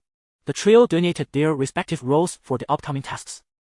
Gu Beiyang would publicly ally with Su Xiuwan against Xiang Nuan, while covertly seeking to lower Su Xiuwan's defenses and exploit any internal discord within Changtai. Meanwhile, Xiang Nuan and Chu Xia would focus on creating obstacles for Su Xiuwan and Li Houdong, mounting a dual-front assault, confident that Su Xiuwan would eventually reveal her flaws. On the other hand, Su Xiuwan and Li Houdong were not without their own defenses. After Su Xiuwan returned, Li Houdong recounted the events to her. Omitting his own drug use, Su Xiuwan quickly grasped the crux of the matter. How did that person, surnamed Chu, know that you had brought Xiang Nuan home? Or how could he possibly be aware that you took her away? When I took Xiang Nuan, a reporter was interviewing her. It must have been that reporter. Just then, a servant entered with coffee, and Su Xiuwan scrutinized her for a moment. Once the room was left with just her and Li Houdong, she inquired, "Who saw you bring Xiang Nuan back?" Li Houdong pondered for a moment. The one who opened the door was indeed the same servant who had just delivered the coffee. Su Xiuwan's suspicions were aroused. This individual had maintained an impeccable demeanor and had not erred in any way. "Please bring the person you mentioned up here." Li Houdong promptly escorted the woman upstairs before retreating. "Madam, you were looking for me? Yesterday morning, my son returned and claimed you did not open the door for him. Is this the conduct expected of a servant?" Su Xiuwan probed. "Madam, I did open the door, and the young master was accompanied by a woman. I was unaware of her identity. You may inquire with her if you wish." "Are you insinuating that my son is deceiving me?" "Not at all, madam. Please trust me. I truly opened the door." Su Xiuwan observed the woman, who bowed repeatedly, her demeanor appearing genuine. "The young master has been away for quite some time. Yet you did not question him about the woman he was with." "That was the young master. I dared not." "Very well, you may leave." "Yes, madam." Su Xiuwan discerned nothing amiss. The woman's behavior was consistent with her usual demeanor, marked only by a sense of urgency in her explanations. And her retreating posture when asserting her fear seemed sincere.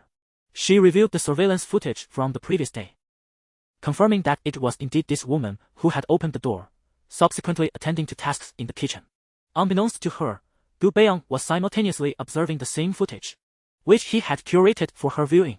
After serving coffee, the maid felt a sense of unease and contacted Gu Beiyang, subsequently being summoned for questioning, narrowly escaping a predicament. Su Xiuwan summoned Li Houdong, and the two deliberated on whether to ally with Gu Beiyang. Naturally, Li Houdong was inclined to do so, seizing the opportunity to draw closer to Gu Beiyang. However, they needed leverage in their negotiations with him. This led them to contemplate the situation involving Chu Xia and Xiang Nuan, deeming it a viable angle, which culminated in today's events. Xiang Nuan was unaware of how the aunt acquired Gu Beiyang's phone number, yet she felt a sense of reassurance, confident that Gu Beiyang would not remain indifferent, thus ensuring a level of safety. The plan reached this stage, and Gu Beiyang had business to attend to. After dining, he departed, leaving Xiang Nuan and Chu Xia to discuss the court proceedings. Chu Xia was relatively at ease, while it was Xiang Nuan's inaugural court experience, and she had much to learn. After explaining the details to Xiang Nuan, Chu Xia noticed her hesitation and pondered for a moment. "If, and I emphasize if, one day Gu Beiyang were to release you, where would you go?" "If that day ever arrives, I certainly will not remain in Changlin." Xiang Nuan replied with a serene smile, pen in hand, articulating her thoughts without a moment's hesitation. Do you still harbor feelings for Beiyang? Yes, I have always liked him. Who knows what the future holds? Xiang Nuan regarded Chu Xi as a friend, feeling no need for concealment. To deny her feelings would be a disservice to herself, regardless of what he ultimately does. Indeed, just a word of caution, do not take everything too seriously. I am uncertain. Xiang Nuan tossed the pen to him and, after a considerable pause, continued, Chu Xi, although you harbor disdain for me, I find you to be a commendable individual. I now regard you as a friend. Which is why I have chosen not to conceal anything. I comprehend your sentiments. I am aware of what Beiyang is contemplating. He is the type who only acts when he is nearly certain of success. Chu Xi listened quietly as Xiang Nuan spoke, refraining from interjecting. He holds grudges quite fiercely. And I have never believed he intends to let me off. He treats others as they treat him, as you witnessed today. With such meticulous thoughts, I am inevitably at a disadvantage in our relationship. You need not worry. I will not take any action against him. I will endure both his kindness and his malice. It seems we are now akin to Shou Yu and Huang Gai, one willing to strike and the other willing to endure. Chapter 60 Negotiation. At this juncture, it was evident that Chu Xi understood the gravity of the situation. However, there remained an unspoken sentiment in his heart that he could not articulate. He did not harbor any disdain for Xiang Nuan, at least not at this moment. Soon, the two redirected their focus back to the courtroom proceedings. Xu Shuwan received word that Gu Beiyang had indeed followed the address she provided to confront Xiang Nuan. The two had a commotion at the entrance of the community. And subsequently, he forcibly dragged her into his car, from which they did not emerge for quite some time. The only photographs captured were those of the altercation at the entrance, as she dared not approach the vehicle. Nevertheless, she felt these were sufficient. Believing she had deciphered Gu Beiyang's temperament, after tidying herself up, she prepared to seek him out at Hongdong. Anticipating her arrival, Gu Beiyang had already settled into his office. The grandeur of the Hongdong building was incomparable to that of Changtai, a mere small company, and this was Su Shuwan's inaugural visit. Leaving her both astonished and elated at having secured such a formidable ally. Upon stepping onto the 27th floor, she felt numerous gazes upon her, albeit unfriendly ones. Anger simmered within her as she contemplated how, in due time, these individuals would have no choice but to regard her with newfound respect. An assistant guided her into Gu Beiyang's office, where he was engrossed in documents, patiently awaiting her to break the silence. Su Shuwan felt an overwhelming sense of awkwardness and wished for Gu Beiyang to inquire about her first. Yet, knowing she sought his assistance, she realized it was impractical to remain silent. Gathering her resolve, she addressed him, Mr. Gu, might you assist me in dealing with Xiang Nuan? Why should I assist you? He retorted, the implication of a quid pro quo unmistakable. Su Shuwan found herself momentarily at a loss for what she could offer. Fully aware that Gu Beiyang was not in want of monetary compensation. Mr. Gu, Xiang Nuan is currently involved with another man, which you likely have not been informed of. Our objectives align. Why not collaborate? I can handle this matter on my own.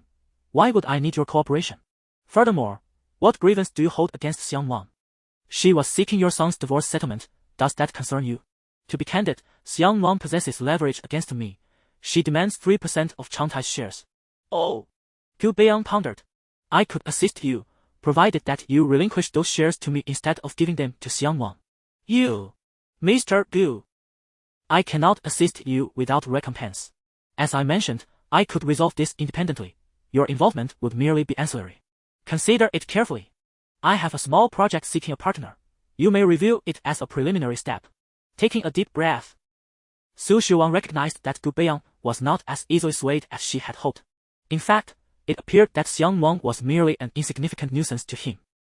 Easily dealt with. Mr. Gu, Xiang Nuan's lawyer, who is also her current partner, seems rather formidable. No need for your reminders. Xu. You may reflect on this and provide me with a response. However, this project must be finalized within 3 days. Should you decline, I have other options readily available. Understood. I shall provide you with my decision. After Su Shuwan departed, Gu Beiyang found himself momentarily lost in thought, gazing out at the empty expanse beyond. The term partner struck him as particularly apt. He stood by the window for a while, savoring the refreshing autumn air, which was nothing short of invigorating. This project possesses the remarkable potential to resurrect Changtai. Su Shuwan cannot possibly refuse. After all, Changtai is determined to secure this venture, and offering some benefits in advance would be acceptable. Upon returning, Su Xiuwan meticulously reviewed the document and promptly made her decision. Sacrificing 3% for this opportunity is worthwhile. Although 3% may seem substantial compared to other shareholders, it pales in comparison to what she and Li Houdong hold. However, Gu Beiyang, holding a stake, would undoubtedly not allow Changtai to descend into bankruptcy, thereby achieving a dual advantage. Afterward, Su Xiuwan informed Li Houdong of her decision. It wasn't long before Gu Beiyang received a message from Li Houdong, stating he had information regarding Xiang Nuan and that Su Xiuwan suggested he contact Gu Beiyang to arrange a meeting at a bar that evening. Gu Beiyang chuckled, bemused by the existence of individuals who willingly rush toward danger. To him, Li Houdong was a close second to Xiang Nuan in terms of his distaste. While Xiang Nuan was a subjective annoyance, Li Houdong represented an objective one, and the two were slowly drawing nearer. The bar chosen by Li Houdong was renowned in Chongqing for its vibrant atmosphere, a place filled with entertainment yet devoid of overtly illicit services, where one simply proceeds to a hotel if there is mutual attraction. Unbeknownst to Gu Beiyang, this was a gay bar. Upon entering and realizing he was surrounded by men, he felt a wave of unease. In a venue where the dynamics are predominantly skewed, the moment Gu Beiyang entered, he became the focal point of attention. The atmosphere thick with unspoken tension. On the second floor, in the most conspicuous spot, sat Li Houdong, beckoning Gu Beiyang over. The others looked on with envy, assessing a man's allure, not just to women but also to men. So, what is it?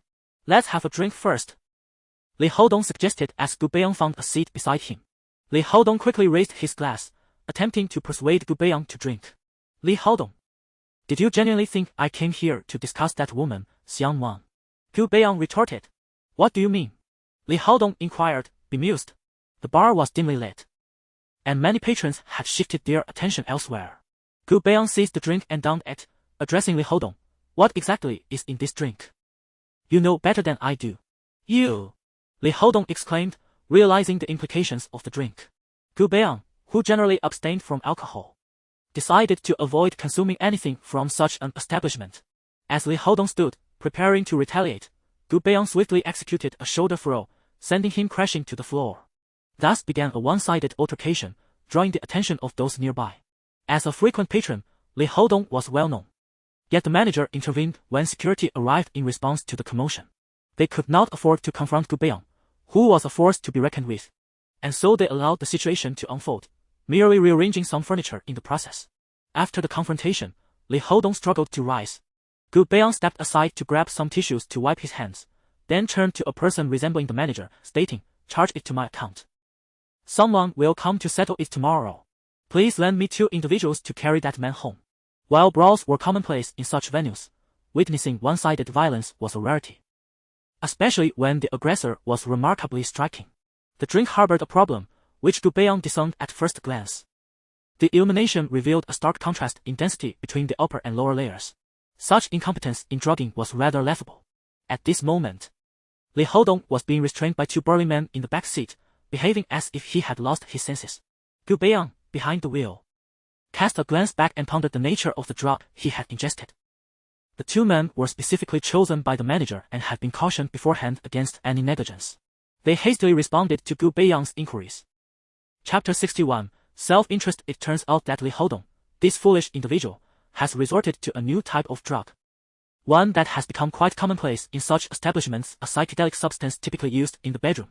Subsequently, Gu Beiyang inquired if the 2 of them had any knowledge of it, to which they both hastily shook their heads, asserting that the staff never indulged in such vices, but they could not control the guests. Gu Beiyang was merciless in his approach. His intent was not to simply drug him, but rather, driven by his own selfish motives, he was unwilling to let Li Houdong off easily. He believed that if this man did not languish for a duration of 10 days or 2 weeks, he would have his name turned upside down. The upcoming court hearing would undoubtedly be intriguing. When Su Xiuwan witnessed her son being escorted back, babbling incoherently, she immediately erupted with anger, demanding to know who had assaulted him.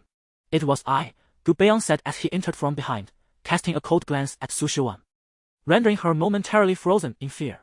"Mr. Gu," she stammered. "Madam Su, there is no need for alarm. I merely took it upon myself to discipline your son. Let us hope he refrains from such impulsive behavior in the future, and when administering drugs, one ought to consider the target. Oh, by the way, this drug appears to be rather unconventional. You understand, don't you? I shall cover all of your son's medical expenses. No, Su Xiuwan attempted to explain. But Gu Beiyang had already departed. Upon glancing at the unconscious Li Houdong, her fury intensified, prompting her to hastily summon assistants to carry him away. Vowing to return the following day to apologize to Gu Beiyang. This son had never afforded her the joys and pride of motherhood. He had been a troublemaker in school. And upon growing older, he had come out, causing quite a stir. Eventually, they reached an understanding. Li Houdong would keep his secret, while Su Xiuwan would turn a blind eye, which led to the marriage with Xiang Nuan. Upon returning home, Gu Beiyang was in high spirits. That evening, he messaged Xiang Nuan to share the incident, and her immediate response was to inquire if he had sustained any injuries. At that moment, she was engrossed in familiarizing herself with the lines prepared for her from Chu Xi, gradually forgetting about the conversation, and instead, they engaged in a lengthy chat. By nightfall, she had retained nothing of her lines, and in the course of their dialogue, she drifted off to sleep, unaware that Xiang Nuan had succumbed to slumber. Gu Beiyang noticed the lack of response to his messages and decided to call her. The voice on the other end was soft and muffled, rendering the words indistinguishable. He opted not to hang up, and after a while, the sounds of her breathing filled the air. Gu Beiyang placed his phone beside the pillow and fell asleep himself. The next day, he connected the call until his phone ran out of battery. Assuming Xiang Nuan was still asleep, Gu Beiyang prepared himself and headed to the office. To his surprise, Su Xiuwan was already waiting for him on the first floor, and as soon as she spotted him, she rushed over, clutching the documents from the previous day. Madam Su, he said, there's no need to be in such a rush. I assured you that I would not go back on my word regarding the time for consideration. I have come today to apologize to Mr. Gu, and to discuss a few matters as well. Let us proceed upstairs. Gu Beiyang guided Su Xiuwan into the staff elevator, unwilling to allow her to use his private one, even if only in passing, for he suspected she would want to take it over. The early employees were astonished to see the president using this elevator today. Upon noticing the woman beside him, they began to piece things together. The 27th floor was relatively empty, and Su Xiuwan followed Gu Beiyang into the office. Please make yourself comfortable. My assistant has yet to arrive, and I apologize for the lack of refreshments. Not a problem, Mr. Gu. Gu Beiyang reclined on the sofa, while Su Xiuwan stood beside him, placing a stack of documents before him, noting that there were indeed multiple copies. Mr. Gu, I have given yesterday's matters considerable thought. Herein lies the share transfer agreement and the project contract. If you find no issues, you may sign at your convenience. Is Director Su attempting to silence me with this? Gu Beiyang retorted. It was Houdong who erred, and once he is able, I shall have him personally apologize to you. I am quite adept at distinguishing between personal and professional affairs, so there is no need for such measures, Director Su. However, regarding our forthcoming collaboration, I would prefer that Master Lin not partake, as I have only agreed to assist you. Nevertheless, I shall overlook the matter of Master Lin's drug concealment this time. As a courtesy to you, should there be a recurrence, and the authorities approach me, I assure you I will speak nothing but the truth. Thank you, Mr. Gu. Su Xiuwan replied gratefully, feeling somewhat reassured by Gu Beiyang's affirmation concerning her situation. After bidding Su Xiuwan farewell, Gu Beiyang's assistant arrived at the office, inquiring about the previous day's events. A newspaper lay before Gu Beiyang, merely a sample. Following the recent publications concerning himself and Xiang Nuan, he had taken extra precautions, instructing the editor-in-chief to present any articles about them for his prior approval. The sample issue featured a piece from Changling Daily's social section, primarily focusing on Xiang Nuan, with the photos taken outside the exhibition hall that day. The article explored women's roles within familial and marital contexts, with Xiang Nuan's case serving merely as an example. Contemplating whether to seek Xiang Nuan's input, Gu Beiyang hesitated, yet she had clearly accepted the interview despite knowing it was a journalist. Her intent was transparent. The sample included a photograph of Xiang Nuan, capturing her glance over her shoulder, her profile soft and alluring. Yet Gu Beiyang felt the image was incongruous with the accompanying article. Inform the editor-in-chief of Changling Daily that the article may be published, but the photograph must be replaced. It is unappealing. What? The assistant was taken aback. How could it be unappealing? It is undeniably beautiful. What's this how? Just do it. Understood. The assistant refrained from further questioning, rationalizing internally that perhaps Mr. Gu's aesthetic differed from his own. Days later, Xiang Nuan learned of the developments from Chu Xi, who informed her that their victory was virtually assured, as the article in Chaolin Daily had stirred considerable attention domestically. Society was increasingly attuned to women's issues, and marriage had only achieved a relative semblance of fairness. The legal system in the country often favored human sentiment over law. Should Xiang Nuan win her case, it would undoubtedly provide hope to countless women. Conversely, a defeat would foster public dissatisfaction with the current legal framework. Thus, the court would undoubtedly weigh the societal implications carefully before rendering a final judgment. Chu Xi not only proposed that Xiang Nuan receive a 2% stake but also a significant sum of money. Selfishly, he wished for a future where Gu Beiyang would not abandon Xiang Nuan, as her survival depended on him. Some financial support was certainly beneficial. Yet, he refrained from disclosing the specific amount to Xiang Nuan, sensing that revealing it might burden her conscience. The inaugural court session is scheduled for 3 days hence, marking a significant battle for women's rights, as represented by Xiang Nuan. Several magazines, including the provincial television station, have preemptively reported on the event, promising to provide ongoing coverage. During this period, Changtai's stock plummeted, and internal discord arose within Hongdong regarding the collaboration between Gu Beiyang and Changtai. The trial is set for this Thursday, and since Xiang Nuan has not visited her mother in quite some time, she chose a moment before the hearing to go to the hospital, bringing along some clothing. Chapter 62. The court hearing. As she entered with her belongings, Li Huiying was engaged in light exercises in the hospital room, her back turned towards Xiang Nuan, rendering her unaware of her arrival. "Mom, can you do this?" "Nuan, you're here, come sit down. Have you had breakfast?" "I haven't eaten. I'll go to the cafeteria to get something for you." Xiang Nuan gently grasped the turning Li Huiying, smiling as she said, "No need, Mom. I just came to check on you and Xiang Yang. I'll sit for a bit and then leave." Li Huiying expressed her feeling of isolation in the hospital, feeling detached from the world, and inquired when she could be discharged. For her, this place felt safer than the outside world. Xiang Nuan, preoccupied with dealing with Su Shuwan and Li Houdong, had little time to care for Li Huiying and Xiang Yang. She could only exclaim, "Mom, look at Xiang Yang. He still can't leave the hospital. I know you're bored, but I have many things to attend to. And I can't take care of both you and Xiang Yang. I'm sorry." "Foolish child, what are you saying? It's ultimately me and Xiang Yang who are burdening you. You go ahead, I'll take care of Xiang Yang." Xiang Nuan sighed and tentatively asked, "Mom, when Xiang Yang wakes up, how about I take you and Xiang Yang back to grandfather's hometown?" "That sounds good." The mother and daughter conversed for quite some time, and Xiang Nuan was uncertain when she would return. Perhaps by then she would be able to take her mother and Xiang Yang away. On the day of the court hearing, Xiang Nuan had only Chu Xi by her side, with the only acquaintance remaining being Gu Beiyang, who was unable to attend. Li Houdong was brought in a wheelchair by Su Shuwan. Chu Xi was aware that Gu Beiyang had assaulted Li Houdong, but he never anticipated that the injury would still be unresolved after such a long time.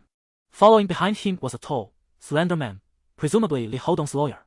Previously, Xiang Nuan had only seen the courtroom on television, which appeared solemn and formal.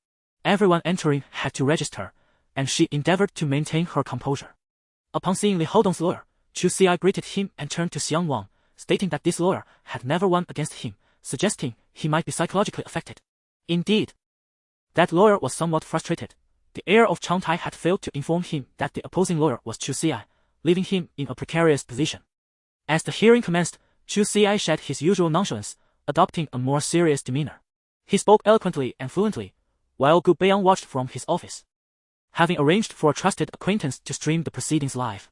When it was Xiang Nuan's turn to speak, she took a deep breath and began reciting from the script provided by Chu Xi. The content was not extensive, yet each statement was irrefutable. The opposing lawyer's countenance darkened throughout, having previously informed Su Shuwan and Li Houdong that he could only do his best. Given the societal implications, compensation was inevitable, and he could only hope to minimize it until he laid eyes on Chu Xi. Li Houdong yelled from his wheelchair, "Judge, they have an ambiguous relationship. This cannot be heard." Su Shuwan echoed his sentiments, and the two of them spoke in unison for quite some time, oblivious to the judge's displeasure. Eventually, it was their lawyer who tugged at them as a reminder to cease their interruptions. Disrupting courtroom order is subject to penalties. The verdict still requires some time, and during this waiting period, Su Xiuan pushed Li Houdong over and began to berate Xiang Nuan. When you were at our home, did you lack food or clothing? How cruel you are! Madam Su, how much have I consumed and worn from you? Once the judgment is rendered, I shall return everything to you. Do not forget. I still possess other items of yours, Xiang Nuan retorted. Humph, just based on that recording? Without evidence, I can easily deny it. Just wait. You and your paramour shall not enjoy carefree days, she sneered. Xiang Nuan, uninterested in further banter, took Chu Xia aside while discreetly messaging Gu Beiyang to report the situation. Meanwhile, reporters waiting outside seized the opportunity to interview Xiang Nuan, inquiring about her circumstances. She merely smiled and replied that until the outcome was revealed, no one could ascertain the truth. Seeing that they could extract nothing useful from her, the reporters turned their attention to her lawyer, only to find that he had no more information to offer. In contrast, Su Xiuan and her son were left unattended. As the recess concluded, everyone returned to their previous positions, awaiting the judge's ruling. The decision naturally favored Xiang Nuan and included certain stipulations for Su Xiuan, mandating both parties to attend weekly legal education sessions. Upon hearing the last requirement, Xiang Nuan could not suppress her laughter. Even the jurors seated behind her joined in amusement. Li Houdong objected, but the judge, uninterested in further discussion, promptly declared the court adjourned. Xiang Nuan thought to herself that she could now provide an explanation to those concerned. Stepping out confidently, she bowed to the reporters waiting outside. Thank you all for your concern. I have won this lawsuit. But I hope that all women who have suffered similar experiences can bravely take this step to resist. We can create a better tomorrow. Xiang Nuan instructed Chu Xia to return home first while she went to purchase some food and share the good news with Gu Beiyang, inviting him to join them in the evening. In the office, Gu Beiyang watched this scene unfold on the screen, smirking. A better tomorrow. He would not grant Xiang Nuan a future. She remained useful to him for now. Chu Xia was also clever, helping Xiang Nuan secure a sum of money behind his back. When he received the call, he readily accepted Xiang Nuan's invitation. That evening, the three gathered around the table, each with a drink before them, but the most joyous was undoubtedly Xiang Nuan. Suddenly, Gu Beiyang spoke up. Xiang Nuan, did I not promise you that the 2% shares of Changtai would belong to you? I keep my word, but do not expect to receive that compensation. Though addressing Xiang Nuan, his gaze seemed to linger on Chu Xia, who feigned ignorance and continued to drink. Xiang Nuan was taken aback. Compared to the shares, it was the money she desired most. Could we exchange? I do not wish for the shares. That is not permissible. With that money, Xiang Nuan could finally live with her mother and brother, no longer dependent on Gu Beiyang. Even if that money were to run out one day, she could find another way. Her earlier good spirits were entirely disrupted by Gu Beiyang. Xiang Nuan lacked the means to resist. Whatever Gu Beiyang said was law. And by the end of the meal, she found no pleasure in her food. Only the wine served to alleviate her sorrows, leading to her being the first to succumb at the table. Gu Beiyang hardly touched his drink, and Chu Xia consumed little as well. Gu Beiyang carried Xiang Nuan to the guest room, leaving Chu Xia alone to continue drinking. Before departing, he said to Chu Xia, let this time slide. Should there be a next, you'll have to manage it yourself. Both were acutely aware of the underlying tension, yet neither dared to articulate it. Gu Beiyang understood that Chu Xia was assisting Xiang Nuan in planning for her future. But how could he allow his friend to aid someone he despised? Chapter 63, a personal visit. Due to the extensive media coverage, the news inevitably reached Chen Xian's ears, albeit after a few days. She was indifferent to her son's intentions. Yet involving the child from the neighboring Chu family was unacceptable. When she called Chu Xia, he hesitated, inquiring about Gu Beiyang, insisting that she should not interfere. This infuriated Chen Xian, who felt an overwhelming frustration, particularly because Xiang Nuan was also entangled in this matter. It seemed that she had no choice but to intervene personally. Meanwhile, after her victory in court, Xiang Nuan was preoccupied with various follow-up tasks, having visited the notary office several times. Gu Beiyang mentioned that he was currently busy with a collaboration with Changtai, thus she refrained from returning to work. Feeling embarrassed to continue residing at Chu Xi's place, she sought Gu Beiyang's consent to stay at another property of his. Gu Beiyang would visit her half of the week, bringing along his work. After their tasks were completed, they would share tender moments, and Xiang Nuan found herself fondly attached to this arrangement, preferring it over a conventional marital lifestyle. Thanks to Gu Beiyang's intervention, Su Xiuan and Li Houdong temporarily refrained from causing her trouble. One day, as Xiang Nuan was tidying up the apartment, a knock echoed through the space. It was rare for anyone to seek her out here, aside from a few visits from Gu Beiyang. Assuming it was him, she set down her mop and went to open the door, only to be met by Xiang. After years of clandestine encounters with Gu Beiyang, she never expected to cross paths with Xiang, who she thought would disdain any interaction with her. Having just finished mopping the floor, Xiang Nuan had not yet allowed it to dry. Xiang marched in with her shoes still on, leaving unmistakable footprints, a clear display of her authority. The apartment was considerably smaller than her previous residence, and within just a few steps from the entrance lay the sofa, which Xiang headed towards with purpose, leaving Xiang Nuan little choice but to follow suit. "Do you need something, auntie?" Xiang Nuan asked, attempting to maintain composure. "Call me madam," Xiang replied, settling onto the sofa and fixing her gaze on Xiang Nuan. Dressed in casual attire and an apron, Xiang Nuan's appearance made the scene resemble that of a wealthy matron confronting a maid. Taking a deep breath, Xiang Nuan inquired, "Madam, is there something you wish to discuss?" "Nothing much, just came to see how audacious your face is, daring to appear before Beiyang. Was your refusal to accept the check last time merely a prelude to this situation? Furthermore, whatever matters you have with Gu Beiyang should remain between you two. Do not drag my son into this. Madam Chen, if I had a choice, I would prefer not to be here. I apologize for the situation concerning Gu Beiyang. It will not happen again." "What, do you mean to imply that my son is relentlessly pursuing you?" "Xiang Nuan, if I were you, I would ensure that apart from matters of life and death, we would never meet again.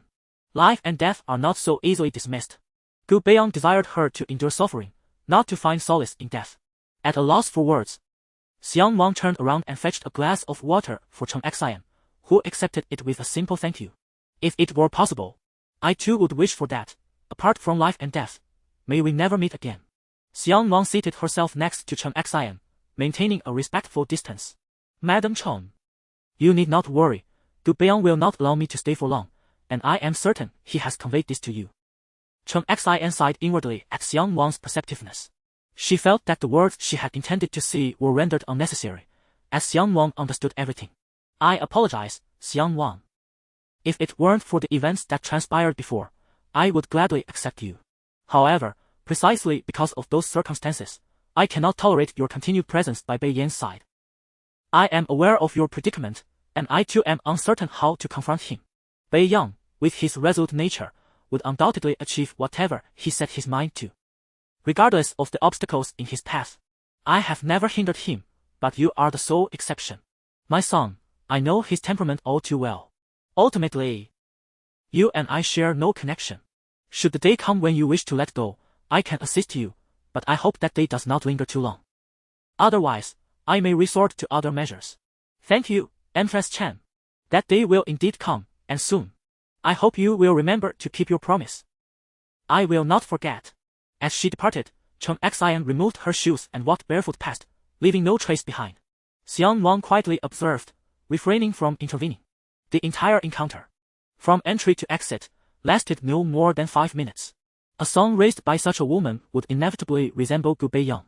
Yet, that phrase about life and death was indelibly etched in Xiang Nuan's heart alongside Gu Beiyang. Unbeknownst to Gu Beiyang, Xiang had visited. He was pleased to find the apartment immaculate. With Xiang Nuan around, there was no trace of dust, and the atmosphere felt less austere. Noticing Xiang Nuan gazing out the window, looking somewhat downcast, Gu Beiyang approached her from behind, wrapping his arms around her and leaning in to inquire about her distress. Xiang Nuan placed her hand over his, her thumb gently caressing his, devoid of flirtation yet imbued with a hint of longing. The reflection in the floor-to-ceiling window portrayed them more like lovers. "Beiyang. Will you let me go?" Gu Beiyang was perplexed by her question and instinctively replied, "No." Suddenly, Xiang Nuan turned, pulling him down for a kiss. She reassured herself that time was fleeting and allowed herself to indulge. Gu Beiyang rarely witnessed Xiang Nuan take the initiative. Such moments had always been his domain. Realizing she must have been provoked, he chose not to inquire, instead responding to her with endless tenderness. They became entwined, making their way to the bedroom, where Xiang Nuan whispered, "I love you." The 3 words were spoken softly, yet Gu Beiyang distinctly recognized them. He halted his movements, remaining still for a considerable time before rising from Xiang Nuan's embrace and silently retreating to the bathroom. Xiang Nuan stood momentarily stunned. Before long, she heard the man's low murmurs from the bathroom, followed by the sound of running water. She felt it was unnecessary to linger any longer, picked up her clothes from the floor, dressed, and returned to the guest room.